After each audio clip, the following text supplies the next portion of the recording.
Úlar mór áthis dom héine sé ein farsingen na gaintine an seanra seo. Agus is mise atá buíocht na cainteoirí a ghlach leis a gcuir go fánmhar, agus a phléilem go féinech an dús nuair a chéad mhóil an smaoinemh seo me. Ó aimsir amach na nIarlaí sa 16 isteach tá an Dialann sa Ghaeilge chun críocha éagsúla.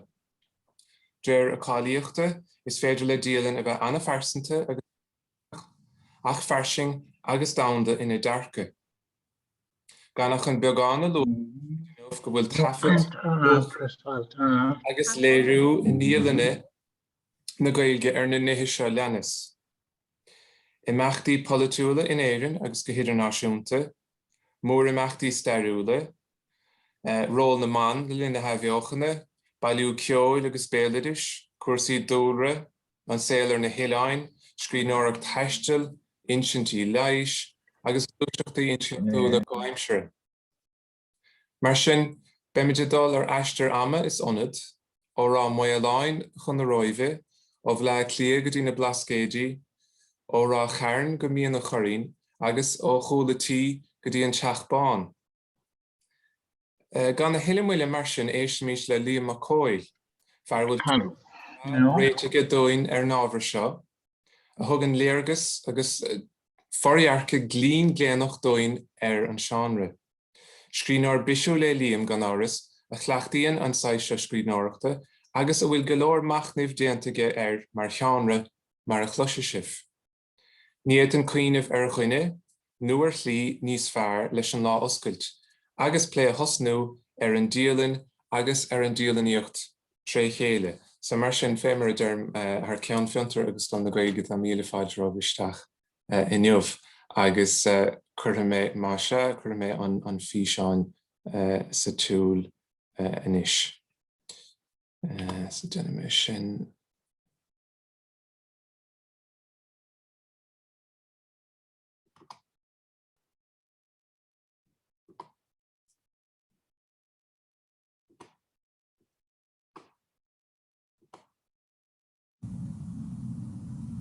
Ar warti treis blian is rahe sé ha cruisiad an sí.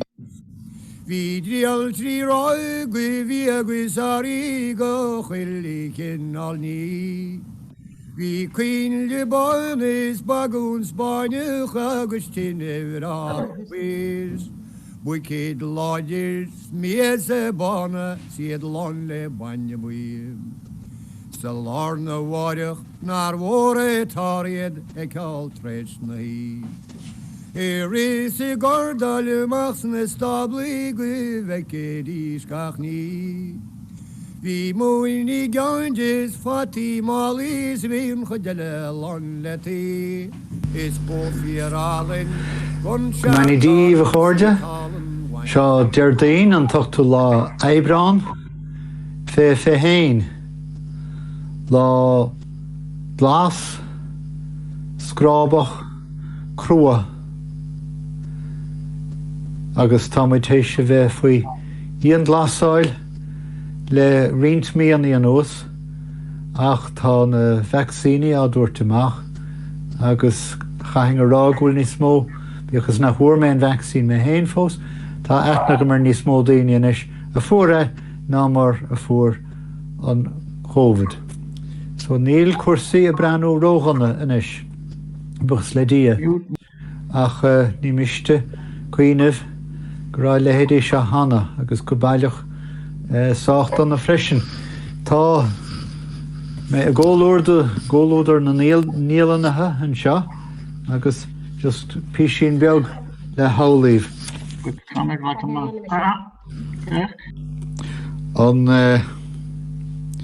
An cúige lá fiad go anár Seisiún dia Sathairn 1834. Lá néaltach sinine gaoi ciúin an éir. An traid báis a galan a ríist, fuair caithfear bás hana leis agus tá beirt ag trabha an bháis leis. An seisiú lá fiad díodóna, lá bra néaltach gaoi beoga in ír, fuair mórtheisir bás leis an gálar guibhdeach gorum. Traid báis le 3 lá, atá bert go bocht leis. Ihe even éireach lomnéaltacht galí ciúin. Is mór an onórgam gur Pádraig orm túsachar leis an ggógáil seo faoi ábhar bhfuil anspéis agam ann Seisiún an Dialannaíocht. Gáid an Dialannaíocht in Ghaeilge. Bhailim sa bíosa beag cainte seo agus níl sé gceist agam sibh chuineáil ní gádam rá ach gur bhreáilm bheith in éondíileh ach ní lige an ceangal idirlín an seo dúin sin i dhéanamh tá sé cholág sin. Ar nó bearlam mílúir gámach muid i láthir chéile i Barsan, is róáda atá muid gan cólúdar i chéile. Ar a chumás na bíosa beag cainte seo bhailim gárad a dhéanamh áchuimre anscioppa dhéanamh ar an Dialannaíocht in Ghaeilge mar is léir domsa í agus an sin cúpla pointe generálta a dhéanamh faoin Dialannaíochta i gcuiteanna. Ar nó ní inneomh ná né a thosaigh an Dialannaíocht in Ghaeilge tá rint gona leabhar an seo a bhfuil curtha i leo donna Dialannathe móra. Tá suas tócha le Tadhg Ó Cianáin agus an cín le faoi imeacht na nIarlaí. Agus ar nó cé áitimeach muid gan an Dialann sin, cé áitimeach mise agus bailach na Spáine á scríomhagam marach an cín le sin ag Tadhg. An sin in níos sin tá Tarlach ó Mealláin agus an cín le ag a siúd faoin cogad faoi féilim agus faoi ónró an éil agus mar sin dá. An sin tagad muid isteach san 8 déag agus ní dóilm gur ceartúin a bheith rómhuartha nó ró fointáilte faoi henbhú bhíú íanamh ar an Dialann céirdas Dialann ann. Dlacad muid leis gúil gné léthúil a bhaint leis go méid a gúil na léhananta sin ó na chuntas ar léhantí áid áhad. Ach ní sin tá oscailteachtáin agus tucha mé reise go buinte sin i gceann nómad. Sé fága lu mé sin an seo nó tá an choméir an scéal gur scrí Tadhg Ó Cianáin an chuntas chula me an téirm commonplace book luite le chuid go obair a bhí arsúlacham. Béidir go bhfuil ábhar an sin go bhheitach muid Dialannaíocht a thuirtear. Ar nó nuair a scrí Kate O'Brien an áchuimre sin ar Dialann an Bhéarlas asanna English journals, hí sé do bhaintáisteacha gur an Dialanna ar fad ar phléisi go man scéalcartha i gló curúd lo chuid wathacab i tús na Uí Ríordáin. Ní hála dúine tá go leor ábhar i dteach go bheith spéisiúil doing fós sna láir scríbhní agus sna láir scríbhní amháin. Luam mar hampla cahalló crothúir tá ga cumar an scéal go gcuineach seisiún Dialann agus tá an ontráil scrí sé faoi bhás Carolan agin ontráil bhrá wathíoch faoi bhás Carolan tá sé sin tócaí as an Dialann aige. An sin ar nó tá go muid go dtí Dialannaí mór na Ghaeilge más meile sin a thuairtéir ach tá cúpla duna deach muid a lua leis an teisteal sin. Sé sin Ó Súilleabháin agus an cín le ige siúd nach gadúing caintí ana bharach tá mé cinnt domsa rach amach cá mé cinnte go mé gnéthe go sin á blé agaise. Teach deanna ní Uí Ríordáin agus déach sé ar nó go bhfuil tuile Dialanna nó ábhar Dialannaíochta sna láir scríbhní fós nach hol domsa a rís luing Pádraig Píris Condún mar bina beidir a dag chuntas ina a bheití an Dialannaíochta a lualeo. Ach teach deanna ní Uí Ríordáin tá Dialann mhór agus go bhís domsa níl sé curtha i gló sé sin Dialann Douglas de hÍde. Ceart go leor tá an leabhar sin a chuileann go mór orm leabhar nach bheitting a léamh sé sin the young Douglas Hyde eisteach an béarla ar Dialann de hÍde a ghuilear mar dar lumsa gur trascart an leabhar sin na haimmaní agus na rudaí heasta go hÍde a chur I gcrích ach sin scéile le ní gadúine sin a phlé.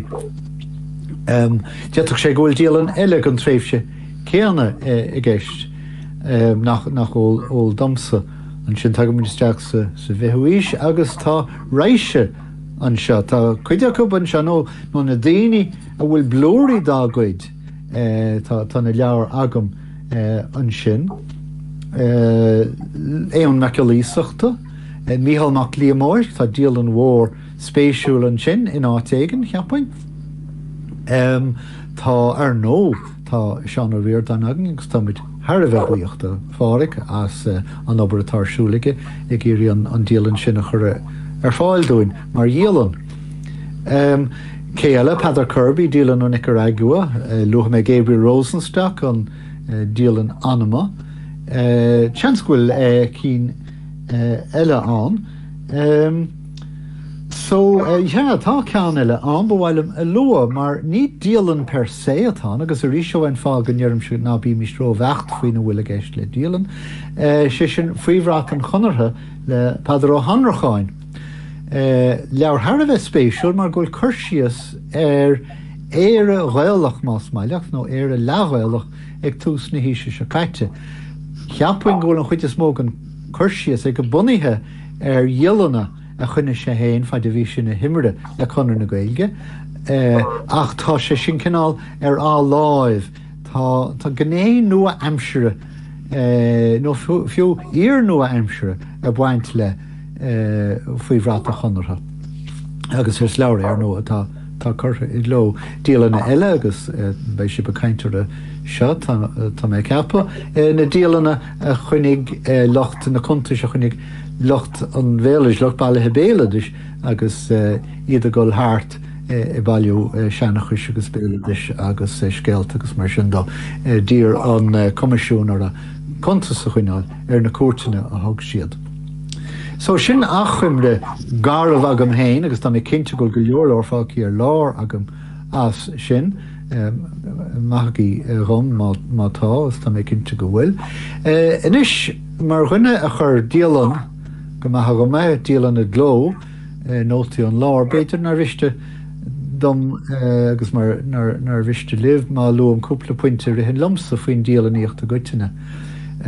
Teideal an leabhar sin dal an scéil is a fórmen smuoineh ó Paddy Kavanagh an fille béarla. Chur sé ceist tá mé ceappa in Collected Prose cábhfuil lár a dáhain. Agus an freigra thug sé a gceist sin an áite bhfuil tú héine de cheasa. So sin é an más maileat an perspektíocht arána mise an leabhar sin sin gur an áite rá mise cibé am gur bin lár a dáhain agus hena se go mórlam gur thug mé héin agus cúpla cáralim cuairtir croch isní ar isneach agus gur bin de réir an teannachis agus na stair gur bin lár na héireann. So bhí lár an dáhain ina cheasa I lár na héireann ach ar nó de réir cefna cibé ina cheasach ar inisneach béisiúd an lár. So sin pointe bháin bhhailm a dhéanamh I meas na buintí beaga eile seo an perspektíocht. Béidir gur ben na seár a léiríonn an perspektíocht seo agus tá muid a cainteann seo cuidhád an Dialann mar a d'orbair sí canál sa bhéasc na mar atá sí sin agan inis más meile an journal an tím an Dialann farsanta. Agus chur an scrínar Polaineach Witold Gombrowicz tús le Dialann thosa sé in 1953 agus chur sé tús leis an Dialann sin agus ní leon dátaí a go leis sin antrálach ag gach léhan an na seachtaine agus sótá de luainige mise, de máirt mise, de céadaín mise, deirdaín mise. De híine agus tosaíonn sé scríomhann sin Dialann go muide Dialann sin de híine agus níor tháinig stop leis lean sé raile túramíocht agus chuirsíos agus chuntas agus chuile chóirt eile. Sinníonn an perspektíocht, cé chum mocánta is atá an perspektíocht sin, ba bhailing a cheappa go bhfuil gné mocántaachta a bhaint leis. Agus a caintear mocántacht dúin, nó an írinne, gur bhailing a cheappa go bhfuil an írinne le fáil I Dialanna daoine. Bhain tagartíanamh don Dialannaíocht bhfuil sleachta leis a chur an tús le bailiúcháin Mealláin Lennox Cunningham sin bar an Ludlow an Münchhausen. Tá chuirsíos an sin darlumm, tá anghar an chuirsíos a bheith hasú leis ó na ceannathe a bort láirige beidir, na ceannathe gáilde a bort láirige a chur ar a móthir ar lóistín dós a chur ar a móthir agus cuairtain sin go dtí tibredáin. Tá an brahamse go bhfuil an meón aige an sin a bhad ní scuire go éangus na nIarlaí agus é scríomh versaí faoin na taisteal Ghaeilge ná don an rud a me hasú leis an perspektíocht éonar atá tuairt ar nithe áirid mar a hit siad amach. Ach ar nó agus se pointe eile a bhainans le seo leog, níl sa Dialannaí ar bhealach ach léirú ar a méascne a bhaineann sé in osí leis nó léthe. Léiríonn muid an bhéascnach seine sa Dialann, fiú sa Dialann an tím. Mar sin an féidir bheith omláin mocánta. An rud a chur Charles Baudelaire a ribh Mon cœur mis à nu, an féidir sin. Agus ceirtha a gceist ar an chuma, agus tucha mé go buinte se ríist ar ball le Mon cœur ag go buinte áirid se nó ag buinte ar bé. Tagan gné eile agus tá an obair seo an Dialannaíocht tá sé lán de paradoxí, móra agus beag. Cé dó bhfuil an Dialannaí scríomh? Bhfuil sé scríomh le go bhfuil seofaí an Dialann. Faibe bhí agamsa le nótaí ón lár, mar bhí agam gur an Dialann seo le fáilsiú. Mícheál Ó Cearú le dír a lehéad ar dús don Aimsir óg tús na mílíise. So an féidir lumsa a bheith omláin mocánta agus mé scríomh Dialann atá le fáilsiú. Fiú agus Dialannaí a scríomh dóthain amháin go príomháideach an féidir leis fáil réile cinsireacht éigen. Agus a rís tagan paradox an seo an uair seo le Franz Kafka Dialannaí eile. Bhí sé a scríomh Dialann go héin, dúirt sé le na glúchara Max Brott, go dúireach sé na pápéirí dó a chur sé géirí go nóach sé na pápéirí leog hééis bháis. Ach ar nó mar a deirtar thug Kafka na pápéirí agus na Dialanna don té a rás aige nach nóach iad. So a rís paradox fiú ar bun ag an Dialannaí héin ag an amas príomháidí cheappa. So an réiteach a bhfuil mise san epilág a scríime le nótaí ón lár Dialann wantach mar thug sé agus bhí sé mantach go maith, mar a chas gach Dialann a bheith dar lumsa, cinnte dearafa. Ní héin nouveau roman an Dialann. Ach an réiteach a bhfuil me an sin níle sama néontíim leis. Sé sin chur mé gás gur fenoméin an seo, sé sin an saol réadúil. Agus gur fioc an Dialannaí píosaí as an saol réadúil sin le chur síos a dhéanamh ortha. Sé sin mar chur mé gás bhí A, B, C, D, E, F aige an seo ach rána sé A, B, C agus scrí sé chuntas a dug mi sé A a hain, B a hain agus C a hain. Nílas sagam a bhfuil mé teach leis a gur síos sin inis. Tá mé capad dálamar dúirtí H. Carr faoin stairí go grothaíonn an Dialannaí na fíricí.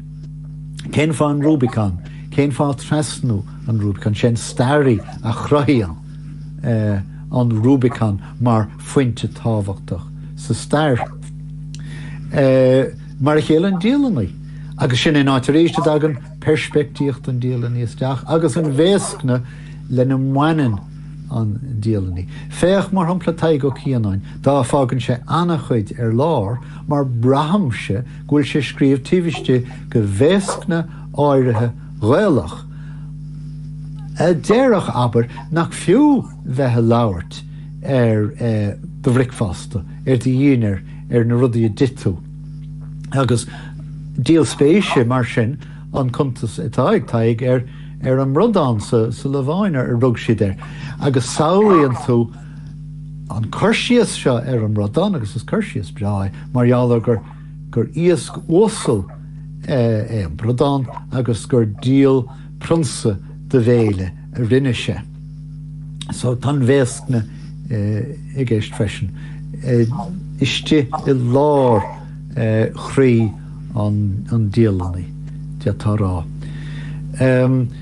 Gné eile gur seo an perspektíocht an duine a rís lu a cafca sé sin héach sé sin na Dialannaíocht nuair na huaireanta nuair a bhí sé híosan hain, nuair nach ran saoil a réiteach leis, nuair a bhí sé in achran leis an saoil, nuair a bhí dúlúchar agus sin éon fá go bheitar a gúil an Dialannaige cinná leatíomhach. Ceapar gur duine dúirt brónach Franz Kafka an táma leog a charnún ar bheith. Agus nuair a scrí sé an tríal aber chuir sé cháirde I gáirí le tús an leabhar sin.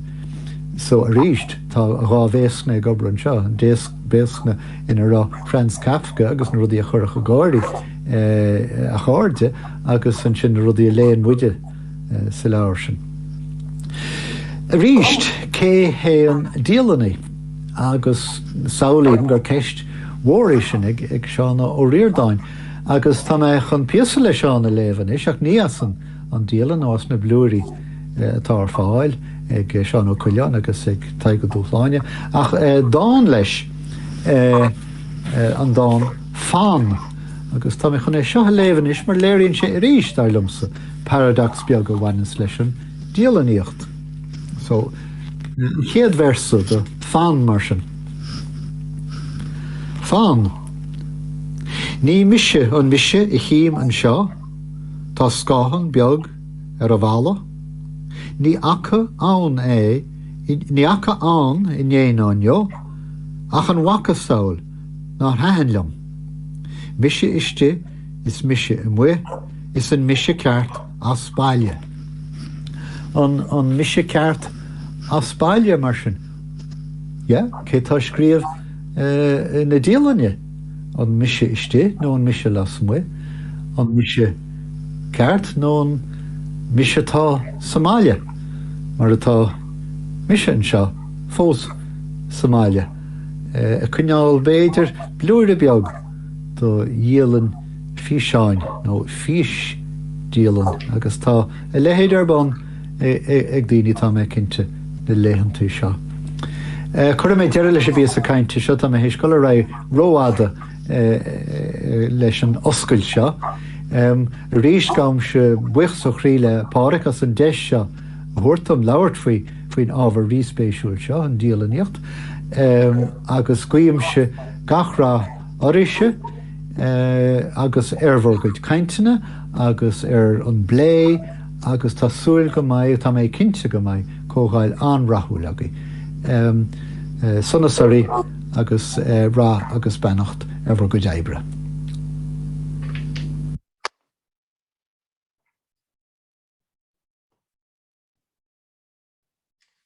Tá go mar sin a cháirde. So an rud atá inis ná dtír go socró mé cuasaí leis an banéal inis. So sin le Nollaig agus le Mícheál agus le Ciarán agus tasnóid na caiintin sin ag leabhar tréis sin é. So mar sin tá nómad nó gógaibh idir seo agus sin caici leor gur mágaibh. Just okay.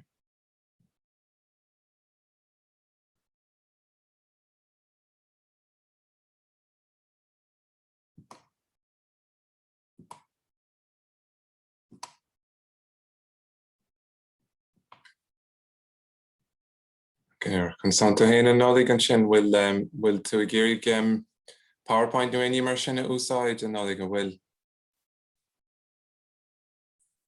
Tá de microphone mucht an sin Nollaig da bhéta dúrach é sin a bhrúd tá sé sa chuaine chlé ag bun de Scáilein.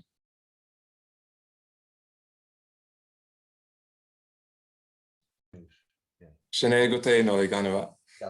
Bróram ní bhí feibar leis an riomhar an níos lúise péisce lei so. Tá áráid tá ceaciúir. An tú héana léig orm man Nollaig nó be den eile. Léig tusa orm chail me léach. Lí se bhí Dialanna bhí gahra go bra réir agus ar margin clisear go thomla so. Tarlíonn ar bhfuil tá go tráthuail ar aon so tá sé. Agus anamh bhfuil PowerPoint nu any mar sin a go No. Anamh tá ní gád. Sean Amsher. Tá tú go bhrás an aimse sin mar bhfuil tú happy bore. Címe bhfuil Mícheál an sin.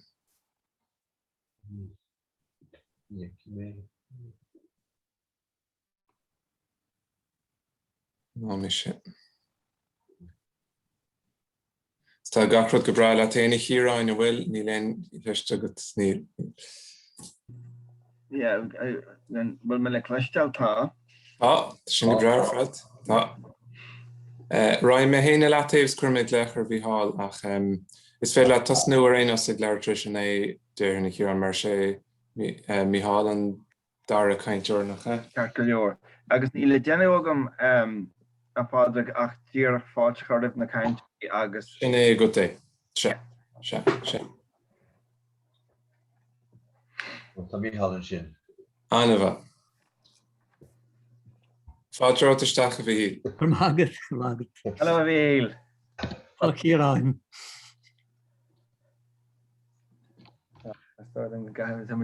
Your nose James Bond and shot and the Huradori synchronized dog in well.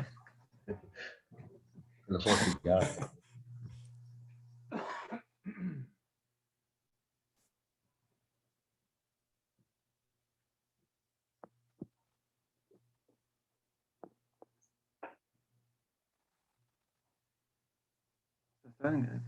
féidir an tosú a fád an féidir? Is féidir se so gurmáid go cáirde roiimid raig mar sin leis an géad fi sa eile agus sin Cathaoirleach atá ar sin ná ceann na scoileann fiantar scoil na Ghaeilge Ciarán Mac Murchaidh so gur míl mágad Ciarán. Tá fáilte Pádraig agus gur máigad an teise thórtam a bheith an páirteach gúirsaí an lei, ba bhfuil an páirteach choró a bh ligige cháirde ag an chéad seisiún seo a ggógáil an lei inniu. Seisiún ina bléifar le gréiche de híar haig í Cianáin. Agus is a réigen go bhfuil bertas fearla muid a chorhachna bhar an ábhar agus le lón díosparach de chóirtúna de leis an ábhar na Nollaig Ó Muraíle agus Mícheál Mac Craith bert a gur an fáilte iarlaí rompú sin an seothar maidí. Dús be Nollaig caintlinn chuntas í Cianáin Theitheadh na nIarlaí agus in the sin be Mícheál caintlinn faoi Dialann agus faoin léirú an taistil hain agus beidir an gré ní ní maiile an focail spiridáta ús deach beidir an gré wachna sin sihar airithe sin. De bhrí go bhfuil go deama teorda go leor aniu níl fonar be orm sa bheith scéireach ceann na bhád sa mar sin chuir me deireadh mo chun cainte hain gur me fáilte raibh Nollaig agus ligige me dóisiúd dala mon gro agus fagmuid plé agus ceisian í sílim go dearú an teisiún ar fád ar a bheith dearú ag an bhirteachú lena go cainteanú. So gur míle mai go chuirdeach tá fáilte rót an Nollaig learan státe le de hall. Lang go fáil. Gur mach a Ciarán agus a cháirde go léir ní tá me géirí go mé sé seo chogear agus is féidir so ní heas bhfuil ar an amar chorbí. Nes I meán fór na bliana séide agus is seacht cheol príomhhíisií na Ghaeil I gCoilge Ulla ó rá Mealláin I dúsgurt hir chunal amach trí bhéal Ó Súilleabháin. Páirsa déirisa chéad sethe bhí sa long dear túris choamsirthe agus insinnig émór ó néal iarla hiarón, agus ag Ruaidhrí O'Donnell iarla hiar chunal, in éanacht lena lucht leanúna, a mealach a dhéanach chun na Spáine. Bhí súlach ó chunalaí ar an rí pilib trí na Spáine, takeíocht arma a hórtstóibh, le go bhétadís fiúháile gan bhfuil, agus an nuachaí héin nó an tíorfra chéile héaró ó smacht hasanna. Is déan is nach ró san aim sin ach eisling bhí réadúil, ach níotí a bheithe súil leis gomach an scéal chosáilear ceanna go na himmarchaí a bhí ar bhór na linge nuair a cheol ó dheas thar chósta hir na hÉireann ar a bailach mar a síú go dtí Le Coruña i dúsglach na Spáine. Bhí na holtaí héit cogadh sách éifeachtach a ara ar phríomhnámhaid na Spáineach na Sasannaigh ar feadh líam líana. Is bhí dóchasach go léireoch na Spáinní buchas dóibh gá réir, ach ní mar sin a bhí.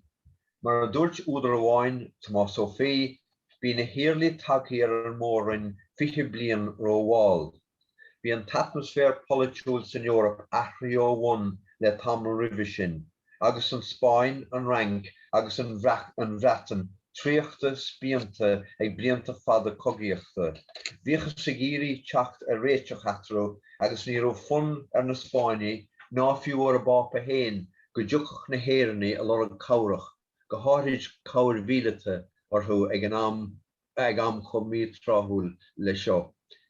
Ach ní raibh sé an am go na hÉireannaí cosa leagan riamh ar halamh na Spáine. Thug stirim olmhór ar a bháraige ar lucht na linge an a thuirt ar chósta na Franca. Cé go raibh siad in iirecht scór míle ag puinte amháin go chósta thuaí na Spáine. Faoi dhearú in dhearú fómhair 67 hééis dóibh beagnach 3 seachtaí a chaitheamh ar a bháraige tháinig na hÉireannaí i ddír in aice le arbh in iarthúsgach na Franca. Nuair a bhagad isteach an ggósta bhí O'Neill O'Donnell agus a lucht leanúna a tosnú amach ar thuras acranach a chríoch 9 mí níos déanaí i gcathair na Róimhe. Ach sulla maithí díos ceann scríbe amach bhain chuid mhór eachtraí góibh agus deicidís ráirceanna nach raibh aon chuine acu leo. Cábhas dúin cad go bailile a hála go híosí ola agus dá lucht leanúna agus cad iad na ráirceanna a thunicadar. Tá méid áirithe fianaise le baint as páipearí stáit hasanna, fianaise a hílirí cuidhá ó thuairiscí ó spiadóirí hasanna, agus tá ólas fiúntaí gápéisí i gcaithlan na Spáine, ach tá fuinse ólas eile an tá tharbheith luachar. Mar ar áirí an tíl nuair a dág na hiarlaí rá Mealláin, bhí fearr ar bhór na linge a bhain leis an Íosléin Ghaeilge agus ró ar a chumas chuntas 7 min a bhreacu ar bhain go na hÉireannaí lilíonn a dorais. Is mar sin na cuireadh le chéile saothar a luitear mar an chéad sampla go Dialann dar scríbú riamh sa Ghaeilge, buiad enam agus sline an údar sin Tadhg Ó Cianáin. Anois bhí muintear Cianáin ina dteaghlach léanta ag magaír armánach ar feadh na géata bliain. Dag breis agus scór gan sline a bheag nómhór go rian ar stair cultúrtha nó fáiltiúil na hÉireann sa tréimhse idir teach na Normanach agus tús an 17. Sna blianta beaga sal riimi sé in éanacht leis na hiarlaí bhí cónaí ar Tadhg Ó Cianáin agus ar heisir eile don sline in áiride in iarhéisceart chun de armánach, nó gomleisir chun de ardhacha. Bhí Tomás Ó Fí an túirim gur a bálaí a bhrún mór O'Neill talmharthú sa chunda sin, a tá sé léirí ag an Ollamh Mícheál Mac grú teaghlach don sline lonnaithe le fada in ardhacha. Féach mar hampla baile fearan dar a bennim dromad i Cianáin tá in aice le baile ardhacha. An 7 úd go bhaintear Cianáin ar cónaí orthú sa chunda agus Tadhg ina measc fuairdar párdún ón gróin faoi nollaig na bliana 7 agus sa 2. Tar éis go Tadhg imeach leis na hiarlaí rinneadh a healú sa chuigistú. Tuairistú nach raibh aige ach 15 8 ngán 15 agus beagán ainmhithe eile.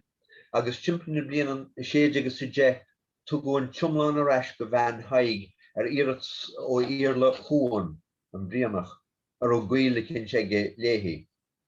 Ar an meagán eile tá rólas agan faoi Tadhg tá tagart de bhíneise a bainiú go mí hrócairach as cúchanacht ó Cianáin áirithe a díru as a bheith páirteach I ggóchealaigh I gcoinne an rialtas sa bhliain 16 agus 15. Crochú ar ball in éanacht le 5 eile I gcathair Ghaeilge. Deirtear mar gheallar chomh chonacht sa túras seo. We think he was brother of Tadhg Ó Cianáin that went with Tyrone and died at Rome. And is modern chuntas Tadhg imeacht na nIarlaí sna blianta 16 sa 7 I láithscríofann Dr Pádraig I meas na láithscríofaní prinsiasacha atá anois I gláiste Oscailt bhaile clia. Bhí an láithscríofann Fáilte ina bhfuil 135 leathanach go héachs próis a thosaíonn mar seo.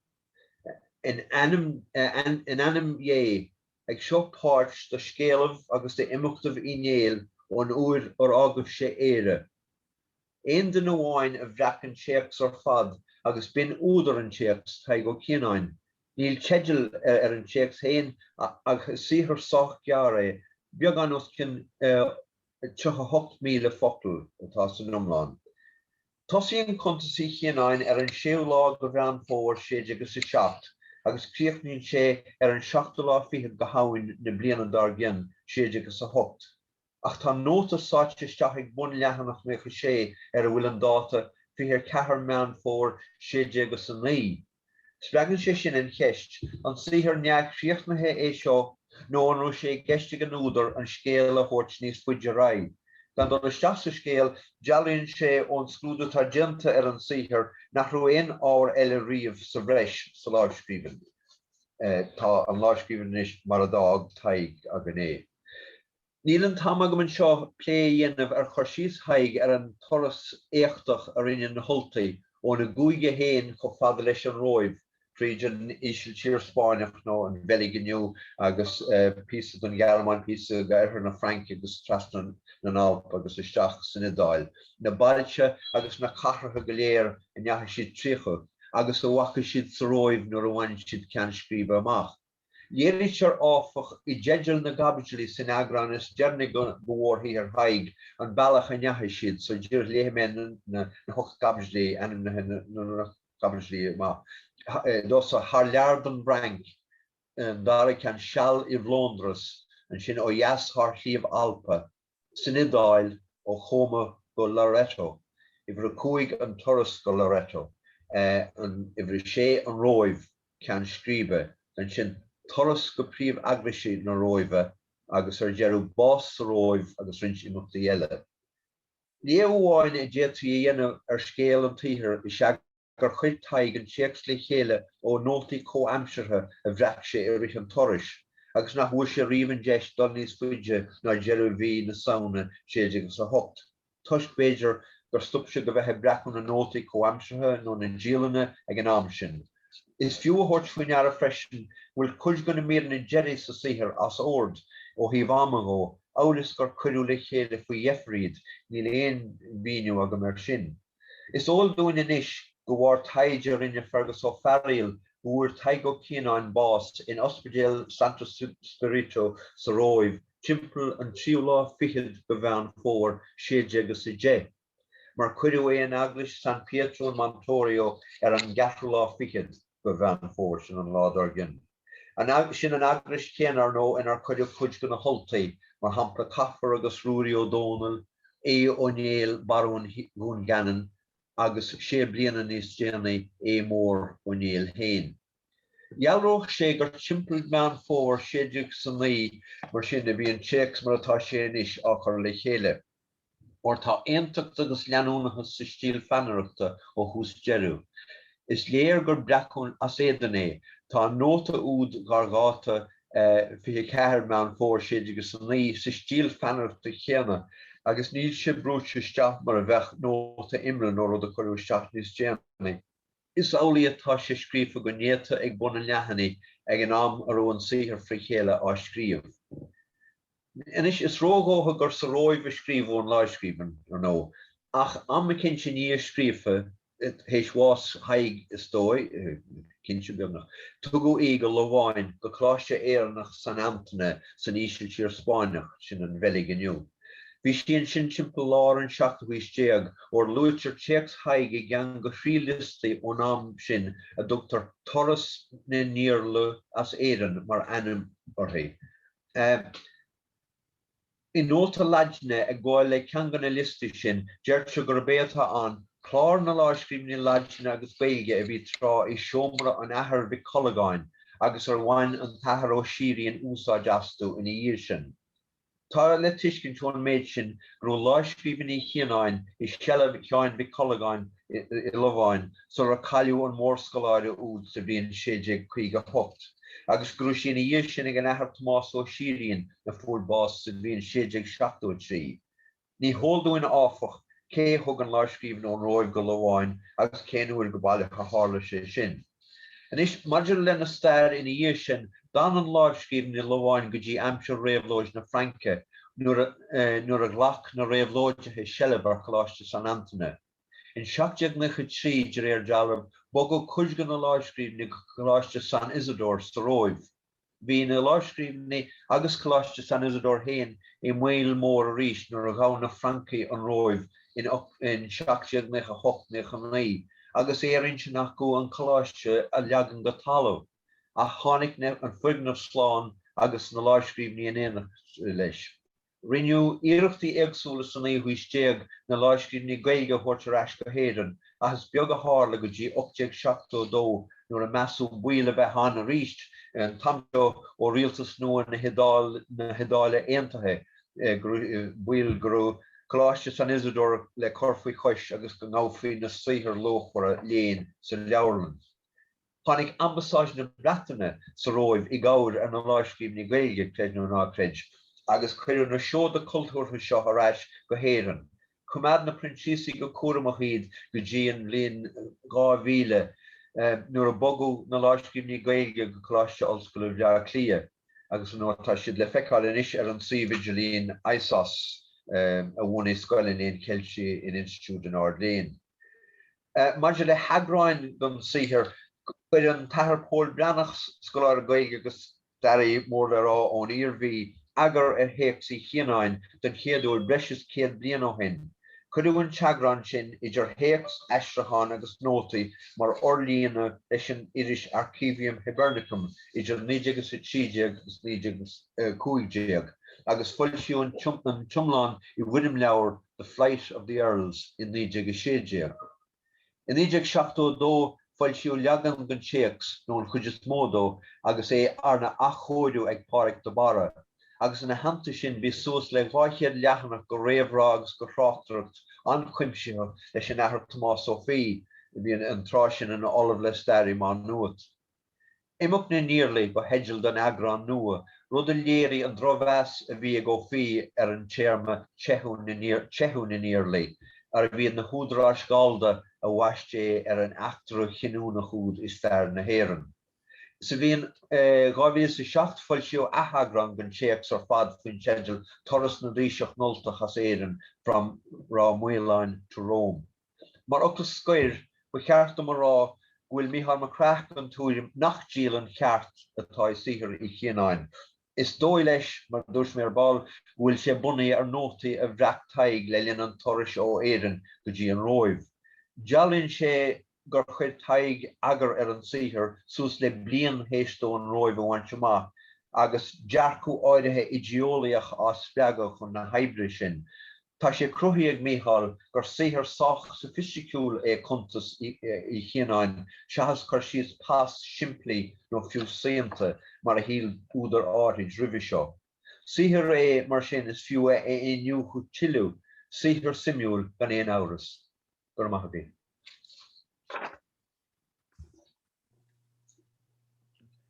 Gur míle maigad an Nollaig as sin ar fad agus gan éon bhfuil a dhéanamh rahamid ráin is Mícheál Mac Craith agus éiste mu le caint Mícheál agus mar a dúirt mé tamil ó hin cháirde mar tá daoine nuaitris teachta I gcuideachta líon an seo ó hasamid go bhhagamid na ceisteannaí agus an plé go dtí deireadh an Seisiún ar fad.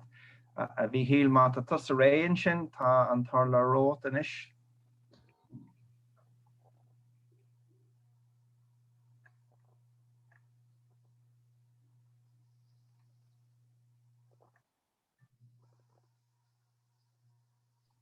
Míle sag man bhfuil tú dhéanamh híl go fáil nó an bhfuil an nasc briste.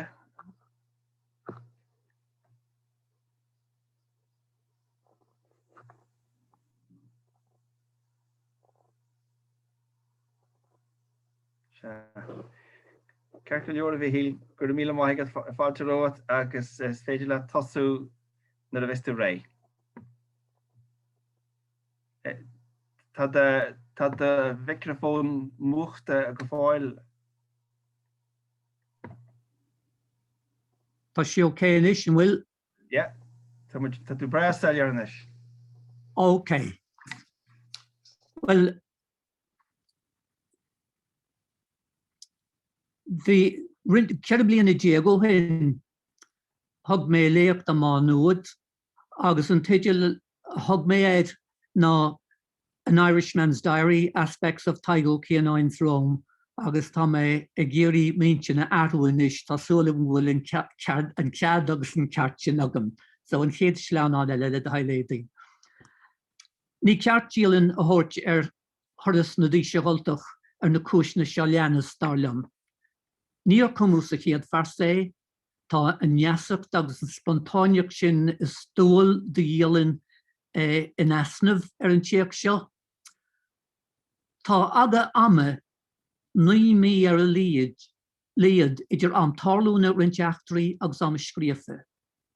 Cheadaíonn cianánach pointí scríofa. Agus an pointe deireanach níl na dátaí agus an seitheamh chronólaíoch leachú neodrach agus a bhreaníonn siad ar an géadahharc. So sin éad an na cúig pointe sin tá mé géirí rá nach cóid an teisteal Dialann a thabhairt ar an téacs sophisticúil seo. Tá snói mé le rá a ráta an chéad sleaná le de hailédaí an darlá fihead de bhí Aibreán agus an darlá déag de bhí an bheitheh sé déag sa hocht. An ileachach go Loreto agus ileachach na seacht maisleach sa roimh. Caithfeadh ó Cianáin fehedó pancadó den téacs ar Loreto agus 9.3 den téacs ar na seacht maisleach. So a racharach taistil a chumsíonn 5 dhéag ar fad caitear cearcha dófrin géad ar há lá ó bháin. Rud a thugann le fiscar an luacháil seachas an chronólaíoch atá gceist. In na hananta sin críochnaíonn an dá chuntas leis an baidir chéanna. Rud a thugann le fiscar go bhreanaí Tadhg ar an dá éireacht seo mar éana do bháin. Agus bugam sé ráis go dtí an chéad cheann eile. Go dtí chead sé faoin si scríofa an dála sin. Girolamo Angelita, Historia della Traslazione della Santa Casa della Madonna Loreto, Macerata 1600, agus an sin Guglielmo Faciotti, Le cose meravigliose dell'alma città di Roma, Roma 1608. Mar sin tá taithí farsanta agus fointe chláite in nósáideige sa dá sin. So níl sé brathe na impresiún farsanta bháin ach tá sé dul muín in na bhaintí chláite. Bé Santa Casa Loreto in tearman le muide Ó Cáil san Eorpa ag an am. Rinne le leasathirí trí anionsaí ar na go scríbhíní agus thosan na caitlicí cho láidir céan é. Curú an tarm críostaí a chlí na Turcaí ag Lepantó 7 lá de dhearfór 571 faoi chunaice Waidin Loreto. Rinne ceanara na móteoirí Marc Antonio Colonna ileachtacht bhuíochas go Loreto tar éis an chatha. Rinne Don Owen na Hostara, ceanara an chaulaí chríostaí an ileachtacht chéanna sa bhíon 576, mar sin bhí an éileh ar fad ar an tearman tar éis mórcha Lepanto. Agus an chéad sleaná eile. Ba bblion uaimhile é bliain naofa an bblion 575. Fós hain Thionscan Gregory Trídéag bliain bhreise uaimhile a 576 an buíochas a bháil as bua Lepanto. Bhí tearman Loreto ag an am ina thiombail ar bhuain na hagla sé róhánaí ar an náid dinmheánach agus ar an náid seachtrach a réan.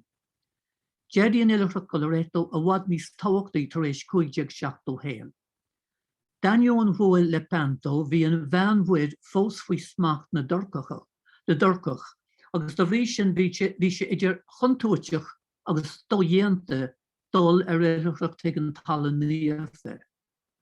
Agus ina áit bonan Illuchrocht rúbalta go Loreto agus an roimh réan agus Illuchrocht iarúil I dhéine go dtí an talannaíocht. An chéad sleanán eile le dahil. An rácean rih sin é dí.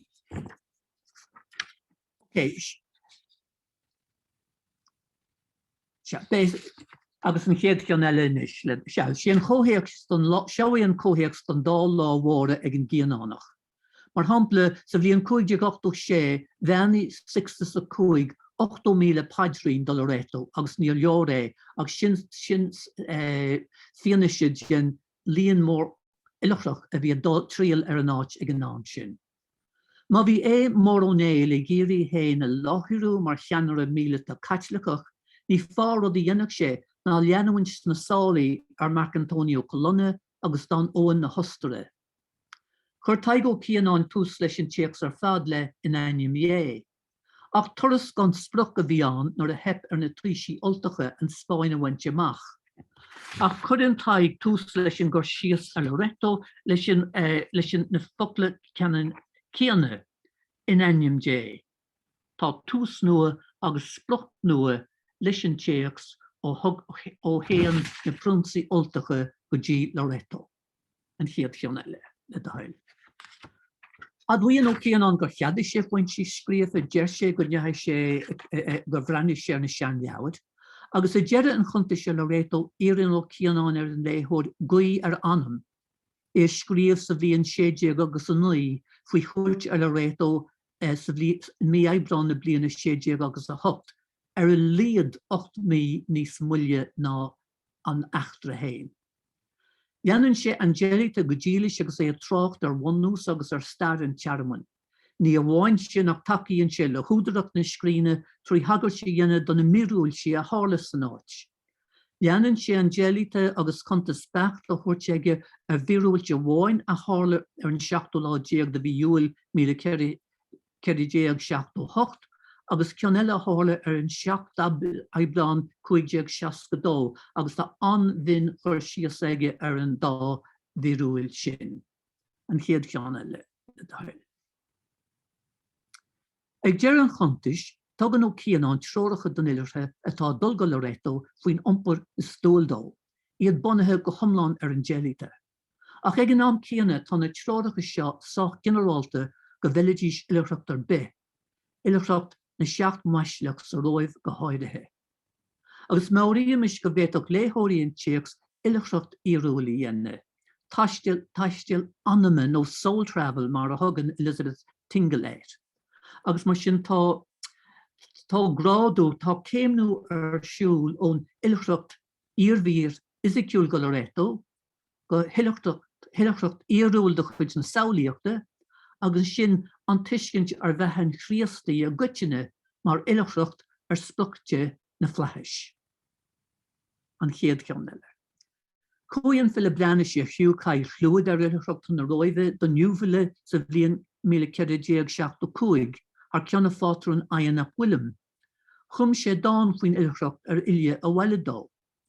Labhraíonn sé lena luchtéisteachta sa chéad farsa a thugann le fios bhfuil sé géiríre stiúil in na cheanta sa turas achrathe iarúil seo. Gámis ag an sépéal lena eiceáil, tagamis ag an staire naofa, gámis ón gúirt. Tá an luchtéisteachta I dhéine le Illuchrochta fíorúla I dteanta in Uile. An chéad cheann eile. Agus dáin Illuchrochta á raic go poiblí, bhí ar chumas an Uile cóluadar Illuchrocht fíorúlach chu, is spéras a bhí difriúil amachas amach le próiseas na léthóireachta éonar. An chéad ceann eile le dahil. Ní mór chuirla sin cumas cléochlaach bhuail na héisteachta, the transformative power of hearing, rud a bhí go mór I dreis sa bhanis.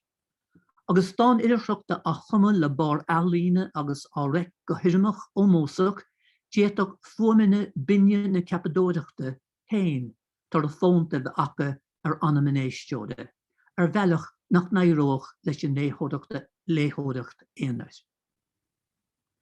Má chlachamid leis gur don reacharacht faiblí seachas don léthóireacht éanair a cumú toras na díseach oltach, níl seas náid a forbe gur sé geiste an gíanánach Communitas ilisach fiúla chluthú agus é náte ar uimine binne dearránathe chuid ceapadóireachta an roháil dún leas anama a luchtéisteachta.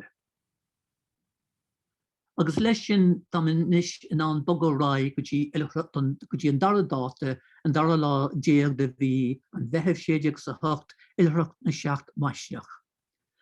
Hálann chiad bhí an níomh sa bhliain 1300, agus ag nám sin í rá cuairte thuirt ach ar rá hépéal an leabhar na hiúbha le áil, San Pietro an Vaticano agus San Paolo fuaí le móra, níomh Peadar agus níomh Paul. Curú le líana stépéal in nimach na mblianta chun na nimhid bhistúil seacht dhéine. Tháinig bur mór faoin ileachtacht seo sa bhí an 52 nar a bhain San Philip Neri deasastí mar arm in aghaidh ragarne Carnivale. Bhí spraga eile sa bhí an 52 an chiad bhliain níomh tar éis an Reformation, tar éis Cháile Chunta, tar éis Lepanto, agus bhí an aglis chaitliceach tar éis 8 ríis mar aglis uach Cathréanach.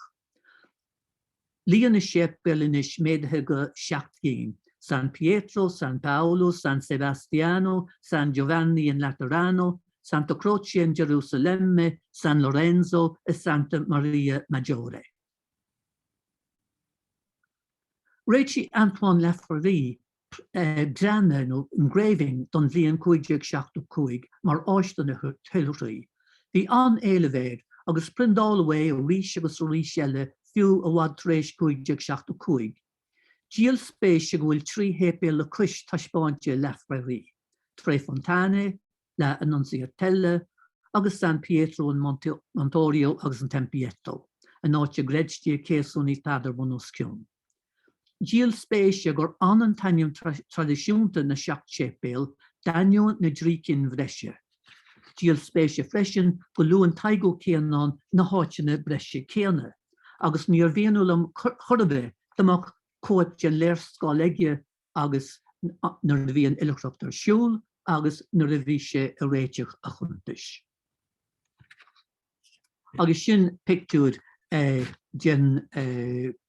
Dialanna Laffery. Agus an rud is spéisiúla faoin pictúr seo, níl le feiciáil sa roimh ach sépéal agus ileachraí. Níl rian ar bé gin roimh clasiciach fagánach le feiciáil. Mar hampla níl an Colosseum le feiciáil, níl an Pantheon le feiciáil. Caithfidh níomh machsamach is sean roimh an Jerusalem nua. Agus gné spéisiúla bháin, tá na hiilchraí a hagan amach is fach sépéal a bhd níos éirde ná hiilchraí atá dul isteach an. Tá béim a chur ag Laffery ar ná annuach an spiridáalta a bhaineann leis an ileachtacht. An chéad ceanna le dheil. Agus an ceanna ní sin inis. An ileachtacht a rinne éonéil agus le deanúna áfach níor chná ileachtaí. Dádaí an pápa pola cuaig go spáin fé an tralahar fad sna baislecha go léir dóibh.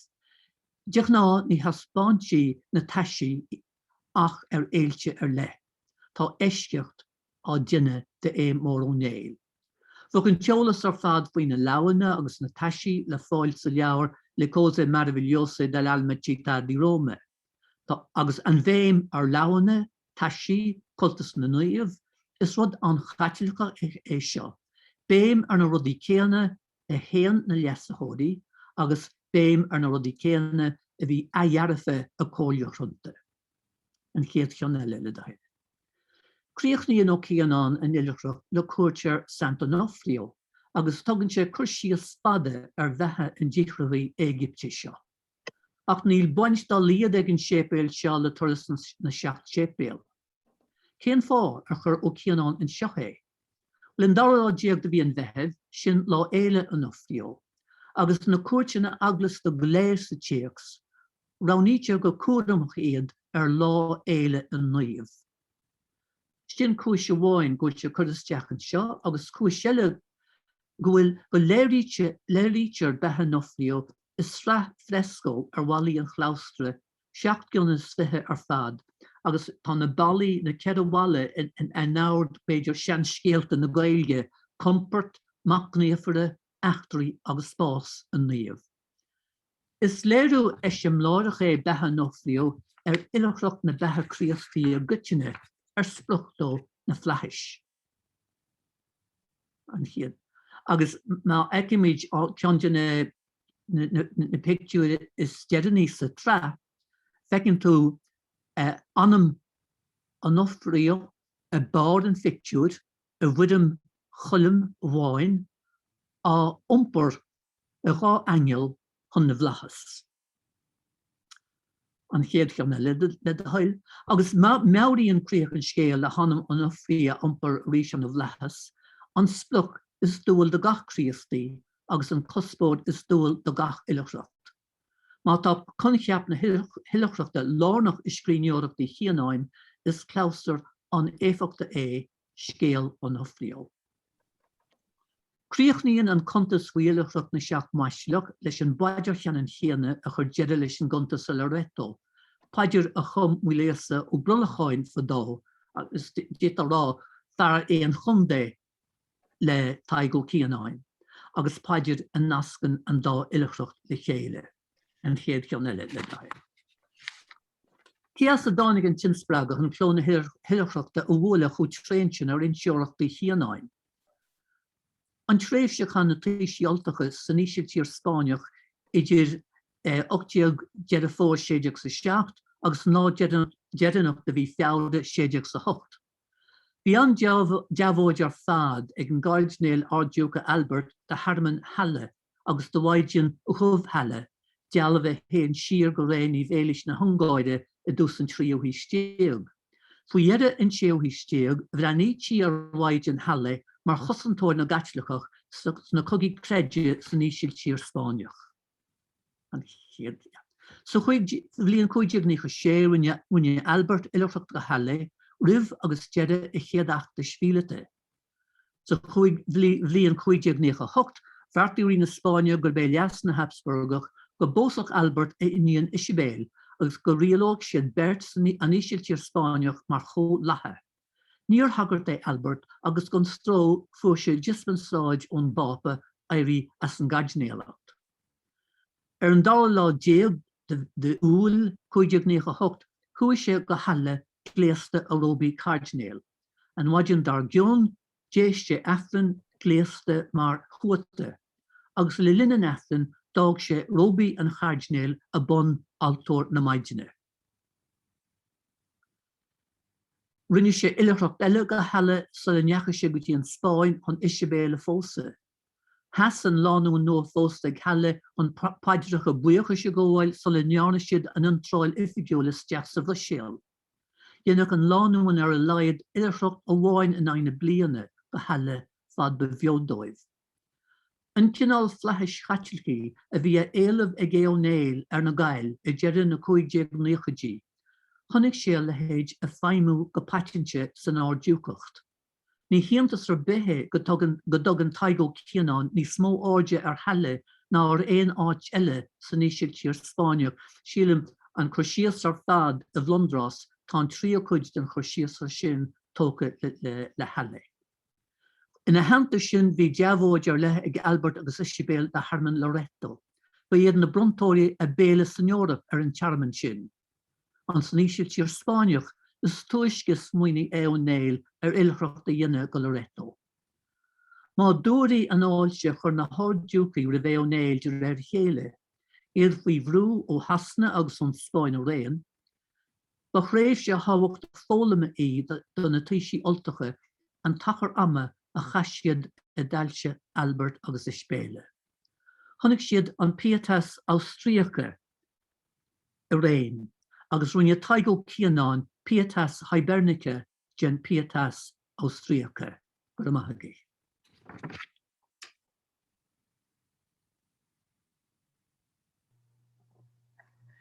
Gur míle maigad a bhíhéal as sin ar fad agus go deaban an Nollaig chuid cainte héin pasta. So tá rins neomatí a gin inis a cháde a gur féidir linn písa díosbreachta, nó ceistan a chur, nó plé a dhéanamh lena chéile. Tá an puidear chuigus a cúig gin ran farteach sa seisiún seo hena féin agus dá brí sin más féidir a féidir rudéigen a chuir isteach sa bhosca cainte nó an chatbox an sin beidir ar an dóid sin bim mu den an súil chuineáil ar na daine a géirí ceiste chur nó pointí a dhéanamh beidir. Nílas agam tháinig mé le linn na cainte an sin a bhíhéal go raibh Marcus Mac Cóil go raibh a lábhan áirte aige nílas agam an de haisme sin nó an eolaí go raibh Marcus a géirí ceist beidir a chuirt ach a bhharcas mátá tú an sin agus an maic ar Oscailt agad ar bhile bhfuil rudéigen le rá agad?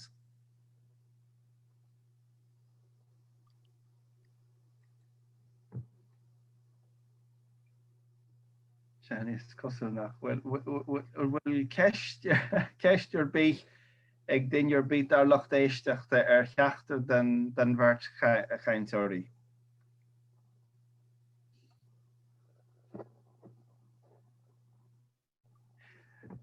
Ceisting bega go héin a bhíhéal orta I dús na cainte thug tú is tOllamh teag sophisticúil ar héacs I Cianáin agus an sin nó bhuaí tú gur dóile nach Dialann é an teacs céanna agus leag tú amach na cúisin I sin.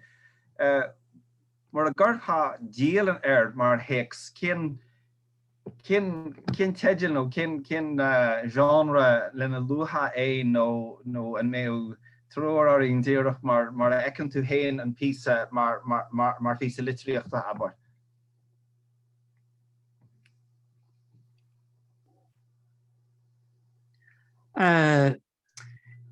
Sílim gúil má ghlacann tú leis má chuireann tú an ileachtacht a Halle, an ileachtacht Golarretto, an ileachtacht sa Róibh, tá leathan teacs an sin. Má thugann tú na sépéal eile agus tá mé dul isteach a réim sin in díagachta. Chuaigh sé na sépéal eile lá éile an fátrúin. Nuair a bheith liatúirge an bhrá ar siúl, nuair a maithe is mór le na Róibhe le feiceáil, so tá an tuisce filitíochta go bheicfí ó néil go poiblí ag na hócáidí seo. Ach má ghlacann tú freisin go neireann díagarí go bhfuil gach searmanas liatúirgeach ina réamhbhlaise ar liatúirge na bhlachas agus ar spruch gach ileachtacht Chríostaí. Is féidir gachrod sa teacs agus détaí ileachtacht a thuirt ar an teacs ar fad. Agus má ghlacann tú leis freisin go bhfuil an focail toras, go bhfuil an bhrí ileachtacht leis an focail toras. Agus tháinig mé le déanaí agus mí mé gáil do rodéil ar fad nuair dhéanann céitin chuir síos ar an ileachtacht a rinne amach le bríon bóide bheith chun na Róibhe.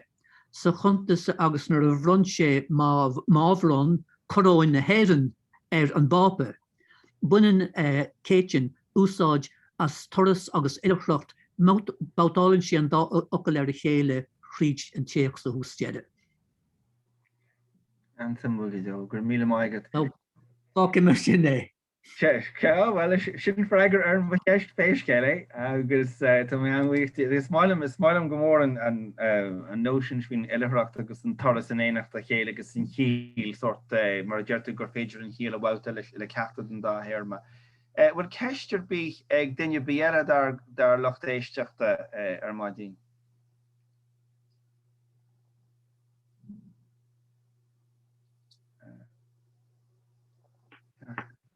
Ghaeilge,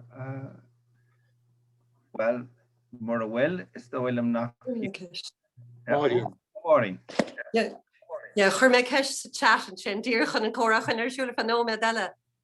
Is smaoinemh ar an Tadhg ítach tá denta le blianta beag an nuas ag an mertchaint agus ag daoine eile ar an teachs.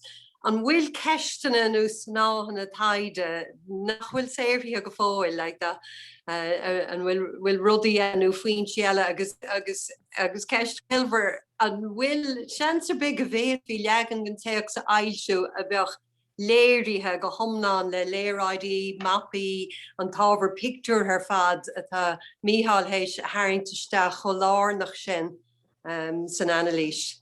Maithugah. Agus gur níl maithugah as na caint in aontacha.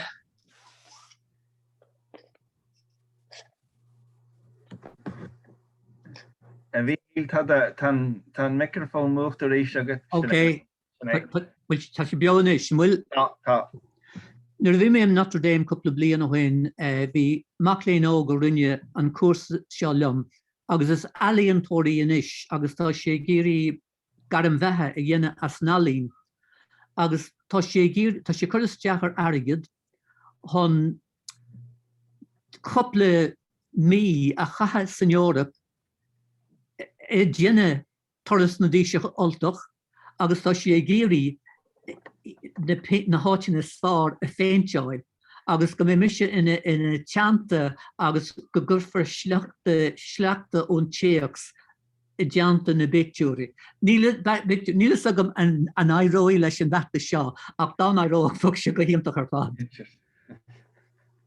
Cinnte, dhéanate an bháltach ar fád agus leiscéir an áomh hílte leiscí le go taon toras go dtíon ráimh dhéanamh. Agus an dararód ceiste bhí máidín sílam go bhfuil ní smó le déine ar an tréimhse a chaisiad a chanatí síaltacha san ísiltíar Spáineach. Agus cha mé lá coprint bliant ó hin in Halle agus cheadí mé na mirúil si a insi an Tadhg Ó Cianáin leis na mirúil si tá leabhar na mirúil si san irsfuil na Halle agus na dátaí ar fad. Agus tá ceaníontach a Tadhg Ó Cianáin in an dheirse gur curú cuinneal isteach gur fágó cuinneal ó scór dhealamh na maidine ach bóma a bhíán agus trí idirchaí na maidine níor phléascan bóma mirúil si har a bheith sophistiiciúil atá ar fad ach nuair a chuimid trí líon na mirúil síos na chuin sí sa scrín hain níl omrá ar an mirúil sin in éon inse bheiligeach atá ceadaíoch go fáil so tá tuile taide le déine ar sin. Bhai, fecim go bhfuil ceist eile sa bhos go cainte in sin ag Caramel Commons agus sean Beidir a Nollaig nar bhiste le tain Beidir an ceamseir agarteach a deirtí an bhfuil an Ghaeilge a tá scríofa ag Ó Cianáin go héasca inis dar leat. Aber sin ríisi Ciarán níor chula mé písa dó. An bhfuil an Ghaeilge scríofa I Cianáin bhfuil in tikke go héasca ag léthóir sa lá aniu an dar leat. Well, sin five, sin other rinne mission or bhí mé chur agar chur mé rinne Iarracht an teanga a normalú agus ní hé chuile bhuine scoláirí Beidir na nóghaige muiche bhí lá sásta le sin starló go bhág fiúil mar sin brad doléir le go bhití sin éléamh sói ach tá faibanní a banst le cuidgó ach sin go rinne mé Iarracht é dhéanam beagán níos soléire agus sin chuidir eisteachán béle leis freisin. Ar nó rinne Tomás Ó Fiann agus Fáilte bara chuidir leagan I Ghaeilge an laonniu ar fáil so dámachchan leabhar sin I gló go fóil bheach le fáil leabhar na péisce le cinse tá an dárá ag duine an bunseachs mar atá sin agraic mór beannach I léamh dír mar atá sa láidhscríban an sin an leagan normálathe agamsa agus an leagan I Ghaeilge an chaidánta an laonniu ag Fáilte bara agus Tomás Ó Fiann. Rís dúró faoi nagrán áid sin go neathigh Fáilte bara thar dadu sé héin gneath sé thar fóir leis a gaiidánú agus chuir sé an ruúig ar rudaí a bhí bra ceart ceart na Ghaeilge ach díreach nach gur ceart sé gur ceart an leagan fear chaidánach a choriste. So I wachla eile tá rud tá péile an hesin wit tá sé ar fáil an is. Ítach gur míle maigad as an léirú sin an ceist áirithe sin. Tá clog inis brúáing a cháirde achma agus mata ceist nó rud le rá ag duine bíile an na ran party haar mágin tá cúpa nómad a gon go fáil. Fecum sa bhosca cainte éis go bhfuil go leor pládats agah bert rá chaint cho simúil agus cho hoscailte sin agus cho mealtach sin a dhéanú dúin agus cinnte tá dean bhuiachtíh a sin. Duine bíile, ceiste bíile sa le gur muid cláusar leis an teisiún seo. Bhfuil ceadad an rud a bháine rá Ciarán. Cinnte Dag agrán de bare an Crisias ar fadar le rétal agus an Crisias ar fadar Santa Nofrio as an áideh san agran mar sin sílim gur chail siad brí omláin an téachs tá siad an ada ach tá críoithne an téachs le fáil na chuntas sin. Vetin se rud ag an rá sin soing gur más ó féile mór a bhain gur sé soing chuntas ar le réitú ar lá gur sé fada leadrannach tá leis. Ach an lá bheile becheartta stóliam creidúnta thuirca más ó fé as na nótaí a chuir sé leis an leabhar mar an scuimneon gur sé má nót agus gonethe sé Richland go dtí an bhelig agus sin heiste sé siad Street in Europe go fada le túisce na hídáile níheach sé níos fuidir leis ar an toras is tó gnós Mícheál Mac Cóil gur bheiste óthar nachú idáise Tomás beidir nachú sé ó thuignas an sin bhí sin an Germánis agus Frankis se leir gan stró. So ach ri sesin na nótaí iontachu sin a chur leis an leabhar agus is óing gur cheart an creidún se thuirtó as an méid sin. Ceart go leor, well, der an chláir a cháirde támuid leis an teisiún seo a thuirt san críocha ag bhíchan beagnach anis ní dóilm bhfuil fáca mar Cathaoirleach agams le rá ach má bhuichas haar cean an plua a chur aniu Mícheál agus Dr Nollaig as chaint ionta spreagadh, ionta mealtach, ionta spéisiúil ar fád a chur fáilún ar máidín tús ionta máid, iontach mealtach le himachtaí an lei. Tá mu dean bhuiachtíh bert cinnte de mo cúpla nó deile an détaí go leor rudí eile a phlé ach a léargus iontach tugad an berte go bhar gréiche éagsúla, gréiche difriúla den text seo agus mar a dúirt mórin sin má tá scolar yoga a láthair an seo ar máidín tí síos le agus áhar an tafaidú a rééis sin na dhé seo agus Beiidir áhar ag an Tadhg ó bhaint as léin na máidín. So tá mar thar a bheith buíochtíh bert gur míle maithe goh. Gur mágad a Ciarán sin agus míle buchas le rééis le Nollaig agus le Mícheál. Mar a chiad si bhar an chláir sin tá an chéad seisiún eile le tasnú gceann déneomid sa mar sin ráhatá ná déta sibh an camera a bhuacha agus sos tapí go chlacha an rud a dhéanam mé ná gúil mé chun breakout rooms a chruthú sa déan for dáile randomach a rih dá a bhaileh leabhar leis na daoine bheith sna seomraí sin libh díar cúpla neomid cainte dhéanamh tá mé chun na breakout room sin is scaoile well aber tá mé chun iad a scuire beidir thart ar nómid rih leabhar tréis. So mar sin fág men ráfuh héin sin is féidir libh dul amach leis sa nó ghlacha leis na seomraí sa dtíir sacrá mé na seomraí sin inis agus mar derm fága mé fuaimh héin an sin. Má tá tú ghlacha páirte sa chéad seisiún eile sacrá mé sin libhse chomá beidir inis so ní gáidíh beidir dul isteach na seomraí. So is féidir ghlacha nó dúil tú leis sin gcuir isteach sna seomraí ceart go leor. So seoltan is beg idir bertas cethir sna seomraí so rís fu rá a héin.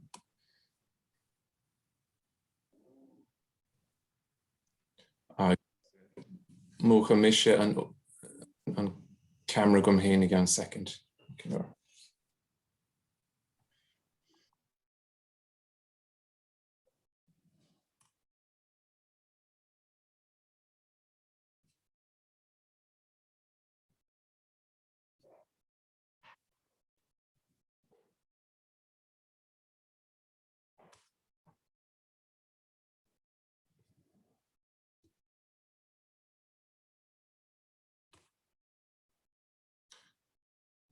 Nis feice min sin hu a bhaire duine mé có-óstach diet an sin.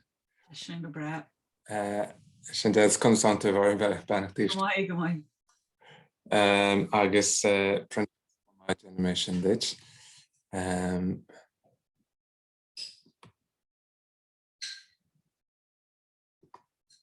So will an ceart sin a gut a bhaire mar sin an issue. Tá go bra. Sin acha? Oh, yeah, man bha. Right, or why don't go I can sin go go my go lurch? Beidir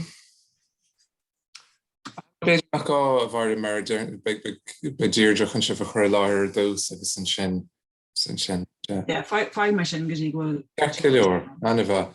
Agus a Frontíos bhfuil éon rud le roiint go tain bhfuil tusa Frontíos roiint tú mócht an sin a Frontíos bhfuil tusa gur aine úsáid nó Dír cúpla stíad scanán. An féidir mí a chuir an share screen. Is féidir se, ba chóirge meach an cuma sin a go tanis tá mé tris cóstach a dhéanamh díot an sin. Mar an Aibreán séas common ach trícín nó ceiricín atá. Agus banachtaí chóta éanisteach a Frontíos Chomhaní an Santa. An bhair fad. Go maith. Brenn mé am chud nótaí an seo ach tá sé scríomh agam ach. Anna bha. Níl me tosú ar an is. Tarlíonn se sin dúin ar fadúirte. Agus I dhéirdre beidir nach gádam cóstach a dhéanamh díot cos Ní bhfuil mé, no, ní léanaar le taispáinte gomsa. Ceart dún tríd a bhaint as an bhí seán mas an ag fuaim me got sa Frontíos? Ní lenach ceire trícín díomháinní ach. Ó íomháinna go bra, mar bíon socr speisialta le déanamh den uim sílam. No, ní léon tafad a damhlaí bhegam faríir. Sílim nar casúir I chéile muid dheardó bhí muid in Alba. Tá me cappa tá tamad a bhíonta in isise an bhfuil. Ní dóile mé. That's the way I call mar sindúil. That's the way I call mar sindúil. Díirché. Bhí mar in an scíhan nach gestócha Frontíos. Ag gnóm, A mé gur a man is seáil an faoi láthair. Anna bha. A chuid gona focla cin a leisteach an. Focla tacha ar banana ná chorán buí. Caiinir.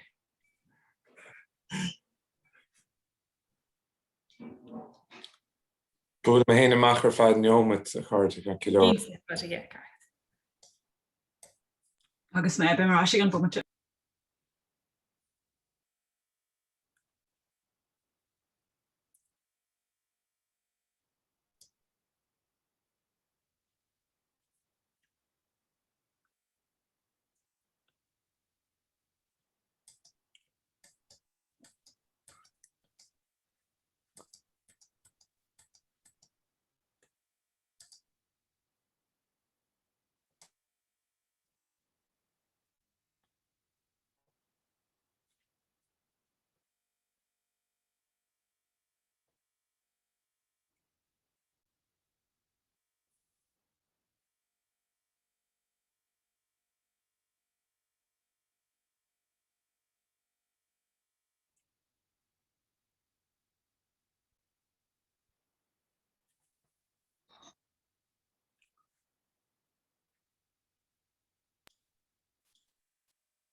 Deirdre tá roiint daoine na seomraí cainte sin spéisi de teachta amach go 10 second, so mar sin deir mé leat agus an sin 10 mis tos nús.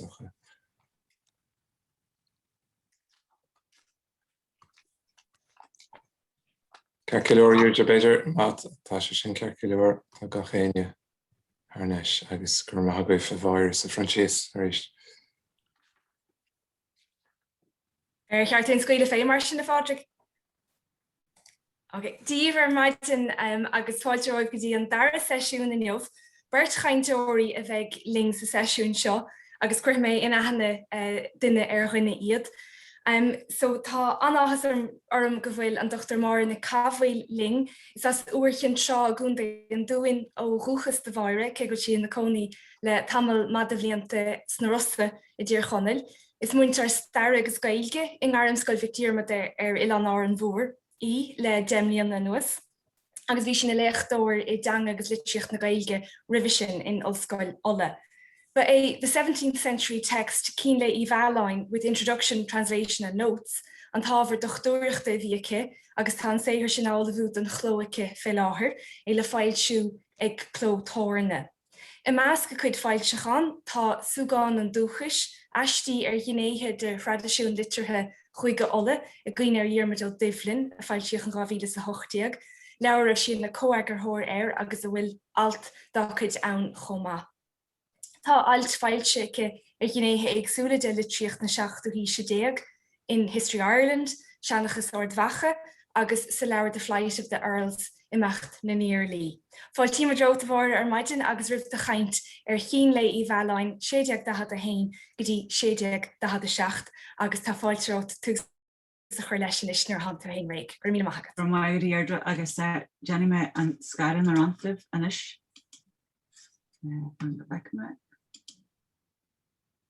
Nis spoil an buasúil Pádraig as an choirthú ar dús agus céimeráid go ansalt as na caiinsin agus an pléile go dtí seo agus tá meid súil go mór leis a chuid deala den le.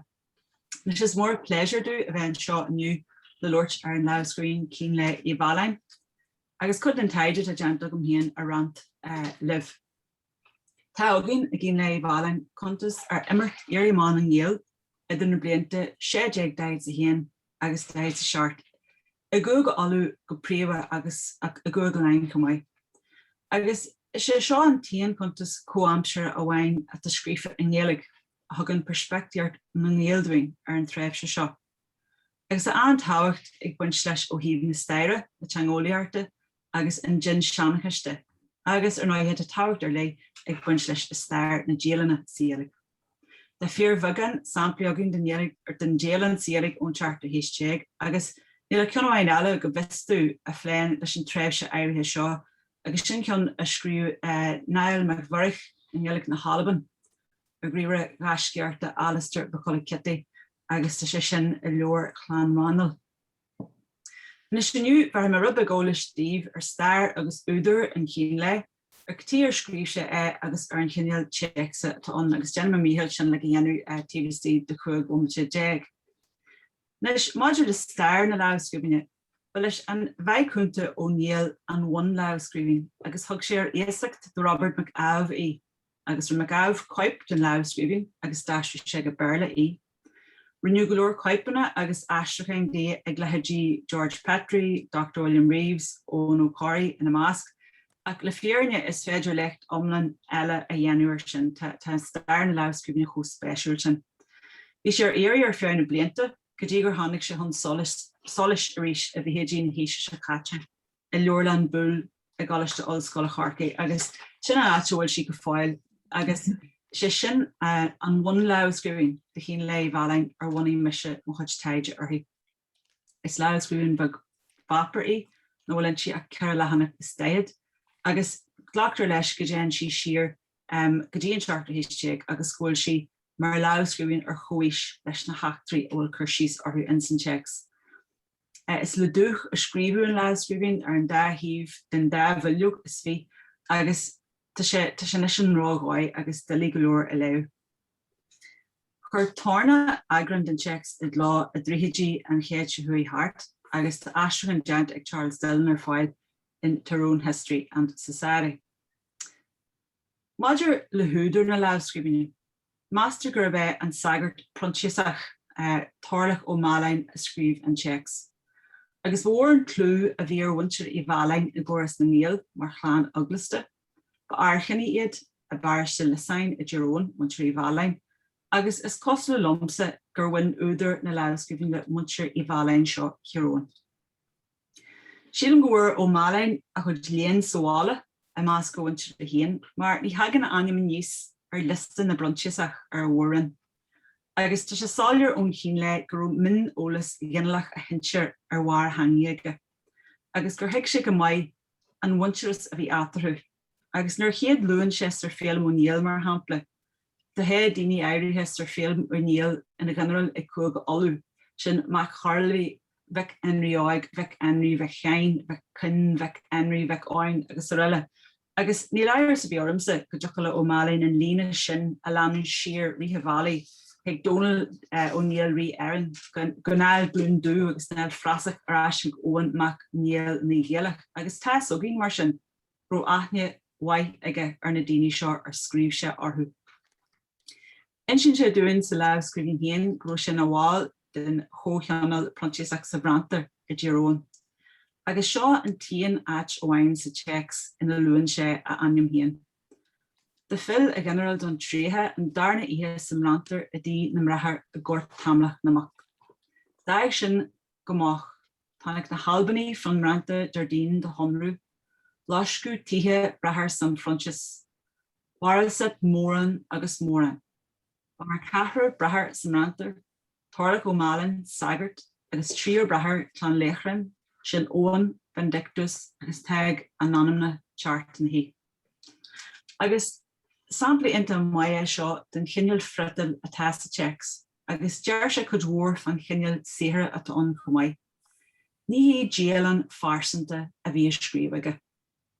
Ní thugann sé a raigart farsanta ar achtra an uafis seo fiú, dáin na manastra agus dúnmhara a chud cóhreithre. Taithí choscrach hobbise a bhí an gandát, agus ní agan sé agin ach na fíorchaí loma. Tá tradiisiún an gro sé mar heplínach ag sar féilm ó níl.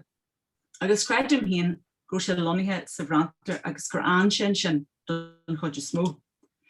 Híle ón bhéid atá sa leabhscríbhne gro sé láthair ag chud den na cathanna mar hampla in Dialann agus ag an cha tobasteach sin a dlúan óis i miúil sé ag daid trí agus dúnaithe an cha clúteach sin ag an bhain bharb. Ach sílan go daisban an minicíart na loganim na hart ar an cheantar sin fa ún Dialann ar go leiscail fa ún ganan agus aithí an dá chora gur an siad an chud is smó san áit aró a chud cóhreithre go leiscail. Agus beidir nach bhfuil sé seo anta soilir ach de bhéad an carcail is minicí an log aim luite sa checks agus sin an rud atá gceiste go sin. Agus mar tíise an sin a chud is smódaí fa hart ar an cheantar sin na Ciarán, cil cheannaí luite go master minic fásta agus bailithe clia. Ach sílam go raibh sé lonithe sin mar dúirt mé chud is smó den am agus go dánig go leor de scéalan chugaí heige an sin ar na heachtaí bhéh tarlú fríide tír. Ach níos minicí is daithe scéala faoin na rudaí bhéh tiite má sa cheantar hart ar. Na níl is agin go dé a bhíon an de Tadhg Ó Cianáin in dhé sin mar ní leamra ar. Go tíor scríb sé an chin le. Creidum haon gur logu mar bhuailgas ar Ó Cianáin ag na breithre chuntas a chunnealt ar imirtaí an chogaí agus tuairis go chóirt ar leanníos fuide anon. Híal tarna gur de jaasca díorchain a tháinig ó Bonaventure Connie ó Choiste san Isidore sa Rómh a chur ar cheannairí an chogaí chuntas a chunnealt gur sin an fear ar thosaí Ó Cianáin ar an chin le. Gur thug sé faoi ar ordú ar féilm agus níos táhachtaí beidir ar ordú a uachtar rain haon in san ord. Tá mé sé teart go mór leis an foiinte sin ar intorna agus chomáile sin tá agin go ríomhhaith gur thuig pontisaí na seacht hí sé déag. An táhacht ó na stair an muintere agus an táhacht ó bhain le críomhnú na staire sin a bharm scríofa. Is lear gur lean Ó Cianáin leis an tradiisiún scríbhnaachta sin, lean sé an stíl, an soileart teangaí, caint na naoine. Agus ar is checks fear speisiúile ó híomh na teangaide agus áir sin do leicdála. Cundan na rudí is sontas áfach ar chéad leo na leabhscríbine ná na focla ura agus éasachta tanú sa jiga. Cathhaoirleach chuir síos ar hermí mílete, agus is minic trí ná cethar nó fiú chuig logan difriúil den ocail céarna agus sílam go an leabhscríbín seo mar chinna leor tagirthe nó leor nótaí a bhí le húsaid le chuntas sníomh omlainne a scríomh ar an cogail. Tá cosalacht deir an golóir áiteanna go sé ag scríomh faoi dheafra agus ag bracu síos nótaí go ddíireach nuair a bhíon frital gananta barban úsáide agus an sin an áiteanna eile tugann sin ní smó ólaisteúin. Bhaid a marcar an chéad leathanach den leabhscríbin mar léironn sé sin go sáilir stíl agus fun nádar na leabhscríbine. In sin sé chud mhórdúin a gopla Albert gananta, in sin sé dúin fan chospur a bhíag na hairna, ceir bhíad na daoine a thuaig go bailthe lia ag leis an chaistan na Ghaeil agus gur sceithú an rúnarthú agus an sin an táú a bhí ar sin. Ihe féil San Ioannis Capistrani, tionscandar na huaisle gan fis na hasanthah agus de albanachah an bhfuil se port agus an nún do Ghaeil an Íon Ihe Óháin in darn las 3 October, dí híine de honrú agus an lá déanach de nIarlaí. Ar dús do bhailthe lia, de thuíon as cúga olú tíarna in Oscailt, Crothar Mac Mac Friain, Vic Crothar, etc. agus ág Mac Friain, Vic áig, Vic Vic Chain, Uí Vic Wahan. Agus ruúí ó móra as urchar uachtarach, sim eile as a bhí, as leanmh sim eile as a bhuain, etc. Ach dul si ón ó Connolly an scéal orthú. Bridgetar gaftaí átlia, builtear chlig go bháil mhór agus rantítar na tithe, scótar tíarna in Oscailt agus Mac Vic Mahan, agus de Emmy an chuideala. Agus tuair fáidir an seo go muna sé leas as níomh proiseach, níomh Ioannis Capistrano, agus chur dat agus cé go muna sé úsáid as an iadidir nó Julian sa chin le luann sé féilte na níomh go minic. Na níomh frontiasacha an príomha agus chur dataí ar chuirsaí mar heitin sin amach. Is lear ón chéad paragraf fásta gur leabhscríbín oltach í seo tá scríofa ag oltach a chur an síos ar ghríomhar a ghaiscearta a bhaintear héan. Má arcamuid ar an chéad paragraf an sin, luann sin thuaisle ar bheas cúga olú iad a thuaig go bailthe lia. Túsa chuir leis níir má ach ní churann sin sim chéarna is na muimhnaí, bhain tú siúd is a bhí nó cúga lein deir sé sim eile as a bhí as leanmh, sim eile as a bhuain, etc. Níon sin sé dún ceirmhéad. Tá sé seo eolaí síos fríd an leabhscríbín, mar cé go luann sé daoine eile nach oltaí iad is lear nach bhfuil an teolas céarna ag orthú nó an spéis céarna ag antú. Láann sé leis ag scríomhar na Ghaeil sin a bhí ar thús caineartas níor amach, agus tugann sé tuairisciúin ar a gcuid buan na catha agus ar a gcuid bristeathe, agus coinneann sé chuntas orthú siúd a cailú le linne mblianta sin chumaid.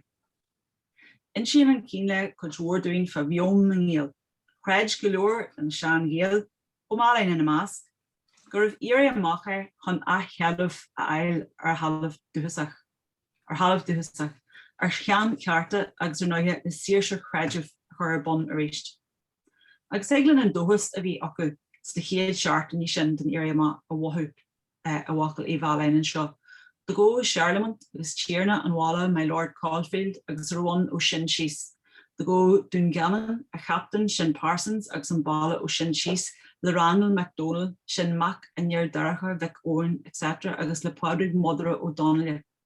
Is de go Gariston Moore Montchoy agus a Hydri leis an captain Tarlach Gruma i Chinne. Is de go Curch my Lord Caulfield a Mali i Donnelly le Pádraig Modra ó Donnelly captain. Is de go Curch Money Moore sin bala Hershon Clatworthy leis an Governor Cormac i Hagen. Is de go bala Weister Whistler san chul éictrí sin bala an talún le félam Gruma ó Níl Mac Níl Vic Élam Wallah.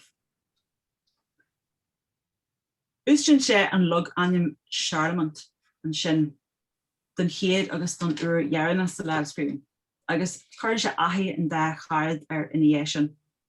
Sílim héan go Mealláin an ra gur go na Ghaeil an áit Ghaeilge Charlemont agus gur leis na Ghaeil éon sin, agus mar sin go mé lug anim Gaelach ahí an de chard amach seo.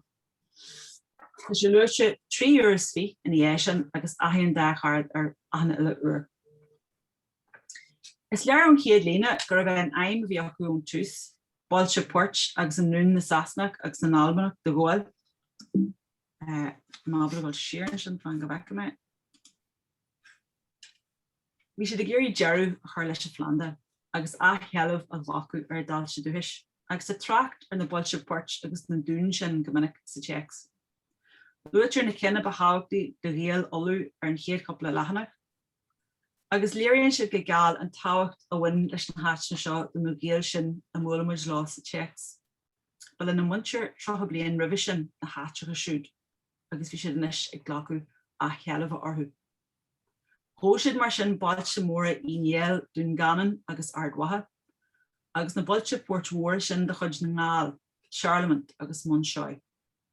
Agus ma arcomaidir aim na na nuí sin a ró na háitreacha sin, is lear gur do bhhaú na háite iad. Slinte iad a bhain na clánaí níl. Slinte ar ó féim agus táhacht lá faoin tean chóras. Feich an lína sin mar hampla, de go dún ganan. A captain sin Parsons agus a balla ó sin síos le Randall MacDonald sin mac an Rí Ríordáin feic óin etc. Agus sin le Pádraig Mother ó Donnelly is to go Kirch me Lord Caulfield amali I Gunle le Pádraig Mother ó Donnelly an far Ciarna. Agus an Pádraig ó Donnelly sin bhí sin gléadúir ag an Ciarna Caulfield. Agus bas kill na slí a bariste hóna chóir ag dún ganan ag le dún ganan an sin an Randall MacDonald a talúsin sin a ró dún ganan. Agus bhí sé na chónaí I gantar bhála I Gunle. Sin dúche I Gunle rih Flandal olú. Agus sin tugu an dúche sin de Sir Toby Caulfield hoog Castle Caulfield ar híh gun I Gunle. Agus caihí sé gur bhain Pádraig Mother ó Donnelly an sasú as an chaistan sin óhfuil. Agus a chealamh ail ar na táilte sin a bhí sa chláán acu ar fé na céad de ribh sin. Ac ar náithe ar an drothúr níl lomra bí ar bháile I Gunle sa láta nniuan Hardy, mar is sé Castle Caulfield a tána seir. Tá sí cursaí go le ra go lua an sin agus tíir sin a casta agus chuir ó Mealláin ar súile chu tubaiste is a bhí an cogu de gra winter na tíre chumáid mar hamplan ar scríbann sé a thorú bhrisú chlúnóis. Pasiste na dogan sin ní smó ó leistúin bra agus tíimiid go salir an siadóchas óhaid sé an seo. Fá gan narécht de bachta rugadar lá a dul híon díomh chuid de imi don narécht síos suir siar an de marú Cormac I hagan Mac óin ach spacht agus tú bhí sir félam a Gailcheannaí an tan seo.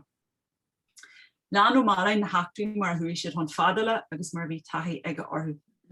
Ceir lehanana gon tras a híon go dtí tras a cethir hen siar ag tús a cogaí mar go bhfuair sé ólas ó anse eile agus chuir sé sin lena chuid híon as cló Gailcheannaí seo suas do bhenú dúirte. Agus is dóthe go raibh sé gceiste an teola seo a chuirlinn stór híon agus chuntas níos iomlainne a scríú aige. Críochlaíonn an cín le a lár Aibreán, deich lehanana gan sin agus ó Mealláin ag tracht ar actrií heitimáí fearra sé ag deit a seart. Na creidem híon gur cailún chuid eile den leabhscrín hamacht amsere agus nach mór an trú sin.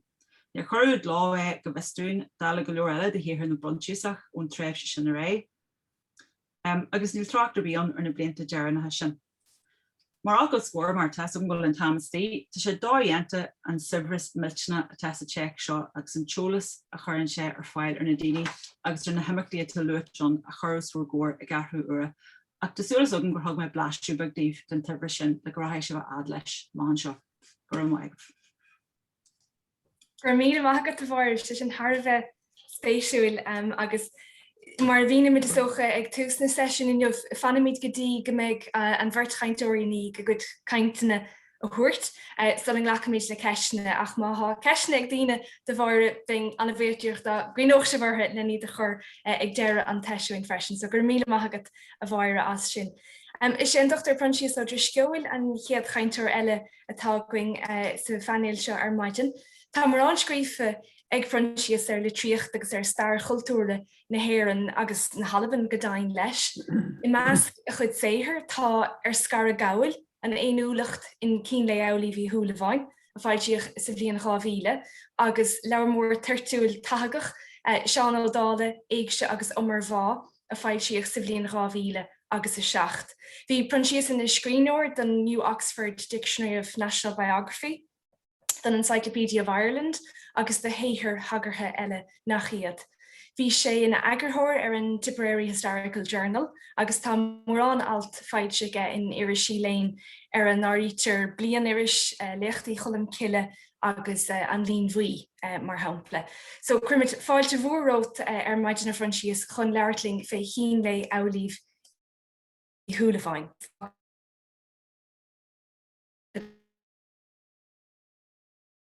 Is chun cúpla íbhá chuir an Scálan sinach níl manaí dhéanana ach anyway, déanana mé orm déiring go mar sin. Be for a trachtan seo ar díalann áilíomh I Súilleabháin, múntóir agus siúpadóir ó chalann I gúnta Kilcoinne. A bhar idir na blianta 78 sí agus 83 Mac le múntóir scarte as Loch Léin Garda Chialáirna I gúnta Chéirí.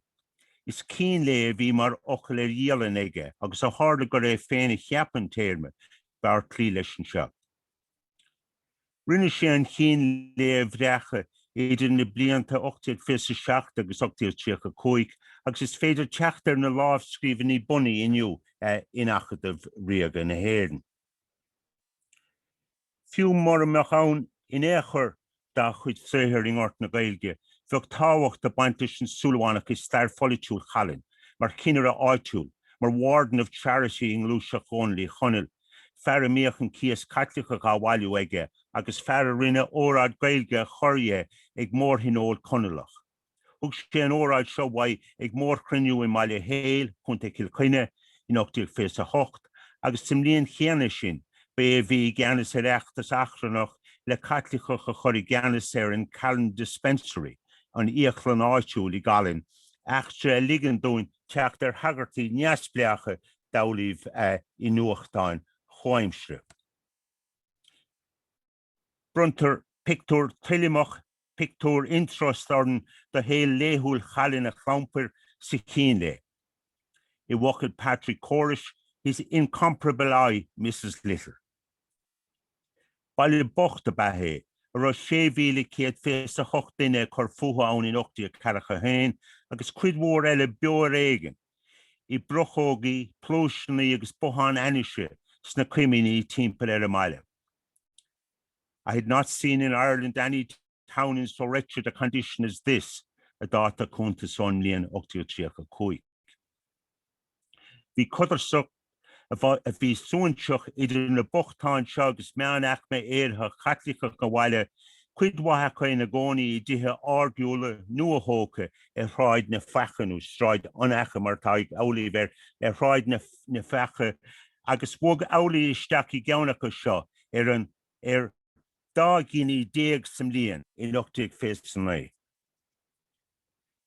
Ní ann de háú na cína le mar einse de mentality na meán achme úlhíní catlicí seo, achme bhí tíocht in inmhe faoi cheannasaí chonel agus iad anis mar a déireach ólaibh féin cathach.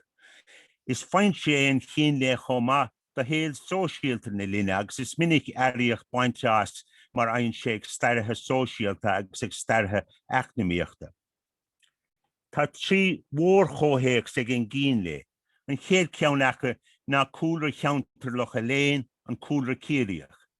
Á riachtar a ahar donacha mar scríbhí dáanta Ghaeilge tá lámhscríbna tá nisí go leisna is tríóid agus cuid bheag eile.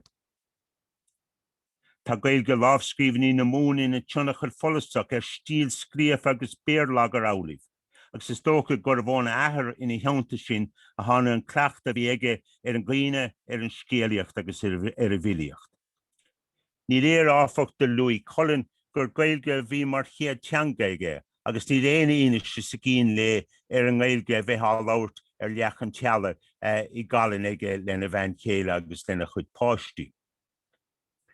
Thóla ólaibh é héin mar gcuine bhí ar imirce I Galin, ar imirce ann ó Loch Léin na bhearn bhéarmhar mar a deir Daniel nach ra aige ach sé bliana díos nuair thug sé héin agus a bhaintear orthas ciaráine I 1789 gon fille go brach. Téma cuitianta an díbert ó fárachas sa scrín óireachta aonmhethe snéiseach, agus is mar sin a cuireann mar hampla Carlton an Dr Pádraig agus Máire ach an beag an lua síos na blianta tusa dá suil. Is suil táir mar thruáin ina dír héin a bhíonn sco le catha acha iníag na titme.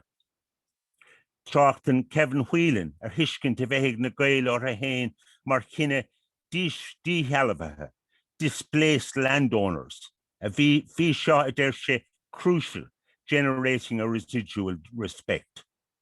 Chachach eile, fuirmíocht hóisialta tá Glanadai a bheith haun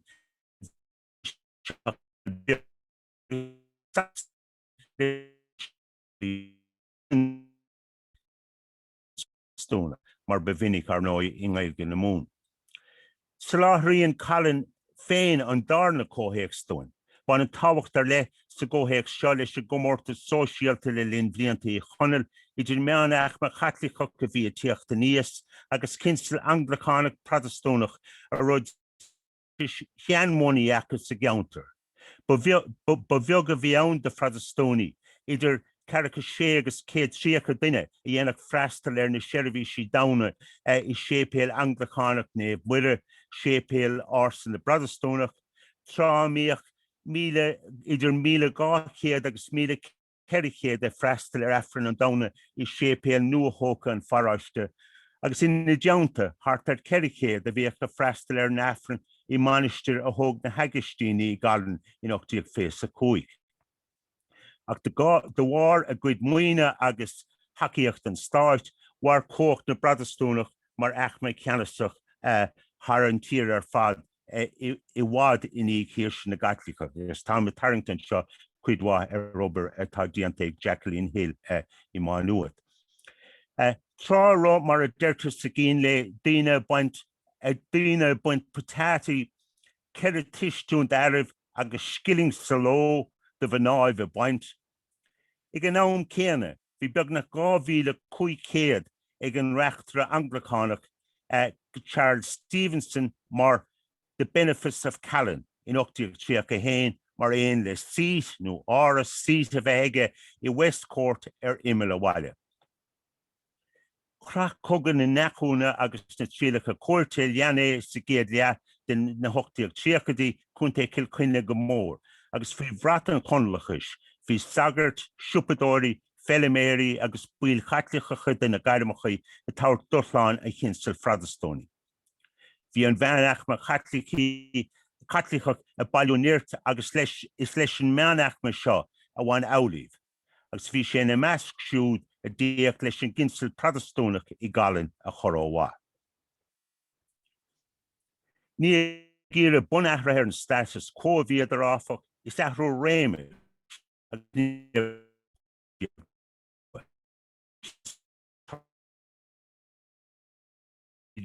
And you still break stone, mar a dúirt W.B. Yeats. Ní a bháin nach ra bun ahra struchtúrtha utha a bhí fuha ahra dhéana ar normana a géalaí córaigh. É seo I déir mí cultúra go háirt. Agus is as ahris ar clachtas cultúra an cins Protestantí a gcinú an cín le héin.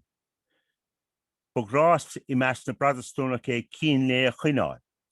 Agus tháinig chun meán féinvesta seach an cín go láidir sa 16 I meas na Quakers agus na Buratánach is sasna.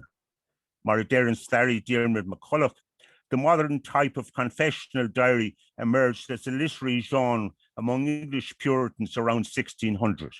These were journals intended to examine oneself for proofs of genuine election by God.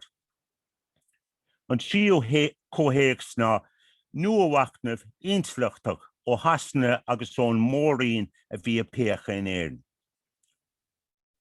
Dag an taistil a rinne áilíomh go bleach clia agus an dús spéisial éiriise sa léthóireacht in idéana fáilteáin nuachtáin cuasaí ratha agus macnamh cóimsere go raibh a chuid idéana a bheag nó bhór cothrom le dáta in éireann. Agus bhí sé na measc siúd a díoch leis an ginsel Protestantach I Gallan a choróhá. Ní gír a bunachra ar an status quo bhíad ar áfach is athrú réime. Teangan in Níochtarán na Subaltern a bhí as scríbige, a bhí cuid mhór dá bhfuil sa gcéin le faoi thionachar uorhachnamh ilchultúrtha an lé. Cén fá mar sin I chin sé ar chin le scríb, fuair litre bhí gan asach sa Ghaeilge fada sa bhain le haulimhie. Bhí siúpa ag Amhlaidh ón 1950 a raibh, agus is le cín le bhéarla bheithe I súl ó gine mar é a bhí in a Warden of Charity Conalach, go háirid agus an Ghaeilge ag dul le go tiúh sa geantar, agus í a titim síos go levéal sóisialta na Níochtarán. Go dtíobhann is I méarla bhí na honsrálacha tosaí in 1957, agus ní fada warsin agus tá an Ghaeilge agus an structure of feeling a bhí mar ráma tuiscine sa tradiisiún Gaelach in uachtar sa gcín le tríd síos. Is cosúil gur é fear na Ghaeilge ar óchaidí poiblí I Galanna. Bhí gach cumar óráid gan anama tá nisir cumad sa leabhar náisiúnta gur téach sé gan óráid a rinne Amhlaidh a chuirde ag mórthinol Conalach I Mealláin ar 8 úil a 1982. Bhí is ag cóhinol Mealláin, bhí 100,000 fearán leabhar sa Ghaeilge. Cénach léir gur a churamach persanta ag Amhlaidh ar intlachtóir ahananta ar bit de chuid árchultúr na linne, ní raibh sé aineolach ar thuiscintí cultúrtha comhaimsire ar na hórcalaína chuir I gás. Chunarc Mealláin Dialann I nathola ar Cathmhaoil agus I nathola ar chart I dtí an Athair Mac Cóil sagart a foráiste I Mealláin Andán a bhí sin. Bhí tuiscint an cheolaige agus bé a bharúil gur cosúil le ceol díalaí íos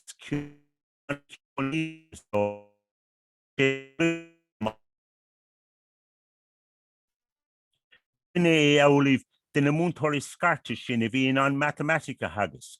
Scothach I meas na múntóirí agus bíon tagart aige de chéimsirta óirgí chéile. Tagraíonn siad de gaol róneart for a neas dá ard sir agus bhí scilar leithéige I darint léiráidí le hobar na gaotha a bhíonú. Thuig Amhlaidh go gafá bheithe de chana séir le learg mar atá ag ar híorgrach a lé a bhí geart, as ceap sé an focail learg clódóirí ar ealaíontóirí a chruthán mar a deir sé cló leatíomh dútha ar Cathmhaoil nó cart. Bhí learg nó leatíomh dútha idéalach le feiscint aige agus is sa tír agus ag an teach mór ag tuig na hiniise agus léargrach nó learg nó leatíomh dútha nó tíorgrach idéalach an tíorgrach rómánsach agus cachan saineolaí na rialcha a bhain leis in bheanú. The contemplation of landscape was not then a passive activity. It involved reconstructing the landscape in the imagination according to principles of composition that had to be learned. Mar der barrels scholar Vienna scrif div an romansachis. Dekti sléite ó hig na hinise agus fi cuilte a himpelú. Gá ceann de riachtanis an tíorgracha romansi ach fi an tríoreachtanis iske in asna ver rud a hig Amhlaidh. Ní heastín ach iske bháin áin mhór nó locha even kom tig na hinise de bheith a háid có brea cho háling is atá le fáil grim daun. Bain an muster agus gáithfacht leis an slíon ar taringaíomh an ús an folíocht idirnáisiúnta sa gcín lé. Cuir an teolas a bhí ag ar imachtaí bhádí géin den a grad am intlachtóra I measca chóin an héin I galar. Na duine dearthúla mar atá aige. Na duine dearthúla an achma bhíoch an yellow héin amach ó cóit na sráide. Mar a bhí an aige ar an níos leachma an cóit na sráide. Léirigh an teolas seo gur gcuine de bheasúlacht an bhaile bhíige incomórtais le protestúnach ar bith. Gur sé héanaí láthair mar aranneolalas ag deire le brea in ochtaíoch fésta seacht le líon coga híirse na Ghaeilge. Bhádar a lá an do gcuoine dearthúla an bhaile idir fear agus ben ag caint go móil seanachas agus nuaíocht na Torcaigh agus na Ghaeilge. Maidir leis an goga héin an coga idir na Torcaigh agus na Ghaeilge, bhí eolaíomh mar a bhí James Hardiman ag Irish minstrelsy Wokel Joop Learson, connecting the Greek War of Independence against the Ottoman Empire to British oppression in Ireland.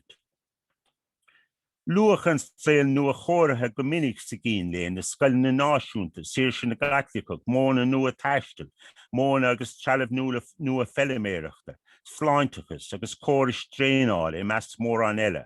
Ach ba bheag amhain an Ghaeilge leis, bhí an saoilemh run betheir an teanga a chur I leataobh trí phróiseas an gabhaldathe agus an nua chorathe. Bhain an gabhalda seo chomá leis an Agdas Cathaoirleach, an fós ag a raibh sfé cultúra I measc an tromlaí, for lábhas a bhí dul ó neart go neart le nua chorú a bunaíomh liturge béarla an tépéal. Bhí eolaíomh úl den cléir agus bhí sé na measc siúd a chostan an sagart paráiste os cór an aspaig nuair a chuir an sagart cúnta, nithe áirithe ina chuine in ochtaíoch tríocha. Ach in íos sin is ile is beag rion den chráifach de tá le brathir I gcín le. Sé leagan amach pragmatach an iargratha a bhí aige. Táhacht na haglaise mar bhain tachan chunlachis, chomá le rial agus reacht a chur I gcionn cóip na sráide faití saoirí amach. Eolachas an tír na talún a bhí sa sagart paráiste agus is conspicuous consumption, léirú a stáda sóisialta le líon siar gauntanis a bhí sa chréas a chuir a cáird an tagart ortha héin ina theach Seisiún. The cahas prin leis na ahar Seamus Hennebury. Bhí gá bhreach bhreatha bhéthe bhíl se hathagagan, ceannacha chomór le mion bhrodáin. Bhí ive ceart crú bhrite agus asparagus brite tomtha in leata leonach bhrite agus salanleige. Bhí fian fort na ngáil agus scailtín chomá stólas riamh, agus dar nói níor cuilimar I grúscín chum clocha de chahabh leis. Pánaí críoch leis an istíthe dóireacht I deach an tagart áfach nuair a rúgach iníon do bhar éid sinsin sealabhónta eolaíomh I nniuúl na bliana 83 héin, chábh líon gotíireach ó sciobh a bhain chéile. Ba gcuine I de bhirt fáiste a rúgach do bhar éid agus cláirlaíoch eolaíomh mar ahar dóibh, cénach ligach an tachar sóisialta atra dóibh pósta go deo fiúgáimeach sin uatha. Blach sé go fónmhór le tirmas an aspaig Erones vulgaris agus rion seachtaí ribhreith na hinin ag moréad, caitheann sé an nuas spálaíocht I dtithe tóramh. Ní ligean an taspaig éasóg ná daoine an fós thóramh sníhanis, ach is mata ní sé sin, or ní bhíocht a chahabh aimsire ag na tóramh ach ag imirt bócíim airthe dústíos, brethimh na bréige, sipín agus an bhanrín ag an réig, agus dar nói bhí eolas hiriacha mar a ráidar pósta. Ní bheoch rathair gratha gameach áitín ancaí agus hachas sé le nua chorú an bhaile trí choras ceart tréála chur in áit bréanóga an galar guimidí gorm, sé sin le rá calar marfach galar a tháinig cohéireann sim líon 83 Dag an takeíocht a thug sé don nua chorú lámh a bheitha chur ag eolaíomh go neat chóisteach I más an chultúr as ar fáscu héin. Bhain sé le glún idir gá hían, glún ar an teanga agus an saoil Gaelach dégan aici de bhharf orbert eacnamaíochta, hóisialta agus folitiíochta, agus ní bheoch as seo amach san éanúlach Gaelach a cultúr na níochtarán, cultúra subalterne. Bhí sean na Ghaeilge tucha agus bé an béarla festa cóthóir an dulchan cín. Sé an creid a Cathaoirleach agus ní hé an teanga bheoch ina cóthóir den éanúlach déarnach. Strúnach féidir mé I thuspáintíomh ach in sítar an scéal ar fad ar leacht na thua I rélig Kilvride, Garda Challen. Is in Ghaeilge tá sunraí na Súilleabhánach a tháinig River Granta ach ag a one tá, and also the remains of Humphrey O'Sullivan, who departed this life the 20th of November 1838, aged 58 years. Mar chríoch ba chóra rá gur mhór an trua nach ra teachta bhir an cló stíle na cíine lé nuair a bhí Simon Ainis I dús abheoch na Ghaeilge hí ionad Chaithneáin sa nua litríocht, mar sílim go mbeadh an chin lé ina crothúnas an tarbheith déad hí a bhaint as cumasc den Ghaeilge litre agus de Chaithneáine mar éon mar bhunús den nua litríocht. Sa fachmén sin gur mágaí. Gur míle maith agat frontíos as an gcaint bhrá. Tá cúpla nómata gin mar sin le ghlacha le ceisina má an bhar treéisá station dhéanamh agus neadidir ar bhaile daoine a chuirniú le lámh an áir beidir nó le ceiste chuirteach sa bhos go córá nó fiú an microfón na oscailtí tain má há ceist ag duine ar bith ar gcuine dus na cainteoirí.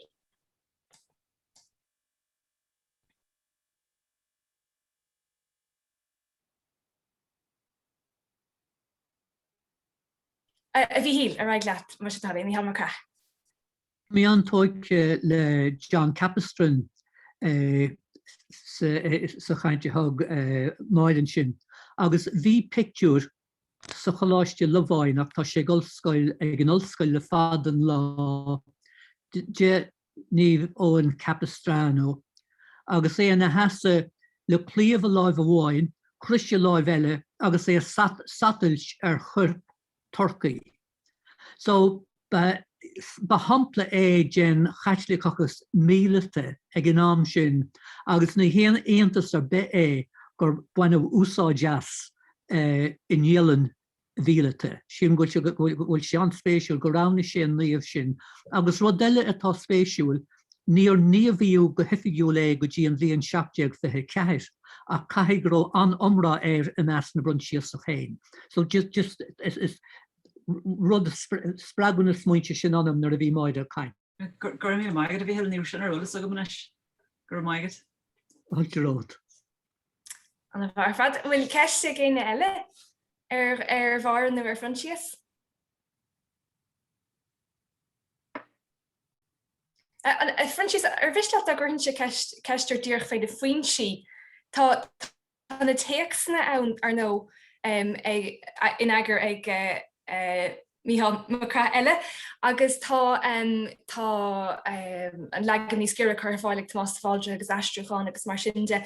A cad féin na faoin si eile a bheith ann agus a bhí na núsáid ag go tain agus ag taisteal eile, ag scoláirí eile maidide le cín le eolíh. Bhfuil mórán ar maidide le eolíh féin fiú, bhfuil rion fách aige mórán sa tafad starúil mar dear fá. Well, tá tagartí an fáilteó mé leagan méad a hedí seo sa lein bhuí im líana agus be cuidir sin ann ach is tá chuntas mar hampla san nuachtáin áitiúla le lína conspóide sin faoiníochtan, bhí sé sin thar a bheith fíochfar mar be mór an deise daoine iad héna choirniúil go politiúil ag an am agus an caisin a tridiú faoin íochlann faoin dispensary Galan is ba chathéidir na Protestóní agus na Catholicí in áíre, agus bhítí a chuir síos go rialta ar áulíh go háirid sa bápéir logánta Protestónach, agus bhíoh sé anmhaistach ar fad, bhídí se rá Humphrey O'Sullivan agus rudí mar sinna lena choirniúil nach réon cháilíochtaí aige mar bhúntóir agus so tána fáintsí sin ann ach tána chuid dá chuid saothar nach bhfuil agurthóir ceart dianta is tócha go sé aníonnta séirsúd a bheith gamach sé go gógáil seo agus bheith ceap go mé an chénlé an rud an rud bó suntas a chrocha sé nó scríise. Sin gur go mór an measta bhí ag a chuid filiochta nó a chuid scéalaíochta nó na hiíochtaí a rinne sé le scéalta agus úrscéalta a scrí agus so tá oberhórla déanta ortha siúd ar fad a chináíre is má hána ar nói agus tá sé molta go téine agrán bhí cra ach in áíire tá géirá le heagrán nu as sa bías ar fad agus tá go leor luchtaí le agus níl sé intrast amach mar bhí Mac Craith bhí sé Ghaeilge ar fad a bheith ar an leathanach clé agus béir le bheith ar an leathanach dhéis ach ní mar sin a bhíon gominic sa gcín le go háirid iontálacha bhhanas le Theitheadh agus lehéid sin bíonn si sin méle agus rinne Mac Craith sinna ágáil ach rinne sé obair na gapal ní dat faoi sin agus bhí daoine eilethe éirithe as an obair riime sin agus bhí iireachtaí déanta ag séamas ó chaiste agus daoine mar sin leis an téach sa chur éoneagar. Tá sé bhí leis sin a thuspáint ar an screen share ach tá sé cinna slamchúiseach agus mar bíonn sé scríomh ar leabhar a scoile agus leabhar a chuntas agus a lehéid sin agus níl cumanná chuí ó híh gramadí ar bhealach ach bhí sé bhaid níos sin nó bhí sé díana cópinna de lábhscríbhnaí agus a lehéid sin. So óna tá neart taide fósla déanamh agus gamach daoine gamach mar lu duine chuint eile faoi fápéir eile gamach daoine tóiríocht ábhar taide tá mé cinnte gomach neartte le fáileach é séhir álaíh nó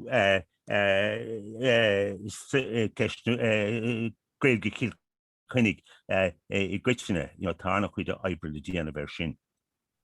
Gur mí maithagat Francis. Fecinn goil cúpla ceiste nó cúpla blúir atá cisteach tríd an musca córá leis gur mí maithagah as sin.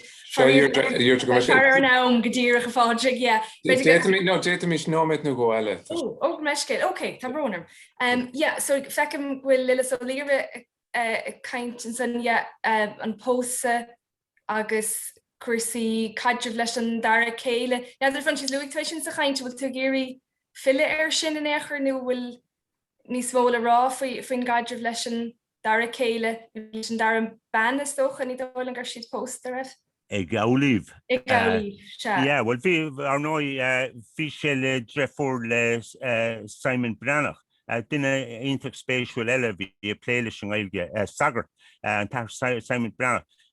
Ach bhí sé le dreifeór le siúd a fósa ach clownas a bheith sin a bhí chuthain áite ag an Brannach agus bhí an bhirrteacha anmhór ina chéile ach ní run dhéir sin mar níor fósa sa deirí agus tá chuntas ag iarthaí agus well ní chuntas tá anbéim ag deacha haidh agus lehéid sin agus ach tá sé barúil ar go leor bealaí ach nó ní hardlach sé go deo go bósach siúpadóir Seisiún nó Cailíneimsre just níta sé sin tarlú. Fug sé sin gláin na rialacha agus bheh sé mar aine sam céir a bheitchain gamach duine gon taileach riagal le duine gon loch siúla a fós inniu. Bheh sé mar sin bheh sé ábhar mór intas. Tá níor seansar bit go bósach sé moriad ach agus bhí siise brach go thomláil ar siúd agus déachas úr ar an gúlra a bhí aici tháina sí as muilin na hón agus bhí si bra go thomláin ar siúd so cábhís céir de hála. Se agus fecinn goil tagad céir benachtaín an san leis leabhar le Pierce Grace on Minute Local History Sheila an Canson and the middle class of Callan, so back then now fair aigurt sin choma céanna. Gurmíle mag was na ceistena agus beidir go daring ó méid rudí chun deirigh mar sin an so. Táid anmhuioch fad den bhartchaintóirí bhíling den Seisiún áirithe seo den Dr Prunchí so Scóil agus an anmhuioch freisin den Dr Máire Nic Cathmhaoil as leirling fao chin le í Mealláin. So gur míle maith go bert agus a fáidir go bhar leta fógra dhéanana fin géad Seisiún eile. Déanana mé sin Deirdre gur mag Deirdre gur mag bh trúr a Francesca sa bhaire is Deirdre. Agus se beid beag an chéad ceann eile tasnú mar sin ag leabhar se héndéog. So gentlemen rud céanna agus réist beidir nar hiig gachéine an nuairnach mar eisce mar sachsalir tá me chun breakout rooms a chrathú díobh dá a bhailibh dul chun cainte lena chéile ní gá ach geo sibh cuire agus is féidir ghlacha leis sin tu sé an scáil an nuas sin dá a bhailibh cup an cafe óla eile nó cinnte bfu rud héine anamh agus an camera bhó chu fáid Bemid Harnash chum Bemid Harnash ag lehartri sé héndéog den chéad Seisiún eile gur mag bih.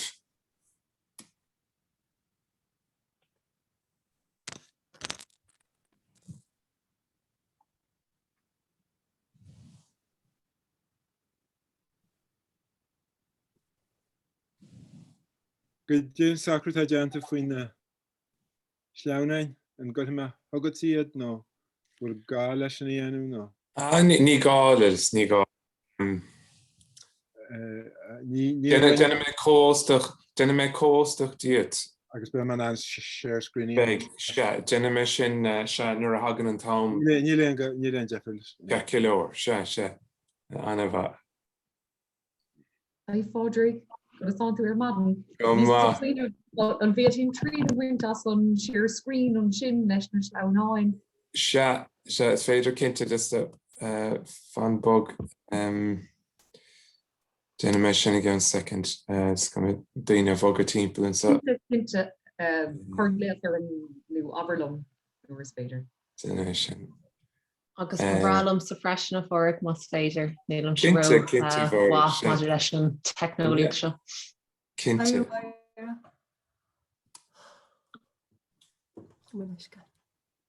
Tá cóstach an isise bhar agus go mé Does it go tríd a bhainte sin a bhar in isise bhfuil nó?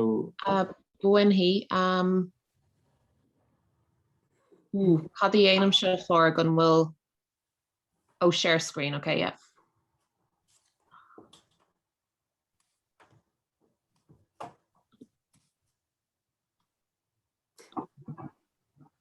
And féidir le mé Clinston cear go leor Pádraig? Féidir go brear fáidig ar sin se féidir. Ítach. Se aontaingt mai go dtí seán a bhfuil, se lo. No pressure Waira.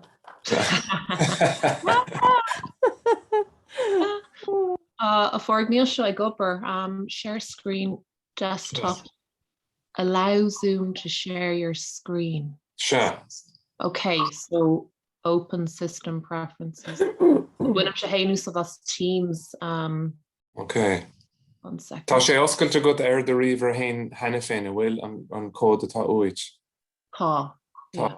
So mar sin má bhrúnta shared screen ba chóir go Spanish sin a fuinógar fad atá oscailt a go agus an sin brúntú share faoi go. Ráníonn tú an ceann atá uait an rud atá uait agus brúig ar faoi go cinál lena oscailt. Okay, in mission an ish go magad fág.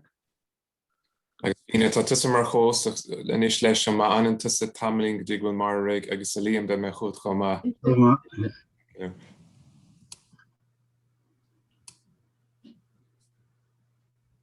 No, tá rud ag an mícheart leis an riomhar a fórg ní dóilm go bhfuil an legan is déanaí de Zoom agam.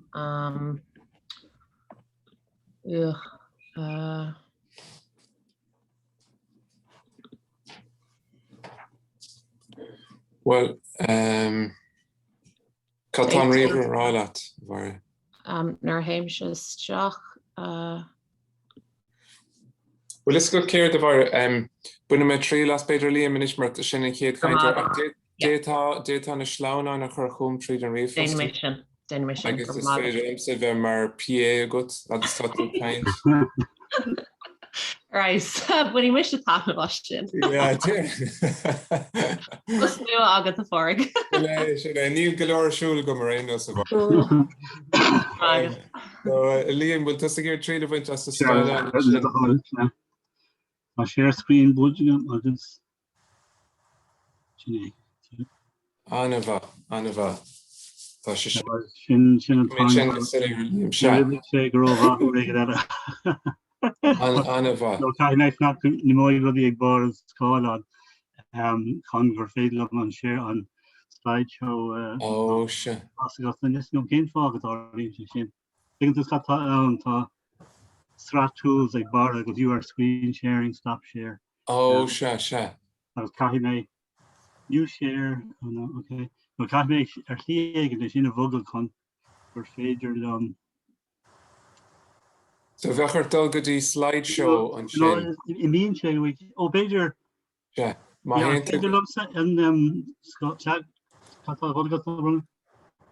no, tá sin le feic agus ar aon os Liam ach mata gur Skyline omláí an a bhas broig slideshow ar an PowerPoint. Féidir mé frisin diggin tú tá. Na féidir. Diggin tú tá sé ceantar bar dúirt ag an eftir cúig féidir. Fígur an second dibri an orthala. No, it's good. Yeah. Okay. Tá sé sin brasal ar Liam. Yeah, tá sé ní snacht gom sé. Okay.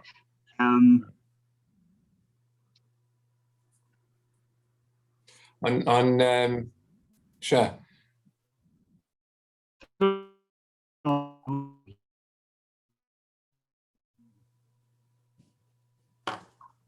Well, I the game shows before now. No other play was on this.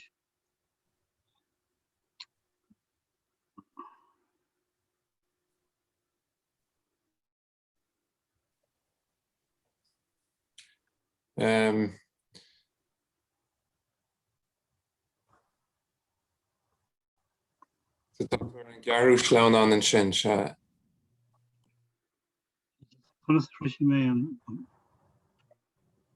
Well, détá ar de bhéirchlár díreach page down of yeah, tá sé go inis.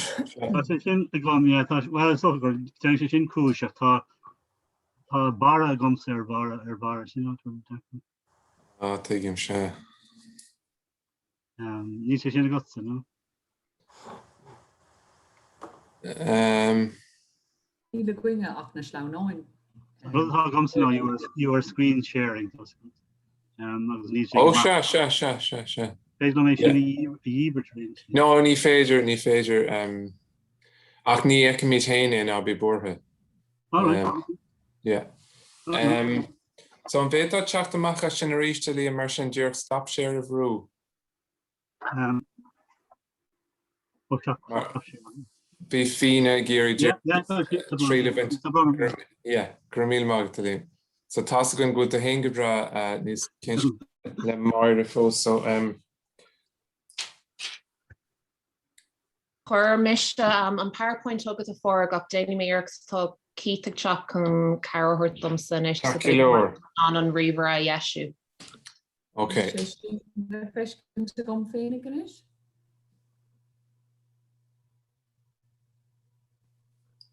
Tá sé sin go bra fine se, tá sé sinna goin? Anna bha? Yeah, so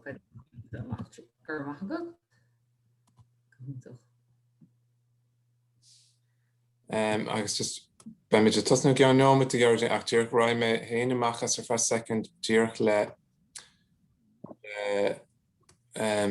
riomhos bhaire Oscailt leis an PowerPoint sin Oscailt le meach sé gom.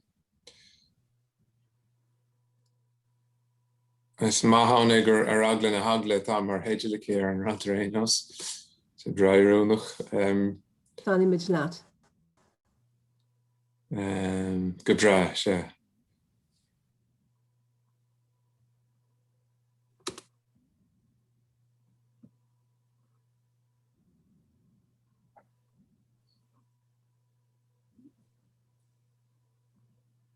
Tá sé Oscailt in Seisiún ach beidir troch second eile cearóiding.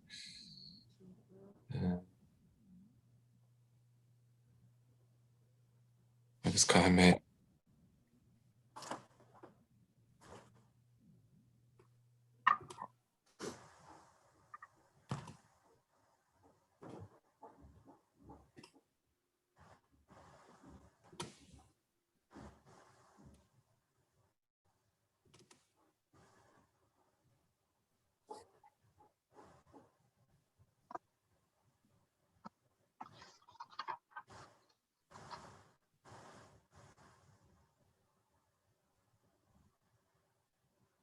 Tá sé beganín mála Oscailteach tá sé tosnú is tá go leor is léir go bhfuil an bhfuil go leor ábhar air.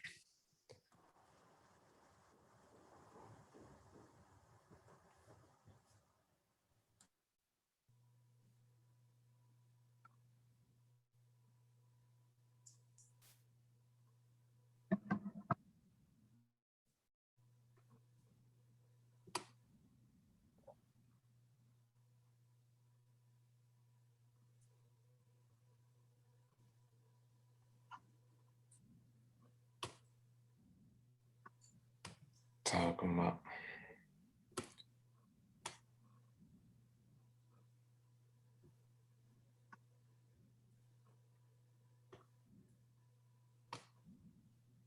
Ceir a bhaire tá sé gomsa mar riomhar hain ar éos agus mata de géir tríle bhaintas ag tús a chainte tuairmid trocha secondá agus mar ní brion sin a bhí bora agus den mission scáil an a roint. Agus díoch ar na came rointíí na scuileisteach inis an seomra feithh agus deir mé leatan sin just beidir trocha second mar sin. Keist fé an vanamíad na anstal bio agus díireach an microfón múcha le ling an Seisiún. Sinné go é fine sebeag sé móta go sé le a haid.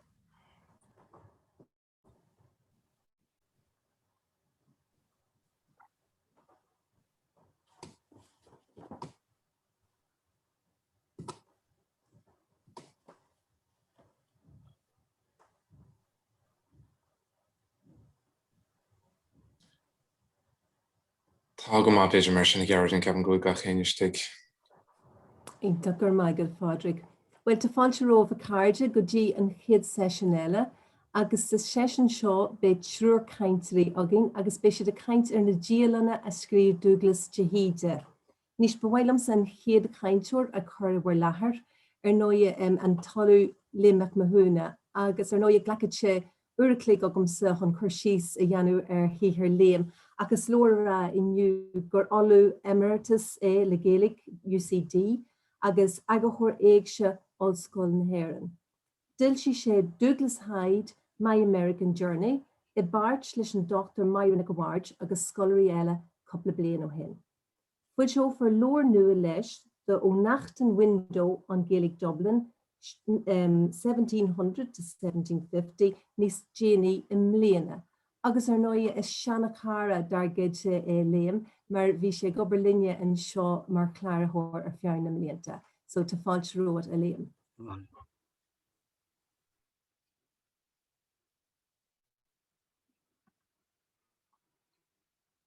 Oh, tá sé sé bunda governance go húntaach.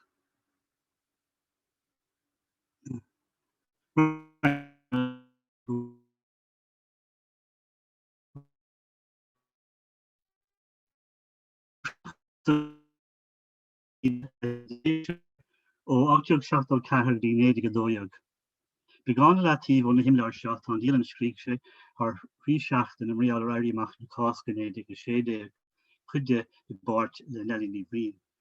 An na Dialanna seo ar fad dictite i leabhar náisiúnta na hÉireann agus ar fáilte ar nIarlaí. Thosnaigh an críbhín ar chinléiche mead ar bhí sé ceithre bliana déal díos. Sé an chéadún tráid atá ige ná cíann sin sonnaigh ag U-boats from nIarlaí. Fáilte chéad íir ar aber Ghaeilge bhreacha an bhíad ar gún. Sé an béir le bhí an lucht ar sa chinléis na blianta tosaigh. I gabháide bhealaigh héin bhí an déagóir ógus a sachbáir ó héad scríb na Ghaeilge. As is minic ná bíonn sé fuiris dúin in jobh, meabhar a bhaint as a fanaracht as a litrú de sáid sé, ná as cóir na teangas na húntrálacha. Wat náchtúg seachtó cuaig tan Ghaeilge an béir á scrí céimar céim chud bha at réir chéile tug an teanga na Ghaeilge an scéléthe. An am sin amach leis clítead an chud is mó le gnáthscrín ordacht na Ghaeilge. Úsáideann de híd an cló Gaelach agus buinn sé feim as Ciarúcháin bhíchar tíontas na láimhscríbhnaí. Duine an aibrethe be an críomhíon fearr is dí. Ben 6 duine chur a chlár ábhar ag tús leabhar nótaí as a chur inléachs ar a chúl. Chud an cléanna céanna é súil siar a chahabh ar amachtaí na bliana bhíochimethe i breasúas ar lá cuileann na bliana bhí teacht, nó sé cín an bhlach de haideúir an léonmh go áras. Tá féin le stála le brathair na chuntas Nollaig féin mar chiimiid. Agus cuasaí ama mar a tháineamh, dí roiid méid an chud is mó ar Nollaigí óige agus ar an túil siar a gabhann le dornán blianta táchtacha a rith héile. Ina chéad úntráil Nollaig sa bhliain 1874 scríb sé go gunta mar a chéad an son, Fine and frosty, we may suicide a law, but on the gloves with A. Seisiún rá hí bout the Dr Nollaig Ó Muraíle go háir Arthur, hí seach Dialanna is sinna A. Chuntas cear eile aitar lá Nollaig 1875, hí may suicide law, went to church, for sé Higgins A. An bhliain dár Jún, gan 1874, an bhliain dár Jún agus é an aróg sé bliana déir díos, Tadhg Douglas leis lá, maidin le Nollaig, agus an Baltasá luann sé go raibh gur fuair net, bhí 5 bliana níos óige ná é, gus an tantíí na bamsa leis Seisiún nó Cecily Hyde airthe gomach coma. Lá na Nollaig, bhí mé suasach a lá, fu mé bantalasa, Bíblia Gaeilge agus stair na haglaise na hÉireann agus cá ghiotad an fíbáin agus rud eile. Dibhí mé go jump le ile ghuine bhí ghuine, lá aní as seach sneachtar a dalamh, bhí mé siúil ag lá si mé sa cisteach in leis agus siistile.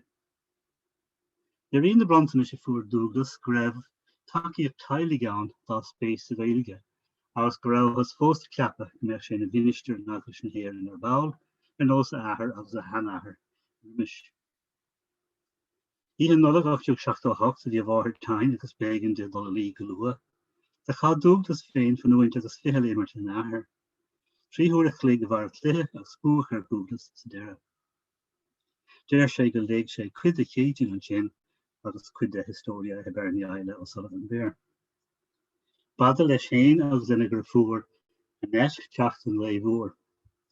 Is go raibh Douglas 8 déir díos féin drása, ní raibh net 8 déag.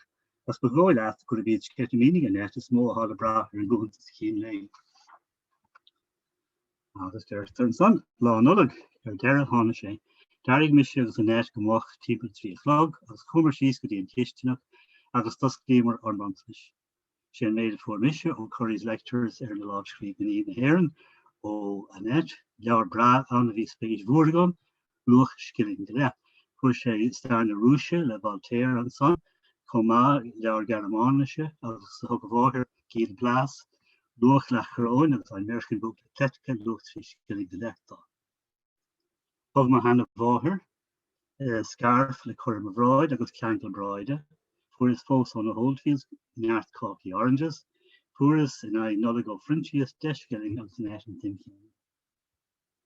Thug mise do a net, halas a dalamh na nuntas agus cá leabhar Spáinise, ar isáilise Cathmhaoil, agus an ile chat mé an timpeall 3 scilling déag uirthi. Thug mé do má leabhar cártaí Nollaig de cheannig mé le lechróin. Skins gur thug sé féin ar gur gnácht an chríomhíon an costas nó luach a bhain le gach blontan is na thuairt. Is tréis sin atá le feiscint Stephen eile comá. Bracta híle chuntas fada deir na bliain 1878, na riíonn sé héal go dtí sin agus na gcuireann sé síos ar chumas teandracha agus ar na leabhar tá léitige sa Ghaeilge, sa Laidin, sa Gréigis, sa Raincis agus sa Germánis. Rís de bliain 1879 airigh sé héanamh sa net go hána luas chuair a síos go dtí an cisteann agus dos bliain ar a go buntanas, leabhar is mó bhí á mar tú buntanas go. Og sé héin ceir leabhar agus buntanas eile dá net, leabhar le Jules Verne a thug sé dá athair agus leabhar haid cártaí nóg dá bháthair. Go hirónach críochnaí an chuntas á le stiofáin de troscéil féin an uile. Bhí mo thuaille an aníneach agus ní réad méid mór an lé. Is tá nithe tram chúise go a tuairisciú san éifinn siar machtaí na bliana 87. Is Ghaeilge gur Ghaeilge go artar. sé trí gurn sé nach a ceann tastáil as an marín Arthur Bocht diimi sé. But ní higle mar nach áúil do héin é fáil bháis choúsach tála go bhí sé anna hain chéanaar. In úsar sin tá Tadhg Ó Cianáin ag droch úmpa an ahar. Bhíoh I ggóil go trám dar an dúglas óg. An rud is éisiútaí tá sé sa gharman san deirg nar measc bé an fua a thug an máistear dóilfield tráthair eile gan mór an fá ach tá sé inis go sé rialta sucr leis. Cí nach mar an spéisiige an na gcónaí síle. Tá úmpa alvéil brána teach bhile an bháistear suas le feiclas an úmpa an bháistear scuisantí. Bhí páirt fuair má hinnis héanana Aibreán si glóid agus choradh intinne do roinnte ón ránúlach na hibreaigh sin. Ba rám an asláinte na bhuailach ar an héin an mí bealtaí go dtí isteach. Glóir de dhé cé ba dhéir é tá mé inis teach chun héin a ríist. A goháin nach digla an áil ad a haint agus gaimi aidaid na címan te gcónaí clíb. As an deirste gohfuil meas ar fad nach bhfuil na súile go holcas a bhí si riamh de breiste agus blian agus an san tá tróide do héin mar deirn sé. Agus trúla mé agus mis sé go bhfuil spéis comór sin lé agus is staid léir. Nuair a léanana mí rá go dtí chuntas Ciarán bliana 1893, cíbhíad go bhfuil athraithe mór tagtha. Bhíonn eile thuairteach an críomh hín lista fada an ada dá riad agus na leabhar léigh sé gahar bliana. Ach an 1893 ní féidir leis cuioine bhar Ciaráin, dainóir nach raibh an éiritín cothán. Deir sé, ní chuoiní na leabhar de léigh mé, ní raibh siad am dúil, mé róchan óthach le rud eile. Ach thug mé amach má Aibreán grá chuig go connacht, agus í fáilte ábhéil mór ribh ag gach pápéir agus ag gach duine, chur mé amach ar leach chráinné. In rud a hochtaí an sin bhíonn sin ná Lucy Camatina Courts sásanna go nála de chuaigh Germánach a fósa an deithbhádaí ar na fór. Sé an tain rud is éifeachtaí na nearna mé nuirigh an rud is éifeachtaí rinne mé riamh a fósa. Maidir le bunú an chonar an líon chéanna, ní mór atá le ráige. Fuair sé féin airigh go luann sé an dátain bhí cheartúháin. Bhíúil sé go héin be chóir de bheith an.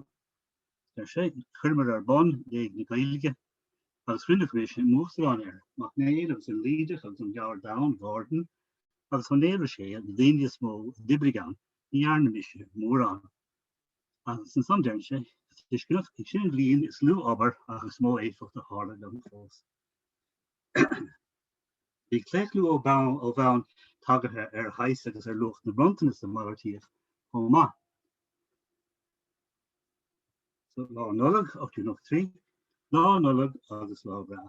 Fuair Lucy agus Mishi mar brontanas ó an gá hás álainn cantas le trí budéile, is is cabinéid dochan iad san le glas agus ochar an iad nád ón córsanna níhhain ón searbhántaí agus tíine ógus a tígus.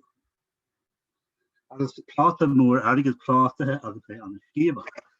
Fuair mé uí mar an ggéanna sin ó an Our Village le Miss Mitford le Pictúrián agus almanach Shakespeareach fuair mis siise ó Lucy fáinne bhrá le trí díomad intí gá Andy Shielda ó Como agus Cair Cortini ó Bellagio agus trí leabhar uimse agus cáhan báistí le ceann airigh was spat a dasisiúil na ceann airigh campus an Tránóna. Is maidir leis seo rudí bhain mé nuas ón Idirlín in Cír sa Ríis. Shielda ó Como san hoptú nóchadaí agus Cortini línéad go Bellagio san hoptú nóchadaí. Son is go an níd san agus an stais Cortini chifa or san áire is rá downing le in the seo a péisce. Bin na brontanis mar tíoch. Mar teann ó sé bhí réamachfach féin líon néadagus sa chéin. Héad Chris Kindle bhí réim inis meas go lína fásta. Tháinig an éis agus camera a fear. Céir linne agus thugamar ar brontanis tá chéile. Ba thochraí mar an líana go dúir mis gach chéin i gling Deisceing fitadh chéile in ar mund na sin de cinach. Gus winner mar sin. Ceannig mé héon tóirse leictrach ar coscailín déag agus réal agus caitheann domhain le críostaí ceannas réal dáanta ón ró ar na chróin. An bhíonn ar gún ar nós an léinneamh, tá bhí sé tuairisciún ar bhéidir na brontaine sé fuair na páistí a áireamh. Bhí nua le 8 díos agus úna sé. Fuair na páistí eile suirt bábóg Bilseán leabhar nanamh agus tá bhéad díos de chuoinebhar. Fuair mise glunne bhrá méadathe ó etal sin etal chans, agus bosca beag lasóg ar nAirlaíocht ó na Hallfields, agus bosca sigáraí ó net, agus leabhar ó Uí Ríordáin. Bhí daoine ar mór againn agus bhí na páistí láthair agus bhí craiceoirí agus cuileáirte. Dearíonn sé an gúntasá nábíocht na páistí ag hibé le deanta na líon fásta do ná. Is just raig die is a de die fachtes an chonnerhe kon de kindjo me an Ghaeilge richtnach kon fasten als kan noe als kan her be launchos en beantesje brothersleer en de chuntas. Die de rodi is mo effectief de hitmaach kan lenen is an voor de kurden haspe gemacht in eigen Ghaeilge dat eigentlik zijn alskal als een fragger de hog kon Ghaeilge. Tadhg Ó Cianáin crinne hamúra ar fud na tíre, agus chuid mé héin is leanna ag túin le Carman, de bachah léin le clia, ag manisteir na hiniiste, ag limini, ag glad peda á luin, an bhór ag an convention de bhí fa cheannas Sean Raymond ag lá clia. Bhí an siúl mór mód á raibh lá clia ó bhás parnelagring mar an ggéama ar na gúis cheannas sin sáil chunam.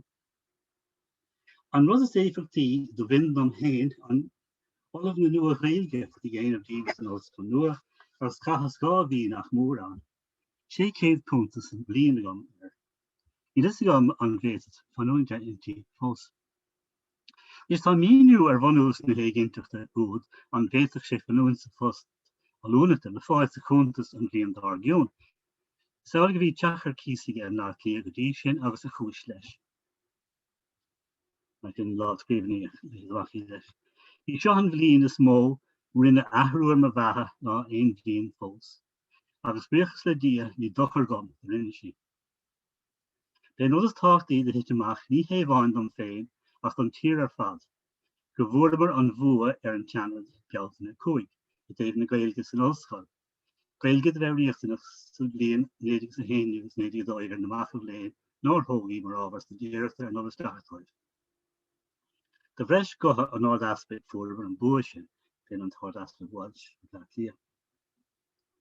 Agus an son mílíonn sin scéal. Híomar ar lóistín go dtí sin ó bhí mé héin agus an níalach sin ónach néid agus Máire Nic Éadáin Muraíle réig chun ar níteachtas san Oscailt de chahabh dín dá depachoring ach nuair buach ling ghlach méid teacht am héin a héimplás for an Iarla ar cés chuig púntas an líon agus hoscí mé ar thuscáil na Ciarán agus ar na hifríocht na ceannachtá.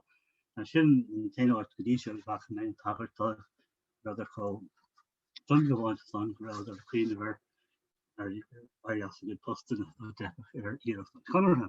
So mar sin, is dóilm gur féidir dhá rud a áite mar chuntlúid. Sa chéad áit, tugann na chuntas ar ballach tú bunta na slán nollag, léargus ar an Ghaeilge bhí bhuail an taidhg lena chéile ó líon go bliain. Par éon rud eile stoilm, léiríonn sé an lú cháirde sa bhí ar dúglas agus gur fuair an air, ceannas ceann a bhar go dtí an deire, bhí bás an chuomhíonn sa bliain 2009. So tar na háid, tugann na túrascí bliain túla écht an dóin ar na himachtaí go thugann sí ina héal idir fiblií agus bhíbáideach tála sé bhíon héin ag nám.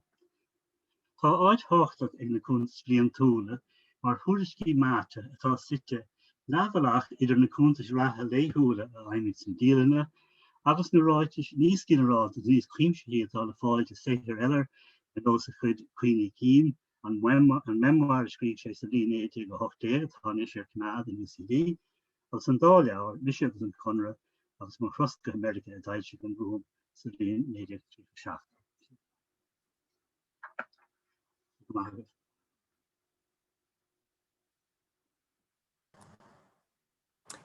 Gur míl maigad a léim. Gur míl maigad a ríist as an chaint sin inis. mar a dúirt Pádraig tus agad be mit clí leis an nósa chosí siad agus ní bheith on ceisna an go dtí jeú an teisin. Anis an dara cainteoir a bheits a gnne na an Dr Máire Nic Anis is leachtóir le Gaeilge agus star nidiachas I Máire Nic rin frebel Oscailt wanút. Tá sé gobar an éanacht leis an alú Liam Mac chrúiseach a bhaineann le saoil agus saothar ó cúglas de hÍde. Tá fuil se chaineci ar na habhairt seo leanas, cuasaí cinsireachta, dúglas de hÍde, behéagsúlacht agus an Ghaeilgear Corclach, agus cuasaí isteachas, agus ba bhhailm sa níos fáilte a chur rih mhaire. Na hiú mhaire. Gur míle mágad.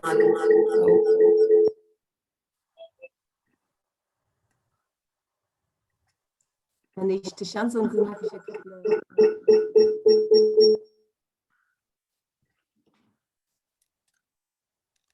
Anis.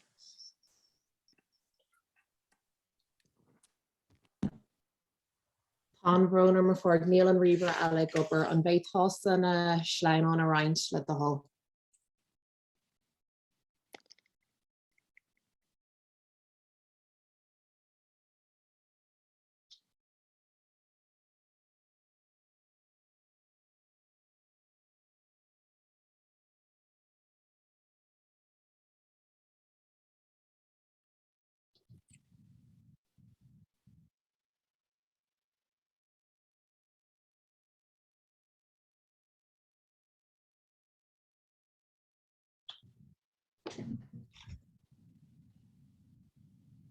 Gur míle mágad.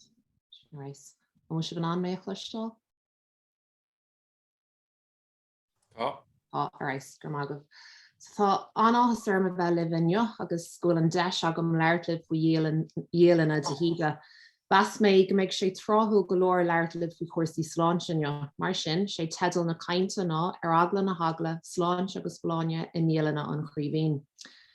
Dúrófar sa cainte ar Dialanna scríb úna haid, inín de hÍde sa bblion 9 agus a 8 agus buin for úsáid as Dialanna an chríomhín chun ólas a chahab ar chláinte an chríomhín agus ar chláinte a in éanacha. Chnig mé an Dialann siod an céadúir mí an nula 2009 a cean san óstán Talbot I Dteach Lurchán blá clia. Bhí an talamh Liam Mac in éanachlum agus bhí an Dialann seo a chmad úna sa bblion 9 agus 8, 9 agus a 9 ar díal. An céisiún an eile for the hall. Cheannig an leirlan náisiúnta I agus tá mé fíormhuíocht a garúdú luing sa leirlan náisiúnta a chairíonn go mórlinn lenar gcuid Tadhg agus ba fáil ar an Dialann sa leirlan náisiúnta go luath agus mar ecinn sibh ar an scáilán tá ibar hagar heile feicáil. Bhí beirt an céisiún an eile. Bhí beirt fáistíag de hÍde úna agus nula. Tá gcuid sunraí le feicáil sa déan ormh ó 9 agus a 1, bhí nula 6 bliana d'aois agus bhí úna 3 blian níos óige ag an am. Agus an céiciún eile. Rugad nula haid a Jack Ratra a gundé Roscamáin sa bblion 8 nó agus a 4. Déanann de hÍde chur síos margheallar bhre nula ina Dialann. An Dialann a chamad sé is ar 8 nó agus a 3 agus 8 nó agus a 4. An céiciún eile forg. Bhí ar an doctor teacht chuig an teach a rith na híthe chaisleán riomhach go bhí 6 km déag ó Ratra. Tháinig sé ar a chapel nar a chric an doctor an teach, bhí an creightar bocht ag fulling péine. Agus rugach nula an tróna na dhéisisin. Scríbann sé margheallar bhaiste nula freisin ar an géidlein an eile. Ar an bheithidú lá de bhí bhean for 8 agus a 4, agus buineann sé úsáid as ceann litricha mar ecinn sibh ar an scáilán. Ba gnách leis ceann litricha úsáid nar tharla ócáid hábhachtach a ratha héal mar hampla ar lá fósta tá ceann litricha le feicáil freisin. Bhí lá álan acu dó siad cúpla buidéil mór champagne agus bhí amig de hÍde an íscreacht freisin. Fuair sé nó 7 giosóga beaga agus bhí ceann acu trípunta, cúpla buidéil mór champagne. For nula an céiciún eile forg. For nula bás go tragógadach sa bblion 9 agus a 6, bhí etanarthaí agus cuirc a réalaigh hiag buhín an átará ahar de hÍde gobar mar reachtra. Tá méid seo scríofa ar uaig nula agus mar ecinn sibh ní raibh siach 2 bhliain is 20 ar fuair sí bás, tá sí a measc na angel inis. Ba siad go leor alt na nuachtáin Mealláin Bhás Nula, bhíonn méid seo le feiceáil sa the Dublin Daily Express an dear lá de bhí ar for 1960. The death is announced of Miss Eileen Nuala Hyde at Rapture House, French Park, at the early age of 22 years. Miss Hyde was the eldest daughter of Dr. Douglas Hyde. Tá siad an méid seo chunra na Ghaeilge Mealláin Bhás Nula san Irish Independent ar an sé lá de bhí ar for 1960. On the motion of Mr. Foley, the Cuiste Ganoha, the Gaelic League, passed a resolution deeply regretting the early death of Dr. Douglas Hyde's daughter, Eileen Nuala. Reverend Crennan and Mr. Brennan were asked to represent the Cuiste at the funeral. Scríomh de híde litir chuig a chara Mrs. Jane Coffey, bhí she postal George Coffey agus bhál iad don chuman náisiúnta litríochta. Scríomh macló Diarmas Coffey an chéad bhaisnéis Mealláin de híde. Níl an galar, níl an focail etan fiú lúta aige sa litir. Tá roinnt a chréith an galar le feicáil, ag níl an tanam lúta ar churbe. My dear Mrs. Coffey, you will be sorry to hear that dear Nuala died yesterday. Heart failure was the immediate cause, but it was brought on by the difficulty in breathing. She had 2 dreadful days fighting for breath, but the end came quite peacefully. She's wonderfully brave and patient. Poor Lucy is quite broken down. She died just 25 days from the time she got hemorrhage. Hoping that you and Dermot are keeping well, and with kindest regards from us all, yours very sincerely, Douglas Hyde. Bhí is ag an saoil gra scábhó go lága ag Nuala, tá tagart do scábhó go lága le feiceáil sa Dialann a scríb Chesca Trench, a fáil siach sa leabhar Chesca's diary, 1930 go dtí 1960 le Hilary Pyle. Bhí an méid seo le rá ag Chesca Mealláin Nuala nuair a thug úna agus a chathair cuairtarthaí ar I míar for 1940. Nuala is very fat now after stuffing for a bad lung, and anyways, she's not as interesting as Una. Ní raibh leis éifeacht ar fáil den netin go dtí 1940. Scríb Douglas Seeley garbhach de híde an réimhrád an leabhar Chesca's diary 1930 agus déanann sé tagart den netin. The name Chesca meant nothing to me until I discovered that I had long known about her under the name Saibh Trínsheach, the artist who had supplied the frontispiece for Diarmuid Cuffey's book about Douglas Hyde, my grandfather, and who had also made a drawing of my mother's sister Nuala. Nuala had died not long afterwards of TB, though that was never mentioned. Haring Chesca picture the Nuala agus the Una nor dan she leis an Taisteal I mílúna san 1960 mí ribh Bhás Nuala. Bhí stigma ag bans le hetan ag an am, bhí an ráta báis ag ordú I rihan am seo, agus bhí ciúnas ag bant leis an malar seo, agus bhí an ciúnas seo le feiceáil sa litir scríb de híde chuig Coffey. Bas daoine gra nascé ganaine idir an etan agus buchtanas agus gur chalar aireachtú lei. Bhí aglar who mar sin faoin tionchar a bheith ag an nálar seo orthú de bhór an bheon a bhí ag an tucií ag an am. Scríb an Dr. Woodcock an méid seo sa bblion 1912 a chur an béim ar an stigma a bhain le hetan ag an am. Tubercle is in truth a coarse common disease, bred in foul breath, in dirt, in squalor. The beautiful and rich receive it from the unbeautiful poor. Tubercle attacks failures. Seohalanas an Curshi is the and Janet Agus Garth Dunleavy ar Bhás Nuala. On September the 5th, Nuala Hyde suffered a hemorrhage. The diagnosis was tuberculosis. The prognosis was poor. The progress of the disease was rapid and devastating. Lucy and Hyde watched helplessly as day after day their own vivacious and beautiful daughter fought for breath. For Hyde, all the horror of his boyhood when he had watched for months the suffering of his brother Arthur returned. Mercifully, Nuala's struggle was not so long. By September 30th, at the age of 22, she was dead. In notes to friends, Hyde spoke understandingly of Lucy's great sorrow. What he did not speak of was his own. Poised, articulate, and gregarious, Nuala had been the daughter most like himself. The loidrach ag bantla de híde mar gcuine, caithí gra sé tharbheith cuirithe ag an am tuis gur uling Nuala go mór. Scríb sé litir chuig Augusta Gregory míar for 1960 agus gabh sí buchas léihí do nóta chuir sí chuig a tréis a báis. Crígníonn sé an litir leis na línta seo. What a dreadful year this has been, both public and private. Ireland seems in a hopeless muddle. So does everything, the Gaelic League included. Rugach úna sa blian 1986 go leis gilm lá clia. Scríbann sé marall bhre úna ina dhélan 1986 go dtí 1900. Bhí Douglas agus Lucy ag fannach de Jack Oldfield a Jack Lurchan ag an nám tuisgréisi dimathe agus ásanna. Bhí Lucy a bíon ar fad 10 nóra agus rugach úna ar an 9 de bhí an bheitheh 1986. Uí híde ag snáb a rehanama seo sa Carigh ach bhí sé tí am hranóna. Bhí Lucy go bráfach ach bhí sé brota. Bhí pína na écail agus bhí a cheanga atathe. Far Lloyds ar a bat híde mar tá fecagan ach bhí sé lochalach golóir module cuasaí sláinte. An cé ceanna le fór. Baistíoch úna muire ar an 17 de bhí bhean for 1986. Bhí a grifór net an éanaach le ríis agus luúan sé ina dhélan gra cúpla buidéil champagne acu agus gréis sé chur báistí ar an lá. Begnách le de híde chuirsí is dhéanamh ar an aimseir ina chud Dialann agus begnách leis freisin mar Louis Liam liv achhuimar scríb ag deireadh na bliana marall na hócáidí tábhachtach a thóir le rith na bliana. Agus an cé ceanna le. Tá an bhliain dhearannach críochna inis agus dog sé go sláán go leir sin, tháinig ball ó rug Lucy inín eile dom Máire úna. When an Cheska Trench úsod as na focal charming person chun chuirsí is dhéanamh ar úna ina Dialann, tá méid seo scrífeici ar an tríú lá de bhí fearan agus a 50. That evening, Siobhan and Una Hyde, a charming person of 18, came to sup with me and Miss West. We went to the Gaelic service. Scríb Douglas Seeley Marialler Waher Una sa Rayvod than Laura Cheska's diary. His daughter, Una, my mother, was 7 years younger than Sive, but both came from families with a strong clerical background. Both were talented artistically and could speak Irish.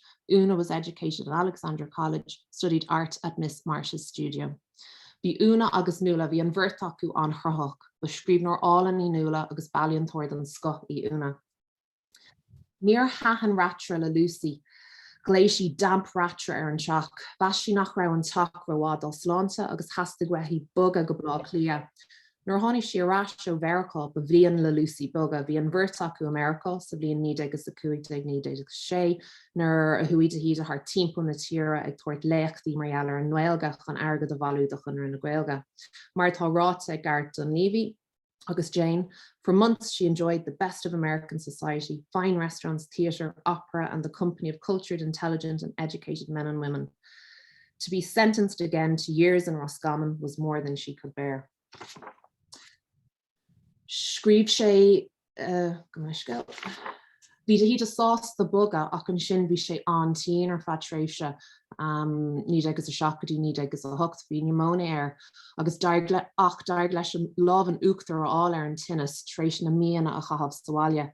Feictar an céad tagart den tinnis ar an 10 lá de bhí na saona ní agus a seacht I dro dhearradh na Dialanna an cé ceanna le fór le dul. Ní raibh mé go maith. Tháinig an doctor chuige agus dan an doctor leis tharaithe. Bas an doctor go raibh sé fódach air nar tháinig sé chun cuairt ar dús. Bhí fíbhar ar an 10 lá de bhí na saona ní agus a seacht agus dan a neis dan a grifór tharaithe leis. Níl mór an tagartí de Lucy ar an ama seo. Cairg an banaltra a tháinig chuige ar an 6 lá de bhí na saona agus cairg an doctor leis. Chuir de híad a lista le chéile dus na bruntanis agsúla fórséin ar bhí sé tí mar hampla champagne agus cuir fanúna. Níl mór an scrífeigh de híad ó bhí na saona go dtí mí an bheitheh ní agus a seacht. Tá tábhacht ag buint leis an gúnas seo chuir an tinnis isteach go mór. Tá Una agus de híad agus na garfáistí le feiceáil sa Greengraph seo más an gabhacha se bheith nó méid a hin. Cumad Una Dialann a dro dhearradh na bliana ní agus a thuchtaigh. Agus tá idir ucail agus fictúir le feiceáil sa Dialann seo. Déanann Una chuirsí is marall ar an bhíomhar starg sa Dialann. Bhí an bhíomhar starg ar Una ar feadh tréimhse agus bhíor hí dulgadtí an tospadéil. Tá an Dialann scríofa méarla agus tá pictiúr áile tarnthe Una tríd an Dialann. Feictear gur bhain híde sásta bhas an sketchá freisin, Tá picture bheoga Harín an chríomhín le feiceáil sa céad Dialann ar an géid slein an eile forg. Ar chúl na Dialanna tá picture bheoga Haring sé de Dheochanna agus de cluichí agsúla. Is léir an picture seo gur hiig de híde an tábhacht a bhain le híomhána chun Carolann rudí a thuiscint níos fearr. Bhain sé úsáid as léiróid a Haring sé héin chun an cluiche toplish war a bhíú. Tá picture den lampa, den chuinál, den cluiche freisin agus tá candle agus lamp scríof an acaló. Tá glíní ar an mórd agus tá burt ar sa picture, farháin a cabh fach agus an far eile go alcohol ó bhór an buidéal. Tá na pointí seo lúteige fin glithe. How to set up backgammon diagram, play towards the light on the left side.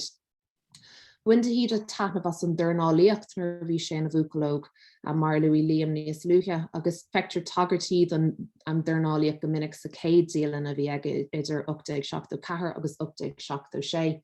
Ar an 18 de bhí an bhórt 1874 tá méid seo scríofa ag de híde óg an Dialann, Had a Fight with the Gloves with Michael Lavin.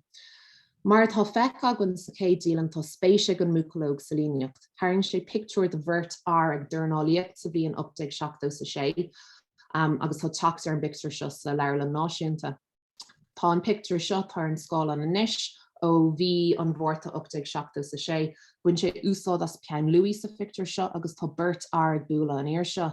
Tá sé títitim isteach san abhainn. Feictear gohfuil clochtar siúla go freisin ar an script ratha agus an abítar. Tá scáil a feiceáil de bhór na línta dúrcha a dhéanann sé mar hampla faoin droichead, agus cairríonn an pointe téalta len díriú ar an action a lár an fictúr. Tá an cé cean eile fórgad Tá cúpla las anam nó anam clet a clúisteaghain a hana mar hampla an chríomhín even, Dougie, lé anet humpier tuis go mbeadh sé gcónaí ag léamh agus bhíh drun ag buint le na omha, agus tháinig Liam ar an anam clete gé gan glas a dúsáid de híde nar an hastighaid go digach an léithir cré scríomh an dáin nó an talt. Tá las anam eile le feiceáil sa Dialann seo bhí agúna, léan úna tweet ar de híde. Deir sí linn gur disrespectful nickname é seo ach buineann si úsáidas i rith na Dialanna. Mas an héin áfach go léironn sé an cion a bhí agúna ar a hathair. Léironn na Dialann agsúla linn raibh anspéisic de híde sa Tadhg, sa Ghailge agus sa Ladóg, agus feictear nasc idir an bhirt acu nar luan úna gur thug a hathair Cairde agus iad gimar golf le chéile. Tá sé éas gan omha seo eicáil, omha álan den athair agus den iníon cabháma le chéile. On the afternoon of the 28th of December 1918, I began to feel shivery and unwell. Only the day before I had been in the best of form as had a great game of golf with Tweet. Tweet always gave me a stroke a hole. Dúnach ospedéal feverish frauds Kirkís na Quaigadi, Kirk Winter Blá Cleon Shin or vi galler Tógálacher who cosúla collar. Vi shomra privádach a gúna san ospedéal agus déanann úna anchuirsíos Mealláin na daoine agsúla ar bhuail sí lo agus í san ospedéal. Tá sí crothach mar scríbnóir agus éiríonn leihí íbhán na ália cuachtacha a chrothú. When an una úsáid as pale and interesting, nar dhéanann sí chuirsíos Mealláin í hain sa Dialann. I got up and dressed about 4 o'clock. I'd found I'd got a good bit thinner and thought my reflection in the glass looked rather pale and interesting. Cluster and frása pale agus interesting the minic sa lá Toniohain. Sean san Venus and uclor urbach Marialler pale and interesting. Someone who has pale skin and rejects the tanning trend, used as a compliment to someone who embraces their pale skin and natural beauty. Nuair lei mé an Dialann seo an céadúir mína nula go bhíle san ideag, ní raibh mé an atmosfér sa take a thuiscint a gceart.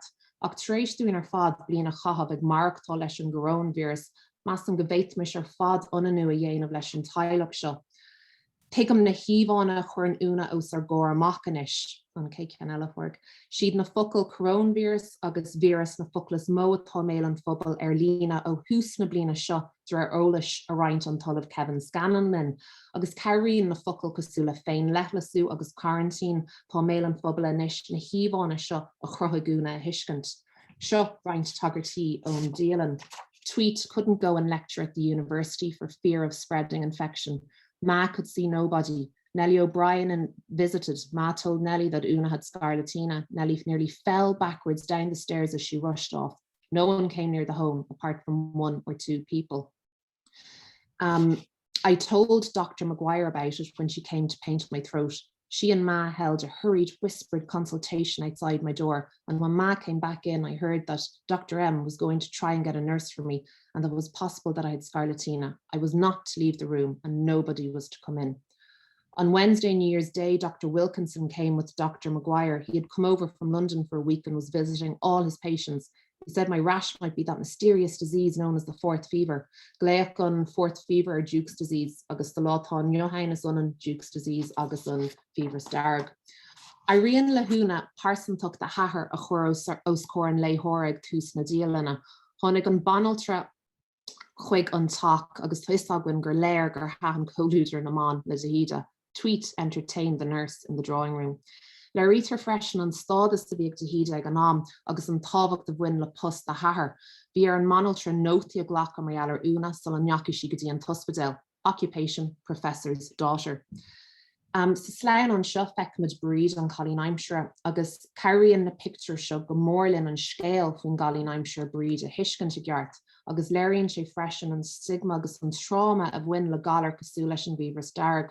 Tá bríd trína céile sa fictor agus níor bhaile hí an taca ágáil. On Friday night, Bridget complained to me of having a sore throat, but told me not to tell anyone. However, I told Ma, who told Dr. M, who looked at her and prescribed a mixture. Bridget was extremely angry with me for telling about her and wouldn't speak to me when she came into the room to make up the fire. On Sunday morning, she developed a rash and Dr. Maguire said she must go to hospital, whereupon she burst into tears and lamentations. Dr. M made the necessary arrangements and at about 5 o'clock an ambulance came to the side door, carried her up, weeping and protesting. Next day, the corporation came and disinfected her room and everything in it. Bhí agléir de hÍde rivan nálar seo, agus caithimid cuimhnú gur búlach go donna é sa bhliain níde agus a seach níde agus a thucht nar bhí an pneumonia air.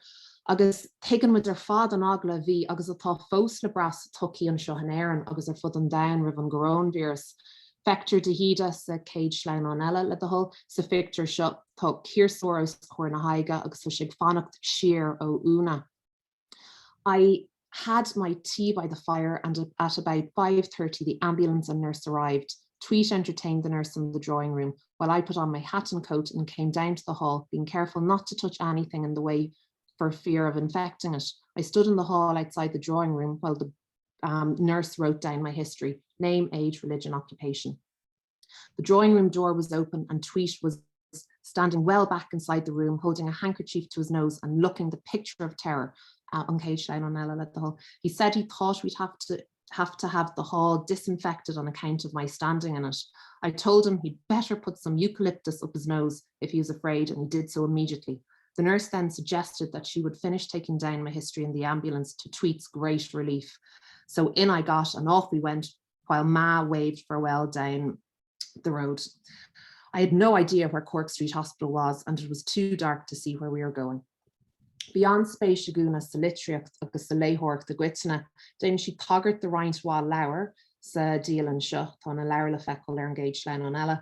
Luan si gur lé si an leabhar the imposter nar bhí si san ospedal. On Sunday, I was allowed to get up for the first time. I stayed up for 2.5 hours, sitting in the armchair by the fire, wrapped in a dressing gown shawl, and I amused myself reading Tennyson and memorized the Lotus Eaters and part of Maud. I read until about 10 o'clock and then put out the light. Bhí banaltra bháin ar bháin basací ar de hÍde agus ceapan banaltra go mbeidh spéise gúna san obair bhí ar siúlaigh sin féin ag an am agus buine getastí nar léir gúna nach raibh spéis dá laideachí san ábhar seo. After a bit, a nurse came in. She had a pale face and a big nose and dark hair and greeted me enthusiastically as Miss Douglas Hyde. She was an ardent Sinn Féin and doubtless expected to find me a kindred spirit. I'm afraid she was disappointed. Dear Una Tweet overscreed Nork the Hiola Quickie, where Margaret Hutton literature agus Irishi Quickie, where Miss Hamilton literature agus Lara Quickie, agus where Una Og Buska Blahan a Quickie freshen. When she úsáid as a quid Ghaeilge na literacha Hioshi Quig a Hahar, cap she nach meag ein den anani the lave, agus Martian ni einfi kinshrucht na literacha. Bhí si Cormac Mícheál over na literacha, mar chuir na haltrí literacha san ayan chun frídíní awaru. Bas an doctor gur chatlachí tuisgra Ghaeilgeci. Tá féhan grin le feicáil tríos an Dialann seo, agus is léirgráid tionchar ag a chathair orthaí an chéad sin an eile.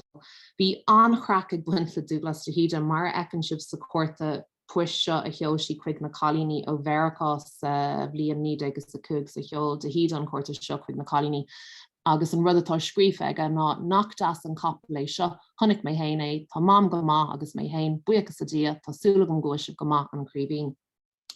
Agus tá na nithe seo scríofa is Dialann a chamad Una. 2 little Miss Mannings and Midge visited. They told me, having Scarlatina agreed with me. Man Tweet visited. They walked around. They walked far apart, and the doctor joked, who would get it first? Dainter Curtius an Mia afore Una, nor bhí she's an ospedale. Agus Dainter Curtius na Béaltaigh agsúla agus an lais freisin. Is léirgus iontoch é seo hockey anama. Mar hampla, next morning at 7 o'clock, the night nurse came in bearing a tray with a pot of tea and a plate of hot buttered toast. I was flabbergasted at having breakfast at such an unearthly hour. At about 9 o'clock, I was brought a bowl of soup and some bread. This was lunch, which we had every day at 9 o'clock. I had tea at about 4, bread and butter and strawberry jam. And the evening and the morning of the first day, all the other days more or less followed suit. Meals were always served at the same time and always consisted of the same food, except that after the first day I got fish and potatoes and pudding, generally rice pudding with jam and a baked apple for dinner. Sullan Yaki she chuig an ospedale Dain she Curtius Mealláin and Mia Thadhg an doctor.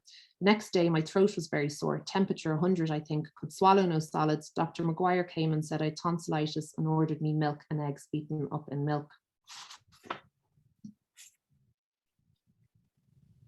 Sa bblion ní agus a thuchtaigh agus an flú spánach i cothú faibanna sa tír agus fud na hórpa bhí bolscroch cliste daint ag bavral mar ecin sibh an seo. Agus tá nótar scríofa ag Una in a Dialann Marialar bavral. I was not sorry to get to bed, but I did regret being unable to eat any of our Rob de Nagian a Christmas turkey. Had a cup of bavral instead. So the Bulscroth clichte daint ag bravral mar ecin sibh an slein an seo is léirgrá an éfocht ag an mulscric seo de híde. Modula cuasaí leis chuirc bé mar rudí agsúla cosúla hagéis carbólach agus ní bheith an leis seo arúnach sa lá tá Johann. However, on this, my first morning in hospital, another nurse came in, took my temperature and cleaned my throat with cotton wool dipped in lime, disinfectant and carbolic acid, I think by the taste. Bhí Una cosúla na hathair, ba gcuine sosialta í Una agus bhí sin an parsan tuchtaí a léamh cosúla de híde mar le rítar sa scéal beag seo.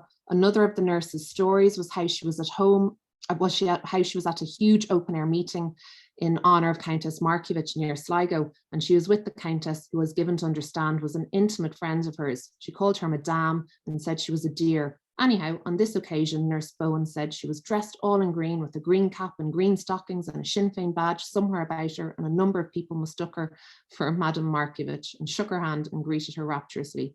This tale was much embroidered and filled out with other details, but I forgot now what they were. I believed as much of this story and all of her others as I thought fit. Caithfidh mé rá Ghaeilge mé go leor ó Dialann Una, tugtar léirgus iontoch dúin star Hóisialta anama, feilimeter go leor mar gheallar thionchar an Uí Ríordáin chailech éireannach sa bhliain ní agus a thugtaigh. Is féidir linn fad ananú a dhéanamh le de híde nar cheas sé siar óna inín sullan neacaí sí chuig an ospedéal agla na hagla go bhaithfeadh sé tin. Ach mar deir an seanachil ní bhíon an éonmhach seall agus dairg le húna lámh an uachtarál an nallar. I saol brachi agus airóí linn lámh an uachtarál an gróin beers. Gur magah. Gur míle maithigad a bhaire bhí sin Harbh special. Nis bhailamsa an tríú canteoir a chur bhfuir lethir fína tú béin. Is corciach fína tú béin agus teach a trachtas doctorach a maidir le Dialanna thuglas de híde le déanaí mai thu héana. Tá sé gobar mar léachtóir agus teagascóir galas na hallscoil a Corcaí le gá bblion anuas. Agus nóia seanachara dar gid héanaí fásta mar bhí fína gobar linne mar hagascóir sular imisí lehí go Corcaí a réist. Ok, tá fáilte róta. míle buchas a garódín, há sé go háling a bheithin bhór deanta a ríist agus mo buchas go háir le Pádraig as an gure leabhart an so hanmh. Dénig mé an scáán a roiint an so.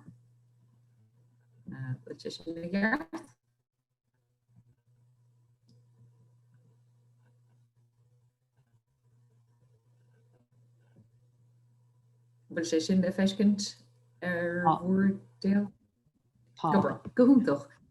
Mar sin á na tainte a gom féin inmh ná áis Dialanna hÍde is star na Dialannaíochta. Dénig mé léir Dialanna hÍde agus dénig mé iireachtaí a chur I ggóhéachs mar chápéisií starúla. Mar a pléachanna tá na Dialanna tá bronar an tamdíir géirí bug a roiig agus ní na gaiirí lom. No mar a bhain.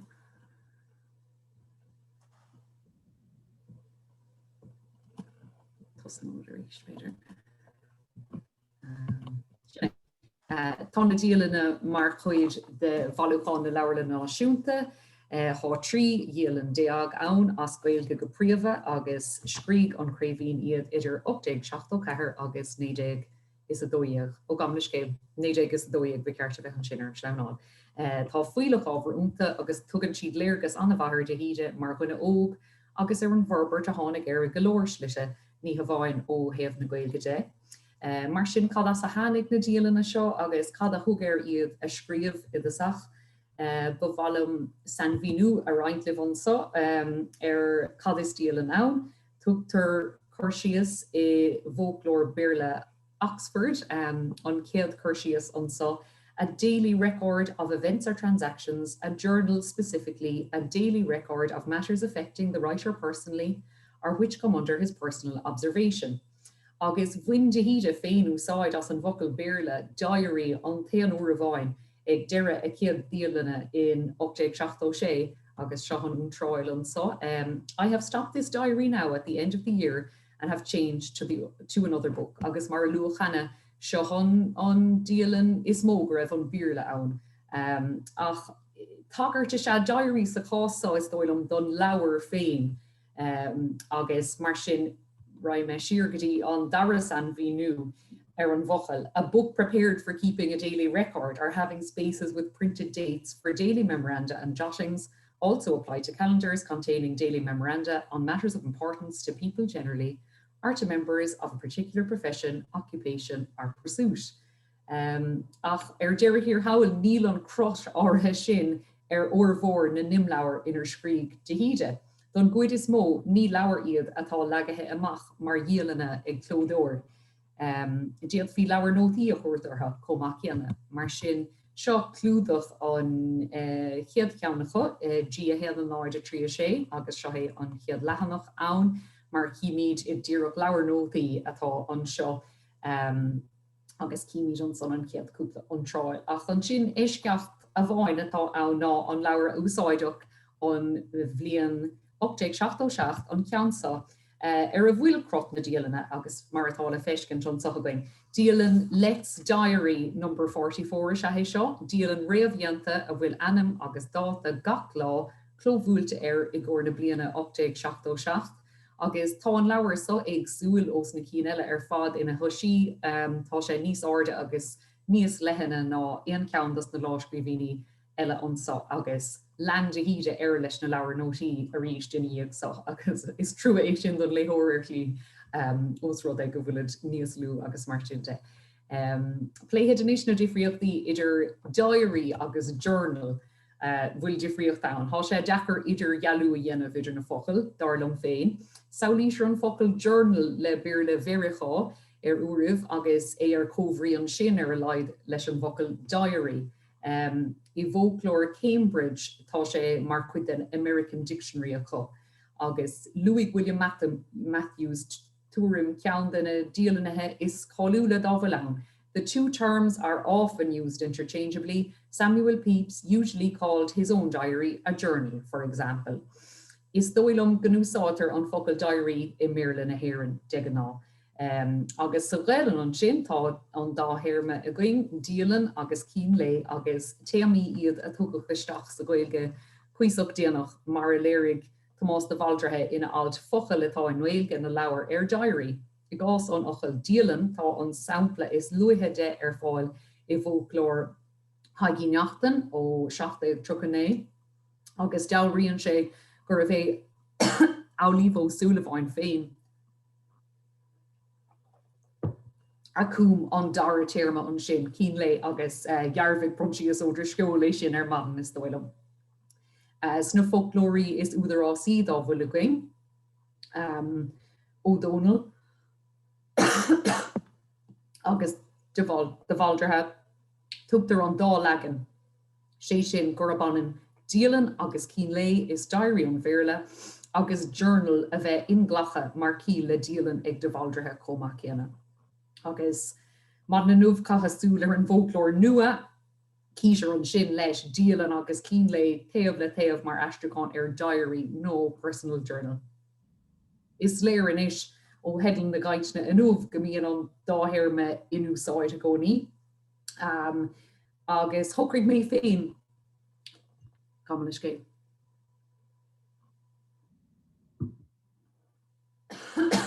Thocraigh mé féin an terma Dialann a úsáid imrátas deirithir hail bhatha le leanúnachas Haríon Níala. Agus mé ag tach le túram bhíhíle chaáin ina bhrátas Dialann Friisiún Cheanna Cóta a scríg is é fírinne an scéal nach buna difriochtaí idir an diary agus an journal róthachach agus nachnían an mórán scoláirí idir jaú atarthach go praiticiúil. Ag cuioine bhar Dialann de híide an sin agus an 6 Dialanna atá ann, thug an talamh Máire Nic an chuirsíos seo Dialann. Saolíimiid rud pásanta rud príomháideach le Dialann, chuntas gnáach trí le thuúla an duine éanair. Agus sin é atá a gceist dáiríre le Dialanna de híide mar a cúlamar an sin leis na huntrálacha a bhí mar chuid bena caintna eile. Gaman is Gaeilge garódaí. Tá extract leis an gosacht. Ach tá an cuma Dialanna de híide nach raibh sé a gceistige go léthach éine iad. Ní úsáid sé na fochail Dialann nach cín le é féin an éair ach tá tagart a bháin aige sa bhliain 1879 de bheith ag léamh ón Níalann dá chuid antíní. Agus a tagart seo úsáidan sé an téirme leabhar léithúil ná débuch an téirme cinenne gur ceap á líomh cín lé mar astruúcháin chuir mé mórrán graun Christine agus Emily sinníad na hantíní ag léamh amach dóibh me leabhar léithúil má batha. Rud éisceachtúil a bheith an léthóireach dós ard so bhatha le sprí is léir agus a ríist mar a dúirt brontíos ó drisceol fé á líomh ní dócha go raibh an túil ag an gréimhín ina ógánach gombeocht na Dialanna ó blé ócháid an taistil. Ach cén fágur thosaigh sé Dialann a scríomh mar sin, braham go bhfuil roincúiseanna le sin, nuair a chuir sé tús leis na Dialanna I mífheabhar 1874 bunós hena féin le na bhhaintear a bheith ag scríomh I Méarla. Mar an leabhar a athair ó 1851 ina bhfuil tráchtrucht na salam sa leabhar na náisiúnta, agus comála sin bhíoch gur thar Arthur a bhí 7 mbliana níos sin ná ag scríomh I Níalann bheog. Thosaigh Seisiún á scríomh I mína saona 1866 agus I 3 bliana déag díis. Thug sé chuntas ann áléireacht agus a chuid stadéir comála nithe beaga ó na héal le thuúil. Learned Sallust put up shelves in the new room agus tagartí seo a thuúrthach úntrálacha luha an craimhín féin chun cuine. Ní raibh ní nabhgnáth a bhí ann Dialann a chamad san ann ach an irid bí an néomhhíiste a gré organ na Dialannaíochta dóir leis an údar Peter Gay. Nasc sé an Dialannaíocht leis an uas achma sa ré Victoriano. The diary and the journal proved particularly congenial and became almost obligatory companions to a class endowed with a modicum of leisure. In Uptake Fihanay, volunteer William Cobbett, a journal should be kept by every young man. Put down something against every day in the year, if it be merely a description of the weather. I gás an craimhín féin, ag tasacha ceathrú Dialann, the bhínig sé an méid bhíidir láimhe ag leis na blianta féin drásan. Tá mé scríomh a bheithe mar a chahamí ó lá go lá le níos mó nach ceithre bliana. Thosig mé an clachttasá a mórt optéag 74 agus landméid ó hin. Líon mé 3 leabhar hana agus bhí an trasachá machasáil an leabhar seo chunig sé gábhlíonn agus gábhí. De bhí tuiscint ar ag an am I measc protestúnach gur caithfh aimstir fiúntach agus cráifoch a bhí in Dialann a chamáid ó lága chéile agus ar nóí protestúnig a bhí I muintir de híide. Creid siad go spreagach an clachtas seo iad san chun dia a lorug.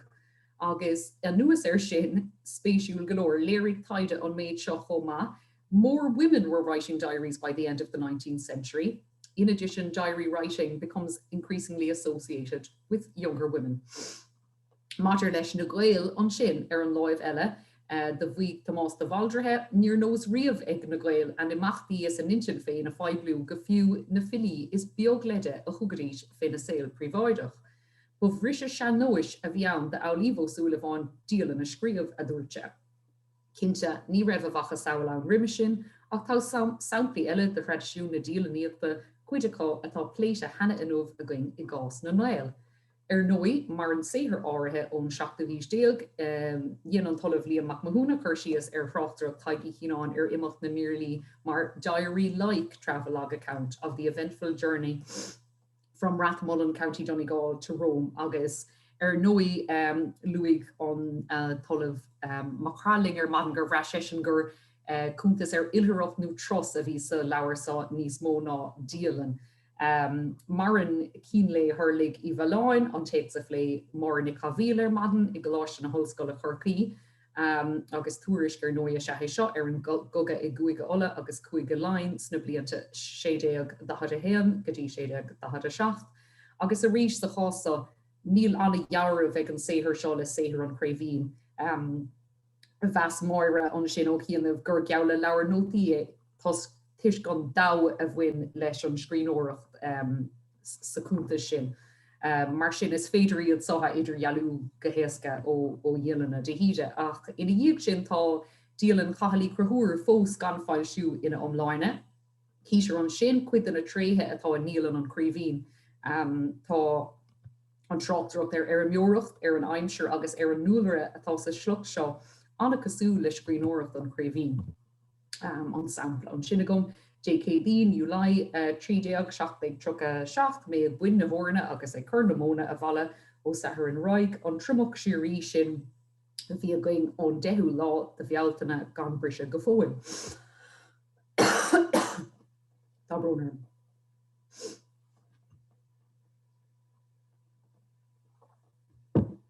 Agus cítear samplaí ar an dul le seo in Dialann an Craibhín curagás an cheansa. Láflug, aimsir olc.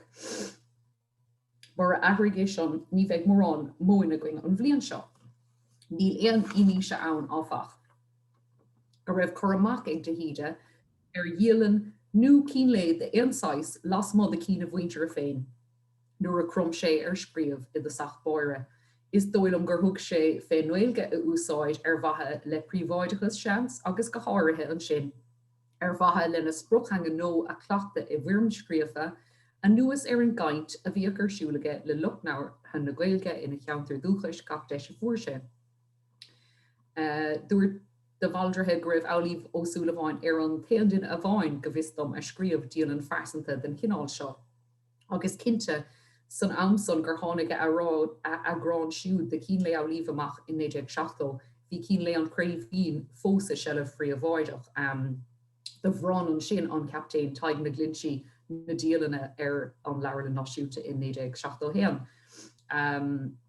Ba bheag Dialann Ghaeilge a bhí ann is dócha os rud é ná raibh léamh ná scríomh na tangan ag fórmhór na gaiinteoirí Ghaeilge in éiring roimhtheach an fiú híis.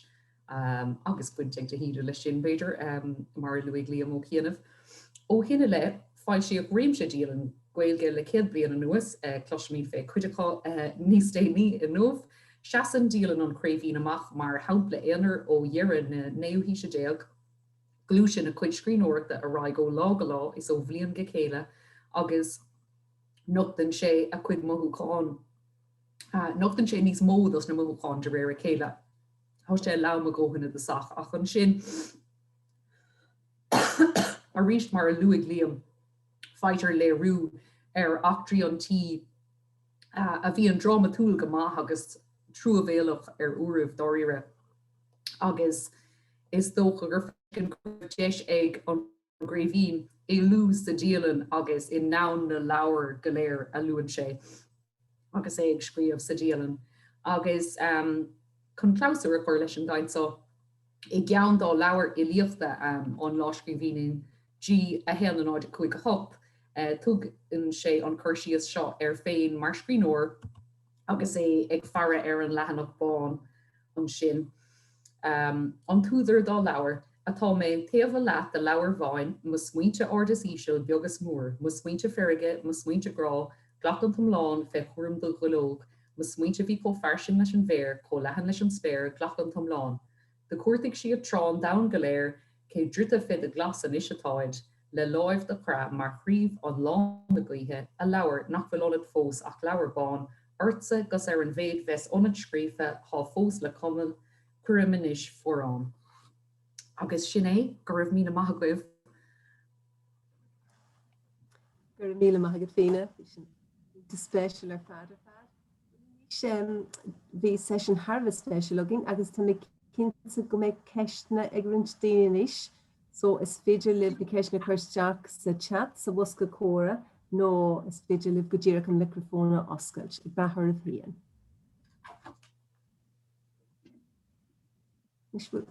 Beidir go deach lom sa ceist bháin a chur arbh agus ceist cinil oscaidé seo agus buine siad a cuasaí practicúil ar fad na Dialanna héan sa leabhar le náisiúnta, a bhfuil sé deachar agah an fanarach de léamh, mar tá sé aonanta deachar agam sa, tá mi sé géirí rint litracha scríomh sé, tá agus na fihidaí agus tá sé tharbh deachar an fanarach de léamh. So Liam, a rud deachreacht ar bí agad sa? Bhí agus tá sé dachar go maith fiú go fáil. Cosúla go leir the eile caigus a go tá geistí dos mítas an son bhí go. Is minic mar hampla aber na Cortíniú Bellagio agus Como, canta dhéanamach bhfuil sé caiinte rinne an duine é Bellagio fadé ar mé taistil déanta go sinidáil agus mar sin de. So sin mar a bhíon agus bíon daoine á lu agus mar hampla a chunig mé Frenchies Rí Ríordáin an son ag féine agus an son bheith caiici sin an Frenchies a bhí gceistí bh ag today. So da blion tá ní sé foréis sé go léir má ceann. Tá cuidan fanar tá ag an túús níos tá sé dul a hí ar an banner of dear fá agus bhí sé anna crach chunig sé bhaú seachtó sé. Céim sé bhealt an túisgus ein sé smacht ir tas ní sé sa skrippeáil agus bí sé fé brú in éidir céad agus bí de litrichas. Nus tá seachcín de imle de dílanna litricha táige sa leabhar náisiúnta comá ina bhfuil anam slína gachi le rinne gur scríg sé litir chuige nó gur chur sé cáta chuí gus nóta fé cáta nollag idir 8 hocht agus 9 hocht. Agus is go mí ábhar bíon tá barnaí an gháirins na tréimhsí go spéis.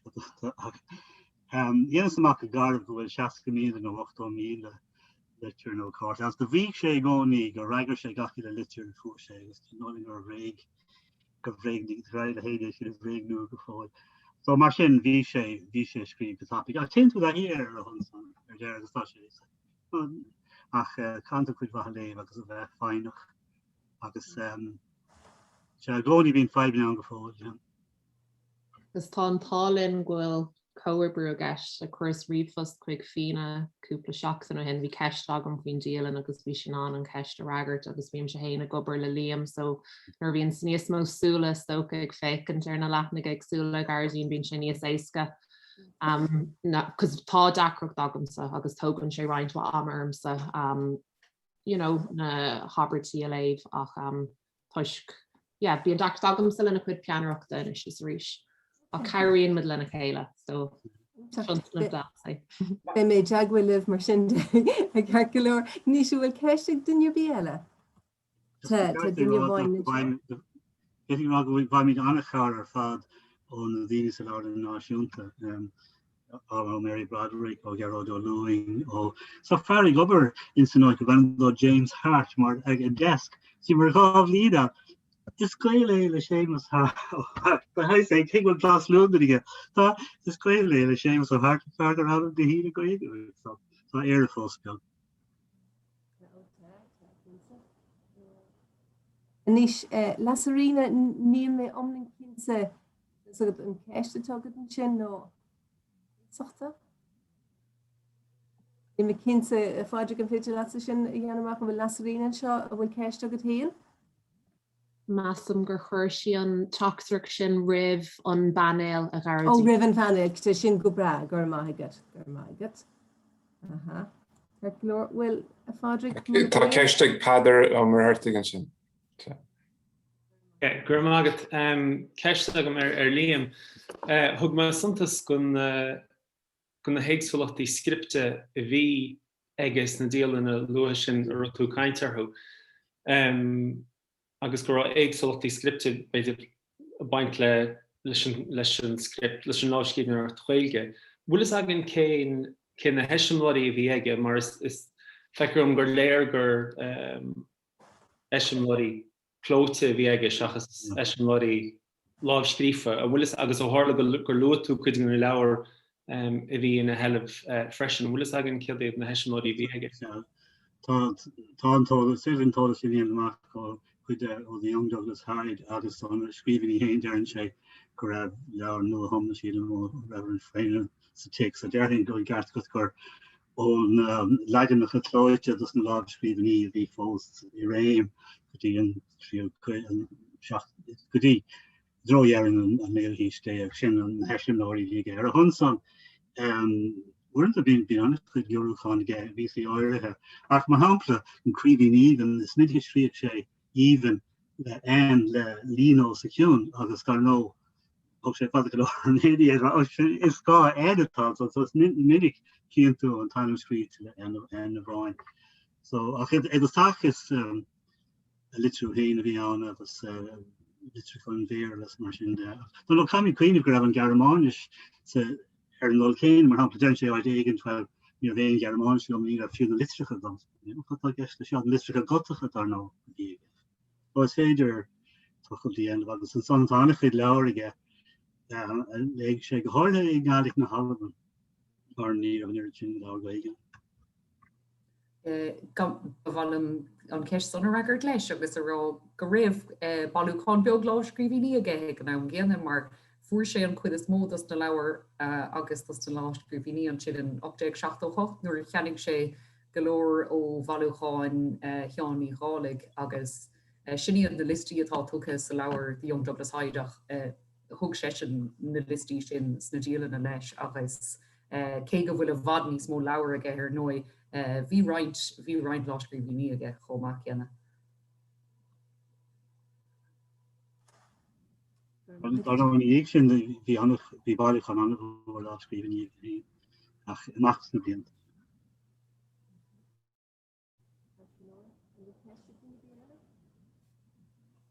Tá ceiste galhan sin an bhfuil le hain sananta.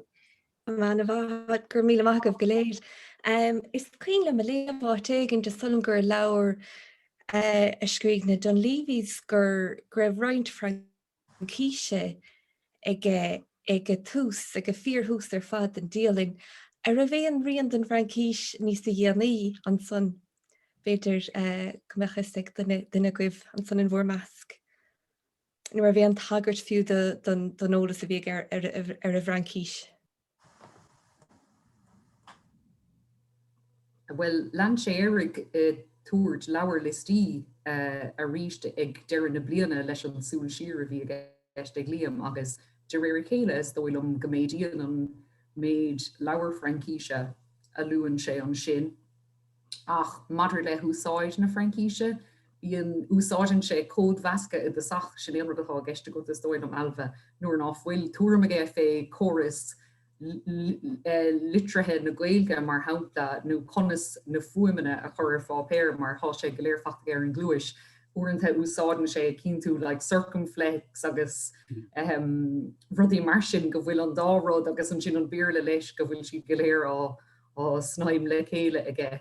Ó ann go céile an sin bíon chorabart aige has Francíise ach de réir mar bíon sé ráig scríonn sé a bhfad níos mó as an Gearmánis agus feadh tríomh sí fada a ggóthain scríonn sé seannachló dúmh na Gearmáise agus caiintear dheacrotaí is dóid an gribh sé sin anheachar fada dhéanamh amach mar bhí an mór a fada ann is dócha bhfuil sna blianta go raibh an treiscríomh arsúla gomsa ach nadidir amach sna blianta bheoh túair níos fearraigh Liam Mac Cóil is dóil an féin Frankís an sin háise a go bháid dos tús gotí 8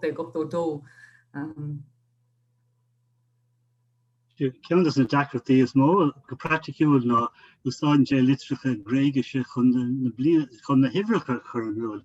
Agus bhím de rúd ar gáinlí bhráda dínta dó stachas na hálahfuil rudí ar fáid go líanaan is fechan duine tapig ar bhéigent.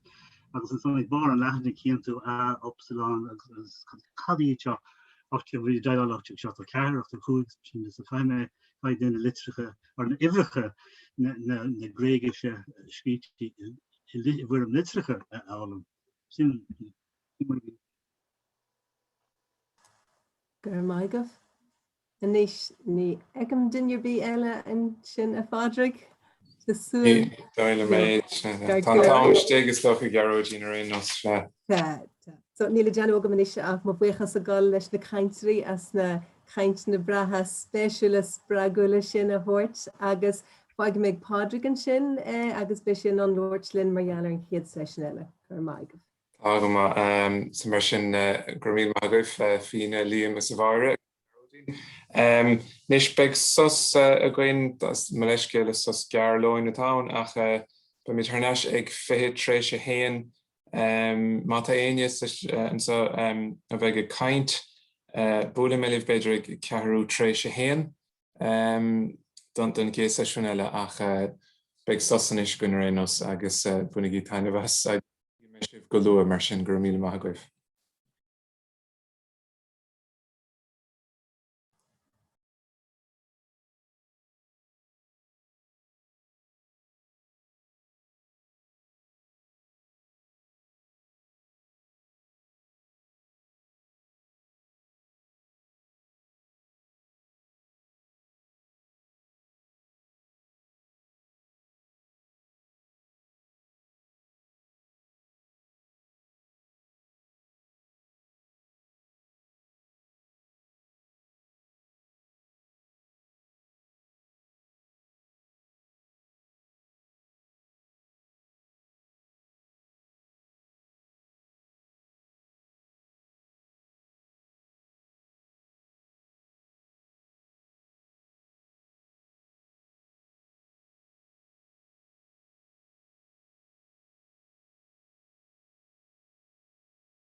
Lána dhéana go fáile fáte míl an cad sin gom.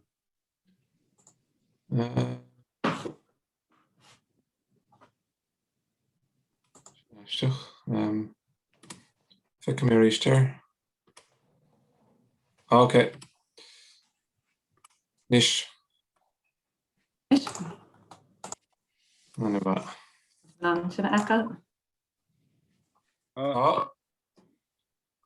Anna yes.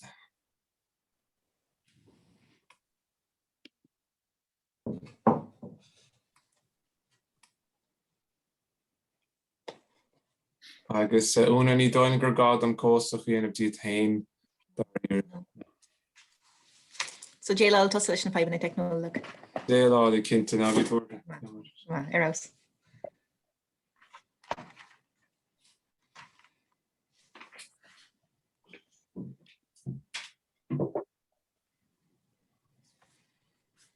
Agus tinna mé.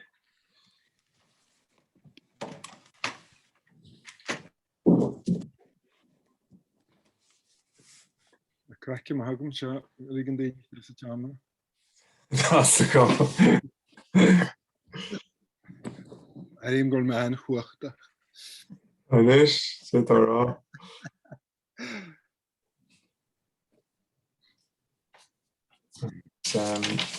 Ní bheith rianach I láthir a chuir sí físeán chum.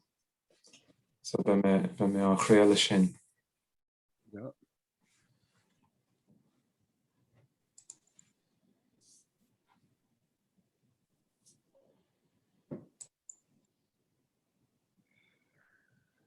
Yes, my immersion in na rive. I can buntashi leshinish. That's wrong, yeah.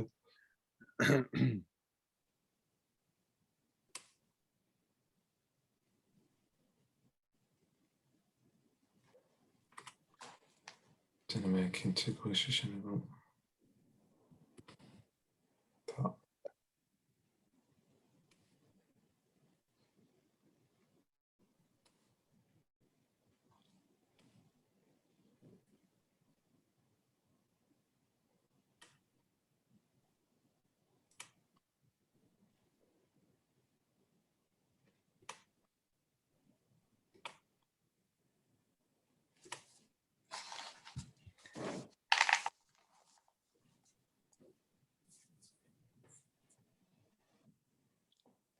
Abla mar farig nar gur cuasach túsach chuil éirí.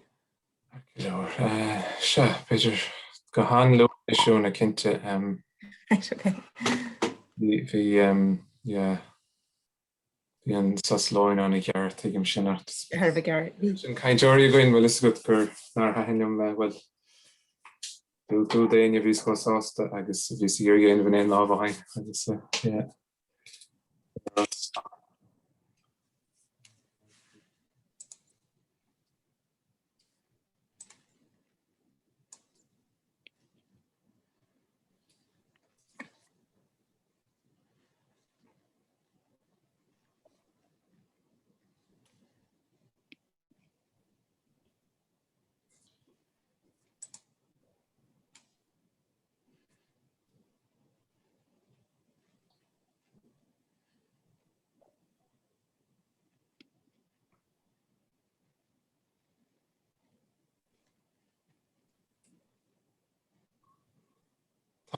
idir mar sin óna dearhan gúil se chun mágain tasnú gur mágah cháirtear fad. Gaiscáisisin bhfuil fáilte fáil an aráis sú an gur lón má gearagaí. Seo é an ceú seisiún in isiste tasú seo go dtí hartar leabhar se dó. Bhaim mo pléile Dialanna béileis agus chuntas taistil chuthaigh agus cospóirí mar sta ceap mai se Harbh spéisiúil agus túrcaintúr agan bheits an spéisiúil ar an ábhar. An cédanna sa régan Sky chuir nethne se lilis ó léire. Olah le Ghaeilge é lilis is gan na deangachuin na litríochtaí agus na galtúr nás gan hir an Ghaile, áid mé múna cuasaí béileis na Ghaeilge an chuid is mó. Tá spéisiige ar nó cuasaí béileis as go háirt na Óránaíocht, agus é gobar ar Dialann seanáíocha chumá seachnim leabhar íb sin. Mar spé lilis caiinteann faoi Dialanna seanáíochaí. Fach me fúta é lilis agus ba ceisna agan go deirear fad seachas hééis ga caiintúir. Ja, rannim an Skyline an agus asúm go anne ábalta sin ce meisteach coppla daine. Ma ceall héine agus fecinn an trasna ar That's níos fearr bhfuil.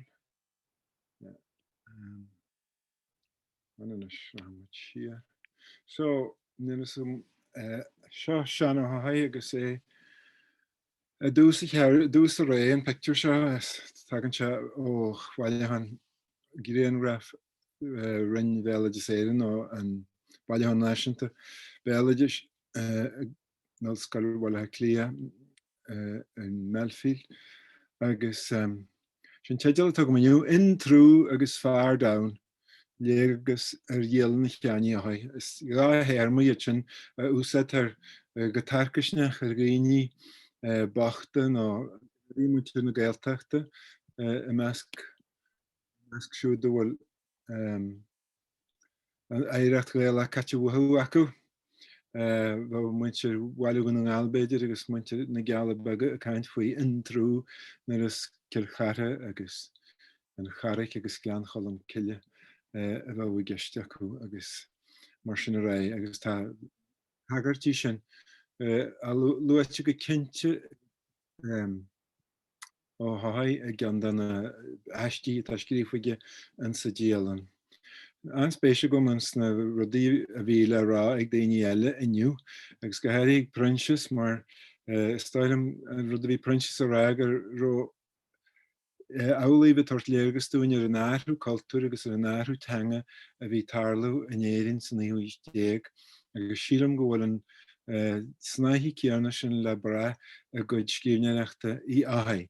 Is fearr é bhí tomha Dialannaíocht an náisiúnais cultúra faoi hanchar Oscailt Pádraig Mac Craith agus faoi hanchar Uí Ríordáin chomh agus hiig se gur tionscnamh de chuid an náisiúnais cultúra a bhí an sa Mealláin an bhéileadis agus go a bhí annar san na náisiún agus tagann se sin a trasna a ríis agus a ríis ina Dialann.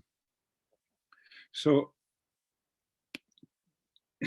fastíú se na haid na deag tar 5 míúil na deag tar 5 cuasar bháile bhfuil léagus a héine agus a de leargach mu hí spaisteach le héile agus buchinál de agalah a bhíonn sin agalah mu faoin na air agus ar bhhair an chric bhí se cos le de cinál macala den bhíblan ar bháid ar bhhair a chrice rinneún fastú agus bhí se a gobaid bhealach amháin ar bhealach heile don Comisiún agus don rinn go dtí de 85.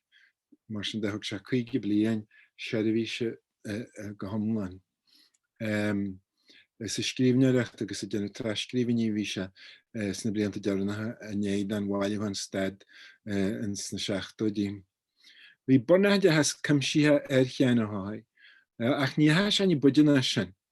Bhí se le gáil le bheith na bhúntear scaile agus brise scíhan lámhain agus ní has an scrúdú agus ní has a ré ní buide na an bhanscail.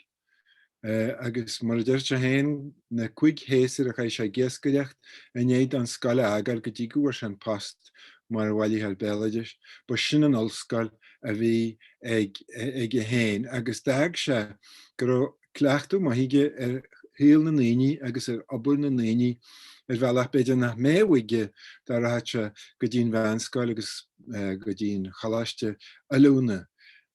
Agus chudí se sin leis a gcónaí aine a chur ar réine agus dábhíonú lefa agus an cabhíos a bhatha siad nar a hanig stranseir ina measc a léadú. Agus tí sin tras na ríiste agus a ríiste an sa Dialann. Seo an fearr ro tionchar mórige ar húil cheáin, bailíthe ar béileadis a héin fearr mór óraníochta tá coppla leabhar chumach leis le coppla bliain ó hafadaí rinne se héin. A bhac díarmuid a thug na tafadaí sin de bhíhall Mícheál aspect tráchra sa chréad tá se imíthe bhhain le began míanaí agus fearrínta dígur se a bhí Mícheál agus chuir se amach ga imneoir de chuid tafadaí agus scríbhní Pádraig Ó Bhí an dúchas mar deartha Dialannaíocht agus bhí lecht a bhí an sean agus sé Pádraig Mac Craith bhí féimú mar aheir dó Jennifer dan a wahead a bhí Pádraig agus lach sé sláb chlán waide a Jennifer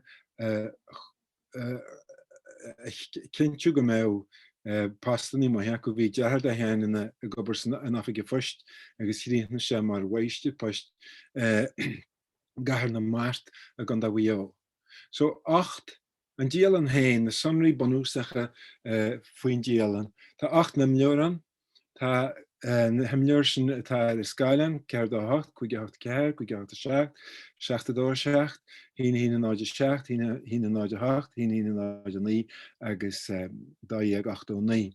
Agus sin imleora Mealláin leibhscríbhní chartlan bheile séan, tá tuirta naim fantrailte go muisce. Tá 380,000 focail nach mór ins na Dialanna fad. Agus clúdaíonn siad na blianta a idir 19 nar a hasaise agus 19 dear na blianann sin. Tá bearnan mar tá ráitiigh Pádraig a tíarna tá leniu, tá leor a teacht ó Pádraig gur lua agus mála a leor go háir tá sí réite gom agus tá sí rós ar éan a dhéanann chuirsíos ar gairim ré agus ar híal ebre cheanní háir bhealach anchaimsíoch agus mé an ólas le bainte go mhainistí Cathmhaoil daoine eile. So seo ceantar ar léirscail ar seanna go budintí ar dús, bhí se go buna cheantar hain, Gleanchailm Cille, ceantar Hillin, agus ní é sin bhui se amach ar fud a chundaid, agus bhui se go dtí ar do rá dús. Bhí cuidiúige in ar do rá ó fadí bagmach a Ghaeilge agus bailíthe béileadais eile agus maistear Scáile a chuid cheantar sin. Bhui sé sin go dtí ceantar an dúthairí. Agus ní raibh se a heastan sin mar ní raibh cúntaid a bíige ná ní raibh duine bí an ar raibh bainte acu le béileadais ná le glúiseacht na Ghaeilge agus beagán a bhealach héanaí anún sin agus tá chuntas sin thar bheith samúil. In na dhé sin chaith sé na blianta 37, 38 agus chud naí in í dóid agus tá an chuntas tá gur bhí dóid thar bheith samúil agus cumsíthe. Mar bhí coppla ceantar in í dóid in na réidir bhí ó bhíní bhuiil thuasans na cric in aice se tar séir go míne chládaí agus in sin bhí ceantar leir í dóid an chumáid hartar bhain bheag agus na daí beg. Agus dagh sé na ceantar sin mar cheantar éagsúla ar bheala. Chaith sé trachanaí agus 10,000 bliana ar a chrísla a gobar hartan éitethe cos a cearú na madaí agus hartan sin agus caiintlis na Gaeilge ar í dearna a bhín teangaí le go leor an sa cheantar sin ag gnám agus daoine í gceamach go gasta. Agus an sin níideag tasín an chuntas a réist a gceantar Oscailt agus an sin na dhééis a réist fáinid. Sin na ceantar smór ar se go buiantú agus bhí sé ráis a réist bhí sé ráis a réist in níothar na chundaid go minic in na dhééis sin. Cé gur hasise sé Dialann, ba tionscnamh síl omlainn é an bailúhanna Dialann. Chunne sé ar a gobar a Dialann sos go dtí na 7 agus tá teála sin le fáil dráachta nniu aislíní choirín ar bhailúhain cheannaí a haí Dialann. Gobar le daoine faoi lei agus daoine ó aithne ag orthú le fírinne. Now, tam sé gobar seo le rint blianta agus seo ná buid atá deanta a go dtí seo. So tá amlainn an Dialann na treiscríofa idir méhéana agus Ciarán Mac Craith Mealláin iarchéim a bhí go Muraíle mar bhaicléin maisteachta rinne sé tráchtas dochtaíocht na dhééis sin an Oscailt alú le Maxim Fómin. Tá inneachs animnethe agus áitethe críochnaí go maiid agus sin Dr Ciarán Mac Craith a rinne taineach sin go maiid agus tá bliain habáide gealta dom bliain se thugainn agus tásúla gom leanúint leis an agarthar tá rinta an sin deanta gom ach tá teúile wad níos mó le déanú. Seo pictar da láiscríbhín cheáin más imleor cead dá hín mí man fóid na deagtá cúig agus mar sin de léiríonn se go sampla maid an scríbhín. Agus tá scríbhín bhí daoine ra níos luí gur scríbhín de híide dar i léamh ach níl den chuid is smó scríbhín cheáin dar i léamh tá sí salar go leor agus ní bhainn se úsáid mar an gearúchan a rud a bí mar sin. Bhí aithne bhaige bhait helinn agus sinna ar hasise agus bhí Ghaeilge le agus séasta leis cuidiú leis. Agus mar a dúirt me chaise a chéile go budin sin nuas go dtína 16 gur an na hasise sa bblion 35 bhí se galráisisin sin chaise go dhór am an chumagás sa bblion da hí de 16 nar bhín sneachta mór an bhí se cinál gramíonn sin. Tá chuntas ionta haige ar námsir bhí an tamsin agus an bailach ar daoine gramist is an tuhiad a bhhair tereachta agus mar sinna ra. Ach ina chuid béileidir sin na chuid scéalaíocht a héin deir te gcónaí gur sna crútha bhí se nuair a tháinig sneachta móra. Ach má léimid na Dialanna tímuid me de heise go dtí na crútha a gceart go dtí mí na bailtaine na 16 agus bhín sneachta glanta go mbeidh faoin amsin.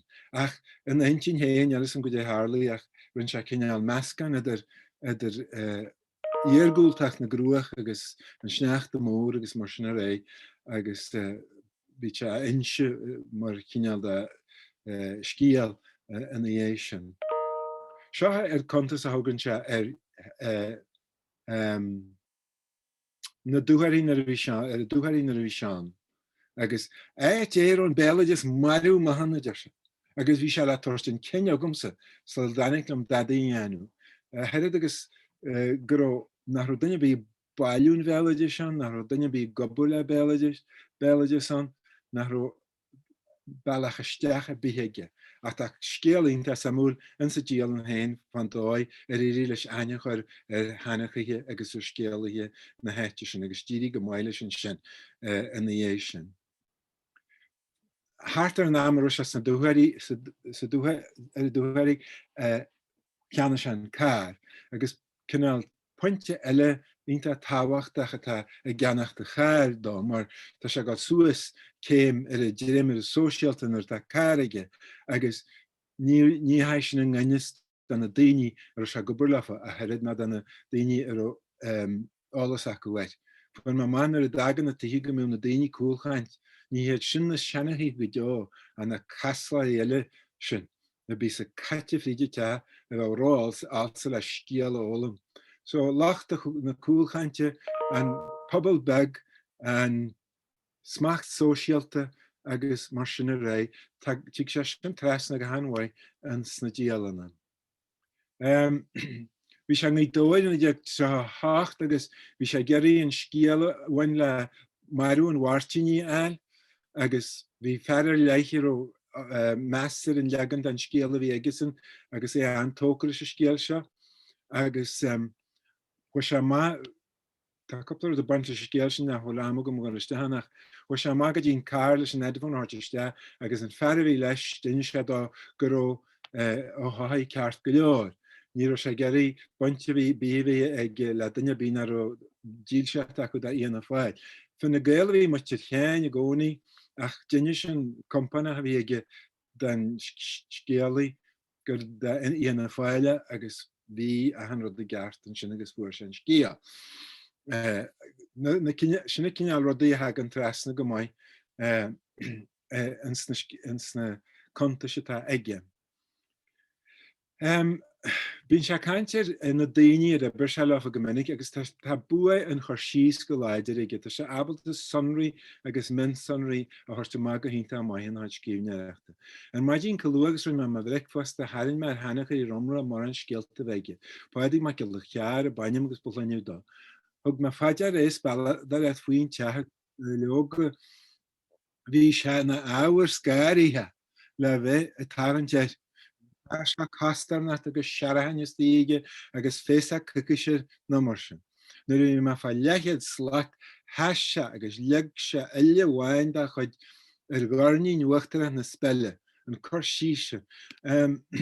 Spréis ama a ga chaist agus bhí go dúlaise túige a néomh fríide chláú. Bhí líine bheraid tantaí má agus na bhí me tarantir, thóg se hean mar ó bách rastan agus dagh se aram. Mar na rosa go geach go décinn al náidir bhí gnear se dahil go leor bhí aram a gáilna láir, agus nar a hitme seanahas leis for má maithe airú sin harann se 8 den glasih se né bhaint agus díor sem sí ag na híomh. An aglaví gal láthir duine den chéadúir agus mar a dára sin nar for sem agur duine lách cinálta fáscailte a bhí an teannacha agus na mó deachart a bíige leis. Ceistena aigeis agus costais tí se an cin go minic an na nniufor me litir a bhhailnig néin sean níideag da a seach rodéis géalan dú chuntas goir me ardú páiad ó gaichéad chuige sa bblion go dtí tríchéad chuige sa bblion. Níl féimdú rain seaf an luchaide bhí arm fan scéal seo na somí le cruaistí gom an anas an tíal mhór a Jim Liam. Somí le ar lu pace tatíine gom a né heile chástas ar bhharm agus mé taistil na tíide. A ní bhar na bailí maithe a bhíon rudidir sa táidir. Seán le inar se luúan sena tíanta. Agus is légur ó go héin an hamí gal lethir na naoine seo na fear downs agus na hintrús ach le cleachtú ar a nobúid for sa heidir sin. Se pectar de anan go luúin agus dá héin na sí chas na tinne wiciise agus ar nóid a cail ar lei ar an teannaí sin agus ar nobúir an seléige an i deag dahéad a 6 agus dahéad sa 8 agus tógu áhar fuama bhí sin chomai. Dialann Dialann ebre tan bhí ar an Dialann a chuneal Marialar a chuid ebre ardú bhí an ó hémas a delarge agus ní an dásan ach dan na bailí ar fad agus bei rianacha caint ar ball faoi Dialann ennis agus tá rinte ar trasnaí le an de Dialann sin. Go leor dan áhar tá rint rudí passionanta sa Dialann cinnte ach go leor dan áhar passionanta tá se sa chód bhfuil na litrecha an stíhe rinne sa chartlan. Luan sin ba sanine nar hannig siad téal agus an buú a chusin héin agus ar bhain agus luan se rodíile tá lé cumsí ar an iireachtas agus mar a chuis thug se daoine suas go dtín taireachtas sa bblion héad sa 6 agus mar sin de is chuntas é nach bhfuil omlan ar go leor bailí a mar sin héin tá ar a don agus tá se anluachhuiir mar chuntas ar híal sóisialta na chundaí sna ceantar Gaeltachta sna trochadí agus an sna dahiadaí. Nes an démar tá hiú ama? Leor. Tá me ceach go leor. Donna sí gan ómadiile sé. Ceach go leor. So sin an Dialann cinna na deacratí síl mata leis na go bhfuil airid sin dá an agus go mé beidir drogel ar alsíir tagra go mór leis a leúir láimh ach tásúla gom go méidir go ní a heilam an aib sin a héirú a maihan seán ar a bheits me níos foiidir céin agus na a bheits an agurthair gom. Sin go acha man sin agus má ceisnaí daoine sin go bre. Agus gur mí mad lista sin Harbh spéisiúil ba ceistena ananta mai cinse a fágmadíad go dtí an dearm mar mistalib. An céad caintúir eile níl sin éanachlinn faríor ach tá físeán ag páric chá cuid mar sin díorchlaí chur in éithne by an tOllamh Emeritus Mícheál Ógáin by si caint bhí Dialanna taistil sémas ennis. Is stórthóir ar gnósach béildir sa éireann go leis na hoscoil bla clia í rianach. A glór fáil siaca réim sin ceol agus an óráin tradiisiúnta, blúí iscí agus leabhráin tá na gcuideachta. Rinne si agurthóirtar Dialann taistil sémas ennis, Feisiún mé chohí sa seacht chu dar benna mission fear ceún, sémas ena stílan teist mí cecha dógad í cecha sé. Feisiún le an béle going for the well for water chohí sa dé. As an éach le Tom Sherlock chuirsí The Other World, music and sound from Irish tradition and neurologin sin ar fáil. Gíon te an Irish Belgius Irish an common Belgius éan ó chohí san lei godí chohí sa hochtéig. Mar sin chuir méid fáilte fíróla gairs rih bhríonach agus rih an fí an seo bhó.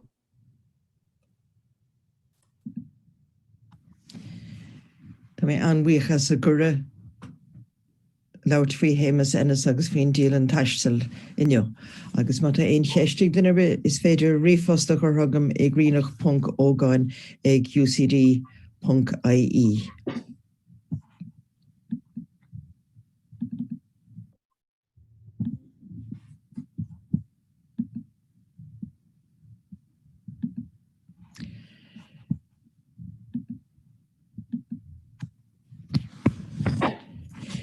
Níor bhunan sémas enas agus bailúthirí lán amsir a chumasisiún béidir sa éan bhí sé a bailú in áitichaí éagsúla ach begrách leis na bailúthirí lán amsir a eile a bhealaí in éon áit amháin. Tá réir sin nuair a thugach enas go dtí ceantar nó bhí mar bailúthir agus ólas a chur ar locht fascination nó agus teagháilí le daoine an chéadúir. Cé go bhfuil tuiscint fí le bailúthir lán amsir feictar an chud difrichtaí idir na bailúthirí éagsúla.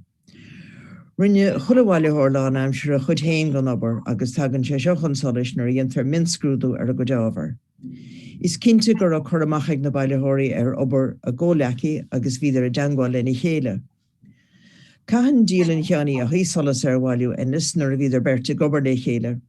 Bhíidir ar obair fáilte le chéile agus caitheann Dialann a hísolas ar Dialann inas gan na hócáidí seo. Is cuid go chrúsa féidir is éan í Dialann inas, ceoltóir óg fuinniúil ó bhla clia ó rúchas a bé. Bhí downspéis san ábhar agus san obair aige. Curú dúchlan olmhór rive ó híomh obair fácií.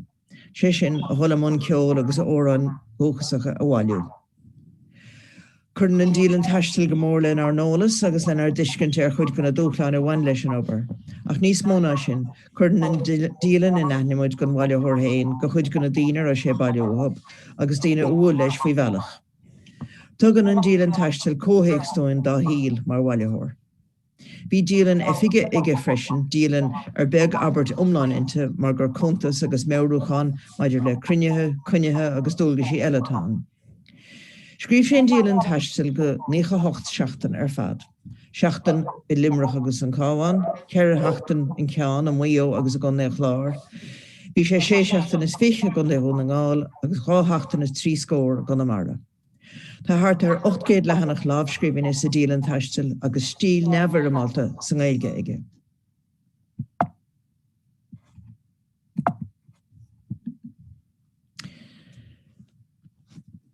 Seo é sémas enas ó 9 a caiiliú a 9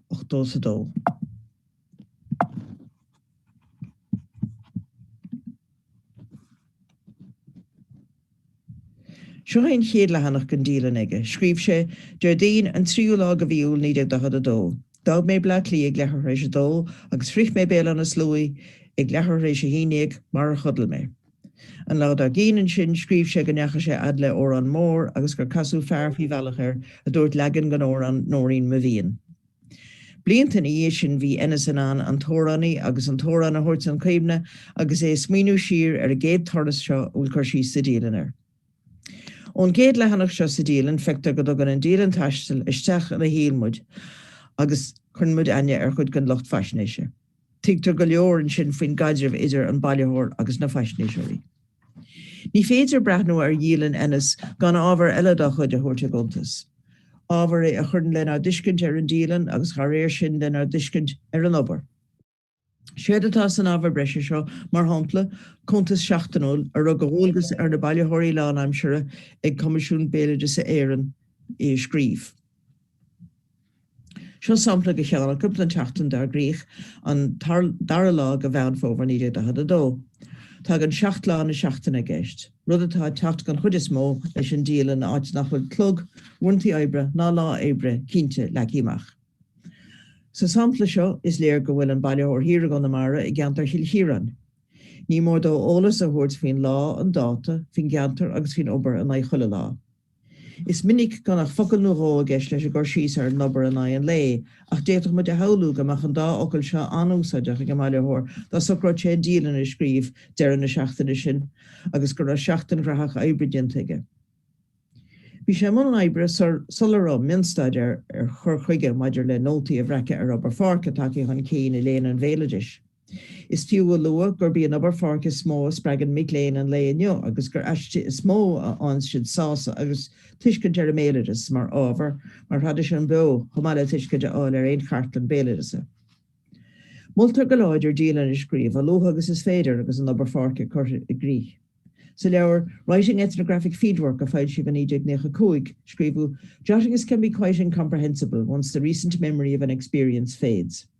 After the fieldwork activity, ideally on the same day, the fieldworker should take the time to describe what happened in great detail, referring to the jottings as needed.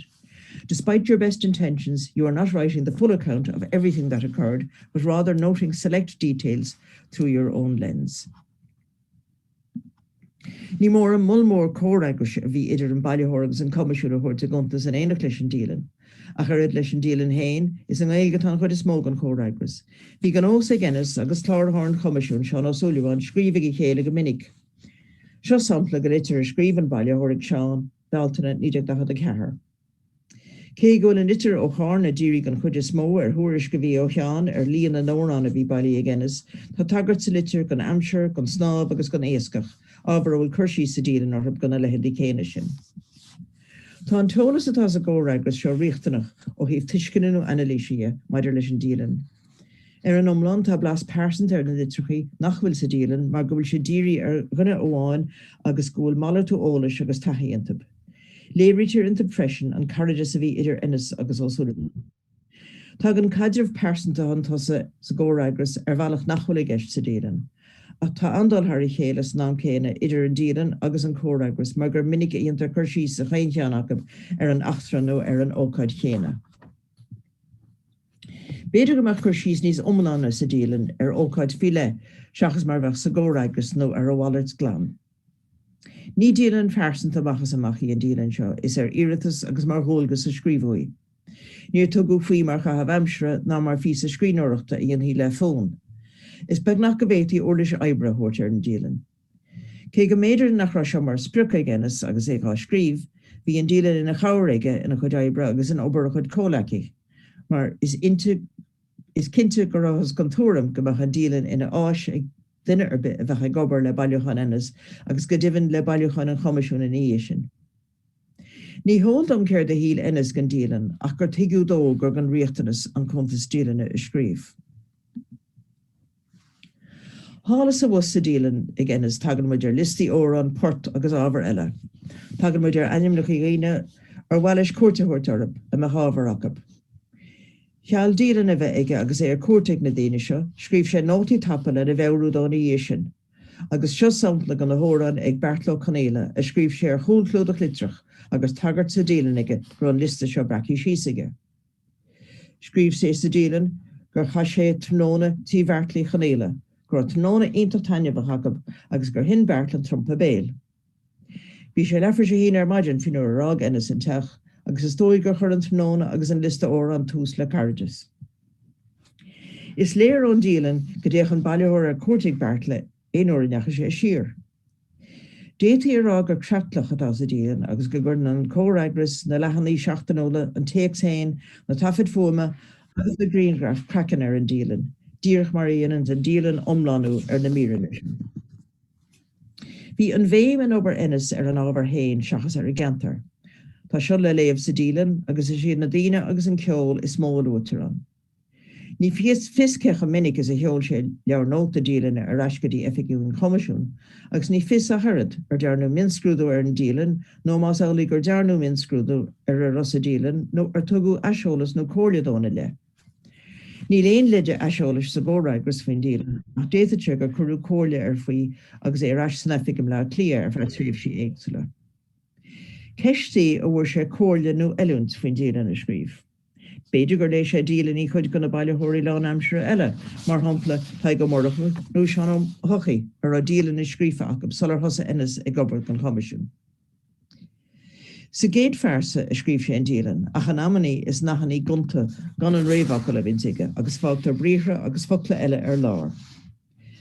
Scríb sé chuntas fada an ammaní agus an ammaní eile ní le léamhach abertú gá an aon lei. Is eistíon ab hain chud gona halt ada, mar hampla chuntas a scríb sé faoi bhean ar thug sé cuairtar a dtír chonal an tuchttal a fichiad go bhí anar níidir a had a cethar. Is onan an chuntas dílan seo focail ar ocail nach leis an litir a cheol inas ag Seán Ó Súilleabháin agus é chuir síos ar an tróna céine. Bú go mór min chomórtas a dhéine idir an córagus agus an dílan gan ócáid seo, agus bhí ócáidí eile chumá. Thug an go leor athrá gceist sa dílan, insiad dún céntám ar éirenas, céntám in achas ar leaba, tugtar chuir síos ar an amsir agus ar na béilte. Thug an bailile thófaí na tuiris chéine, rís agus a rís eile. Bhúil sé leis an locht faisné sé chéine, agus chuir sé siar ar a geol ar na focail agus ar an seanachas lo. Insiad dún sa dílan gur sé scríb, a gholig efigí poiste, sin im ceol agus a snáb, agus a gholig efan an dóna. Ach ní mar a chéile éon dá intro. Is a brandú siar a bhín dílan ar biche, agus ní éadach inas an dílan ar scríb agus é bailú ábhar. Is dochar a rá cecha minic is a scríbh an dílan, nó cénádó bhí ócáid nó lá Aibre hart go dtí gur scríb sé an dílan. Snam sé chatte tá fórhór an ábhar. Déithírá gur beg spéise bheith ag léir san achrá ná mionsonraí an tíl, achas léirú é ar híl a bhí síbnach réchúiseach.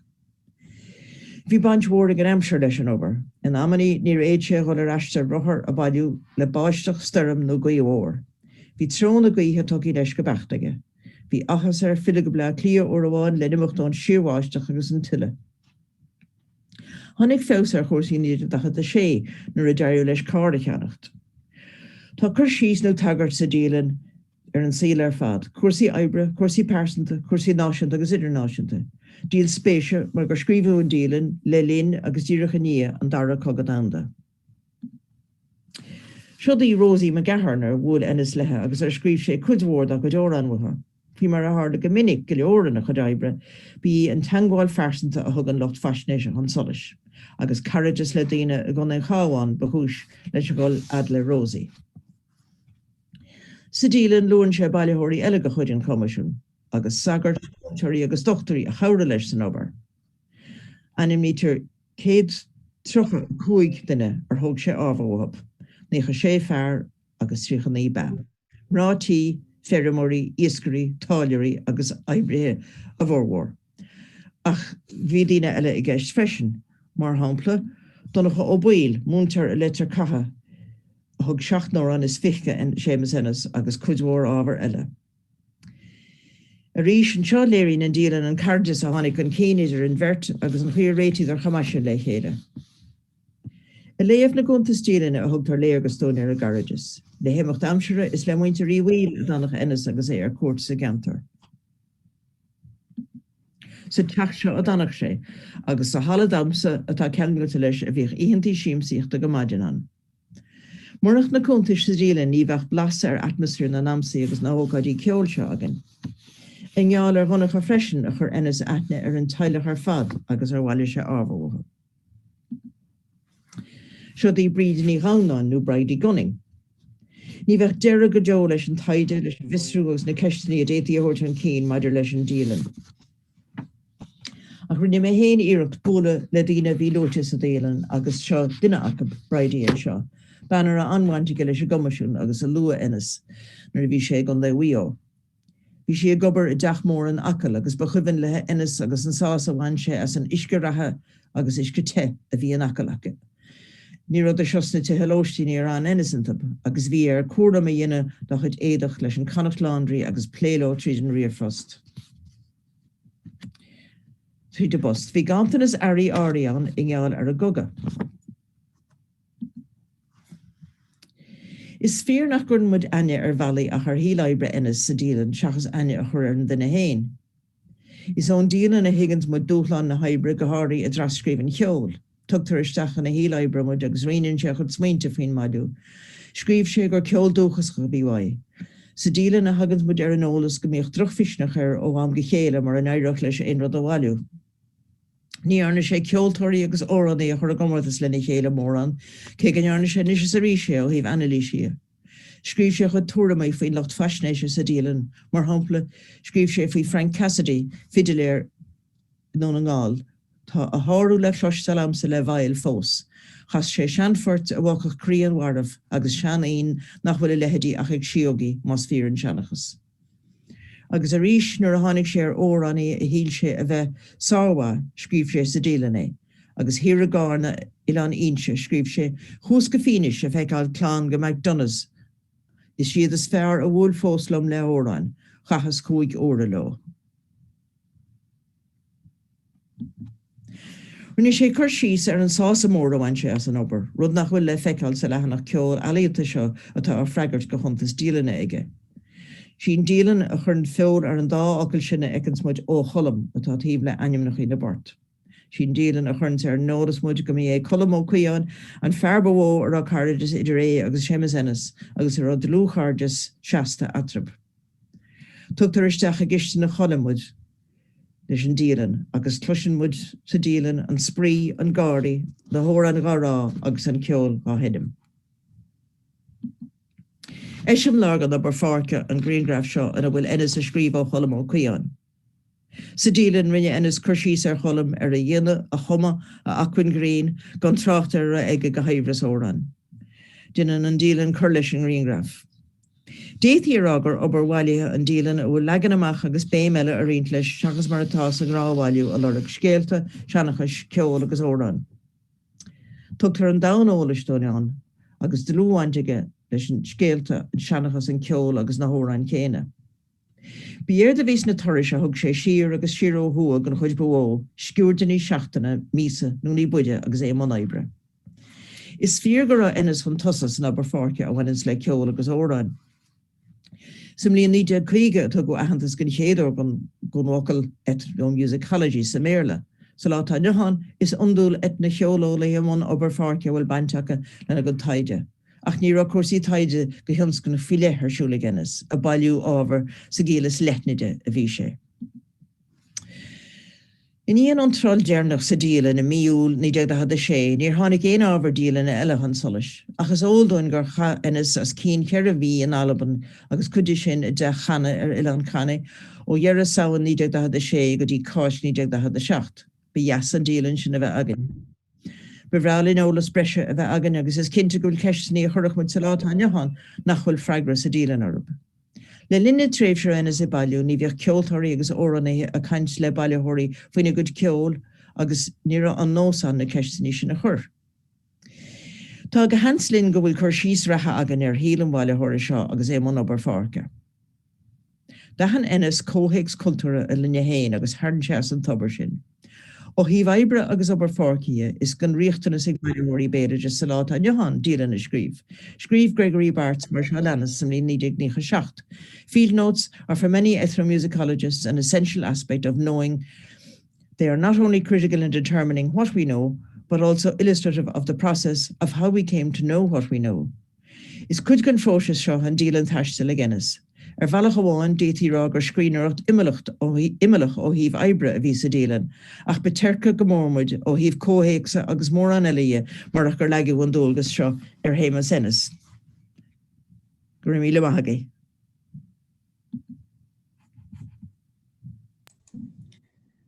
Gur magad rianach sin an spéisiúil agus ma ceap mai go leorplay sin agus ar na Dialannaíocht so le héis na cainte dearnlaí mar tá duna go bra ó hí bhaimeid ma cheappa.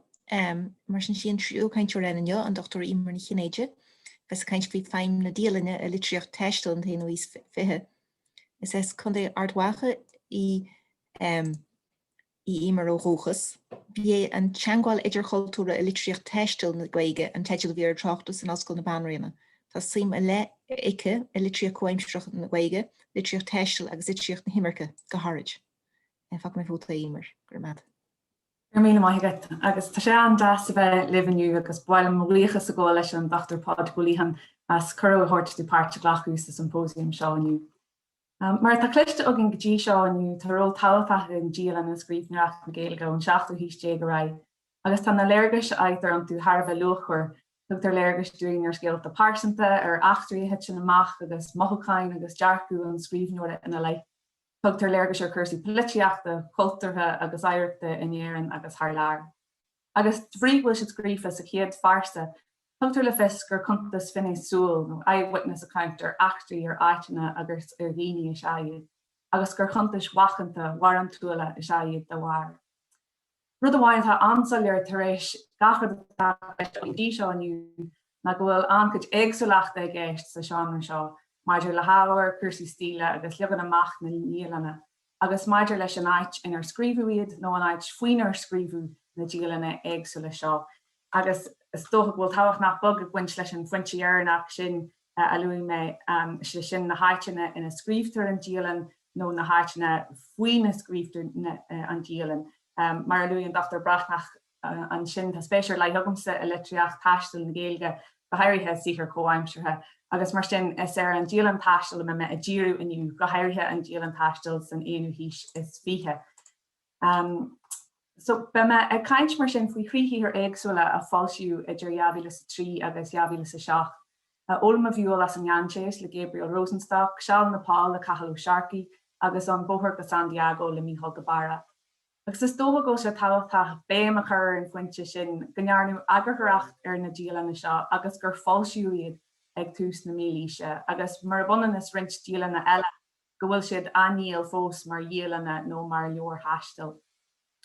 Sprachatá agumsa sa fapar seo na plé dhéanamh ar na Dialanna seo nó an aim a bhí ag an Dialann taistil a chuní na scríbhneoirí seo nuair bhí siad scríb na sihir taistil seo. Cathmhaoil sin tá sé ag éiste go plé níos generalta a dhéanamh ar chuid na ceistena a hagan chun cin agus muid is muoinú faoin Dialann agus faoi híthir taistil.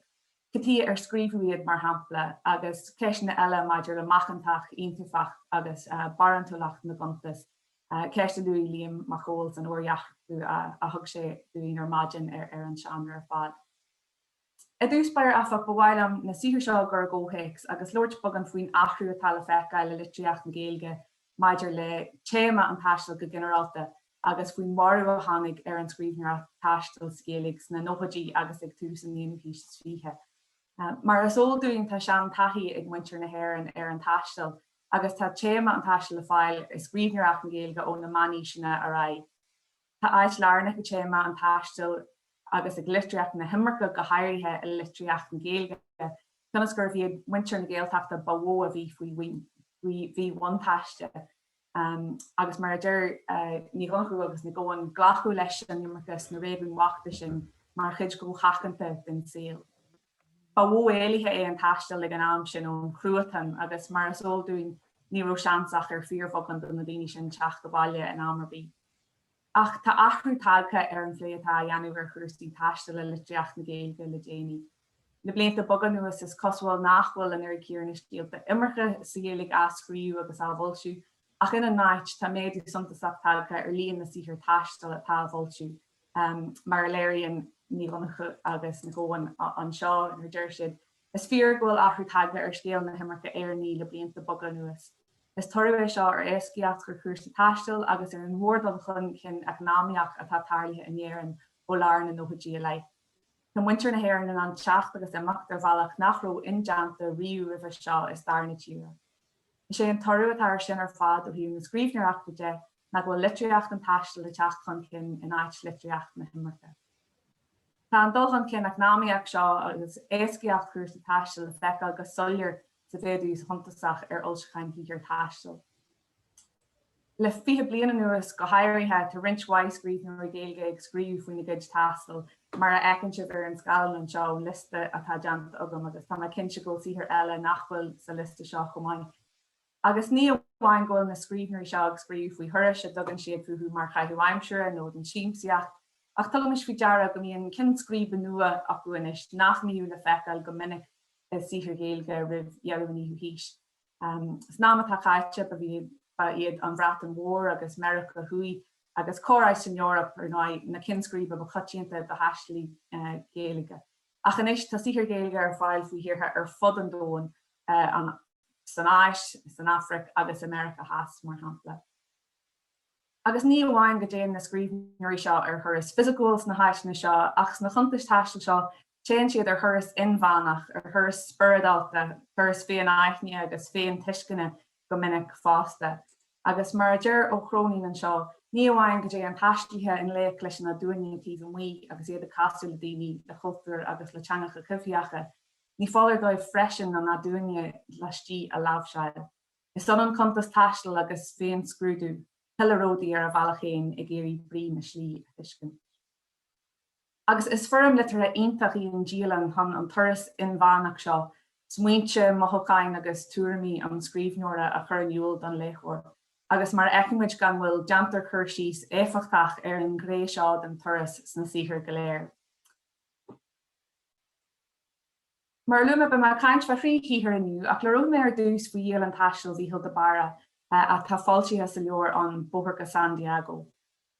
Tá chuntas Dialanna le fáil sa leor ar an uilereacht de hiúil na gas sa rinse in neamhílas a chathair, ó San Jean-Pierre de Port sa rank go Finisterre ar Costa Hir na Spáine, astra atá timpeall 900 km nó an Camino de Santiago mar spar aithne air. Mar a bonan is an da híhir eile a mime Lord fuú gan bhfuil déad fiorach bhfuil cuma tradiisiúnta na Dialanne ar an sihir seo ar bhealach. Tá na cabbage rinse de réir leitheanta agus tá an lád in uilereacht mar hampla lá héin lá dó agus an data scrífa ag tús gach cabbage le. Chomáile chuirsís ar na kilométer hiúil sé a lá airithe sin agus na balte agus na sráidháilte a neachí sé tríthú. Hágríd bara tuairt faoin uilereacht seo tar éis dul scór agus mar a deir sé héin bhí funarm sos fad amach na bhógáil sulla dúirthain faoi ré nua a síl.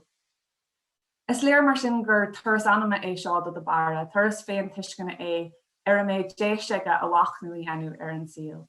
Ní hé an ceann scríbe a tá táhachtach dó ach na rudaí a ólamóthaí sé ar an bhealach an. Mar a deir sé héin bhí an taistear thó táhachtach nó beidir níos táhachtaí ná an ceann scríbe an teamach. Agus le linn leor fáimid strach écantí ar chunachar an turas seo ar idir rudí dearfacha agus dúilfacha agus tá rint samplaí le feiceáil an seo ní léhí mé iad ach feici sibh an tionachar a bhí ag an turas seo ar. Agus na rudaí a dólam sé faoi héin is dócha le linn an turas.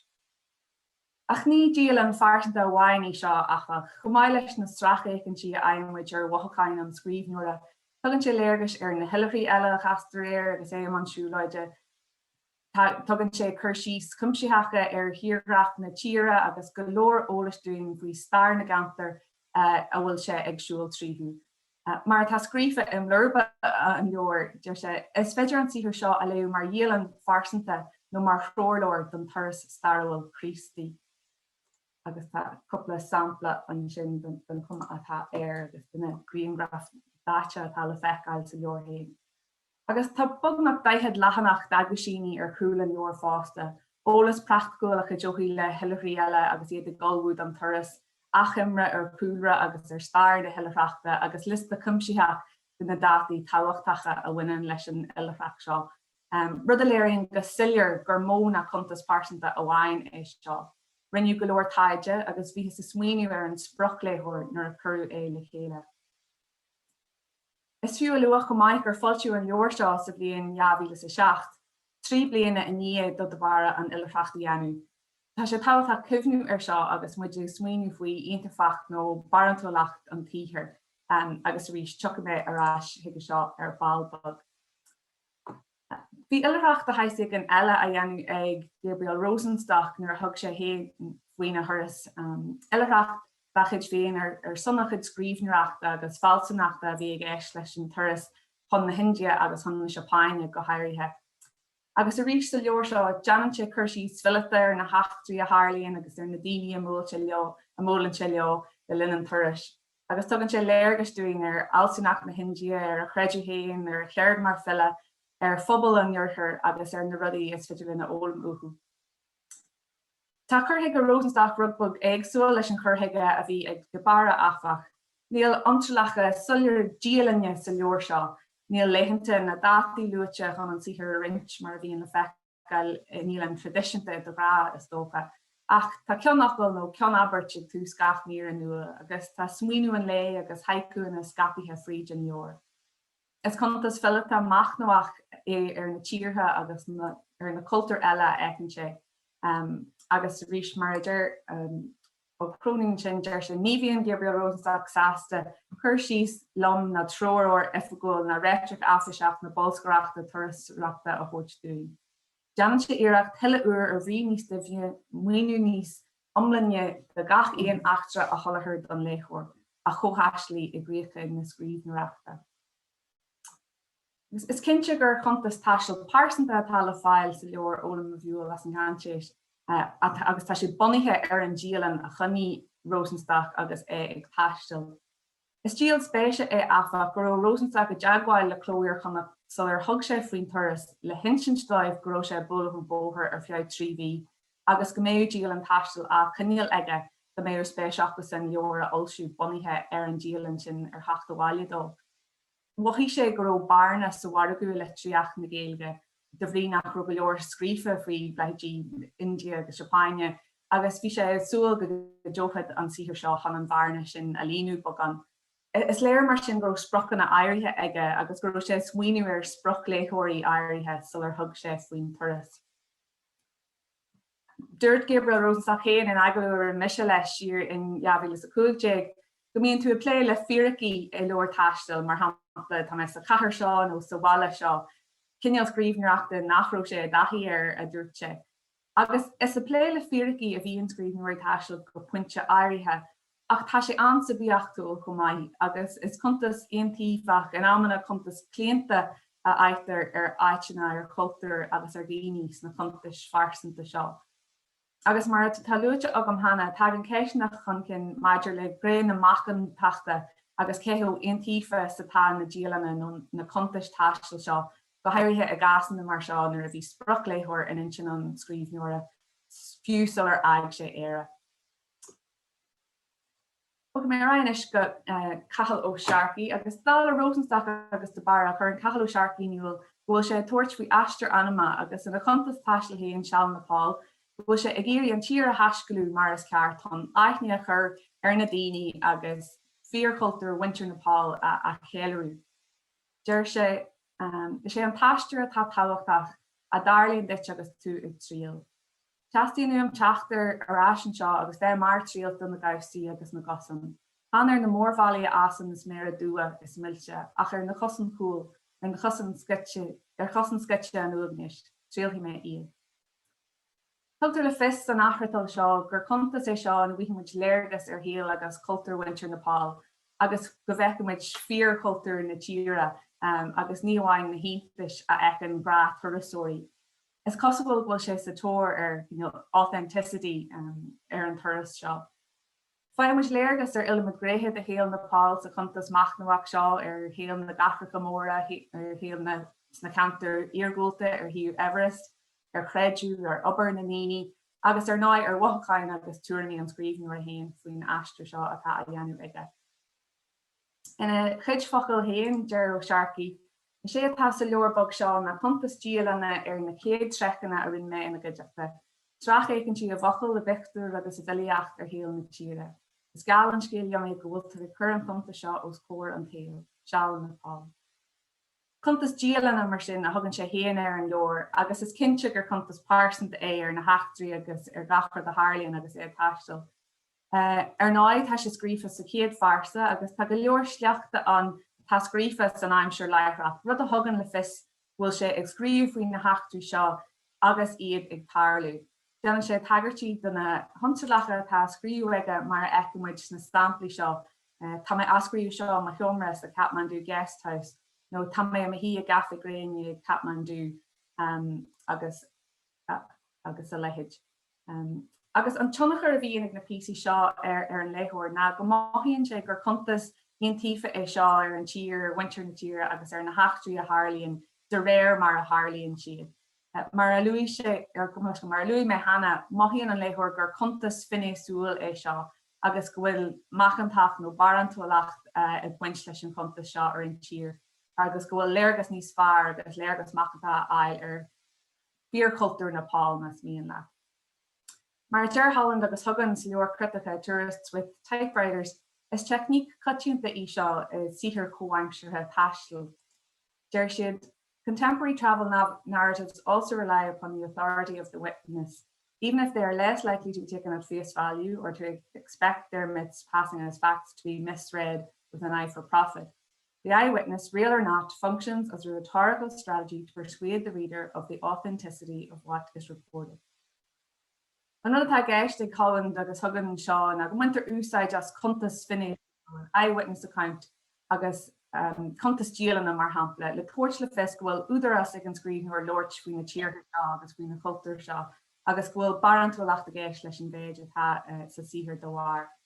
Mar léthóirí is gadú bheith ardlach ar seo agus muid a léú, agus ardlach gur chuirn na scéalta seo in agar chun iad a olsú agus iad a díal, agus caiimiid bheith ardlach go maiid, mar is minic a scríbhtar na sihir seo rint blianta tar éis an tuairis féin, tá scríbhneoir brathnú siar ar a díalan chun chuntas Lannach a bháin a chur le chéile. Agus mar deir an scríbhneoir taistil leithanta Jonathan Rabban, achraíonn perspectíocht an scríbhneoir a leheamacht ama. The travel writer looking back at the journey from a distance of a year or 2 or 3 is a different character from the hapless character who undertook the trip. Wise after the event with the leisure to tease out meanings from the experiences that the distracted traveller never had, and often impatient with his alter ego's blinkered and unsatisfactory version of things. I am not him. Is minic a crochítar scéal a slecht the Dialanna. Dantar agarachtar hu a ríis agus a ríis eile so le bhiltetar iad mar sin. Agus is gadúí mar sin ionntafach na Jackson seo a ceistú. Agus is ceist habachtach í seo I ggóhéic an taistil, margheall ar na léargas a thugtar ar chultúr agus ar daoine eile na sihir seo. Agus a gas scríbhneoireacht taistil na Ghaeilge is minic a scríbhtar faoi daoine nach méú siad a chuma sacú na chunta seo ina bhfuil siad luaite a léú. Dean Carl Thompson acham ra waith ar ceist na héantaíochta agus na barantúlaachta a ggóhéic sihir taistil nar a deir sé. Even in a form with the apparent immediacy of a travel journal or diary, a writer necessarily picks out significant recent events and organizes those events and his or her reflections on them into some sort of narrative, however brief. Travel experience is thus crafted into travel text, and this crafting process must inevitably introduce the text to a greater or lesser degree of fictive dimension. At the very least, the inevitable filtering of the original travel piece gives a considerable scope to be, if not exactly deceitful, certainly economical with the truth. Marachos Gurmer sin kegur chuntas parsanta sibiachtual a bhíon na fáil sa Dialann go generalta winter úsa just sfurum na Dialanne go minic I ggóhéic an taistil le tuairt le fis gur chuntas machanta iontaofa é. Caiimiid mar sin a bheith ardlach ar céthú anarchas atá na chunta seo agus caiimiid iad a ceistú. Fiú man an neantar é déon turas, achraíonn scríbhneoirí nó múnaíonn siad na heachtraí agus an chuntas taistil a scríú acu. Caiimiid cibhnú an is gur minic a bhíon spruch léthóir in intin an scríbhneoire agus ag scríú. Fiú mas a bhar an Dialanna atá an leor hain. Deanan sé an text nó an scéal a bhúnlú mar Dr Thompson agus mar chuid den froiste scríbhneoireachta agus fáilteáin agus is cinse go méid tionachar aige sin ar leab an deirí an scéal. Agus muid a caiint faoí ar táis mar sin ní héan éisceach iad na chuntas Dialanna, ní féidir teacht ar an iarrainn chíthe. Bhailim seo a chréichnú le focail scríbhneoir eile taistil mancha magán agus é caiint faoin na thuras hain san India, agus sílam go léironn sé go suliar chuid na pointí atá pléite agam an seo. Deir sé, much of the journey was documented on film, so it must be true. Other elements were recorded in my diary, so they are likely to be accurate. As for the rest, I'm just not sure anymore. I certainly haven't gone out of my way to lie, yet sometimes revealing the truth requires blurring the facts just a little. Fág mé an sinné, gur míle maithagh. Barí mar gur míle maithagh sin thar bheith spéisiúil. Beidir go bhhéadach na caiinteirí éagsúla heachtar éis na bhhéadach léiles heachtar éis agus féit mu beag an plé bhegan ar an scéal. Fáilte roiid ceisna chuir sa mosca córá nó dúr sibhéna lasa agus tasú caint. Tá san go coppla duna is lochtéisteachta was féis fiile a go gcósaí teist Dialanna béilte agus eile as is cinse go mór pléisiúr bheith géisteach le scéal faoi teistil le bina léanta se mé cheappa fiús mas tímó an chundé héine. Tá coppla ráte lína hena hain Princess ó Driscoll agus crothúir mar gacha má ceachdraí gur a heachtasteach fáilte roiib. Dearan Princess cé nach Dialann teistil tananta Brno buin an tácht chamá le Dialann na chónal Mac Cóil, Tá sé leabhar na náisiúnta sa scríbh Northampton go chuid is mó níl deireadh leis an ábhar spéisiúil antam agus dear crothúir. Le is bhfuil éon léargus na Dialanna ar teannas idir seán agus CBE ar an cnós a béilgus nó éon frustrachas bhí ar maidir leis na cuinead a chu Aibre. Tá léite feici ag crothúir in Dialann Nicholas Brenna agus bhí CBE mí hostal an chuid penreachta chu gas agus ní an chúise beidir. Tá le John kense caihí bín seaning tá cuaramach ach an pí sin lé má bhí sé tleanna gon go bhfuair seardú páie ó 250 pont go dtí 350 pont. Bhí sé sin aráils go maithígann de lágach níor gádó é sin a chuir sa Dialann a chuirse sa Dialann mar thug sé deiste an sin Garaníanú nach ro ein bhuiséad per diem ige le bheith ceannacht costaí agus mar sin agur bhéigean dá gachrad a íce maithe sa fáie agus rud nach ro carm. Agus sin ceanna na míhain taistí bhíh seán ó hí Nicholas Brenna dá agus go leordan a daoine eile seo bhdálaí na measc. Múinteirí bonscaile bhí antu. Agus bhí ceart chuman ar a gúil. Agus bhí coinnealathe ibre bhhaid níos fearra acu dá bhhair sin mar í bonscaile na mar bhíag seán mar rinne nach roéin idehas na éon chéim ige ach teas bonscaile.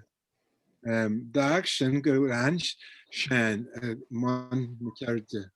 Bhí coppla uair sílam agus gur seán réile hamacht an fast ach a gcónaí fel se rá sé díist. Bhí asíntas maiiste cruimhíon sémas de legar sína mar go leor bailí. Réite sé héana agus sean go Cathmhaoil na chéile ar an Iomláin ach an amanaí bhí se Theitheadh agus lachas sé cean cá má híl se ar rudaí a nnéanú de réir na gaiidean ard a bhí ag héin. Agus bhuiintí bh sean tar sa bhí sena gobar nar san cehéadú ar sa teachtainach. Bhí dean gur sé déanú chuigiú ar sa teachtain an amanaí. Agus ní roiid a cucis le séide, bhí se go bar ar dahan, ní hocu lei sé gáil bailú rihi le, mar bhí na daine hí gobars na paithcinnaí agus mar sin na cehrin. Agus dag sin go mí se scríú rihi le, agus sa bailú agus a tar cuairta rií saníthe. Mar dúirt riine an sin na chu leid, ní ó clog a bí lei se fast. Agus mar ban agus sémas enna a bhí deanú sciúr teachtain seo agus an siúd, bhí sena dhéanaar seo a rihinam. Agus é ar hiúla spáile go dhór fiúháin édó a bheith pósta bhí se cathab go leor am a hiúlahhail. Gus sé deachar go láistín eil tá chuntas iontaithe ar bheith geirí láistín faoi leithe áil ar na cruathe nó necelis na cruathe an áit ran Liam Mac nar a bhí se an ach ní an tean ar fáil dá mar bhí daoine acu éon revision agus began dá gáil ag ben bheiceil. Ní pectar daon sin ar chean na sleanna ní héana agus amach baintere a bhíon tí agus fer mar céireach agus bhí fear marú agus bhí cuirí hana éit agus iad de mélaí go chuigiil gur maidíine agus ní suainnis na cáú le fáilige agus é go buir saníthe agus é na hí luair maidín de heibh na brihí gal rééis sa teach. Was léir a cúisgurrán ag mar sé rénos. Well ach réite se chréid se rod sin rud a háile. Ceistelle ó bhhaidín go lilas cén ar cúna fórship ó chultas ola cúna le costas treiscríb náirta be. Sef chuir me deontas de 5,000 ponta sínam chud na banrína le seamach í asú le treiscríbhín goúlam sin agus le sin na neachsaíanú agus tíirann sinna dhéanú agus tá bhíocha chultas ola sin agus na comar go héirí a chur an úldum go mehfuil le héidir fáil. Go bra. Ein don eile le heachtasteach le ceist? Ceiste James an sin agus an sin. James sé réile. Gur mí má goibh an gluisi mé? Clusin? Gur mí mágum. Ar an gédó si bháil marrán nach bhfuil marrán chumach go mar an ábhar seo ach do bhfuil mé an tanmh go deo as na trí léachtaí a chola mé inniu. Now, ceist a rihan lom, tá písa beag léta gom faoi sémas ennis darno agus as leabhar de cuidríne darno a léig mé agus an céad rud a rith lom ná go raibh an obair fearcrúa go deo agus massam mas bó ma cuine gur hastal sé a ruthir ar a céad lá sa fust ó bhlaclia go dtí an iarthar agus an sin ó bhuiá go dtí Ghaeilge an lád ar gceann ach an ceiste tá gom. Is tóca go bhfuil sé níos éasca maidir le bailúcáin de chuid sémas ennis go háirithe an ceol agus na hárán a bhaigh sé, mar maran an ceol agus na hárán.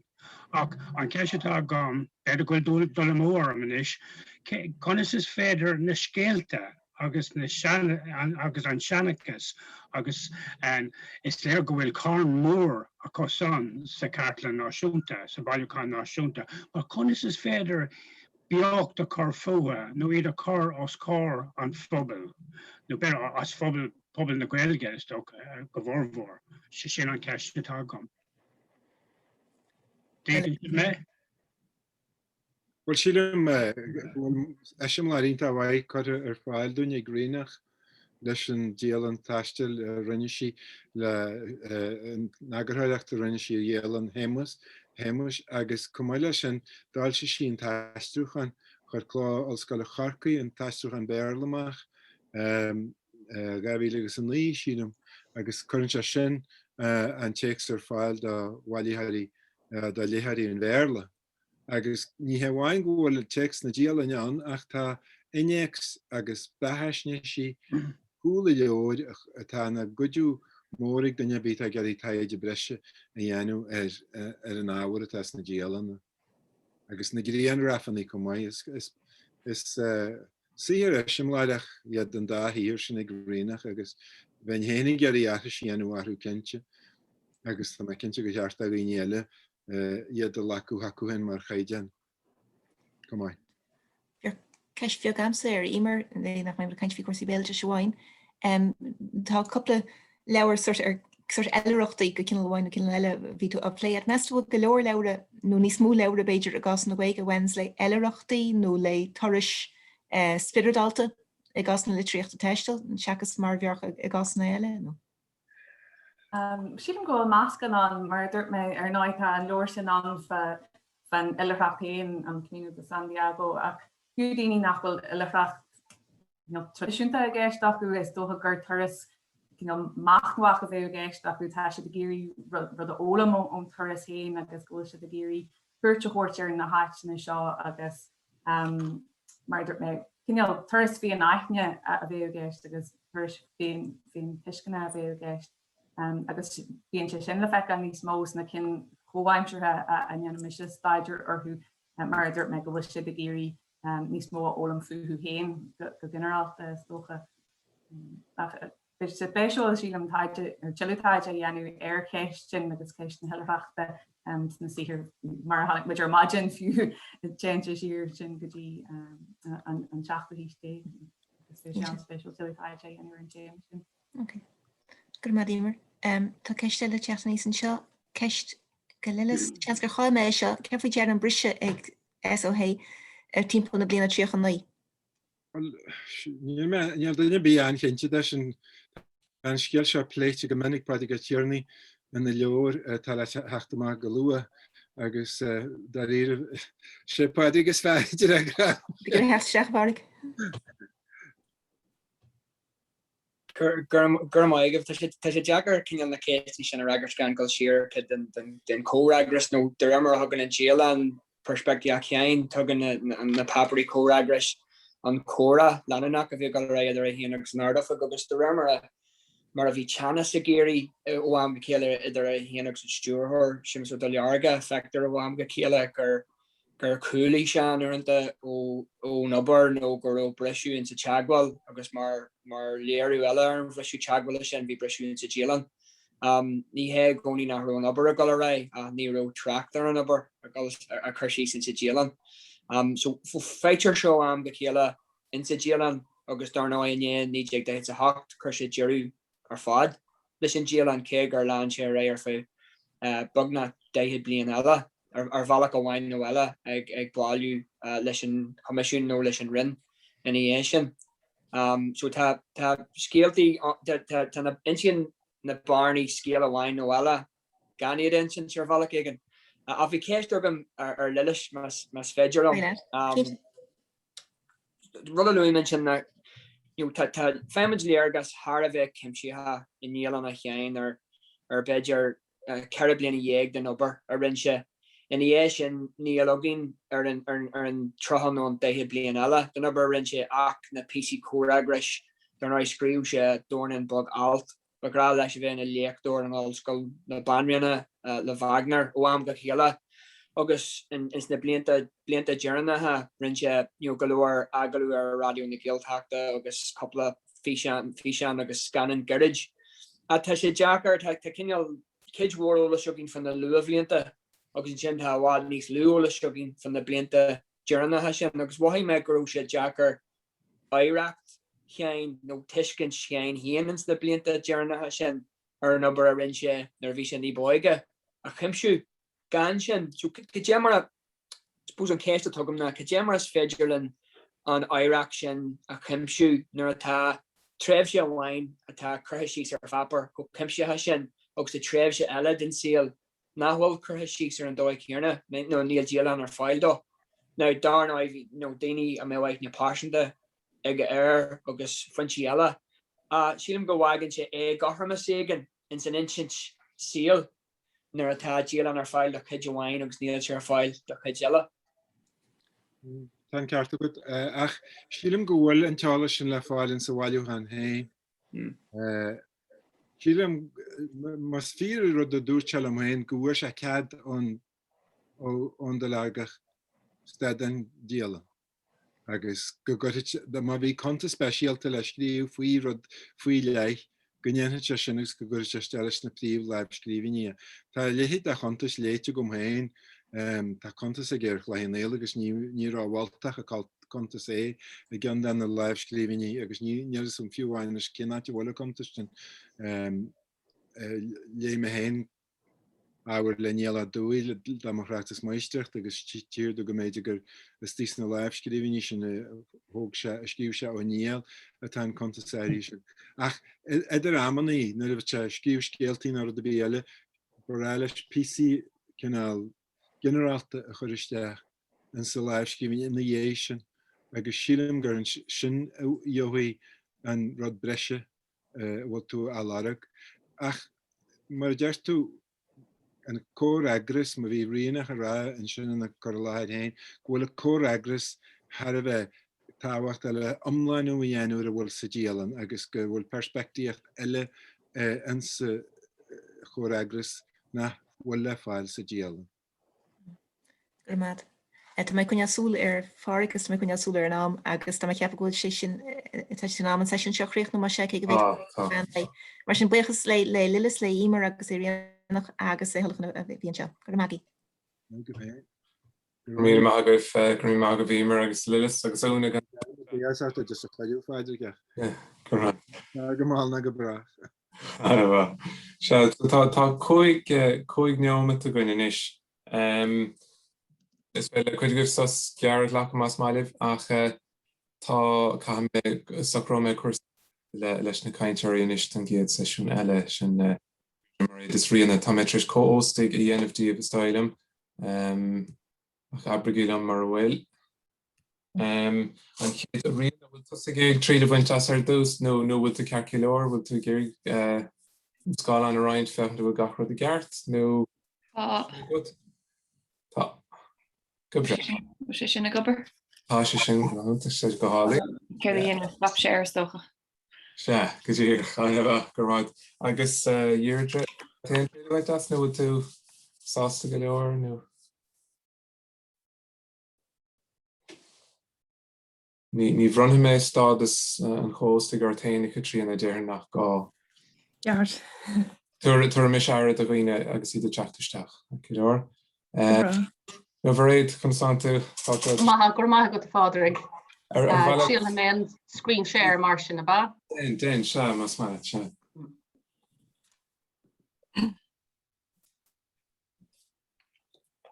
Ja, tá sanna gceart a bhfuil? Tá, yeah. Yeah. Okay.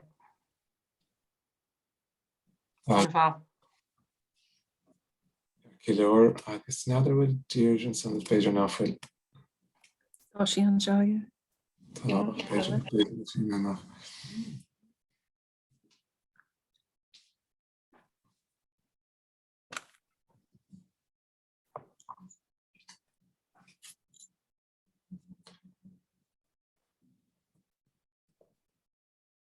Aga mac trían is ri me héine maach ar fein nómit a Cileor. Ceart. Aga me thuúil a bhaile tí ar fein nómit a bhain Catriona. Me haar náis láirech. Be gur scéal íon sin a chatíana. Go Jim martá se bhráis les fadó hánig me se. Sibh go mai. Tá go sé. Bhfuil Deirdre annachar. Deirdre. Tá chuin in éis. Ó tá ar gáling te fir dietse réad. Kam na scéal? A rair giving and sin te fir dietse. Oh yeah, Ruth is actually gross treation a hocrú. Ní féidir am héine is, oh yeah, well is féidir sais, yeah. Vastas go sé rún noch sais. Rud éigen scairúil an son here. Ag sir léad mar rihin den éig isteach sa tómra beidir nabach, beidir ná tócach ein cheanta.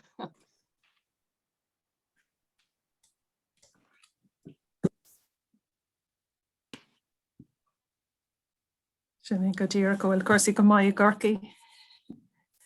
Ó se tá, tá bhí mar go bhfuil a scrúd chainte go DNA so tá míid lehín plí a cosána d tú ráidir go féin?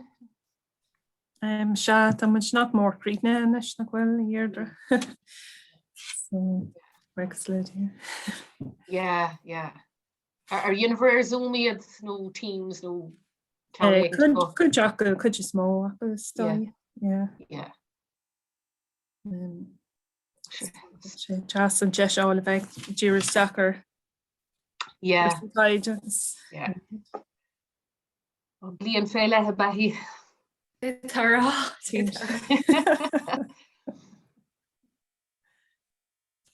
Okay, how long? Deirdre, yeah. Ní acha le fada tú Deirdre.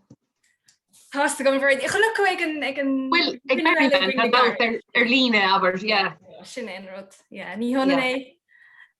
Gam na scéal? Ní honan an éair é a bheith ar líne. Ní honan ach. Bhí sé anna bha agus ar nós an le nó bhanis an dahagar dgan tú le bheith yeah.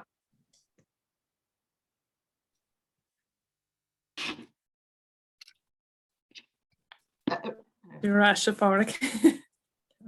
Rianna tá héanamh ag a caintear dúis na cha? Se rianna. Se. Cur tús leis an ggóisiir. Na chuir Catriona tús leis an ggóisiir nó mar dhéana. Ceart, so bhhaidlam fáilte ó chraoh chu raibh an Dr Rianna Nic Cóil tá sí go cainte thuirt star Tadhg Dialann na man ó go ré an halfíocanna. Is Olaf cólaí Rianna Nic Cóil is scoil na Ghaeilge an léon chealtí agus an bhéile just an choiste Oscailt Baillia agus fáilte í cló an dara monograaf ó na pean an óige agus an afiogan go lua. Tá monograaf óhain eile fáilte eici chun maiile hocht leor acadú le curthan agur eici agus breis trocha aist agus alt acadú de chud curtha glú. Faoi láthair tá sí gobar thionscadal taide ar Tadhg Youth Engagement in European Language Preservation 1900 to 2020, muoinethe ag an chóirle hÍde snárap so Thomas is súil go mór lena caint a chluistal níos. Gur míle maith Catriona, níos tú an go sé se le feicáil. Tá siad. So bhhail a bhuiachas a bháil le Catriona an sin agus le Pádraig as an ócáid ríspéisiúil seo agrú agus tá sé deise le eáil a ríis. Dír mé ar Pádraig an chaint seo a chur san átear an gláir tuis go bhaimíonn sí mar cheangal idir an panel atá dúr a chart sin ar an Dialann taistil, agus na caint na eile tá le techt ar an bainil seo sin litríoch an bhlas géad. Banan an chaint seo le Dialanna nó cíanna le na man ó go dréibh sin na haimhíochanna, agus ní minic a chluisimuid faoi Dialanna na man a ggóhéics na Ghaeilge, agus ní minic a chluismuid glórtha amán cés muite de chin le Éalaí ní Shúilleabháin. Ach bhí siad an agus bhíneart le rá acu. Dúróid an chéad chuid an chainte ar Dialann taistil úna ní Airlaí, smaointe ar áireann a fáiseach in 1992. Agus an sin bogí mé raig go dtí cíanna lei a dáiltí scata caddaní scoile i ggéirí idir 1970 agus 1990, caddaní a bhí ar cóis na Éalaí ní Shúilleabháin mar tharlaíonn sé. Tá Dialann taistil úna ní Airlaí agus cíanna lei na Gailí ní scoile seo ar fáil ar trí chúis. I bhar hain mar gheall ar stádas uair Gum sa ceacu sin nas go scrúdaí hína. Mar gheall ar stádas uair na Ghaeilge sa chóras isteach, de bhór stochracht an chonartha, le léamh agus le scríomh na Ghaeilge ar chun cín. I bhar dó mar gheall ar an main nua a leagadh ar isteachas na Gailíní agus na Mán, agus i bhar trí mar gheall ar an bhforbairt a tháinig ar chultúr an chló trí bhean na Ghaeilge i ré na haimhneochana. I mína Nollaig 1992 fáilteach an Dialann taistil smaointe ar áireann ó Fiann úna ní Airlaí. Bliain tar éis tí a bheith curtha glód an chéadúir mar chreat in an clíomh solis. Bhí ní Airlaí 8 mbliana is fiche dhaoise an am agus bhúntar Ghaeilge im lá clia í. When she came Emma amach sa Ghaeilge ón Oscailt riaga tamil gar rivision agus bí an chéad bhean a thug faoin ábhar sin don chéim mháisteach le í, agus bí an chéad bheanúir scéalaí sa Ghaeilge freisinní or fáilseach a chuair scéalainn grá agus crás a bhíon 1991. Chláir sí mar iníon léinn Oscaile i gláiste uaire blá clia an annual rugal a máthair, mar agus dír sí ar an bríomide múntar Ghaeilge a arcú onas go mbeadh sé ábhar de stadéir dhéanamh ar an Ghaeilge mar ábhar léinn. Óan Mac Cóil leas uachtarán chun na Ghaeilge a roghnaíoch mar múntóir. Is saoire na bliana 88 bhí an dara blian dá cuasa Oscaile i gláiste uaire críoch na eici, agus thugraí ón Mac Cóil a cuairt go hinis meandaí, le cinntiú go gurc sí feabhas ar chuid Ghaeilge. Dáin sí sa teach iascra a dag J.M. Singh dír rimpi, ará an Oscail mar leas anam air. Dil sí ar inis mean cúig háir in í a chéile, dólam sí an Ghaeilge an agus rinne sí tafad ar na nithe hitamach fad is bhí sé an dhéanamh sí trácht orthú in smaointe ar áireann. Ag an trá sin bhí antóir ar Oileáin áireann i measc scoláirí éireannacha agus borpacha mór le rá, mar gheall ar an aonach linneacht a saolaíoch leis na Oileáin. Bhíodh seandálaíocht livanna nó an Ghaeilge i gceist. Bhí an aonach linneacht teanga a bheall na chéad scoláirí Ghaeilge agus buail de chunir na Ghaeilge nua bhunaithe ag chun na Oileáin ag deir an níl híos déag. Tháinig na scoláirí teanga an tuiscint gur bhí inis meán an Oileáin a bína díobh i dtaobh na Ghaeilge de, agus thug Tomásach an ceanna míniú ar an tuiscint seo, sin the people of the South Island in a Seer, they say are too near Munster, and the people of the North Island in Ishmore are too near Connemara and have too much English scattered in their talk. Tug an Dialann taistil ní Airlaí léargas dúin ar bhrá is ar fáistí inis meán, agus ní áitir léargas dí cinna seo i scríbhní bhíh fíris ná sing mar hampla agus iad ag trácht ar Oileáin áireann. Tugann an chápéis hóisialta seo spléacha suntasach ar aimimena agus ar bhíonanta ní Airlaí agus chunir na Ghaeilge. Tugann sí ardan don údar chun na tuairimí maidir leis an ggóanna is inscinne chuir chun cín, déanann sí chuir síos ar modus operandi chunir na Ghaeilge chun ideolaíocht an chunir a scape ar an Oileáin, agus tá spáinneann sí an clíar an leach na Oileánaí le smaointechas éireannach lucht na haimhneochana. Ceall ama, díróid mé ar rud amháin sa Dialann taistil seo, sé sin craobh na man den chunra. Le linn háir na bliana 89 nuair bhí ní Airlaí ar inis meán den dara thuair, bhairtí sí craobh den chunra a chur bun de bhrá an Oileáin. Cuir críomh na bhar ar an bhód ar an Oileáin is saoin na bliana rivisin, agus drastal na mrá ar an gríomh sin chula ghabhnach. Ba bheadh craobh den chunra a drastal ar chuairsaí agus ar riachtain is na man go príomha, agus theochah feabhas olmhór ar héal sóisialta ar na man ar an Oileáin mar thura ar obair na críomha seo. Cé gur a Ghaeilge an gníomháin ag mrá inis meán, bhí 55 fan géadíobh neamhlithartha de réir chéan áireamh 89. Ceann den na rudaí bathuaisce a rinne craobh agnéis ní Airlaí mar a tugadh ar craobh na man, ná rangna léthireachta agus scríbhneoireachta a chuirsiúil don na mrá chula ghabhnach. Tugann nIarlaí léargas dhiagrais agus chéachras le na man, fiúnar bhí cuairmí eile orthú. Is minic casú banarm níanán eici ar batan agus leabharan Ghaeilge dá léamh ag gol go dtí an tobar a scríobh sí. Dúir tuairiscis an Irish Independent cúpla bliain in sin, next to the pursuit of knowledge, the drawing of water was the occupation most in evidence. Sna Mealláin.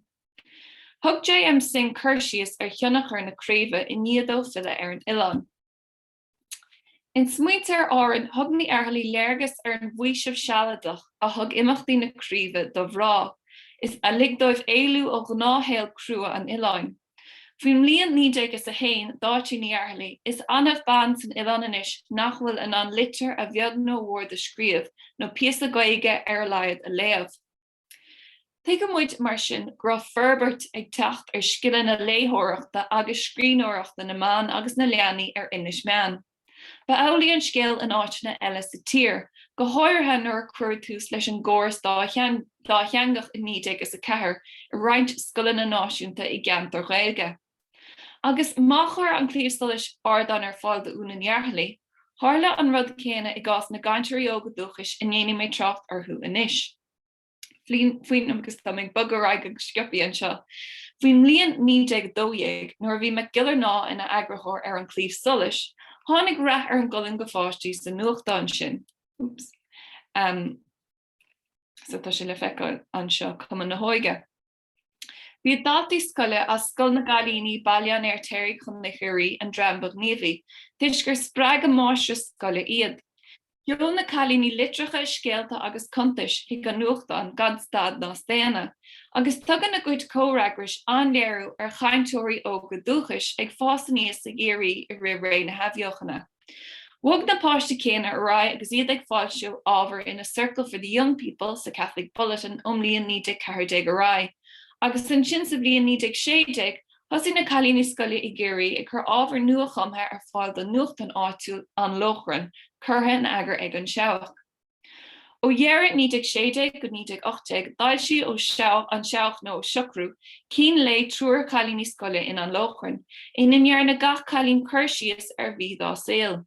Bhí se mair ní hé agus bríd ní hiachan as í bhráthach agus bríd staach as bailíonn ar téirigh. Is sanna na cíanna lei agus na samplaí is luithe de chainteoirí óga dúchais ag fáilsiú ábhar substantiúil trí bhean na Ghaeilge, agus cuireann siad perspectíocht na Gailíní ar fáil, beag na 5 bliain sa ar fáilseach tíor bha háisnéis beag séras. Tá mé chun tír ar cín le amháin inis margheall ar chóirsaí ama, seo cín le bríd staach. Bhí dhearr fór na bliana nídeag 17 nuair dá siú brídteach an chéad chuid dá cín le, a bhain na mína beltainna nídeag 17, bhí aitheantas agus dúisina bainte amach aici in an lochran chomá leis an clíomhstoilais agus an Catholic Bulletin. Bhí 7 mbliana díos bainte amach ag staach nuair scríobh sí cín le agus monitris nó cúntar taigis a bhí intí faoin am sin, agus iad gobar is scoil Cailíní bhaile an air téirigh. Dú réir i thiocrú, Tá óige bhí tréthe iontacha intí chun ólas a bhéadú an agna na leanamh meag a bhí fina cuaram. Mar bunan is cuidhád na chuntas bheith háisnéis Ghaeilge a dhéanaan Cursius ar léithin do scoile, is léir gur bháin staach an tainmh as a taithí scoile. Déanann si Cursius ar an idir gníomhaíocht idir na páistí móra agus na páistí beagas de teach scoile, agus tá spáinne si gur codanna den chlár abhreithnathe curtha bhaim is scoil Cailíní bhaile ar téirigh.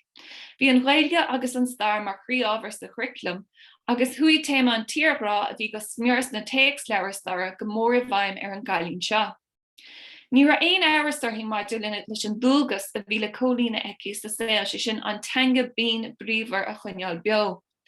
Chomáile sin bhí leagan den chorp éideachas mar chuid den curriculum freisin. Seo mar dhéanaan staach Cursius ar clása géig is carp agus mágid am nach Gael na múna agam.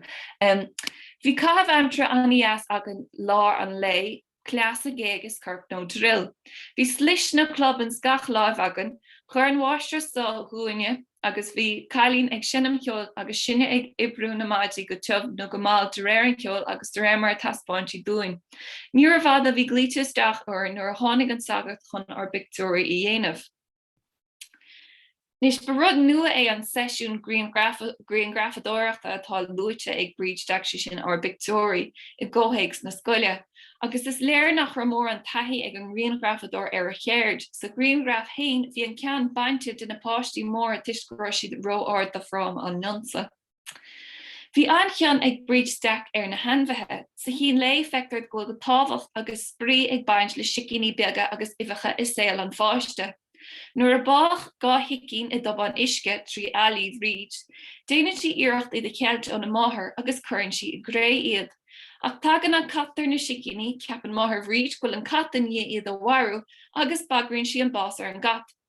Ag an buinte seo in si an bríd an iarana mar níl si gira go marófar an cat bocht. Fáil si isteach an scéal seo cé nach éon 10 heistar hí héin an rud a rinne si, a thug si túsáte do gran an scéal thar aon rud eile.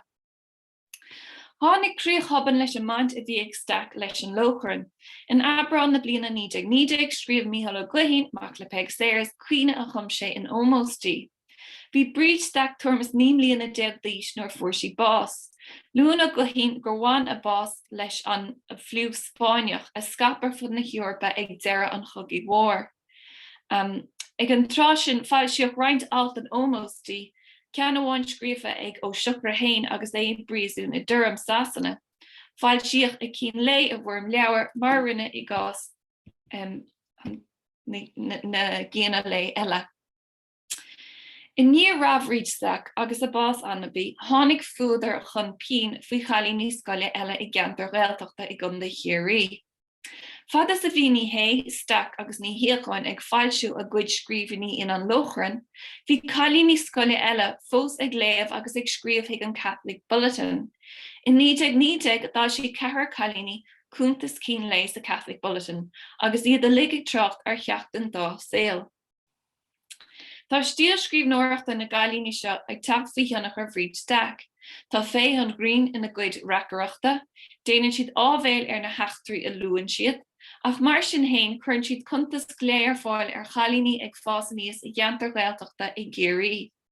Bhí áin isteach an chéad chalín a dáil si a cín lé, drifúr óg bhríd isteach ba a í. Scríomh cáit ní bhric, eilis ní bhric agus nelí ní bhéaló ina cín eile. I meas na nábhar a luas siad bhí cuasaí imirce agus brontaine seo Mheireachá, éadaí agus festas, cahabhamstra ar nós rinc ar an stráiní afran na gcónaí, an obertí, thuras go dtí an daingean obair ar an bhirrtach agus mar sin de. Is léir ó líon na géana lé a dáil si chalíní scoile Chiarí, go raibh antóir ar chuntas scríofa sa chéad farsa meas na scríbhneoirí hain agus i measc a gcuid léthirí. Bhí daoine óga ar an lascaid mór i measc a gcuid léthirí, agus ní haon chomhthar luaig gur scríomh Mícheál Ó Liatháin agus Eileaní Thuailmhain a gcuid cíanna lé don bhliain 1923. Ach níor fáil siach aon chuid de cín lé ní Thuailmhain go dtí gur cur cín lé chalín ó Ileán Farraige i glós an Echo an South Leinster Advertiser in 1931, agus níor fáil siach cín lé Uí Ríordáin. Fuoin trá sin bhí na dígursúirtanga in níos coolla thuirt le hin an áireann, agus aigethirt ar an mhlascéad mór, ar an ábhar gur chreid siad go Ghaeilge an bhlascéad mór ní b'íine nó ní beglunne ná Ghaeilge iad an áireann, agus ar nó a bhí baint acu héin le trúiliú na Ghaeilge ar áireann, céin ar thug siad a lehéad le fios.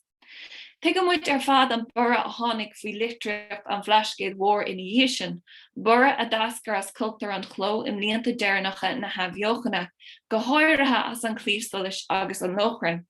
Agus bheidh Deirdre agus Mairead in an ferbert a dhéanamh ar an litreacht seo. Chuile hans go tuile cíanna le Ghaeilge scríofa ag chalíní agus mrá, ach bhfuil an stair sin faoi chealt faoi láthair, gur míle maith.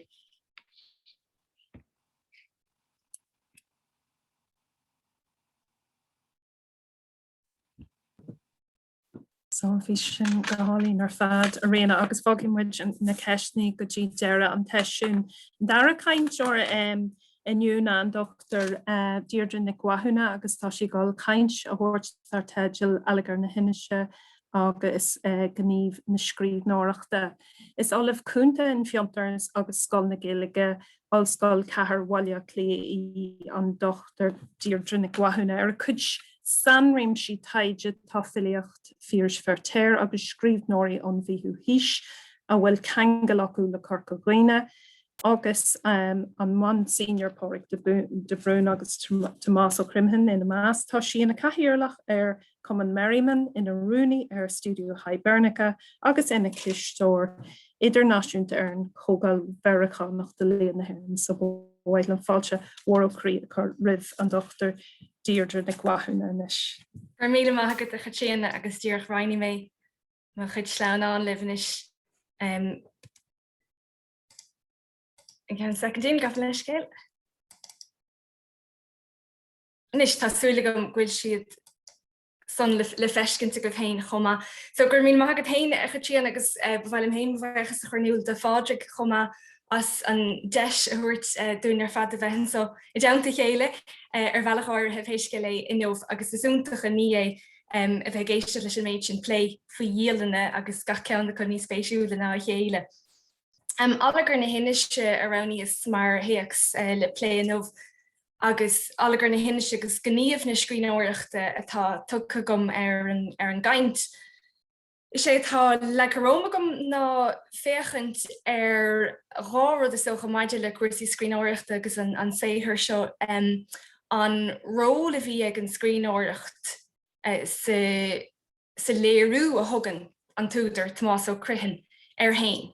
Ina chuid séthir trí chéileach dar nó go háirithe inis in allagur na hinneise in nómh.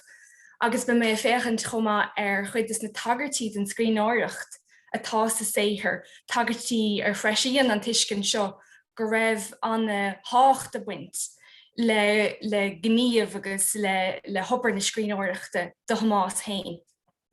Mar sin an Theitheadh gceist ná an fearsa atá sa feictúr agus cían sibh dátaí a bheithe an son séilíoch é hartar níon 85 tána go dtíir déanta ag Brandan Ó Conire ar an dáta brethe agus ní ceist í ar firstí Oscailt ach meastar gur hartar 85 a séilíoch é agus tuigeméid gur sa bhliain 1936 a caiileach é. An Griangraf seo ránig mé le taisteáint in nómh ná ceanna thóg Thomas Mason agus atá ar cmead sa Leabharlann Náisiúnta. An legan áirithe seo mar chéantar legan daite tá ann agus is cuide den obair atá déanta ag Sarah Ann Buckley agus John Breslin. Chuir siad leabharúntaach amach Old Ireland in Colour agus tá cuid den obair annach chuid den obair ar líne go chuma agus is sanáid sin na formise an legan áirithe seo. Ach ránig mé an picú seo san limad picú atá ar fáil de más mar gur ceann é a heispáin mar údar é agus a heispáin an leabhar an tiilánach sa chás seo ina ghlachaige agus tuigeméidú céin gomíoch sé anna gnóthach scríomh síú na leabhar de chuirteoirí a thagach go dtí an tiilán agus sílam go bhfuil cuid den tácht a bhainean leis an ngaram nu leis an léach mar screen or go sin de feiscint sa Griangraf seo. Bheanna as an picture eiscint sa chúra ag Liam Mac Cóil ar maidin agus é am cainte ling chuma. Agus ag daine an picture seo mar gur bé aráníoch mar bhúna leis an stampa nó mar bhanús leis an stampa cuioineáin a chuirchmach an 1967. So Dúch mar ólas nu mar bhehrú tá ceiricín de leabhar chuirteach a bhí a raibh an cruinnach mar údar orthra, luaman sa dátaí na géad agrán. Agus allagur na hinneise an chiad ceann ar fadacha fáiltíocha sin sa bhliain 1928, tháinig an tiilánach na sála ar go hána luan íag sin fáiltíocha sin in 1929. Agus an son tháinig dín seanachas na nascéadaí ar an bhód in 1935 agus seanachas ón Ián tír tamil de bhlianta tréis bhás i chruithin in 1956. So sin iad na leabhartha ach ar nó ní leach chuid den scéal an son tá mórrán alt agus míran na fáiltethe in Nuachtáin agus Irisí, breis agus céad caige ar fad agus Brandan Ó Conire agus Nollaig Mac Cóil is mó a dail sig iad sin. Agus is mór méid é sin, agus dar nó tá scríní eile agus blúiríocha fánacha más smaile agus ní buintíomh atáim sa trí sin ach rudí atá le fáilte áitina agsúla féidir sin ar fad a chur leis an maiúcháin litreacha socha anna chuide go son. Agus is tócha dúr hiig Tomás hain go raibh sé ar hús caiineachta, hiig sé go raibh gníomh fónta ar le déantaige nuair scríg sé scéal le bhethe. Tá sé sin ige sa séhir féin in an Dialannach gur hiig sé gur an chréibh buinte go siúd, mar an chéad duine ar an Dialann a scríomh scéal a bheithe. Agus bhí an muín seo agus an towntáisfiú le bra ar golóir dá scríomh sé agus cíimi dé sa tomnú seo bluúire so dit fé áú mar ámh mar bhlúire seo mar thiomnig Tomás coip den Dialannach a chuir sé go dtí na bhac Tomás chuma. Bhí Tomás óg mas mai le bhí seisiún ina choní Springfield, Massachusetts, agus seo mar hínig nó mar scríg Tomás sa choip a chuir sé nún chuige. Agus atá níos filtéiréirin agus tá sé i Mealláin anad an bhlascaid in nún chuoin. So mar sin omlascéad, a hamáis na náran, seo chuút an leabharsa de scríomh taithir ar a bheithe héin. Béidir náthil gach aithir in ána dhéanta os ar bheith an san Dialann héin dó. Sínathe an son Tomás ó Cruithin meánóir 1649. Dia tá mór anrá féin mlúir seo tá for a máilteach de buint leis ar nó snáte bhfuil an lug tucha lascéad ag go bara ag go mór agus an son an síú omláin an aithir anam omláin tucha an món agus an dáta críochnúil chumá céanna. Ach tá ciún na buint leis ar nó an ciún aithirge le breistant ar chumá hamáis na náran agus mar sin de.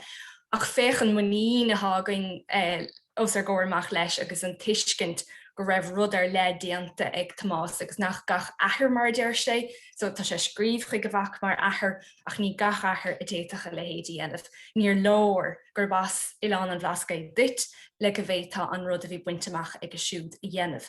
Agus an bhreistin seo agus an muín seo sin é bhhailm a rianna in nálagar na hinise inniuh. So mar sin chun techt go fada leis an séhir féin seo díoch ólas féin na Aibreán agsúla a chuirech a fáilseach go dtí seo. So tá chéad Aibreán a an son ag bar liste allagar na hinise 1928 agus ben seach a chur neigear é.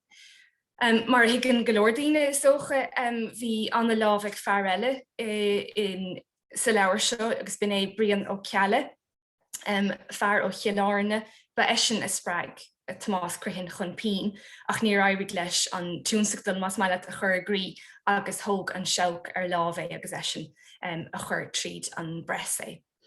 Agus an son in 1967 a tháinig an chéad Aibreán eile an dara Aibreán ar an bhód agus bé Pádraig Ó Muraíle an taigearthóir sa chás seo agus is fiú lua gur úidir agus fear léanta an héine Pádraig ar nó ach be bhac iníine le Tomás Cruithin é chuma agus ní mistúíoch an gail tailig sin a lua.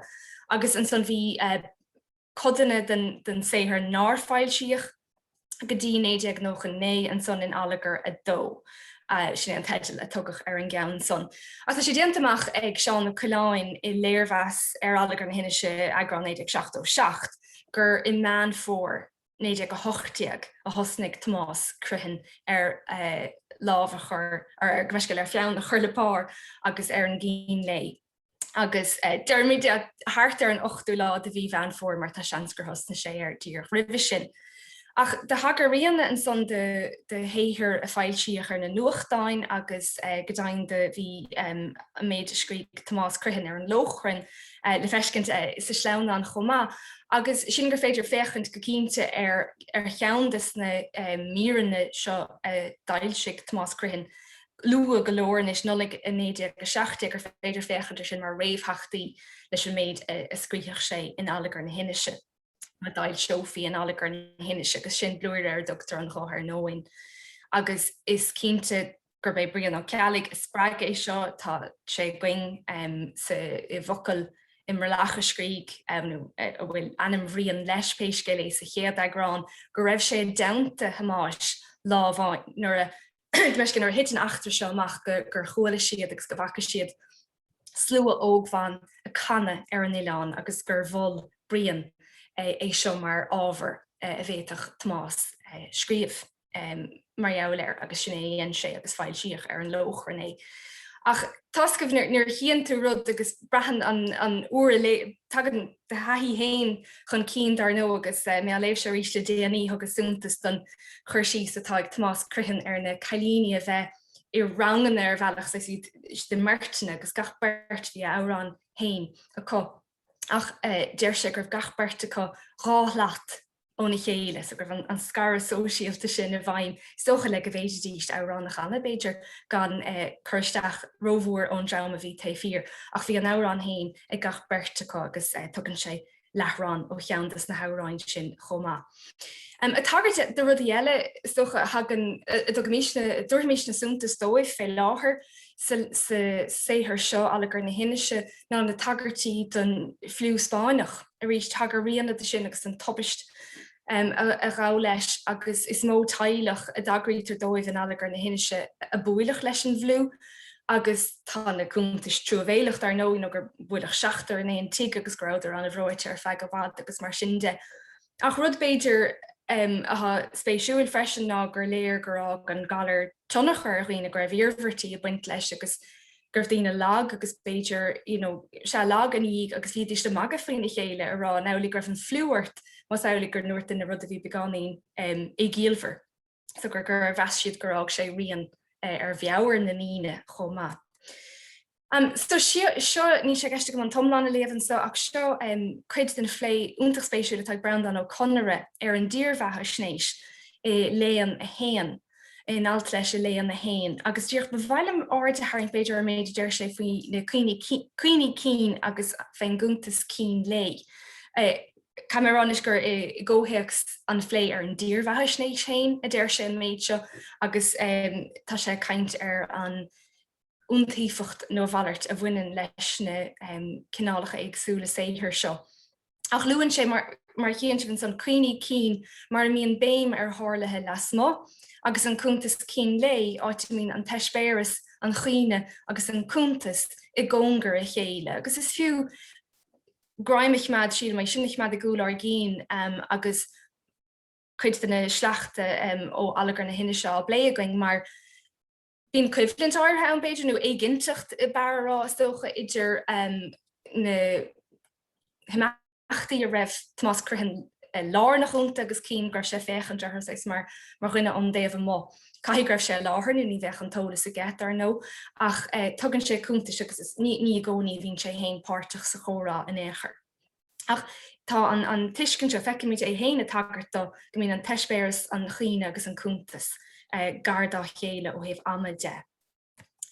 Mar sin seo tagart atá ge luagama in Aibreán 1967 ina néanann sé chur síos ar hain mar scrín óir nó tá sé sinné an timpplacht sinné an láthair atá gceist tá sé mun na scrínáireachta. An bhrálaí ar an hain a thug sé mar hedal nó tá tucha mar hedal ar seo agus muna bhislih dúir léthe mé agus cíhí taringá mé áard beidir ar chúplarad hasan amach dar leom. Bhí gnóhí beag an lé harm an trónónasá an sapéir caiitigam an lampa las ar an mórd, pápéir gorm leat amach chun gras a bhreacha de tréis an lé. Píp ar náideach ó Mherice agus písabach tabbaco nina uasalsa agus scían lam hain ar an mórd agam. Pápéir a bhain le chun na Ghaeilge a raibh chudmhaidíomh brach ar an mórd, agus rá lehanach den pápéir gorm brach agam san ann céanna. Budéal dibh le Ciarán Mac Cóil ar an mórd, agus peann leis I Mealláin. So feicimid an raircan so feicimid ghfuil sé réig le tuairt féin scríóireacht feicimid na chuirlaí ar fad atá taistil uig don nach nó ach feicimid chum an gréasáin takeíochta bhí aige mas maiile chun go bhhéiteach sé an gníomh seo I dhéanamh nó an obair seo I dhéanamh gur daoine takeú leis go practicúil chomá. Ní léon duine chiíoch me héin agus an bord san amsa ná gnéirthach go raibh post féin riagam. Tuigeacht am héin leis grás go cliste chun beána dhéanamh. Ach nuair bhíon duine mar sin seas gurad an bhatúna a dúirt an firín buí agus bin nó a gomsa é. Chuirs tinir mar fíp, chuirs an pound an bhdéal agus chrumas a bracham a fápéir chuirm agus foiir orm. Bhí cat óg sa chuoine in acin na tinine, agus tá anna dhearmh gur siad am thuirt féin nera, agus gur tuigeachta gur rud a bhí na bheithiig an budéal, agus gur bála go bhíos a dírig é a chorúim leis an beann. Thug sé aon Liam Mac an gcuine ar an mórt, bhuail le lappa faoin modéal, bhuail le bhéal fé, crín díreach ar an leathanach gorm, agus chuig gan bhuail mar a raibh sé a ríist. Thug sé ó halamh na héireann me, mar cheappas gur alp a cathach lom. Níor lit sé ach an fear gorm, mar bhíon chuideal ar leataobh. Ach bearlam nó de 10 skillinge a bheith dúirt orm ná sin héin. Tus go nuairt an fearing buí go mrisin an dúchas tre thuaile an chuit ní dúirt fáin ort leis, mar cheap sé gur luch an budéal gan áras. Mar sin tá anna hiiscint an tá anna léargus an ar an gomas a bhíad amás mar scríóir, tá croíocht a buint le seo dar nó tá ardú a dhéanamh ar an achtra léithúil a hit amach feicimiid tácht na scríóireachta go hána láidir chomá céanna. Agus tá sé spéisiúil freisin mar bhír as an séithir mar nachhfuil an talagar lárnach ann, níl an córá láidir néchar sa físa seo níl sé ann. Níl sé thar bheith tipiciúil in néchar mar físa ach tá sé fuinte mar sin hénig. Agus feicimiid dar lom an bród a bhrá Tomás as chumas mar scríóir. Déach sé ar an scríóireacht mar chóram, Tá sé listáilte sa bhlúir seochaige mar chuid de gnóthaí an lé mar thugann sé ortha. Déir sé tréis gnóthaí an lé a bheith chuid a gom díam, chuig ualaí móna bheith sa bhaile gom le méchanna asal dómh cuaran beag an tí an son uim an bháin a chuirteach isce uim tinine a dú chuir sé tiisiart. Balóga dhéanamh chuntas cín lé scríomh agus mar raibh róhann go denála fé ráidin ar éas de tróna hir ní lá go maidin é. Agus dúr tar go mé áid ar méid sa chló trauma gom an son me fianna a róid agus me leannach tosna gom ar an bápéir gorum, agus críochníonn sé an alt áirithe sin le bhí an lampa ar lasa an uair seo agus é lethúir tríis inné. So bhí gá le solas artificiálta le go bhéadach sé tuairt féin gcuairm seo san oíche. Ach tá neart tagartí mar sin scata tagartí den taistil tríd an séithir aige agus is séithir eile ar nó an Dialanna chuma go dagríonn sé don feann a bhí ina ghorann aige na róid aige. Agus mar sin dá. Agus goir tagartí don fápéir gorum is gosúil gur bin an cinál pápéir scríóireachta a bhí an úsáid an trásan. Gní bhéanarach atá agus a bhí sa scríóireacht agus tá an tuiscinnta chuirtear aniulann so fésin spéisiúil dar lom. Bhí Tomás imón pín ach ní fada gan chuirteach é. So braham sa chiisten alagar mór tough. Cosúlacht ag an danga bhí colla teanga na Franke, agus cé gur Ghaeilge bhí agus nach teanga bhear í an té a chuireach de ceartaí, bhí an donna san uair seo irí péhí dram a bhí imón na muilte. So feicimiid rís nach mí éon leisce ar Tomás thura a bhach a chud machnamh a heispáin doing a chanéad agus gur léir go raibh sé smaoine bhar míonnach na dangacha agsúla. Ach péis go lé ní a bheith sa gom fós, ní a fós cé bhí sa tig. Péad a bhí go má bhreacha, bhí idir a tosnúla me chur mú. Mar bhí an mulla gláán de bhé an uair seo tréis gnó an lé a bheith déantacha. Níor bhada gur chuail scrad frisáilte a teachtaisteach. Cé bheith ann ach seán an ghrín. Bheol le chéile a héin agus an dram a bhí ribhe. An son bégan dom an peann na chuirt suas dá mé lahíle uthe, ní áríimse a bheith an éon tiglóthe. So ní éiteach sé leanúint den chóram a bhí le go ribhe ige mar raibh an chuiristeach seo ann ón ggóluidir. Sin a bhí ann a gur beirt takear cuairt ó Mhericeá, so ní nachún a raibh roiile buile ann. Díoch chun an tagart seo de seán an ghrín i gcuoine dom nach miste a lua gur athrú mór é seo idir an chéad agrán agus agráin fáideí bheith loin ná sa chéad agrán gur úsáideach anamnach a bréige. Agus sin gur Tomás an ghrín atá ar an bharsa san agrán sin ach gur Pádraig Ó Liatháin ar na bunanamnacha agus gur chuir sé isteach rístiad. Rud a hásúntasach socha séthir hamáis agus is séthir golóir de scríóirí na mláscéad ag an am ná an dtíine tháinig ina dhiig. Gur éirigh le féchan deir saoil hain nó gur chuíochalach artha beidir féchan deir saoil hain tre thuaile an chuirteóra.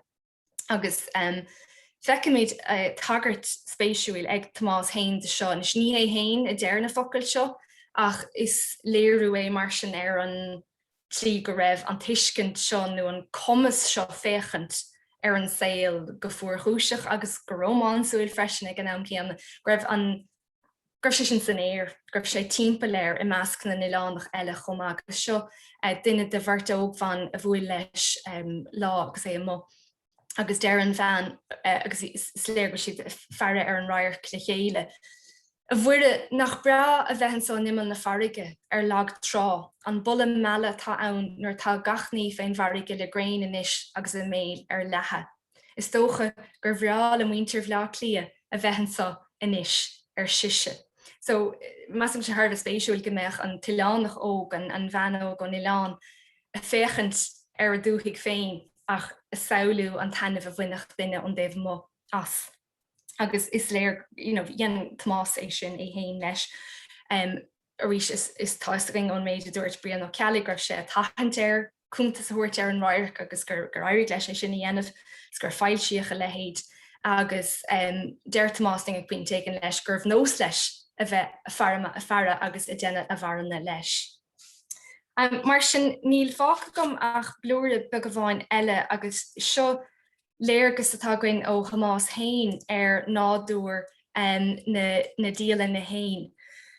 Agus déir sé níon litir godíireach ach é nóta a scríg sé go bríon ó ceala atá taobh le ceantas na blúiríocha a bhainean as tháinig alagar na hinise agus seán na Mealláin a dailse é seo sa léirhas céanna sin alagar na hinise in cóir in 1878 ach déir Tomás péisce le agus é scríchuig brian. Ní féidir am a hiileúnta se thuirtit a charm mar chrí, be an rí a dullamach a máireach agus be an rí fear an foiist sa be an posta sa dullamach a máireach. Tá chuntas an le an nófagam deit, ach ní féidir am chuntas an le a máire go thuirtit, mar tá sé gan tacht. So beidir go bhácan an sonnaigh gur míle maithagah. Míle buchas a dhéardra bhí sin Thar bheith spéisiúil agus patnamha. So chuir mé fáilte mhór a rih an tríú cainteoir inniu sin mréad ní lintí agus tá si gáil cainte thuirt margheall ar cín le Evelyn na Húlaháin. So tá mréad a gobair I rinne nua Ghaeilge I gáis na hallscoile Corcaigh le teagas na teangas mó bhíonn siad lé agus tá sim faoi letheicí I lethar na huaire I teagas na gramadaí agus I mhór beirt mónaí masú na Hairlíne. Is áhar spéisiadí go mbeidh áit litríochta agus an bhéileidir teagas na teanga agus tá anhí sim go deo ag mréad sa log anamníocht agus múna si chusaí focéime agus íorchéime ar na bhar seo go mbeidh. So agran de cín le Evelyn na Húlaháin a bhí drachtas fil bhréad agus choú teag sin a gló sa bblion leabhíle. So chun si sim mhór I gcónaí a deanga I gcultúr agus I litríocht an blascéad mhór agus tá agsúil go mór lena caint clistal inis bunaí soltas. Anna bha, Fianna mé an Scoileán a roiint mar sin.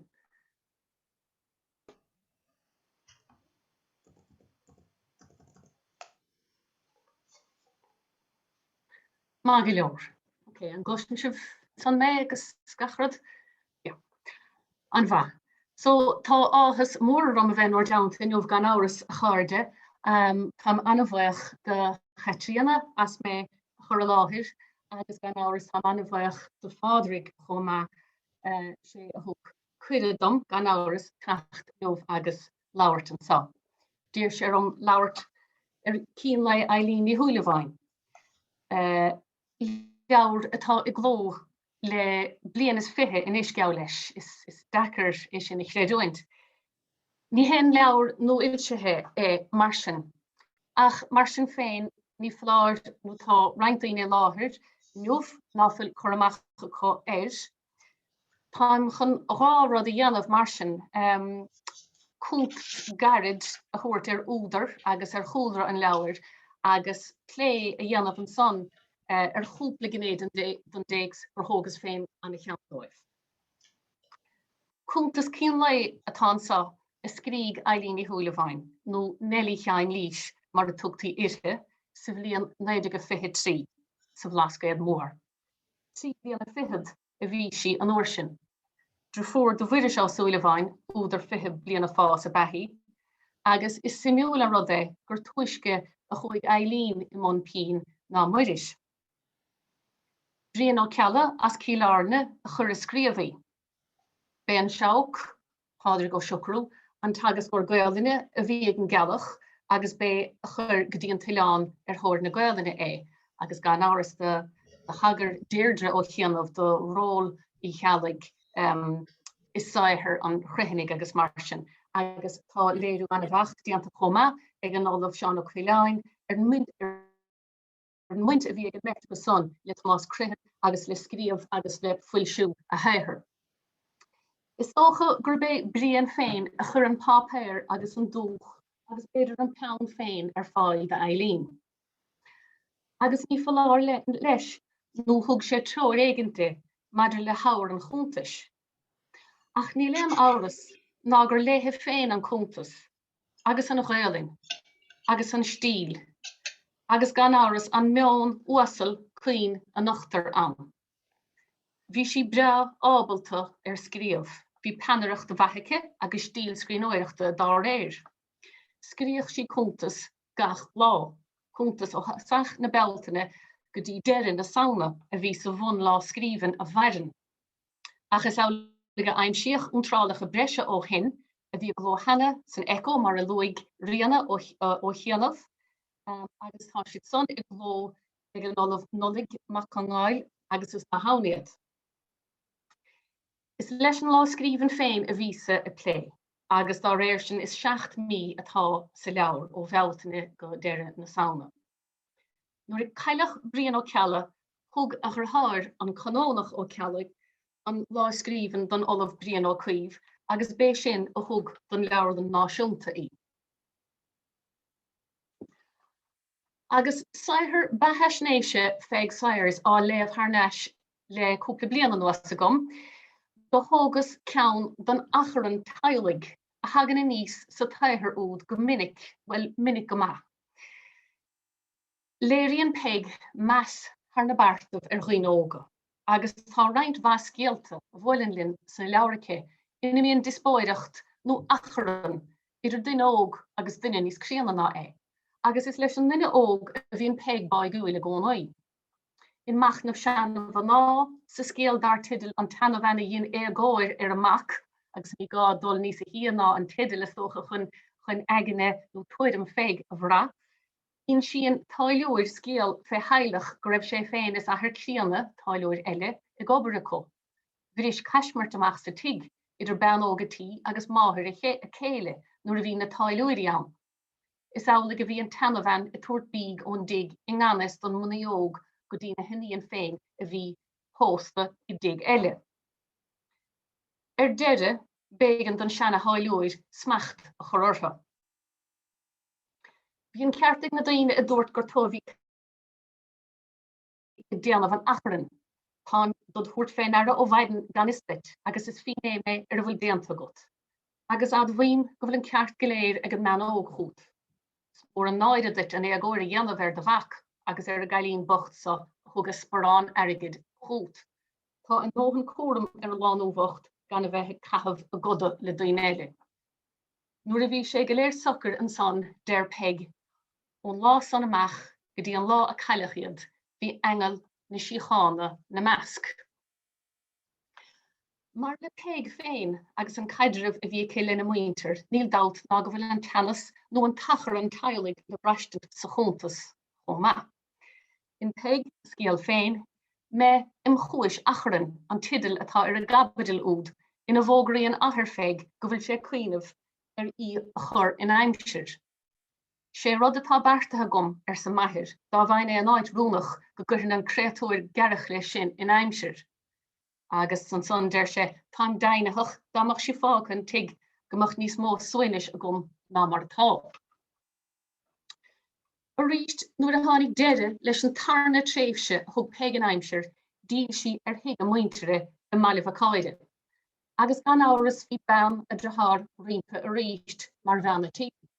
Bhí an tláinte tepethe ar bháthir feig agus is I látríomh bhí sí sinnas cosúil, chomhfada le ceanna sa tí. Rud a dád peg ina cholach bhean a drethár dar lethe féin, agus gan an rairc engel na síochána ice is tócha. Tógann sí le fis go rud a bheith seo a chuir clíanamh cheannas is pósa í. Mar a bonan agus na saisa chuntas achran tailig, tá an chuma chuntas Éilín go raibh muintir Súilleabháin mór le chéile, agus gur dram grábhar a bheithiad. Gur bhó de híocháin ná de achran a bhain leo. I 1900 a saolaíoch Éilín, bhí sí ceithre bliana ní sinne ná muiris agus tasbán men pictúrdí van san mar.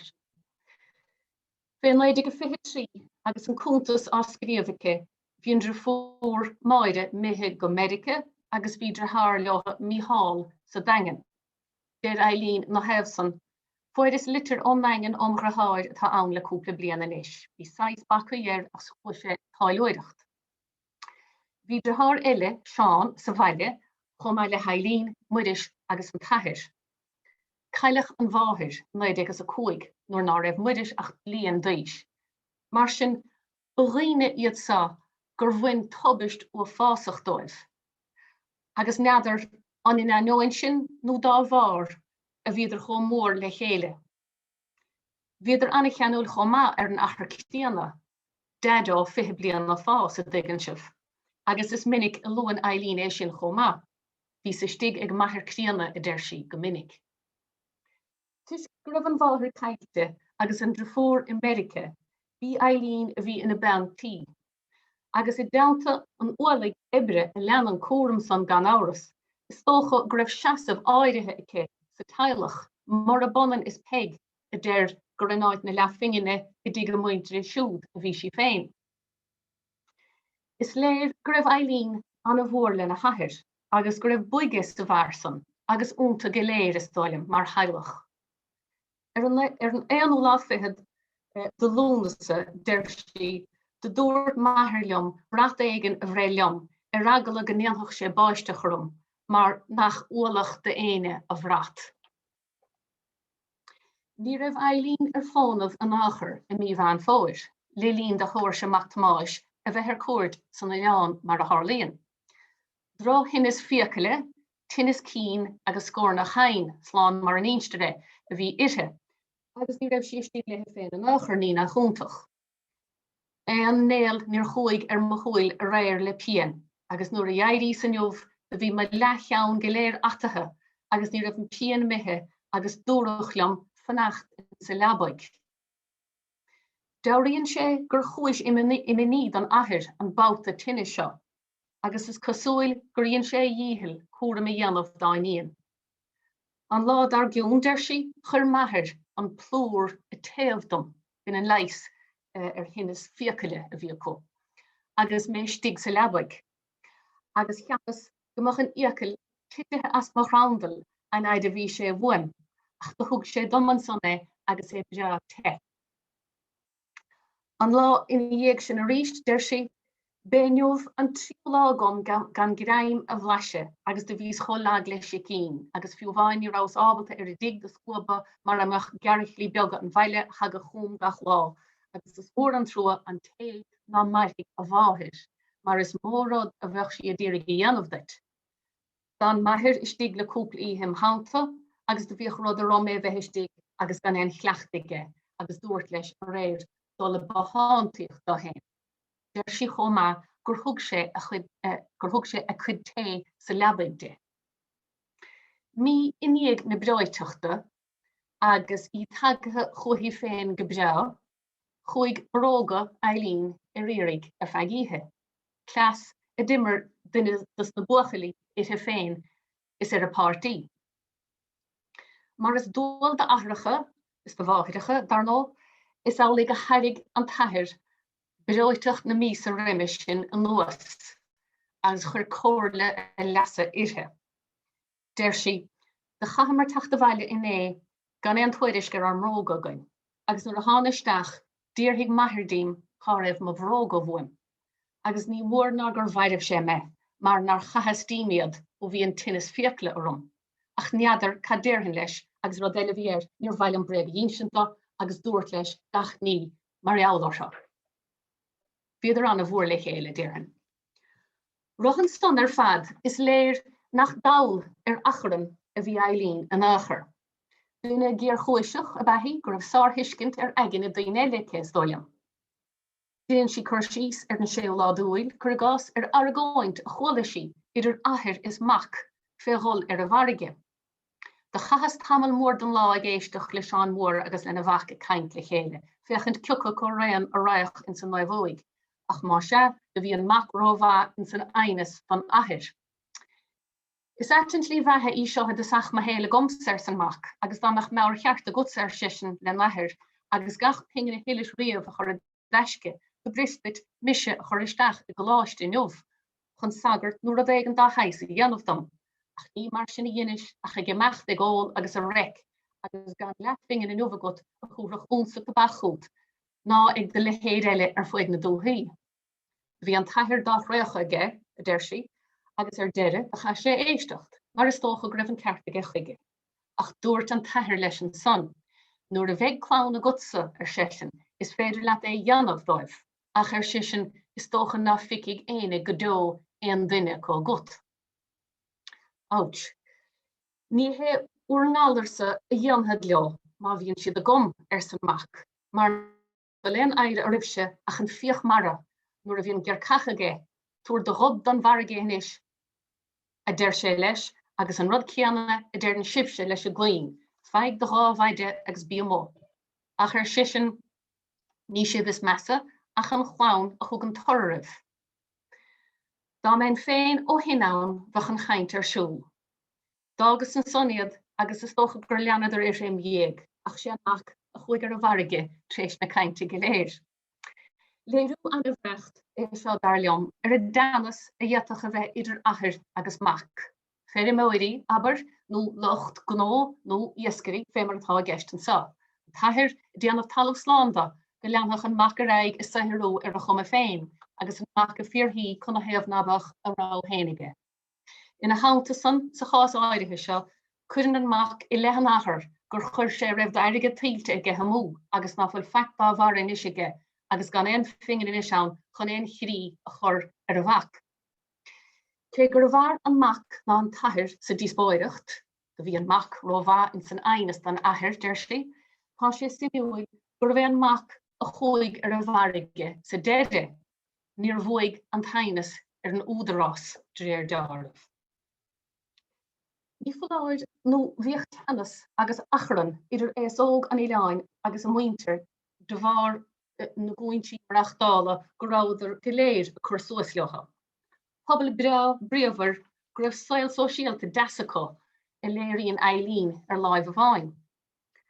Laurann si ar na cuairteoirí tháinig go dtí an Mealláin, saorann na bliana san, Seisiún Mac Murchaidh agus Ciarán Mac Cóil ina measc, tagraíonn siad an gleachta a bhíocha com, a chumaill riamh ach rinke is cleachta a deir sé. The nós in Mealláin dus na clasa a bhíide sé immertar na seandaoine agus ar a chéile, don rinkas na tithe agus an mara na haige a thuspach na naóga, agus don sin a churach bochalí agus cailíní na chéile. Dimig Eileen go Springfield, Massachusetts ag deir na bhihidí. Bhí sé feide sa cuiineh sa taide fiú ar bheice le fada riimisin. Is ma a hiig si déine an tail a bhí rimpa amach san Mealláin dá bhainteach sí ann. Níor a bheith an aspa taithí ar obair chuigice. Tá anna chur síosacha ar lá thugad ar féin is na córsan ag baran na gcuireach ar a dráig. Bhí mar cho fada siar agus atá ann deir sé, agus luann sí an talas, an topras, agus an thart i lean an obair seo. Ní dail ar obair na farige atá sí a chirid. Míonn sin ná raibh na háthaigh i teach go réalta a heile cnach glamach. Bhí na glamaic fáil bháist na potaí agus is áda go bhíon airige ar réaban na botaí chomá ar uairimh, tréistas na daoine airigad a chahabh ar a drealamh. Is má a higann si contúirt na farige, agus bíonn si cráid a chomá nuair nach féidir leo dul amach ar afran nó chuoin de bhar drochaimsire, rud a tharlaíoch go réalta. Agus nuair a héidirist amach is minic a bhirtí ortha fé mar a léiríonn an chur síosa uaithí ar ghream a bhí tagtha isteach ón afran ar an míon tír. Ní mór ná go ráidir ábalta ar na leibhóga de chuir na stáiltí ag uallach a gcuid éadaigh ó bhallach i gcín go dtí luidín a gcuise. Ní raibh únta ach ar nós a dhuine báilte a bheith tréis a bheith tóca as a bharige. De bhí an sile síos as íochtar a gasóga nuair a gaiad ar chuin in níos, agus na hangta san is eile dá leabharfáil le cuideá ní mór go dúirtiste an reagra ort, de bhí an irid san cancr ortha. Agus an son nuair a bhíidir olah suas a ríist do brist chaint a háid uatha agus iad a chur síos ar an seanamóin a bhí ag an sagart dá rá in sa tápéal. Bhí na sagart ar stáisiún na cosan Ileán i mína beltaine agus deir si gur bhre léthe iad a bheithe cócha gcónaí, ach deir si tá an áid seo rá ada as an láimh agus an bhá rá mhór. Tá míad chothulc le locht an phríosúin féin a deir si le na heithir. Bhí a caint ar dhéon ghásáil. Ach ar láimh eile bhí an náide ite agus í an nó chuin, agus ní bhíonn siar a suanas an ácharán. Bhí ard sportacha ag ráisin an dagan ach fós hain bhí si annach ráite nuair a bégan de an tarna híthe a chahabh nó chuin. Tá an chuntas sa lán de chuntráthaachtaí an tail is dóilm, an bhuige agus an déine, an tacharan agus an tíocháin, an tainmh agus an agla, an téirse agus an déirse fiú. Bhíad ar fad a saoil in Ileán, agus is tócha go ráidir i Springfield chomá. Heb ar chláinte Eileen agus cailechaí in 1949 i America. Níor fós sí riamh ná níor íl sí riamh agus níl goin ach ólas anmharnach ar I dréimh sé sin i America. Gur míle maithagah. Míle buchas as sin bhréad bhí sin dríochtúil ar fad. So tá amanis an de cúpla ceist má tá éí géirí ceist a chur nó hín sagan cén choras a bhíonna fáric.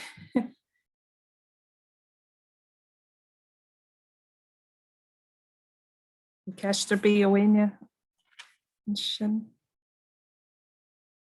Bhain mé héan an tá na bheas na caintena ar fad agus bhreath mé gur tháinig glór na man chun cin fásta agus gur tháinig cinál filiteacht tríd na scríbhnóirí ar fad an sin agus iad ag bracha síos na sonraí an dóilimh go raibh chuirí mé an ceisiar an trúrag agus an dóilimh go raibh chud an crothaíocht a gceist níos mó na díormháisnis sna chuntas. Tásúí mé beidir le maréad an sin an dóileat go raibh chud an crothaíocht a gceist agus díormháisnis nó Dialann. Well, is dóilim go mbíonn sé sin á na gcónaí is dóilim in éon chuntas den sort san ní chréadam ná bíonn an tálaíocht i gceist nuair a bhíonn duine scríomh mar sin.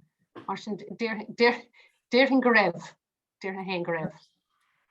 Ja, agus bhí se an spéisiúil fáile amach go dé gur imimi si go America ní sin agus ceiscéarna ar réana cad is dóileat go raibh chud den tálaíocht a gceist scríban nIarlaí nó. Brehan sé ar an rud atá i gceist at le saolaíocht agus cruthaíochtas dócha. Níl samúil fiction i gceist agad an sin beidir ghfuil beidir nachfuil. Stoilm gur sé sin i gceist go bhainte leis na cíanna lei scríb na cailíneoga ach ar bhealach níor an urge sin saolaíocht ag baint leis an Dialann taistil scríbún na nIarlaí. Beidir nach an Ghaeilge ag an trá sin bhí sé dúircha fólam na Ghaeilge beidir nach an Ghaeilge chun chuirsí dhéanamh ar bhealach rud beag saolaíocht beidir. Ceartí ag fó sin bhí sé an spéisiúil an faoisimh a bhfuirnam rá freisin ó nóbartí agus mar sin de ag freastal ar na ranganí sin agus i dhéardre.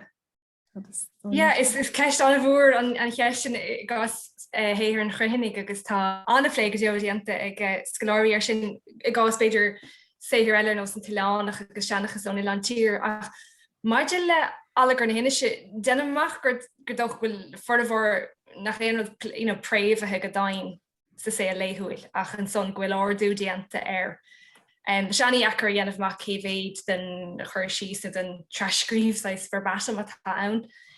Ach ceist is fiú inniucha daoine dhéanamh ar na riire, ach braham go bhfuil bonús an ábhar cínte sa saoil léú sa an náhéil. Agus sin ceantas nuirí a bhí áráid na scoláirí a déobh an chruinnig gribh sé dechar chur na bhí gur cheartó a bheith croíoch, agus sin an fágur chuig siad níos mó dro é a spreige chun chuntas mead ar a héal hain agus ar a bhethe hain. Ní le buid forma Johnna legus ar álaíocht agus severs na teanga agus na scríb nóirta an sin fecin ghfuil ceistig féine an sin féine tóbin. Se dúireach mar jaall ar ceistar bhá réad mar le Hailín is dochas sa leabhar bhar ag luigh tú féine dúirtí ru ag tar nós go gáil faoi den nuigmasí dá na chuirí an balle hágant agus raibh sé dechar dit sin sinna creúint gur imimiigh si go Americáin i dhéag. Jo agus beheachar a haú gomach sí sásta an a dgan tú chuna sí anach sí a bhart an nachrán, mar de bhíchan an tuigna san ite nuair a héach sí ar mór hir, nuair a héach sí ar afran agus go háirhin nuair a chaach sí fnacht thaíthe. Ní hálig bhí an scaunre ite is dóilm riime se ggóóidir nó éí mar sin bhí anna éilehar ar cholóidirike. Bhíh le hen na cuairtóirí a hecht agus mar sin agus mar a luasan son si ará sin an dagen oir a bhain agus bhuiin si anhúpa san agus bhí ardsport agus rike agus bhí buchalí ar meisce ann agus bhí sé díal ar fad ach an son chaileidir an naimhó go bhí tríteach de tríalcha agus de chaisi an tarna híthe a chaf agus do bhaidir an tarna híthe agus dúirtí nar a bhéan náidice tarna híthe a chaf in anáid ach ag go baile. Ach aspect tahí gan áras ar bheithe mó. Agus do bhíoch an náid sin ise agus ar ileánnig eile stocha nuair a bhílisteir mín tíir. Ach se í hawl America is dachar í hawlú agus is dachar a hawlú gomach sí sásta.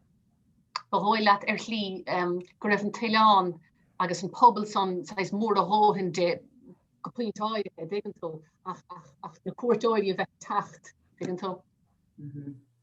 Beidir gur tháinig athú éigeantar na cuintí rud éigent nach isúing nadidir gur magad fréid. Gur magad féine.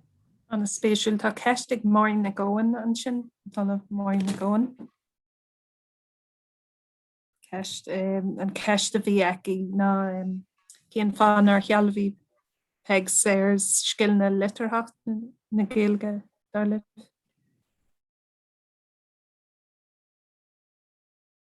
Ceistúir eile siad an bhhairní bheith an freigur gomsa ach díoch beidir gur ceistáideach ach bheith díoch smaoin a bheith bhíana se na gaiintean ar fad agus a bhíana se an réasan ar sé dagháil leo agus a bhíana se churchan cín na litterhachta mar a bhí se áíana ag riana. Beidir gur ceistáideach ach tá gom nach ra an teanga á múna sa scáils mar sin, tá gon gra sé litir san éirle agus gra sin an a pápar léh agus déach sé an teanga an litirchttaí healbhú mar rinne tomás ach grénas. Invitéiseach stocha. Abroad.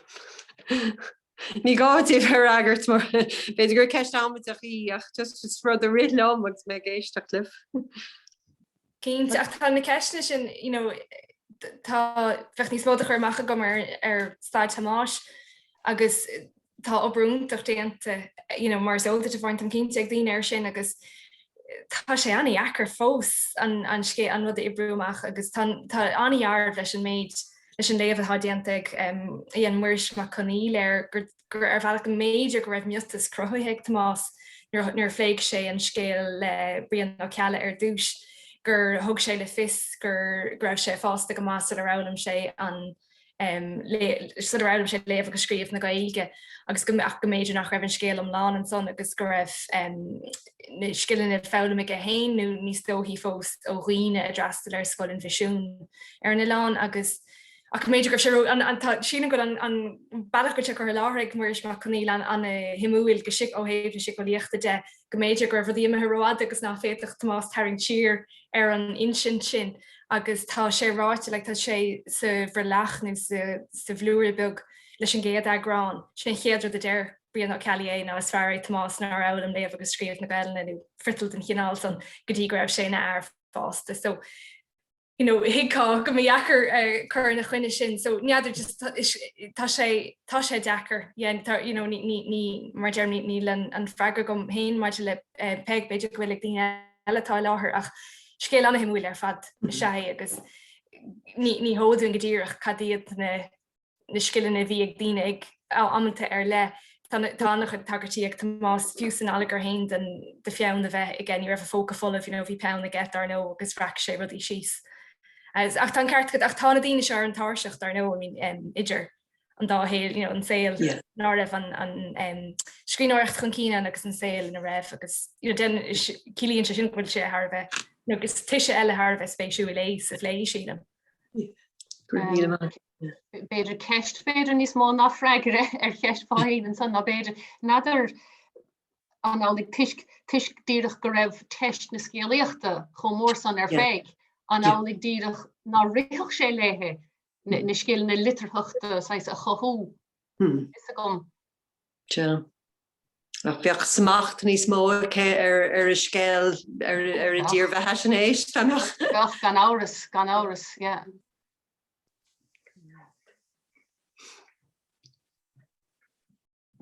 An bhaid bhí ceistehhain eile Mary Blondell sin faoi Eileen thuúlaháin bhfuil ólas Marialarthaí is Springfield. An rótírá nachró.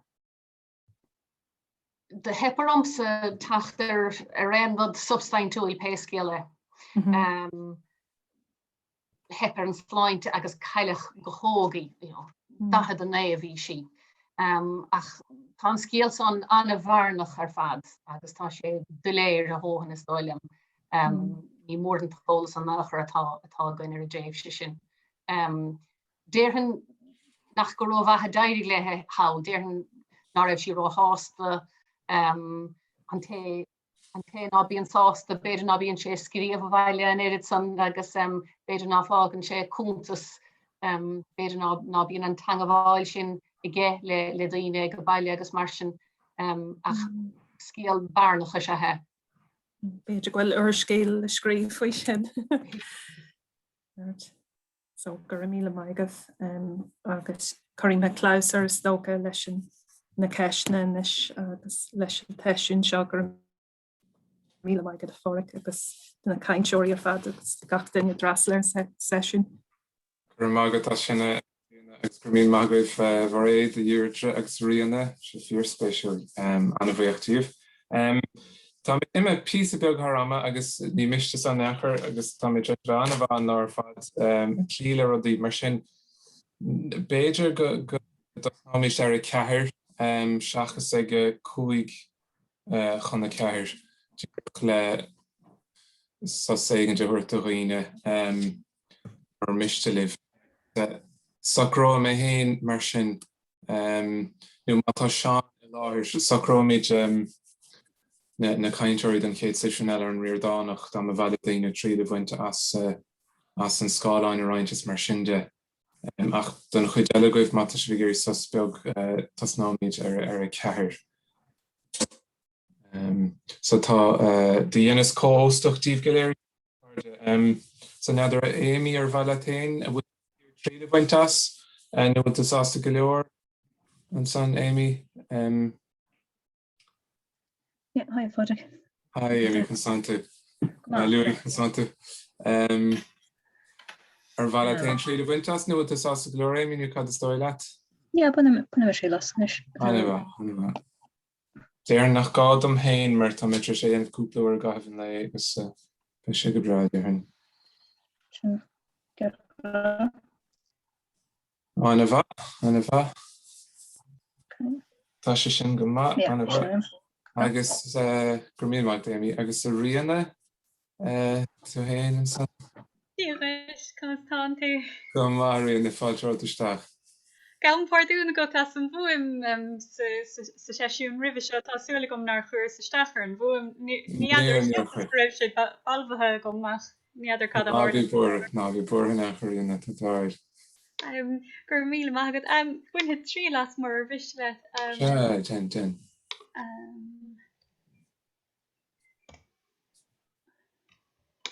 Gohúntaach? Ceartlóir gohúntaach ar fáil. Agus a chéire an san bhfuil tahéin bhfuil PowerPoint go tahéin a chéire bhfuil? Se tá PowerPoint gom agus táimse chun iartar fi seán beag a haint freisin munar misisiú le bheith. Anna bha. So an féidir live an PowerPoint. Yes, yeah. So táimse chun iarta dhéanamh freisin ar mé dul éis tá bónarm agus é seo a dhéanamh. Sure.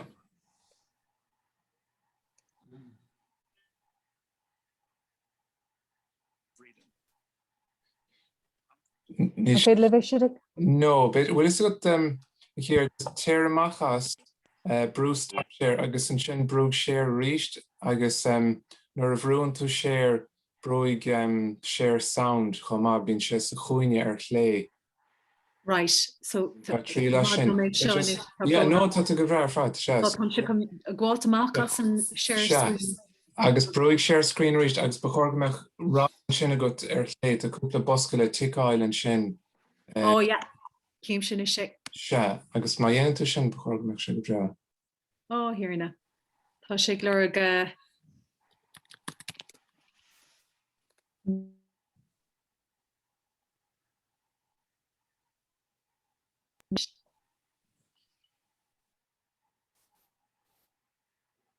good old servitude instead of this poisonous freedom stuff that turns out.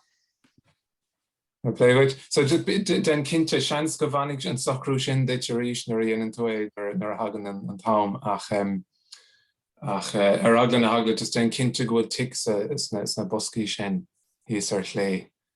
Tá Sean Mac Craith an líne chomá just kann me héin fáinneomas tá sé héin chun air hurt don chóir mar faúpin mar nuair bheith me héine caiint ní bheith me am a déine scuileisteach is mar sinnde.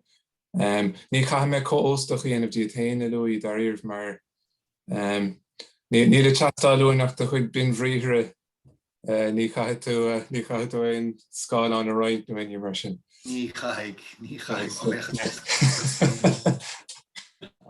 So ri me héine amach tá beidir chuig neam gom le chaint déanais bhfuil ceiste go luí tá. Agus cóir tá Tadhg Ó bhfuil?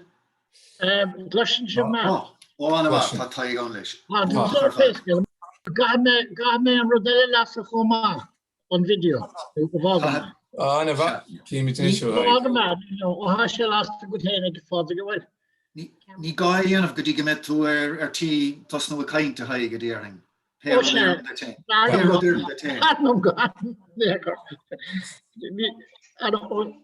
ine tá mé me réist.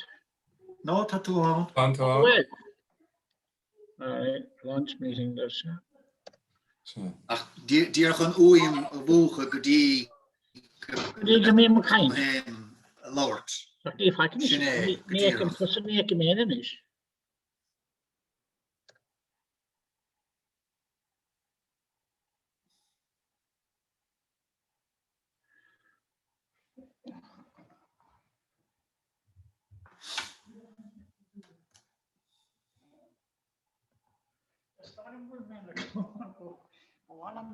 Oei maar voegen, ach niet veel. Je meen het.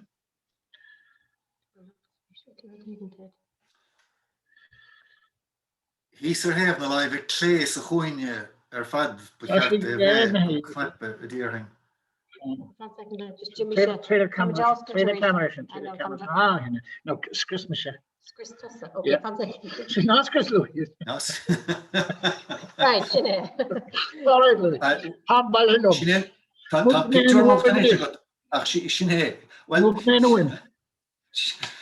Níl an óin bhuachta go fáile gat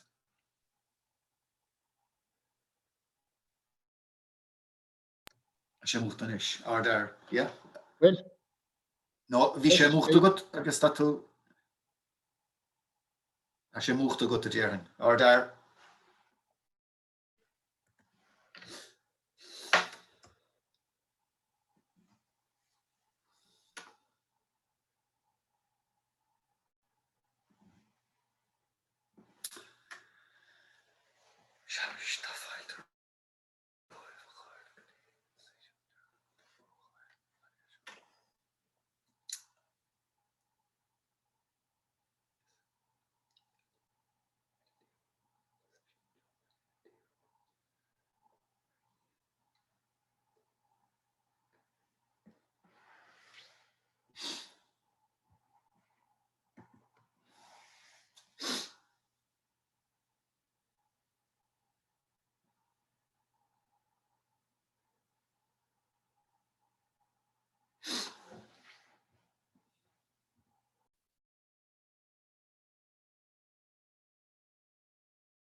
Will you meet chun tuairt fé Pádraig? Louis, yeah, Circular.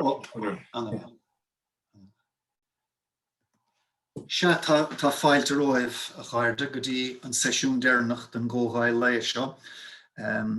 Befra díú sa seisiún seo Dialann Uí Ríordáin, ceantas na hacmhaní, ceantas na faoin sí cartlanna is luachmhara fad agus is dúlánaí leis beidir dá bhfuil going san nua Ghaeilge fad. An chiad chaintóir a bheith go going na agraí na cógála lei seo an Dr Pádraig Ó Liatháin mar is na raibh róhan de díana bheith henne is Olaf Cúnta Pádraig I bhiontar agus scoil na Ghaeilge in Oscailt Cathaoirleach clia. Cha sé tamil de bhlianta in agurthóir Ghaeilge 18th century Ireland iris an dáchol túr. Tá bon taide fíor himúil fáilteige théithir éman bhiciile íosteachta agus théithir chonacha rua bhí chun mara agus náin tá Aibreán criticúil dachtra Dialanna Mealláin le donna chorua fáilteige le clóir chonacht. Le tamil de bhlianta tá Dialann an Ríordáin a réiteach don gló ag Pádraig agus an chiad imleabhar den Dialann le foilsiú gan bhuiil dré ormh ag cló ar chonacht. Dialann Uí Ríordáin agus méideag dahad mar húsfuinte sin an tidal atá chaint Pádraig trán. Gur mágad sin luí agus éis just ará a héin an Scáileáin agus tas ná mé. Gur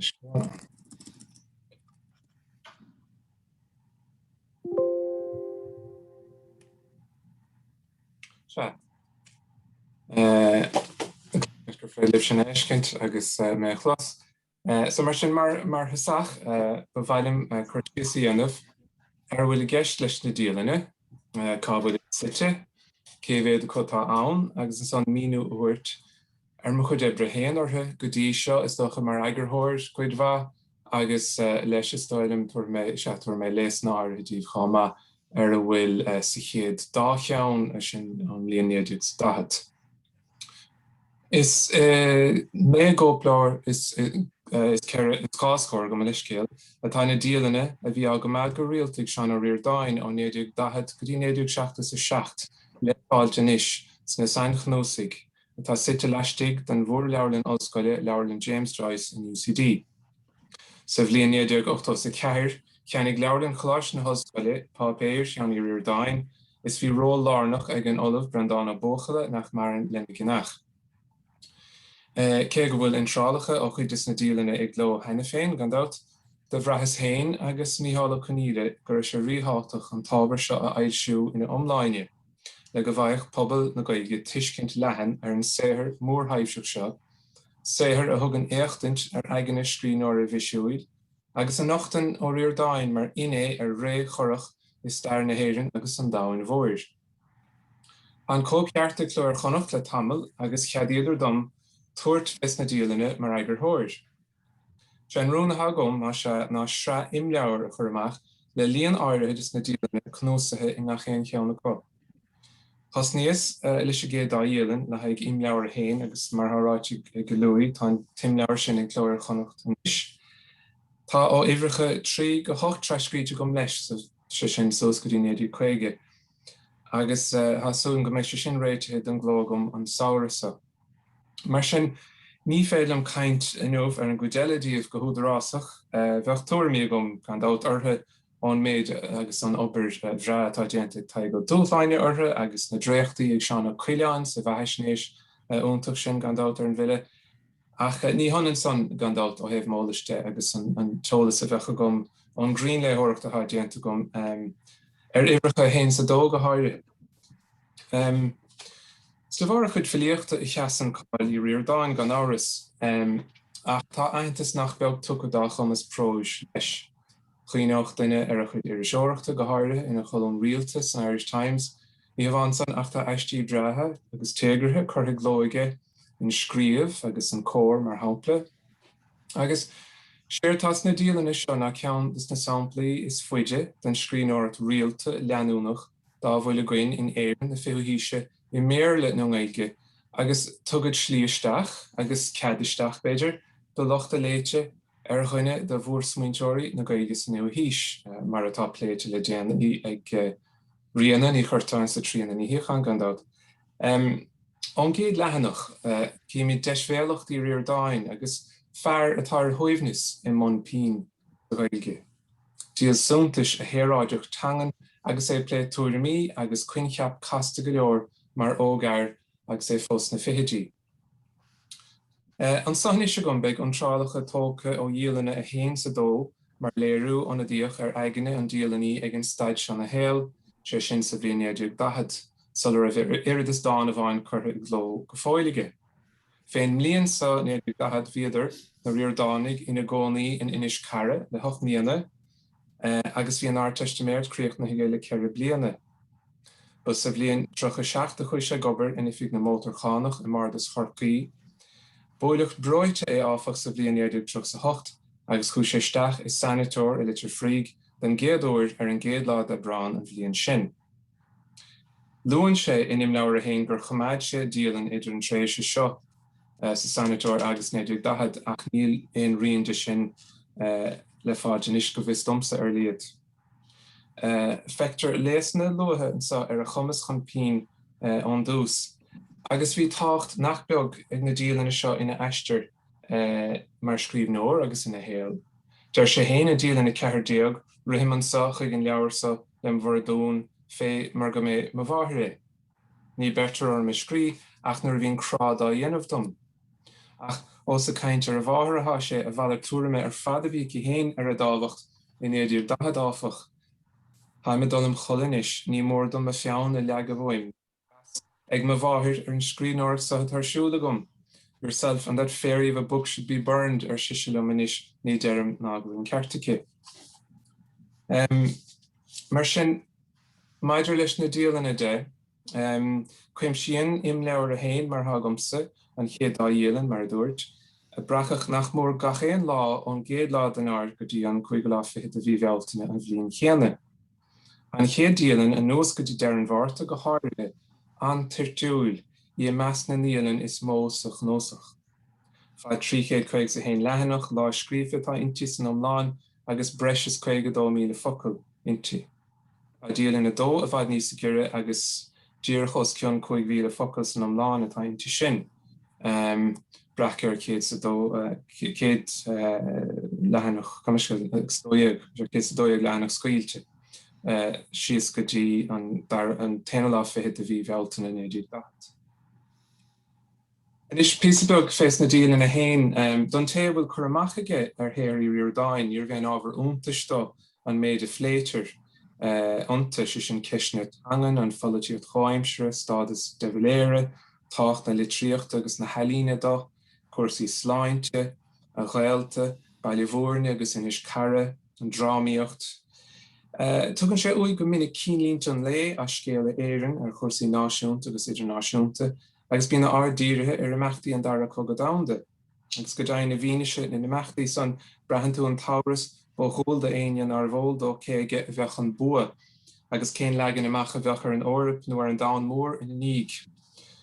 Agus rís roinnt tuairmí anna himúlaige ach mar cheann a bhain ar an trochalád Aibreán trachtan sé ar chocht Mussolini ar a bhaintear hain agus ghfuil fódar troda fé agus tháinig túir ar an targracht mar chudar a báirte sin na hídálaigh, chudar báirte sin Gearmáin sa choga go lua in íag sin I mí a bheitheh 1910. Tá grán, grá, crácraíos dar nó an etin tríd amach aige. Tá galar in ábhar in ní sirí dó agus féin am seo deir sé greibh an etin ar le gá bhliain. Trufadó tagart don bhocail etin a haige in Dialanna 1910. Rud atá fíorthimúil nuair a chuirtear san áireamh an stigma a bhain léi, agus caithfar cuioineh ar an drogel a bhí ar chuoine fiú anam an chalar a admhail go puiblí rud a phlé Máire Nic bharníos luithe gásta hÍde. Ach gandát agus tá sé seo pléite círe agus bhrenach agus pléisi ríiste nó bheith gan áras is mach na príomháideach a hagaine. Ní mór admhail go bhfuil sleachta an sa atá fíormhrónach ar aine I léoch iad. Tá tagartige dá bhróiteocht láithreach ar an géad lehanach chéin fiú. Bránanta mé an lehanach a chasa agus ní chasa sean. Beidir an arbhistearán sá nach duine sláintúil an scríbhneoir mar ghfuil an etin agam nach á bhliain inis, dá bégan dom cabhra áilt chun an bheithe de chmead anam. Agus is léir sách rialta an náire is an stigma a bhain léi mar a chalar, bhí sé hain seachantach, seachas cuileachtach beidir go minic, agus de bheise freisin gur bheith an pobl a bhí á cheachan siúd ach fech mar hampla eile beidir go tapig bíonn sé fillite go minic an dát sa frós agus éráin sa tá etin cosúla se gat nuair a bhín berthe ag an gatar an luch agus is gin áfuléon do lastig an luch legan sé uigi tugann sé sir se dír de déananig an óchan bheith ag súgra lé níl sé do ghainach sa chat an luch a bharú ar an dirt is mar sin de der sé Táis an gatsa tá ag súgra lumsa gur beag bás na colna seachas bás máil na spridge. Rud beag an son marall ar an etin agus a ghail pobl na rairis broitir dúis de chuirdís mo thuirisk an son de héine amach na measc agus dí an caidrih leo agus mar sin de agus der sé bhfuil sé dailte machóthe ina éanaar go chuignach agus mar sin de sampla a bit go sin roáde ach tá sé simúil i dro an derig der sé gohfuil sé déanana picúí de airihs de fanáibh ná rah riamh ar an saolsa agus nuair a chuoine méir is trúlam nach duine díobh mé héin. Siad me chláníad agus faríor ní bheith do chláin go jo na leor ná go brach na brethe gom ach iad sin a bhfuil de thorthúlacht anam. Bhín sé sáchtaíon ar héin gan dát go minic agus rud eile beidir caint ar chósan leis agus búrtha go méidir go dulcach sé etin bhuaig. Beidir nach mac mé leis an mórán ach fág mé raig.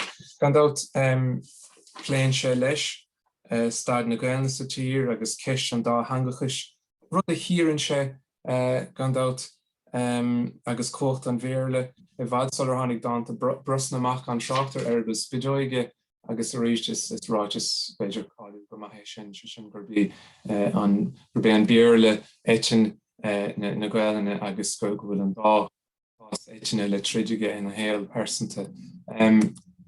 Ach beidir rud beag eile a déirtha mé ná an Dialann hain mar seanra mar rís tá daoine eile tréith tráchtar ó thosaigh Liam mar maidin agus dúirt beidir nóid go le heile fácha go luí má tá sin cear leor.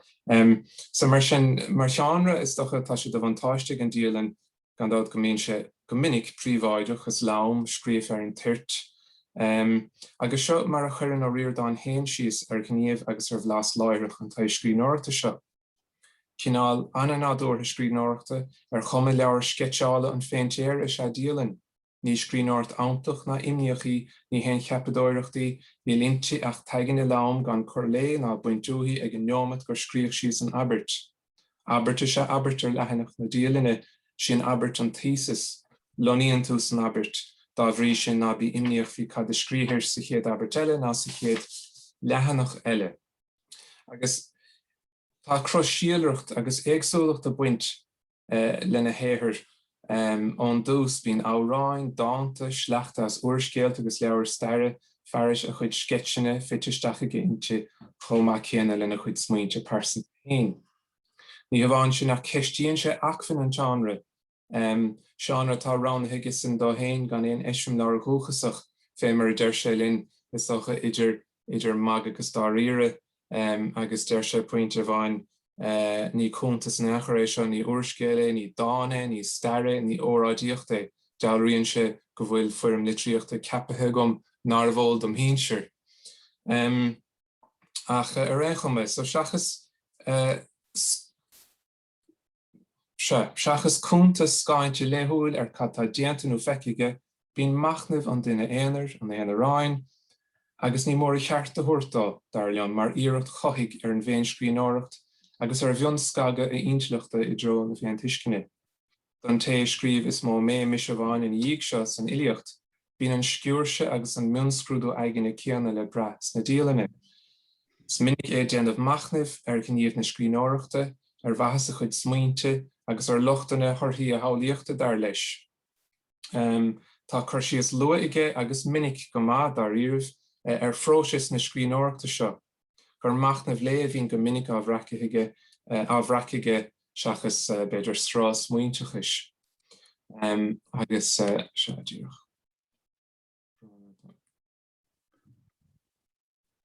Neábalta teachtar.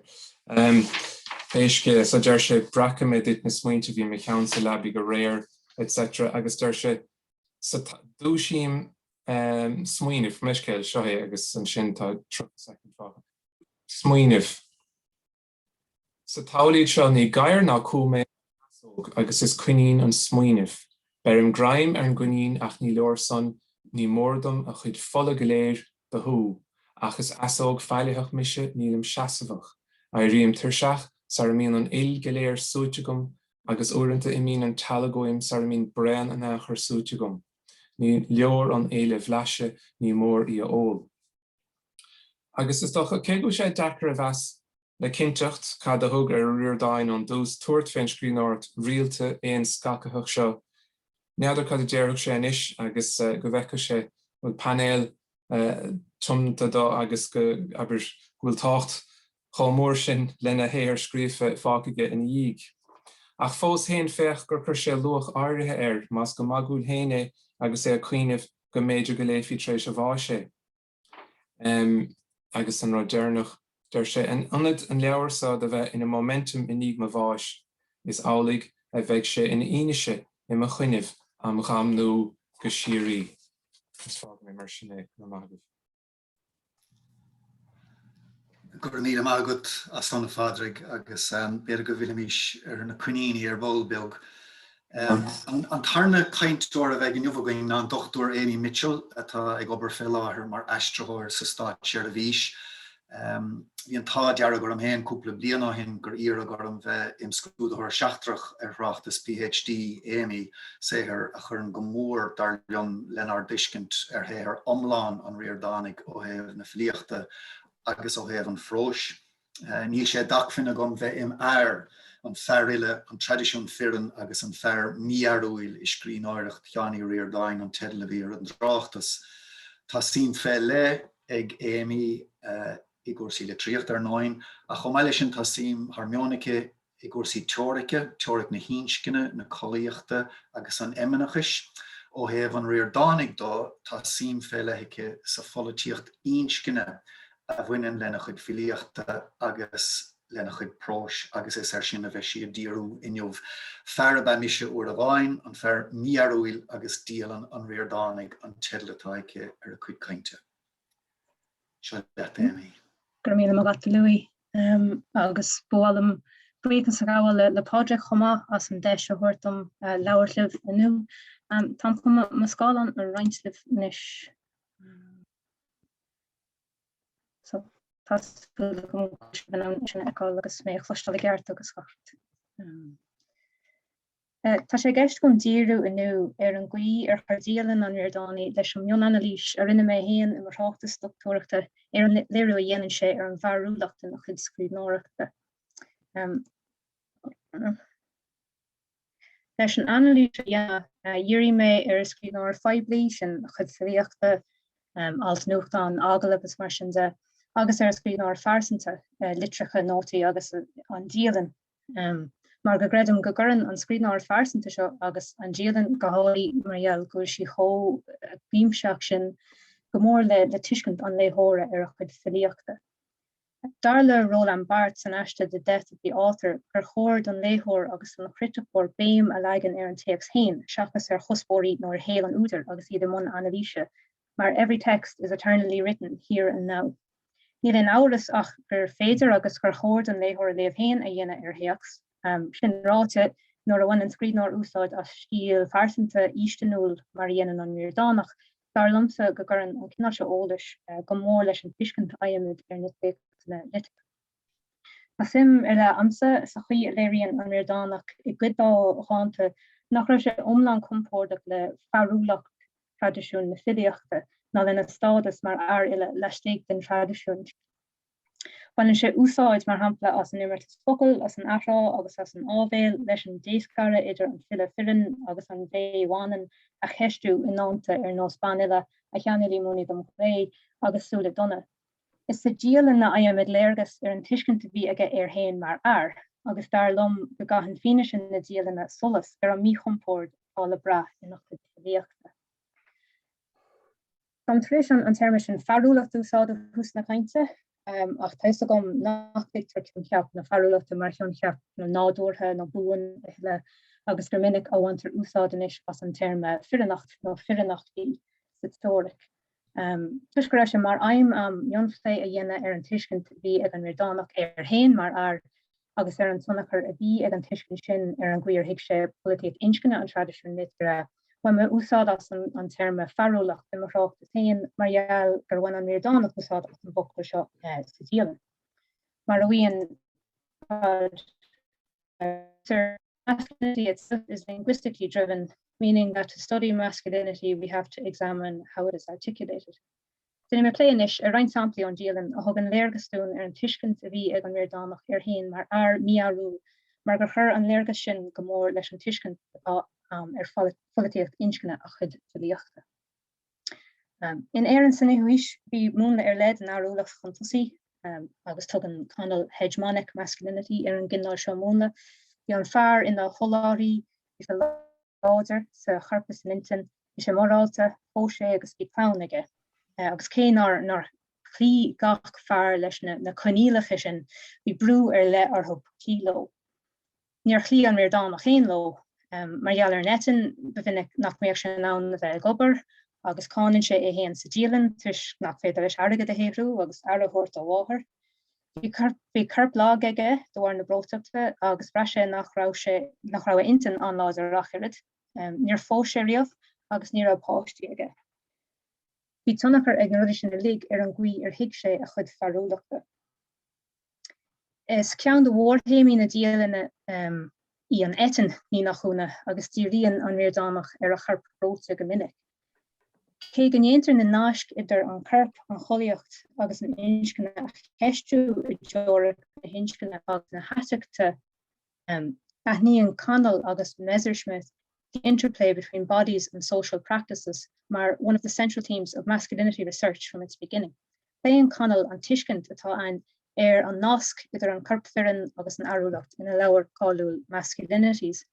True masculinity is almost always thought to proceed from men's bodies, to be inherent in a male body or to express something about a male body.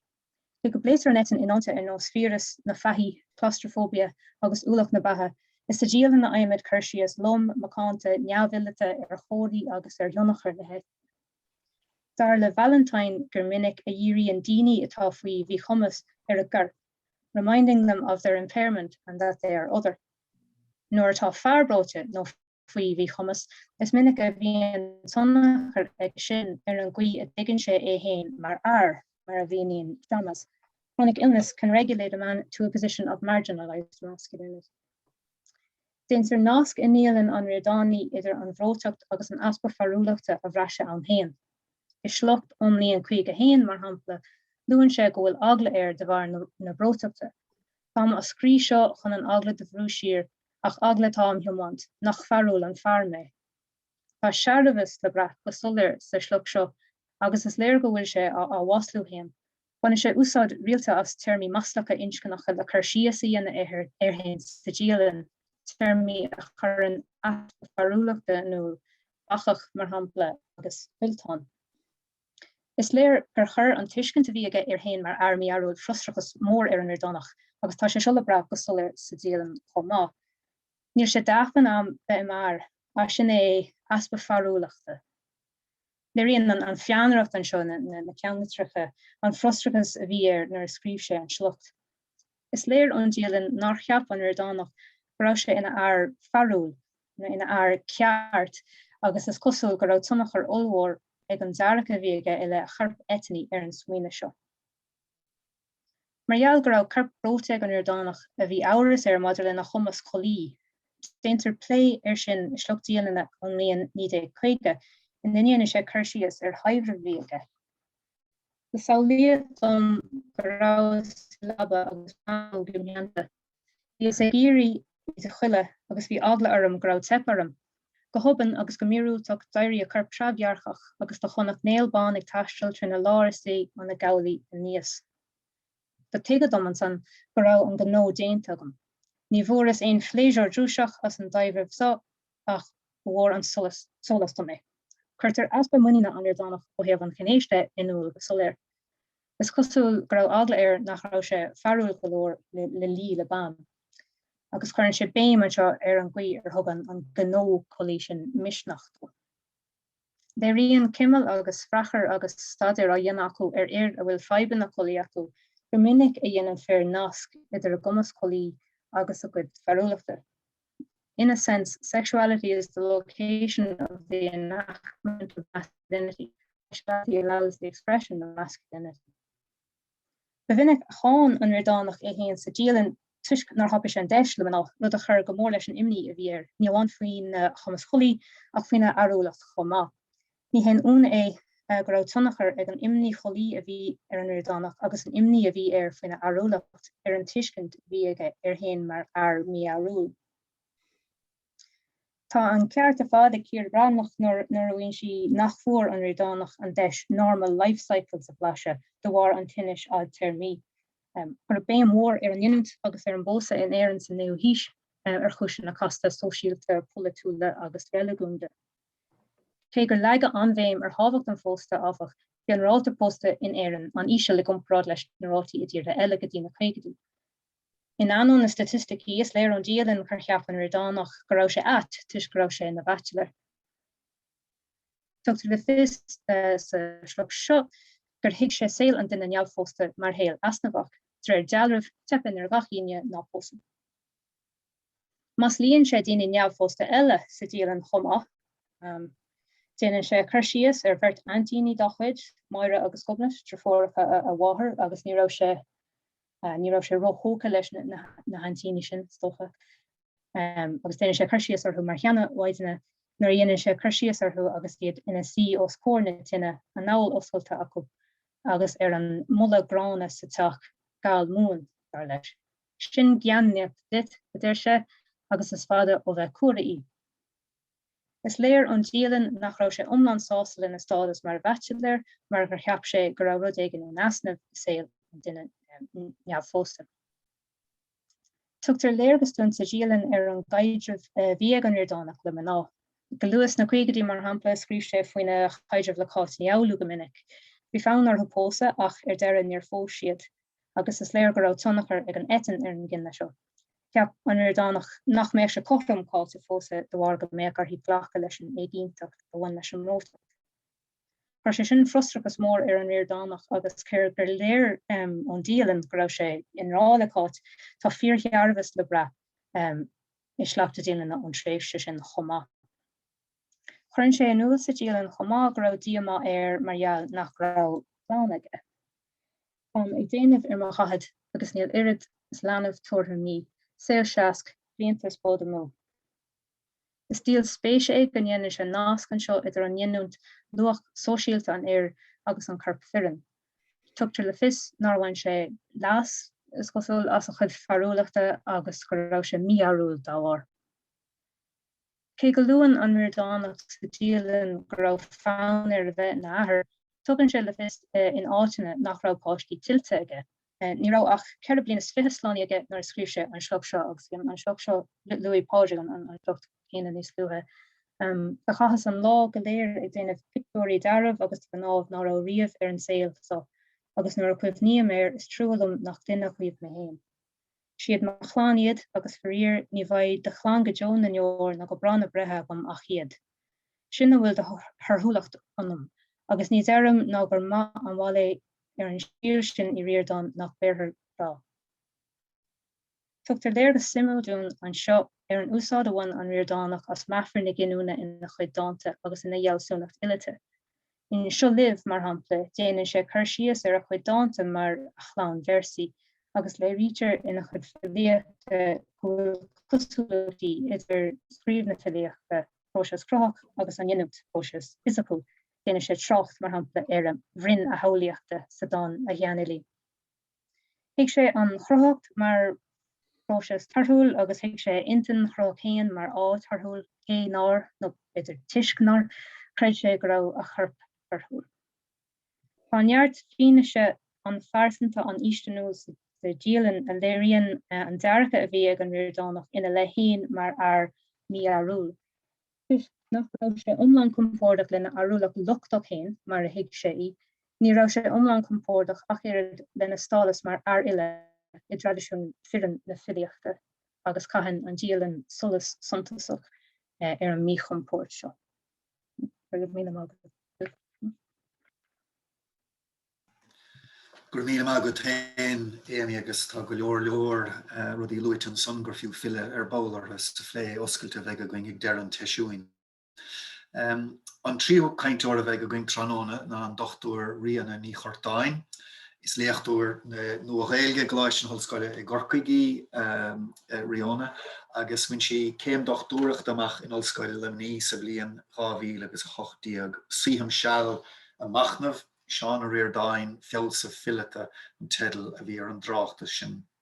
Bhí si ina cóagar thóir leis I deant an Ollamh tríanana í Díalann ar an gnuasa cheistí ní insint dáin ach bheith eistí ar smuinteoireacht an Ríordáin a tháinig amach sa bblion 2019 ar 9 mar sólainn tá sin féile heice is é ar cheannaí Ríordáin agus go mór bhuair sa gné feolsúnta de héir an Ríordáin agus an chomaoin a chur smuinteoireacht an eisiachais ar an biscint bhí aige ar chórsaí sálaíochta agus eile tá síimic Goma sa litríocht chumperáideach, san áilsúnacht, sa teoiric litirthe, in nó litríocht na Ghaeilge agus na Hórapa, agus sin chomaiche I gcúrsaí ceoil sa cheol clasicach agus sa cheol tradiisiúnta. An tedlatar a chud cainte tróna ná tróna liom féin Dialanna Uí Ríordáin. Seo le sin rion. Míle buchas sa luí agus díomh go léir. Sala dus nó de caint bhrálam a bhuachas sa Ghaeil le Pádraig as an Ghaeil úntach seo agrú taimse buint 4 hanavasti agus míle buchas as an neis a thuirtam a bheith páirteach intí chomá. Mar sin taimse chun iireacht a dhéanamh an Scáileán a roinnt libh inis. Bra ar fad. Mar sin, well, mar soldíh fé cé gur dhéanas féin taide ar héthar fáiltethe an Ríordáin I gcóir mo chéime agus mo bháistreachta. Níor thosaní is ag déanamh stadéir ar Dialanna an Ríordáin go dtí go rabhas I mon taide dochtúireachta. Agus bhí taisce ólas roin im leat lia. Mar luigh Pádraig tá Dialanna córagras tá brónar an tamsigéirí de raig leis na sleamháin ó cearcadóir taide bog an níos brónar. Tá Dialanna córagras leabhar nótaí agus alt I measc na bápéir sa bhailúcháin seo. Agus de chur mar de grás treoirliste agus iníochsna den scála chéile sa bhliain 1994 agus bhór an chabhar am iad son. Is cinnte go mór an méadolalas atá ar fáilte in sa bhailúcháin seo. Agus dairigh liom teacht ar reagaí ar cheisna taide áirithe a bhí agam I measc na bápéir seo. Mar hampla mar chuid am hÍde fé mar a luí dírechan son, bhí sa géirí áilteach ar tháinig an Ríordáinach féithionach ar litríocht an eisiachais. Agus de bhí sa géirí léirú chomá gur chuir sé le chomá. De thug na Dialanna léirgus úntachtam ar thuairimí an Ríordáin I leith na tlúiseachta seo. I de sachbáire beléir dom láithreach go raibh choramachige ar an lúiseacht. Tháinig mé ar athrital úntacha féineisiachas ina measc na cín seo mar hampla. Láfuair danis sa lebig. Éiríam anna argach nuair a bhíam sa lebig. Ach de furas amachanneo gur existentialist mé. De léas aiste ar existentialism I studies. De chur an tólas sa áthas orm. Agus I 1951 a ríist. All existentialism, saoirse, uignas, bróiseacht, radio, teasam cheann, agla, scion, serene and detached like a water lily. In de cheanta sin, de bhíos tréis féchant ar leabhar áirithe I gnústach I Ríordáin I Gorcaigh, agus beléir ó na nótaí a bhí scríofa orthú gur chuir an Ríordáinach spéis in athrital áirithe. Níor léir dom cén fá áfach agus níor léir cad a cheap sé féin leabhar féin. Bhí freigraí ar chudas na ceistena sin ar fáil na Dialanna chomá. Díreach mar hampla amháin, de Dialann nótaí braceige ar an leabhar Mealláin le Samuel Beckett, ach níor léir dom cad a cheapan Ríordáinach féin séithir omláin. Nochtach chudas na tuairimí sin na Dialanna. Mar hampla scríobh sé an slucht seo in Dialann sa bhliain 1963. Ag léamh Mealláin a réir le Beckett, tá rud ag buint leis an scríbhneoireach sa a ágan suúhinseach amachchas amachí. Níl go Beckett éonfioch mustrach a bhallairt. Ní go Mac Cóil ar fadaí gab na scéal, ach irid, go duine a éachan ar hain agus ar an saoil gan ar chóid ar bith is é.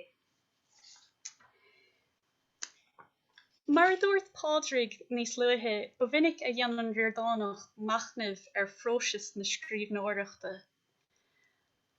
Agus de tháinig mé ar reagraí áirithe I measc na Dialann, ach de Dialann ceistena nua á goragam orm héin chomá. Mar hampla, de léas na habertí seo lennis a scríb an Ríordáinach san iris leabhar cóir in alt dar bannam an taiscedáin. Is le leabhar sketseála paintéire a dhealríon an sort Dialanna atá ar buna gomsa. Déadach si a bheith níos fíornaí ná séithir níos alíonta. Ní líntaí ach éisteach le teag na hain féimar bhíonn si nuair ná bíonn aine ag éisteach le. A agna féin féimar bhíoch si nuair ná bhíoch aine eile ag éisteach le. De churas an cheist orm héin an son ar cheart domsa a bheith ag éisteach le. Ach buchas le dia de tháinig mé ar chleachta eile ina díoch son, sleachta eile leis an Ríordáinach a thug le tuiscint dom gur gháil leis héin gombeoch daoine eile ag léamh a Dialann sa todhchaí. Mar hampla an ceann deireanach ar an scáilán an so. Beidir nár bhreachas an tairih so ná aon tairih eile go crín. Is mó de rúd a éadach a bheith ann. Ach is mar seo atá im Dialann, agus tá cead ag cách an Dialann a scrúdú tar éis mo bháis. Beidir ná fuil I gceist sa slucht deireanach sin ón Irish Times ach persantocht a bhí á cruthú ag an Ríordáinach don bobal, beidir go raibh púcaí ná chaithfh aige rud de luithe de rís níos déanaí, ach fós héin ó na héamhsaide de bhrethas ní beart tar éis don sleachta mar sin léamh. Tháinig ceistena eile chun solas chomá. Mar hampla fáilte léargas ar smaointe persanta an Ríordáinigh trí na Dialanna, ach de rith an cheistlumm agus is dóilm go bhféad míist é seo an asca leis an méid a bhí árá ag go trína agus ag na caintóirí sa Seisiún ribh seo. An fíor smaointe an Ríordáinigh iad seo. Nua ar a bhéidir gur chruthigh sé persantocht dá Dialanna. Déanann Bernard Doifhuizen, mag iad am an fuimnú, achhuimre ar an Mealláin seo I léirmheas a scríobh sé the diary novel. Whenever we come upon a diary, we tend to fashion a double response. First, there is the feeling of the voyeur, peeping around pages as if they were curtains, searching out the secret thoughts and life recorded on the private page. But then comes the troubling response. Suppose this text is contrived, that the writer is lying to the reader, writing a life as one would like it to be rather than as it is. The thug Dialanna an Ríordáinigh le tuiscint dom gur thuig sé féin na féidirthachtaí cruthathachta seo. Mar hampla de scríobh sé sa bhliain 1951. An rud atá a scríobh gomsa níos ní fíorna in éon chur. Tá sé go súil leis an bhíorna. Bheadh agla or an íorna scrí mar de chaithin na rudaí breathe ornáideacha im chuoine de Ghaeilge í lethaobh gan iad a haspáint an saoil in éon chur. Bheadh an íorna ró lam. Bhí an a bhródar mi déobh a rud a dúirt an níos díreach mar jabhlar na strathna éigh bhí sé chód licsan, ach ní raibh sé fíor. Beidir go raibh sé fíor.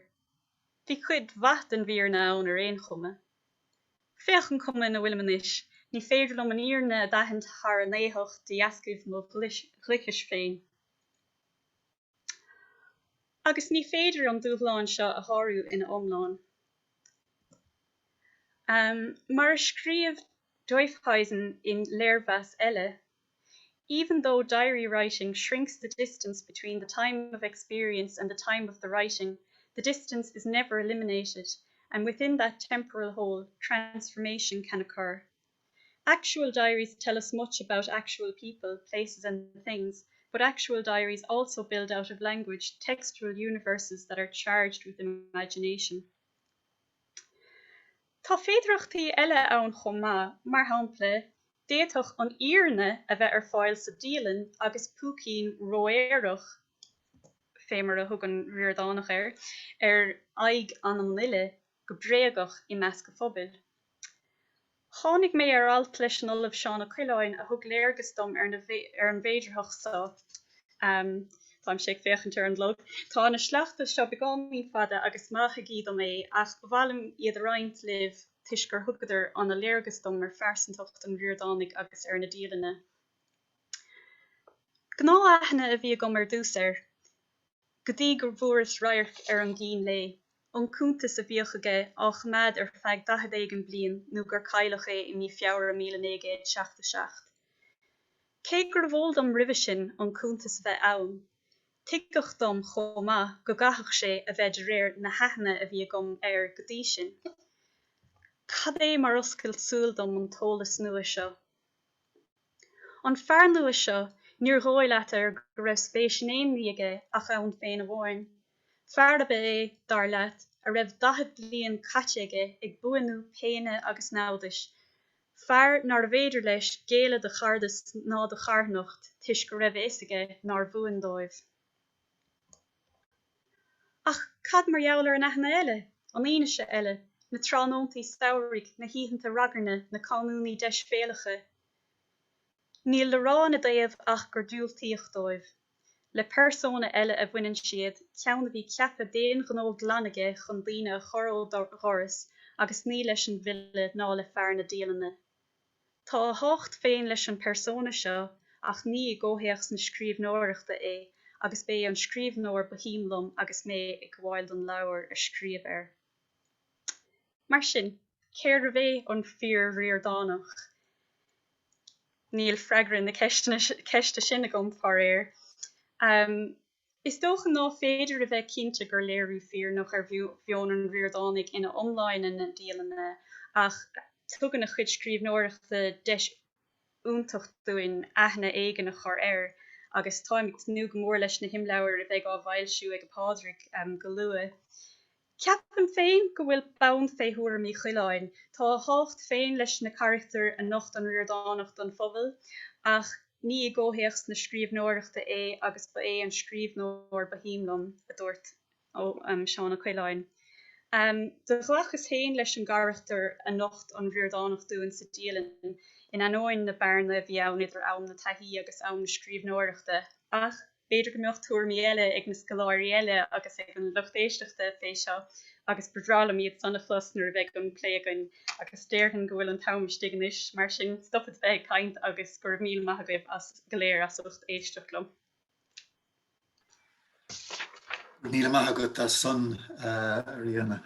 Agus is tócha gur chuige sin an seisiún áir seo íocht éigen I dhéanamh ar an mearna idir na misisiúna agsúla atá le bra is ar an Ríordánig líana nó scuithir chum éigen. Ba míad a filenis ar chósaí bróiteachta mar a léirítar a chuid tinis sa Dialann an chiad chaintúir eile bheith go gcuin cír a bhrnach is cóolahí le stair in Oscailt Limaní. Tá gradam laureate Tadhg Ó chóir le Thaide na hÉireann. Agus go leor fáilseige ar chósaí inscinne agus cultúr agus ar stair an leiis chum le cuasaí economíochta agus sóisialta.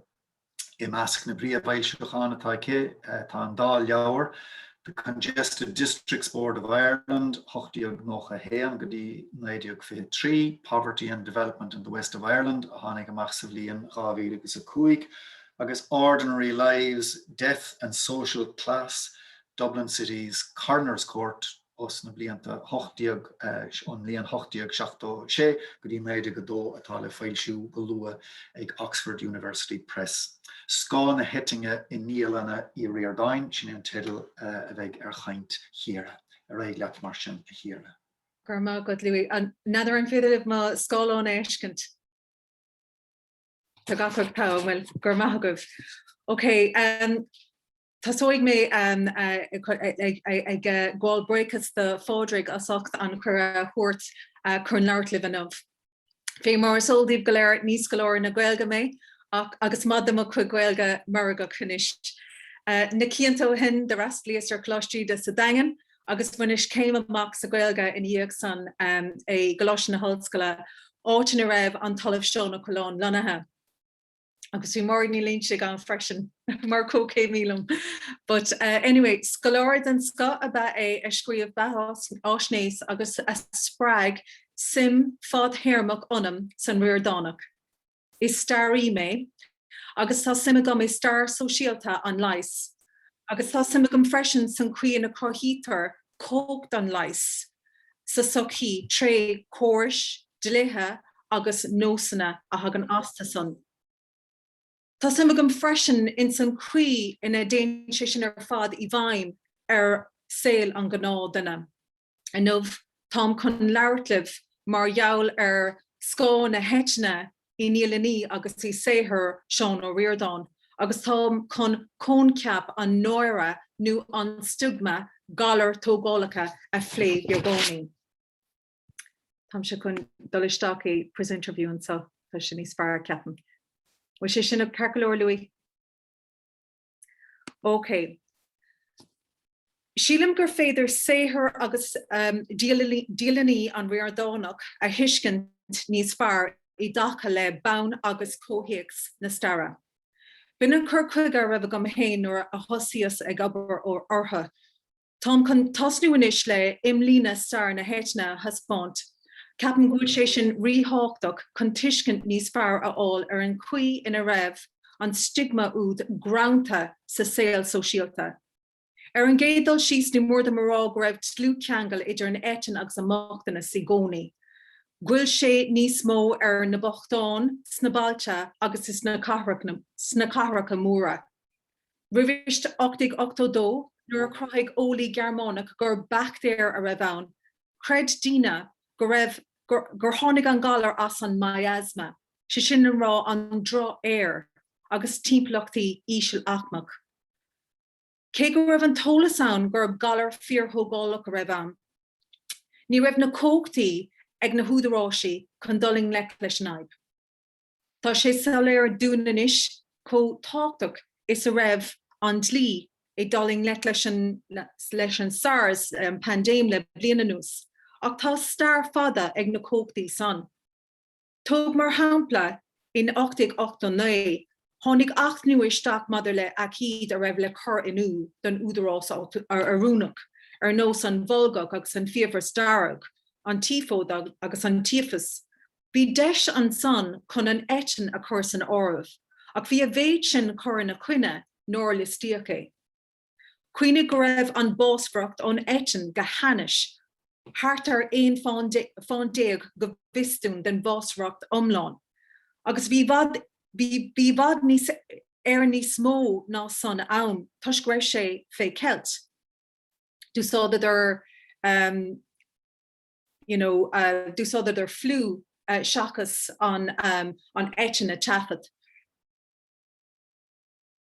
Tháinig achtainna eile isteach in 1808 agus a ríist in 1830 a bhain go hiile is go thomláin leis an éitin, bhí an feidh cóthulg san. Báil siad na húdaráisí áitiúil an éitin a chur ar an lista úd, ach ní raibh sé éigentach. Níor bhach bordas bailachlia, nó carcurcí ghlacha leis. An fá thugtar lei sin ná go raibh a bhéid sin nóra ag buint leis an galarthain. Is sa cuí sin a lean an epidéim ar aig in éireann, I bhfad níos faide ná tíortha eile ar nós Sásanna agus an Alban. Seachas sanatoria poblí a thógan fá bhain na heachtainna luachas an in 1930. Ní raibh mórránaigh uiste an Stát in 1922 agus ní raibh rainn ar le ag an sláinte go dtí 1947. Hit an cuaram san fá cumarcha an rainn rialtas áitiúil agus sláinte poblí.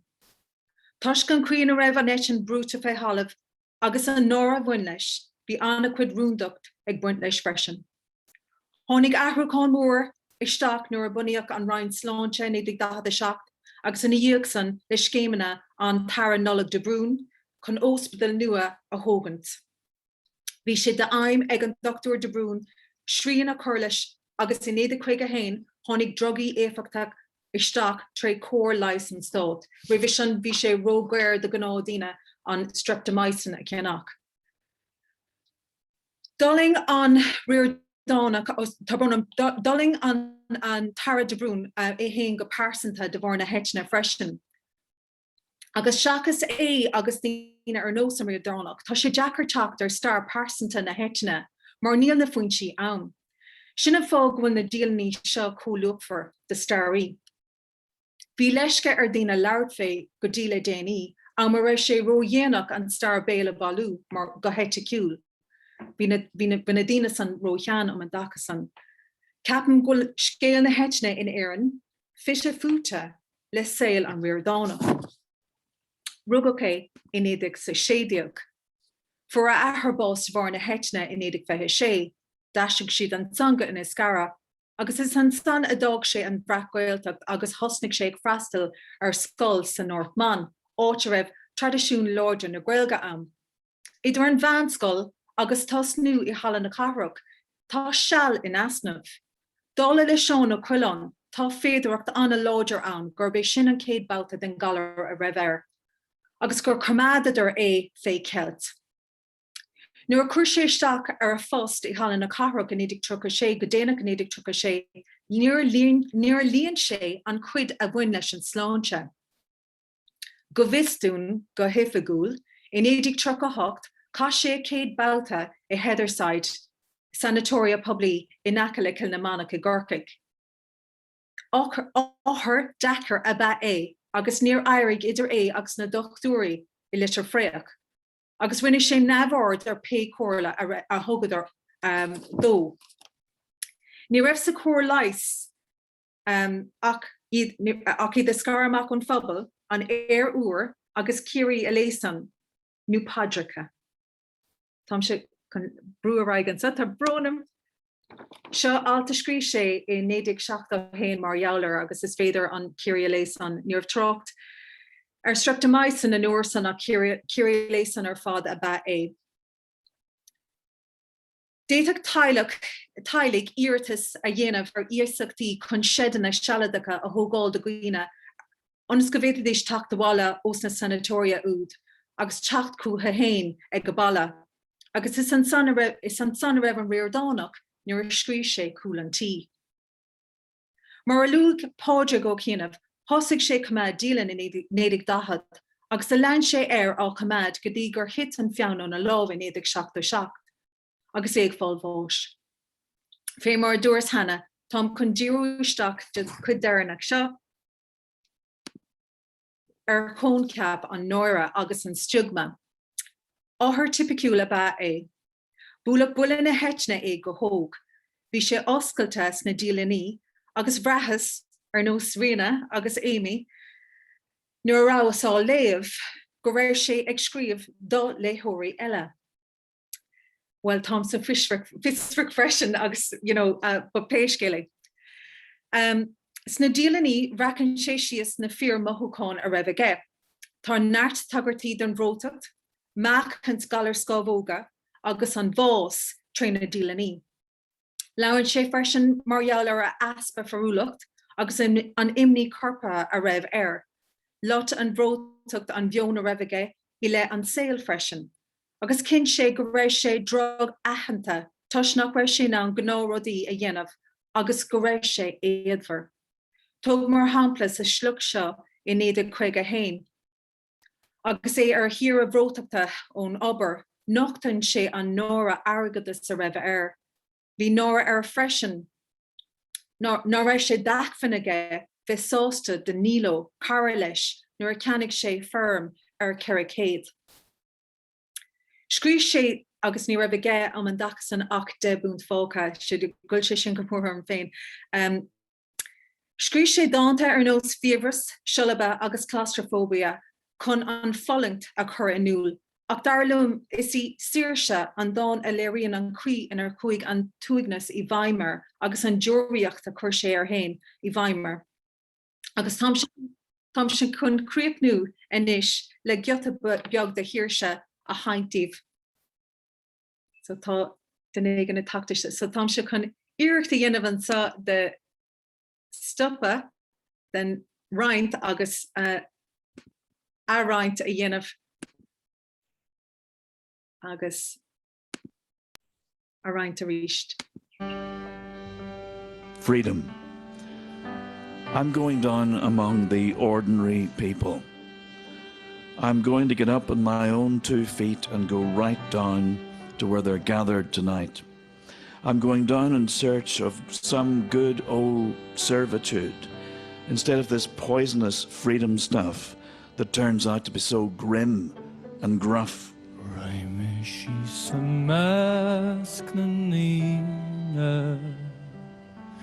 De hiúl mo chos Sí sa measc na níne is raime sí sa nacht raime sí sig larab I'll go looking for the company of those who could never see the point of being cut off and free.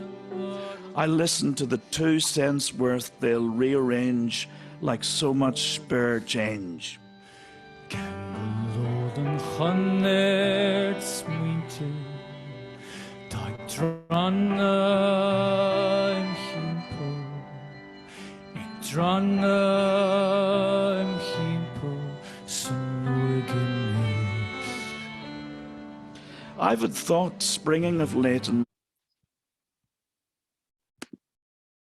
Stoppa mé an sanna ach tá túm a goibh, so gur míle maithe goibh go léir agus caiigh mé buchas a ghil freisin le Eugene Roach I UCD a tugan arma das na Dialannaí. Míle maith a son hir an caintúir dearnach a bheith go going tránána ná an Dr Tadhg Ó Liatháin cha Tadhg 10 bliain ar fad ag obair Mealláin sé go dtí gur chuaigh sé ar a finsin sa bbliain 20 agus 16. Tá sé na stúrathir atramhach ar an dig fáilte thuireacht an sagart agus ina agarthir ar Iris leabhar bhan nuad, nó bhí sé an agarthir ar Iris leabhar bhan nuad 2016 agus an éileomad eiste fáilteige ar chnéithe agsúla de litríocht na Ghaeilge I measc na bríomh Seisiún tá Ghaeilge tá an Órap agus litríocht na Ghaeilge, gnéithe den bhrócachas Órapach I litríocht na Ghaeilge an bhíon 1600 go dtí 1650 agus inis teacht an eile fillí iontu chorcaí agus an réamhlóid chultúrtha. An chuntas an chur sé dréachtaí as Dialann an Ríordáin I gló sa leabhar anam bliana a bhuaigh Uis próis an Iireachtais sa bbliain 2014 agus gradam Ó Súilleabháin sa bbliain 2015. Nis sé a dír Tadhg ar Pádraig Ó Liatháin sa cháisio ná gur bhíorm córáig a phléimís anam bliana agus an gnámhaigh gom sa mar sin díreach ná an slitar isteach agus é ágant faoi Tadhg an son. Bhfuil an microfón chuirsúil an sonna go a Tadhg díreach sa dos námid.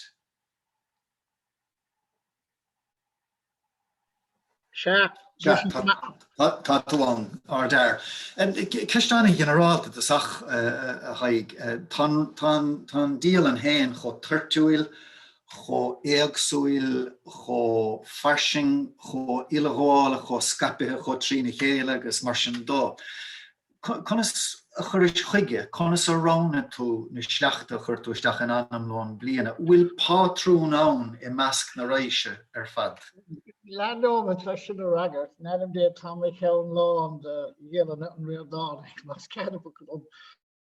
Ní trégéiste as é innig dúchasú le sin dándamh dacha Tom Mícheál Law de Castan Gráige.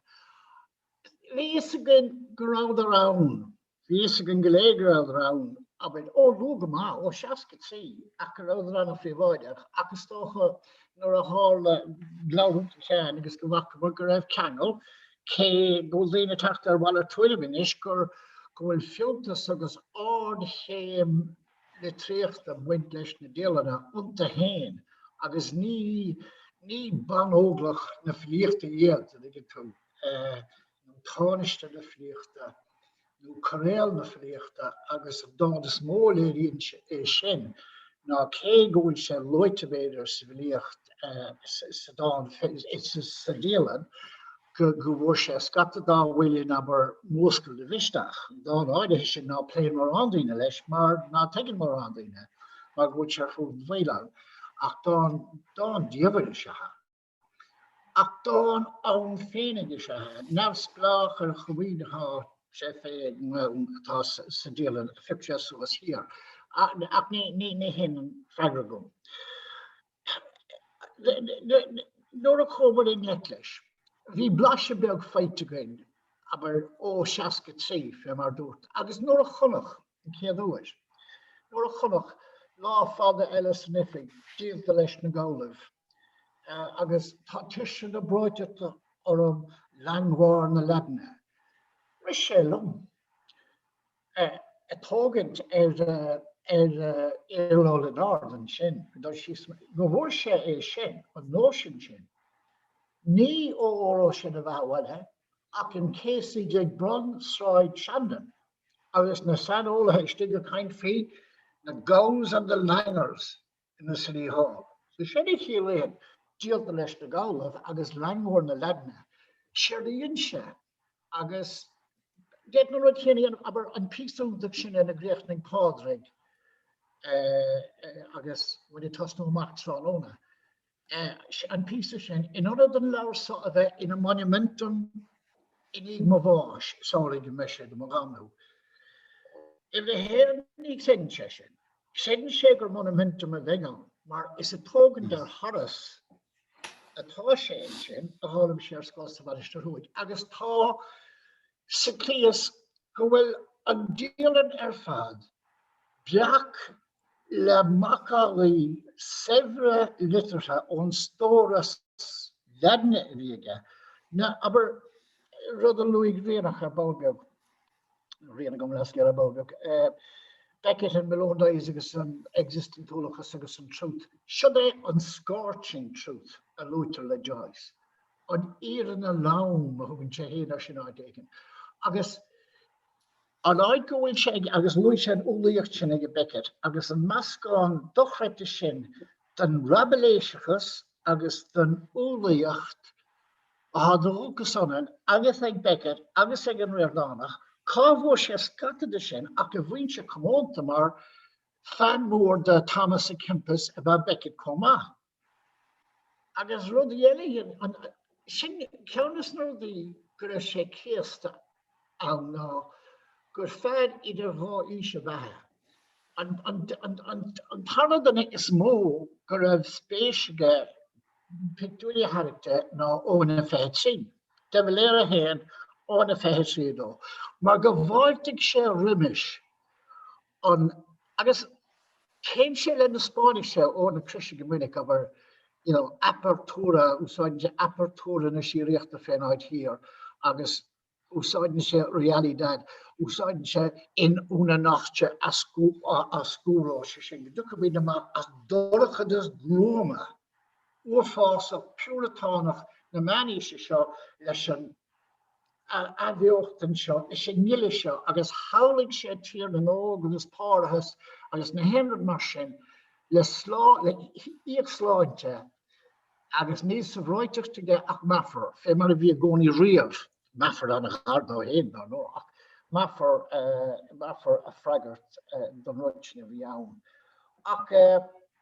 Bhéting chatró gan son just ceistile chur an orgur luú tú tagartí de hanga Ghaeilge agus mar sin dá. Bhéad cúpla focail rá marall chud le chóireachta níos a bhéirlan as a Dialannaíocht a bhí sé tochailt. Ní hanéchar. Cégur go dagal bíala chuige mar chaach sé bíala léamar scoil.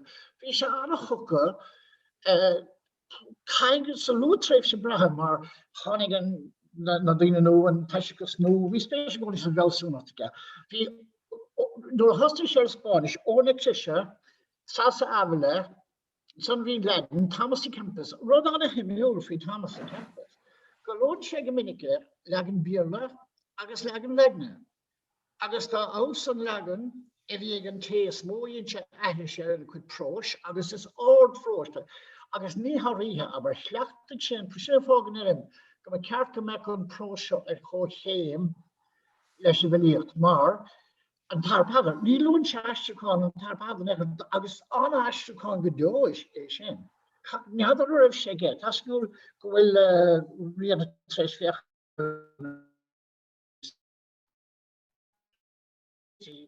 tá ráscaí náid eile sin scéile eile.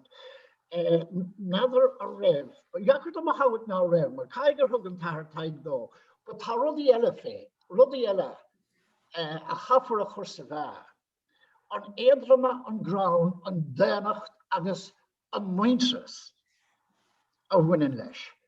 Agus, Bergen the enemy in the scale of war, dan Iha Goloch and Anama, Agus, and Roin Shutter Fan, any yin and Rashkas at tail, can't you do three? Clowning out, daich éigen, le báir a cléimh bhaint amach. Agus an taistil, fé mar dúirt a héin, nósa an imseir. Well, féchar seo an táid, an fíal, an chiacras, chun na Dialanna seo a léir de bár feus. Tuis gur thug sé ina líon as Ghaeilge le nIarlaí, agus cad a bhuaigh sé an prósaige, chuid bha. An dáis sin leid bhó tá luitge, a quid prosje tost no macht on tarpa als ketenach. Agus fin ketenach sa chás keir trí ó hef cultúr na hórta. Keir túhil agus trí céide agus athe mór go sin ceidir sosial agus eile.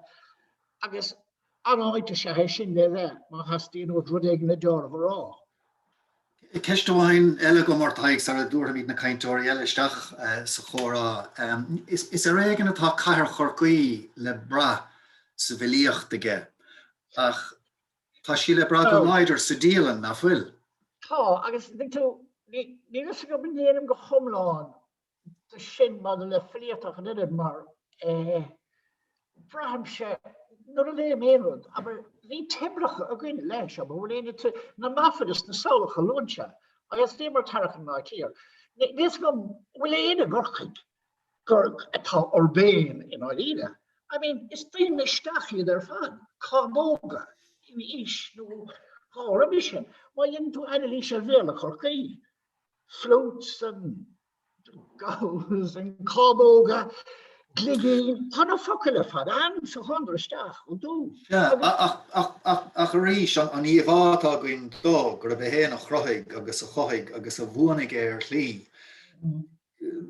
Íomh eile mar bhóileach nar a bhain ach dul seacha gobar agus dul ar neiscadí cúil an tí sa Dialann an am nítar na tithe tairna na sráideanna na dtíine casagéir na haidna gur chuid sé chun láin. Diad fá léirscaid chahar chorcaí a tharach ó Dialann. Well, diad fá ach raibh sé díanart is chuine go bhaint amach mar sí an uair sin sa stigil lá an carach hí na hóstáin.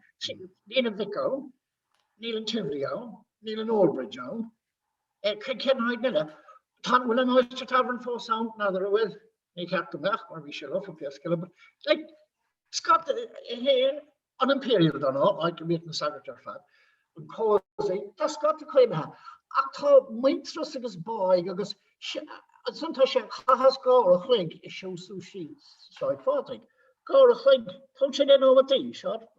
But doing pana, and I think I'm going to doing pana. So, Hashana Kadama, I guess the Anna live again. Jetuk shed in a live. I guess Tarly right to get it was Tasula Diego Gavanchi the Gart, Sarah Mincher or Yanach. Here is a Gawalian Hasula, a Nadine and Leradi, the Hene build on Marav. Has a glare of it, isn't fear. Well, Scott down, but a reader, yet for your aunt go forward. It is for now. Shakas then a person Vura, Gadavich, I dare here. On all hide on pros. I guess. Bawalem pros barocco gehoord but niet werd in Brianum Daniel en maar vengen door wat but Sheeran wil je attacked lesson onvoing on keerhoel on corner on skilesen of winnen le quid de frost na schachterwische dier. I guess neem for gedinse impression loide kort gedinse keg minche kind for ruddy a winning the course really tibby. I need less fiddle. I need I guess so I did Siskele one British in a hand. Couldn't share fuel at a lever. A slee. I guess there's a show could she have a home with me. Do you know? Shin Dialannaíocht, I guess shin the mistake. So I'd rather that and counter a story. I need a minute to hide it. I'm rolling my slide ledna, dear. On more the Eastern Agustin Honcho. For she caught a criticism paradoxy. I guess criticism I couldn't share the Lekeda. I guess Roderick now. They're doing enough for the match in the Ghaeilge. I can't too fast Dina on in absentia. Agus tá trúfás ann an via negativa. Ní is de seanóh, ní is sinanóh, ní chulis ban, ní fós ban.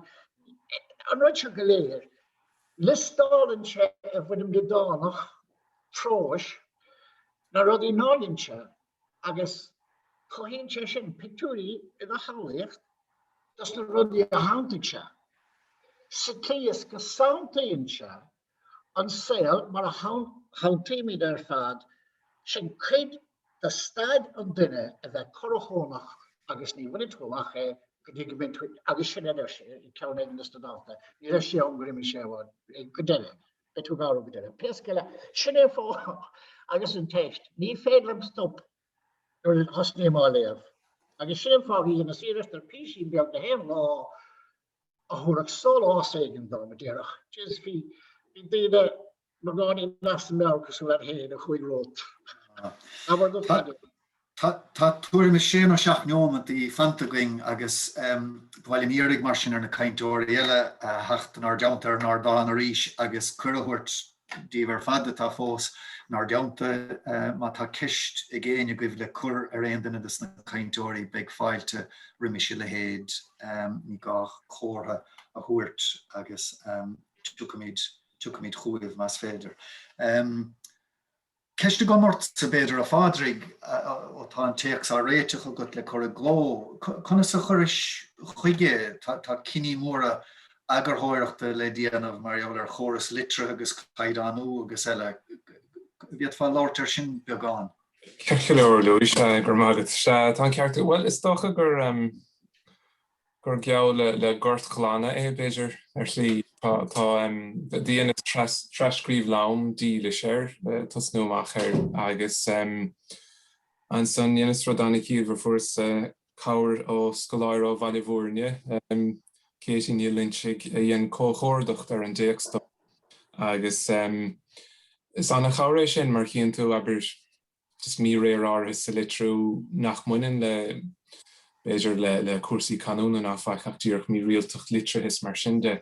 Gandá tá tú caint is dócha mar bun agus daoine eile bhí pléiles agus dearca níos leithne cá tá a bhís héanana fechant ar naimsre láithreach mar a bhí agus é an pín agus tá misigéirig beidir bheith chó dílis do sin agus is féidir lum agus é dhéanamh go céim news trí sin agus tá muidir caint ar ré mar sin ar imil ré an chaidána sin agus gandát mar sin cinnte furas ré le rudí áire INDIU mar inniuh agus cuidas na consan aber beidir ná fuileána hélas mar sin de ach fós hain mé gur fanachtílis gan dat an chanúnt.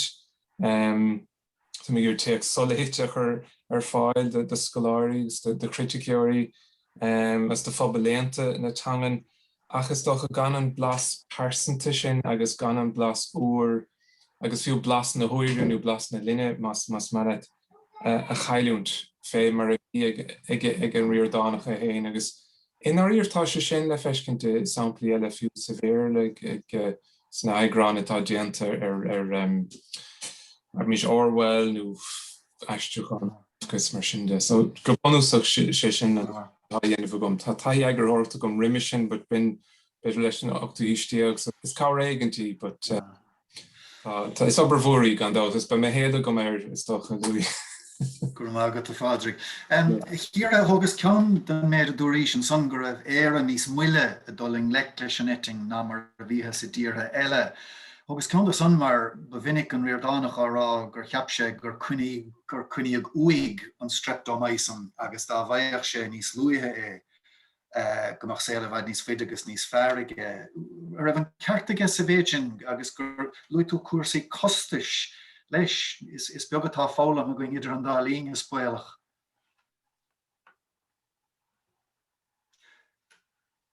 Tom sure mute tá brónam. Se tá an ceart amlána go.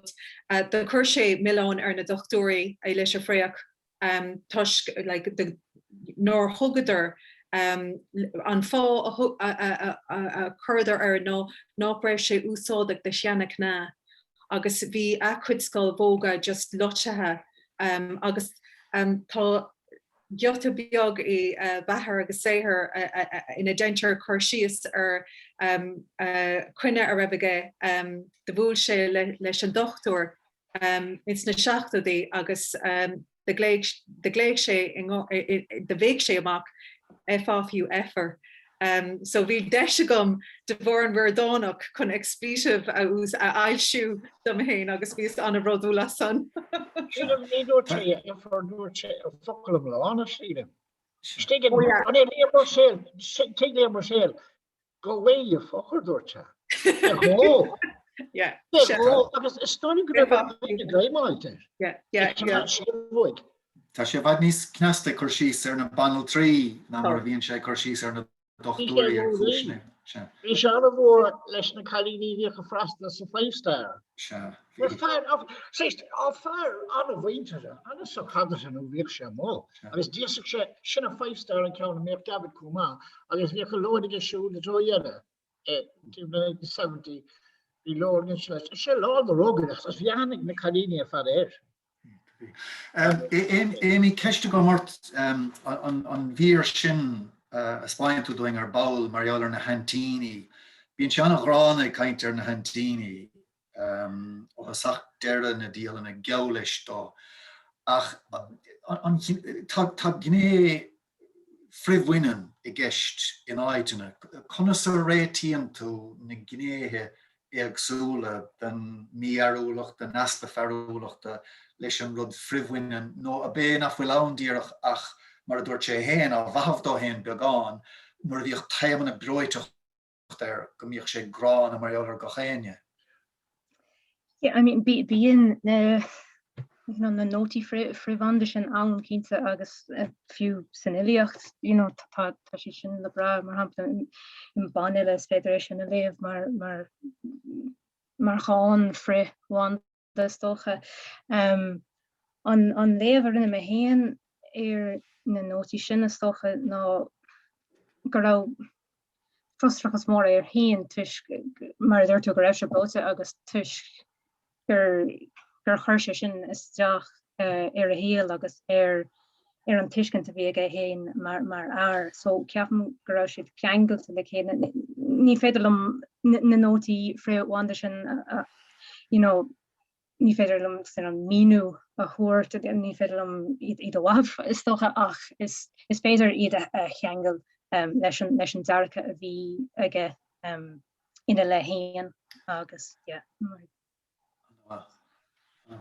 agus ceist go mort san Riona, bhí anna hásta gur arda tún cheisiún marall ar ciúcan cartúin fiúhain an Dialanna léamh rafa neadar gur raibh sarú tearman I gceist ach luidir ríis agus a ríis eile go bhfuil sé súil le daoine heachtain I dhéag fiúhain ag an 100 bliain deir sé tá súilige go mbeidh daoine a léamh na bhocail sin mar atánach agus ní flarnos faoi se bhégan doing é sin go bhfuil cadagoing iad a léamh.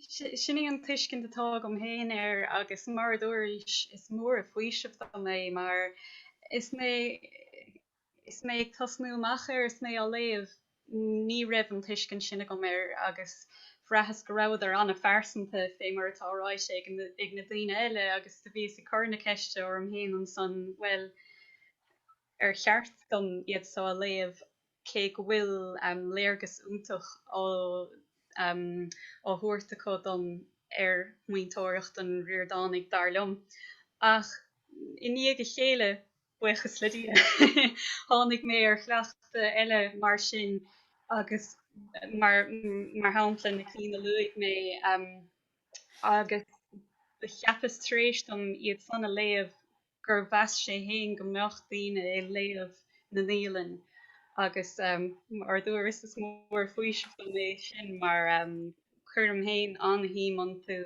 agus tá mic tú go mór leis an legan cloite agus fáiltethe a bheith fáil doin mar fé láthir mar bhfuil tú iad a fónídí le faneice le blaslí tá sé beganín Jackar dul ann go minic agus féchantarthú mar sin tá an bhhaocht de fádraí gas an Johnsco úntach atá idir lábh aige. Éidir go bhfuil míad ort sa mar sin ar Pádraig ní léon stop ar riach a seála teachtarachtaí buchas isteach ach fág mé fútsa closúr a chur leis an ggógáil úntach gur mágad a luí agus luigh tá sé tácht leis go luin héin se muintir UCD luigh círa iad Eugene agus even chamas a leabharlann agus asúntach an drámid agus braham óimid gan dat le precious bliana nos ach péiscéile se so gur míl mágad héin luí as an lábh seáil hóiste sin agus as an stúra agus as na cainteoirí ar fadar an banéil sin as má bhaiths le círa agus le héimi agus le Tadhg. Tá stocha lá fada chuiristeach a bin ó Liam Mac Cóil ar dúis tús na maidine go dtí Tadhg Ó Cianáin ar deire a bhuichas libh go léir tá mid treis dul ón 7 isteach go dtí an Dialannaíocht agus is tá cuiinem caint nervhís héin ar Oscailt ar alt dá si Cathaoirleach an tuairiscéal nar tháinig agus is stocha ní gan cúisbha beidir nar tháinig sé ach féachafach stocha gur dénach séhrú áirithe ar an bros ón 7 isteach i bhfuirm na Dialanna agus is stoin gur seanra agus tá gur phléime seo le Liam Mac Cóil agus is seanra seo beidir náfuil ceart tucha dó agus gandát déitoch imecht bliana bheith gist mar a bhí ag mar réad an sin nó imecht síl beidir nó chuntas sí taistil etc. Tá anéagsúil do buint leis an seanra agus siúcann beidir leis an méid chum mar ríiste dúirt Liam sutlí is docha gunúirt sin ar bhór béascne na linne inar crothaige a chur snáirmh se sin go gafar is docha chur snáirmh nó anlí síanamh ar an slí ar tháinig éabhlóid ar an seanra nó ar an gné farsanta den seanra de réir chéile agus gandát ní bhaine se sin leis an Ghaeilge bháin buinn se leis an teanchar fad beagú caint ar Samuel Pepys beidir sa 7 isteach nó ar beidir ar Kafka nó is cuma Orwell nó daoine eile sa néamhhíis nó ar gandát an irid sin ban a scríomh Dialanna sa néamhhíisteach agusteach sa néamhhíis agus mar sin de agus na chuntas sí lófar fad atá fácan san. So péiscéile sin beidir ábhar do lá eile agus beidir de heminar eile cábhis ach ní chuir mé brú aine beidir go ceann blianú go eile Ach se an híle déanamh gom héin mar sin na chuirde ach na bhuachas gháilih ar éis ar fad sé sin freistal agus na caiinteoirí go léir fíormhaochtíh go léir sa gur míle maith agus se fanna mé ar líne ar feúpla nóid agus sa sin é bhuaimse chuirde. Míle buchas fá. Gur mágad é. Áthú fáilte cíntaach cóhailíntach an na lágad nó. Gur míle maigad a Pádraig sin go híntaach gur maigad. Gur mágad a Pádraig. Gur míle maith fáilte. Gur míle maigad. Gur maigad. Cileor, sáin fiad. Ná Pádraig. Ná. Gur míle chéir se. Anna bha Pádraig, mór an tang. Anna bha, gléibh alún gléibh. Mór an tang.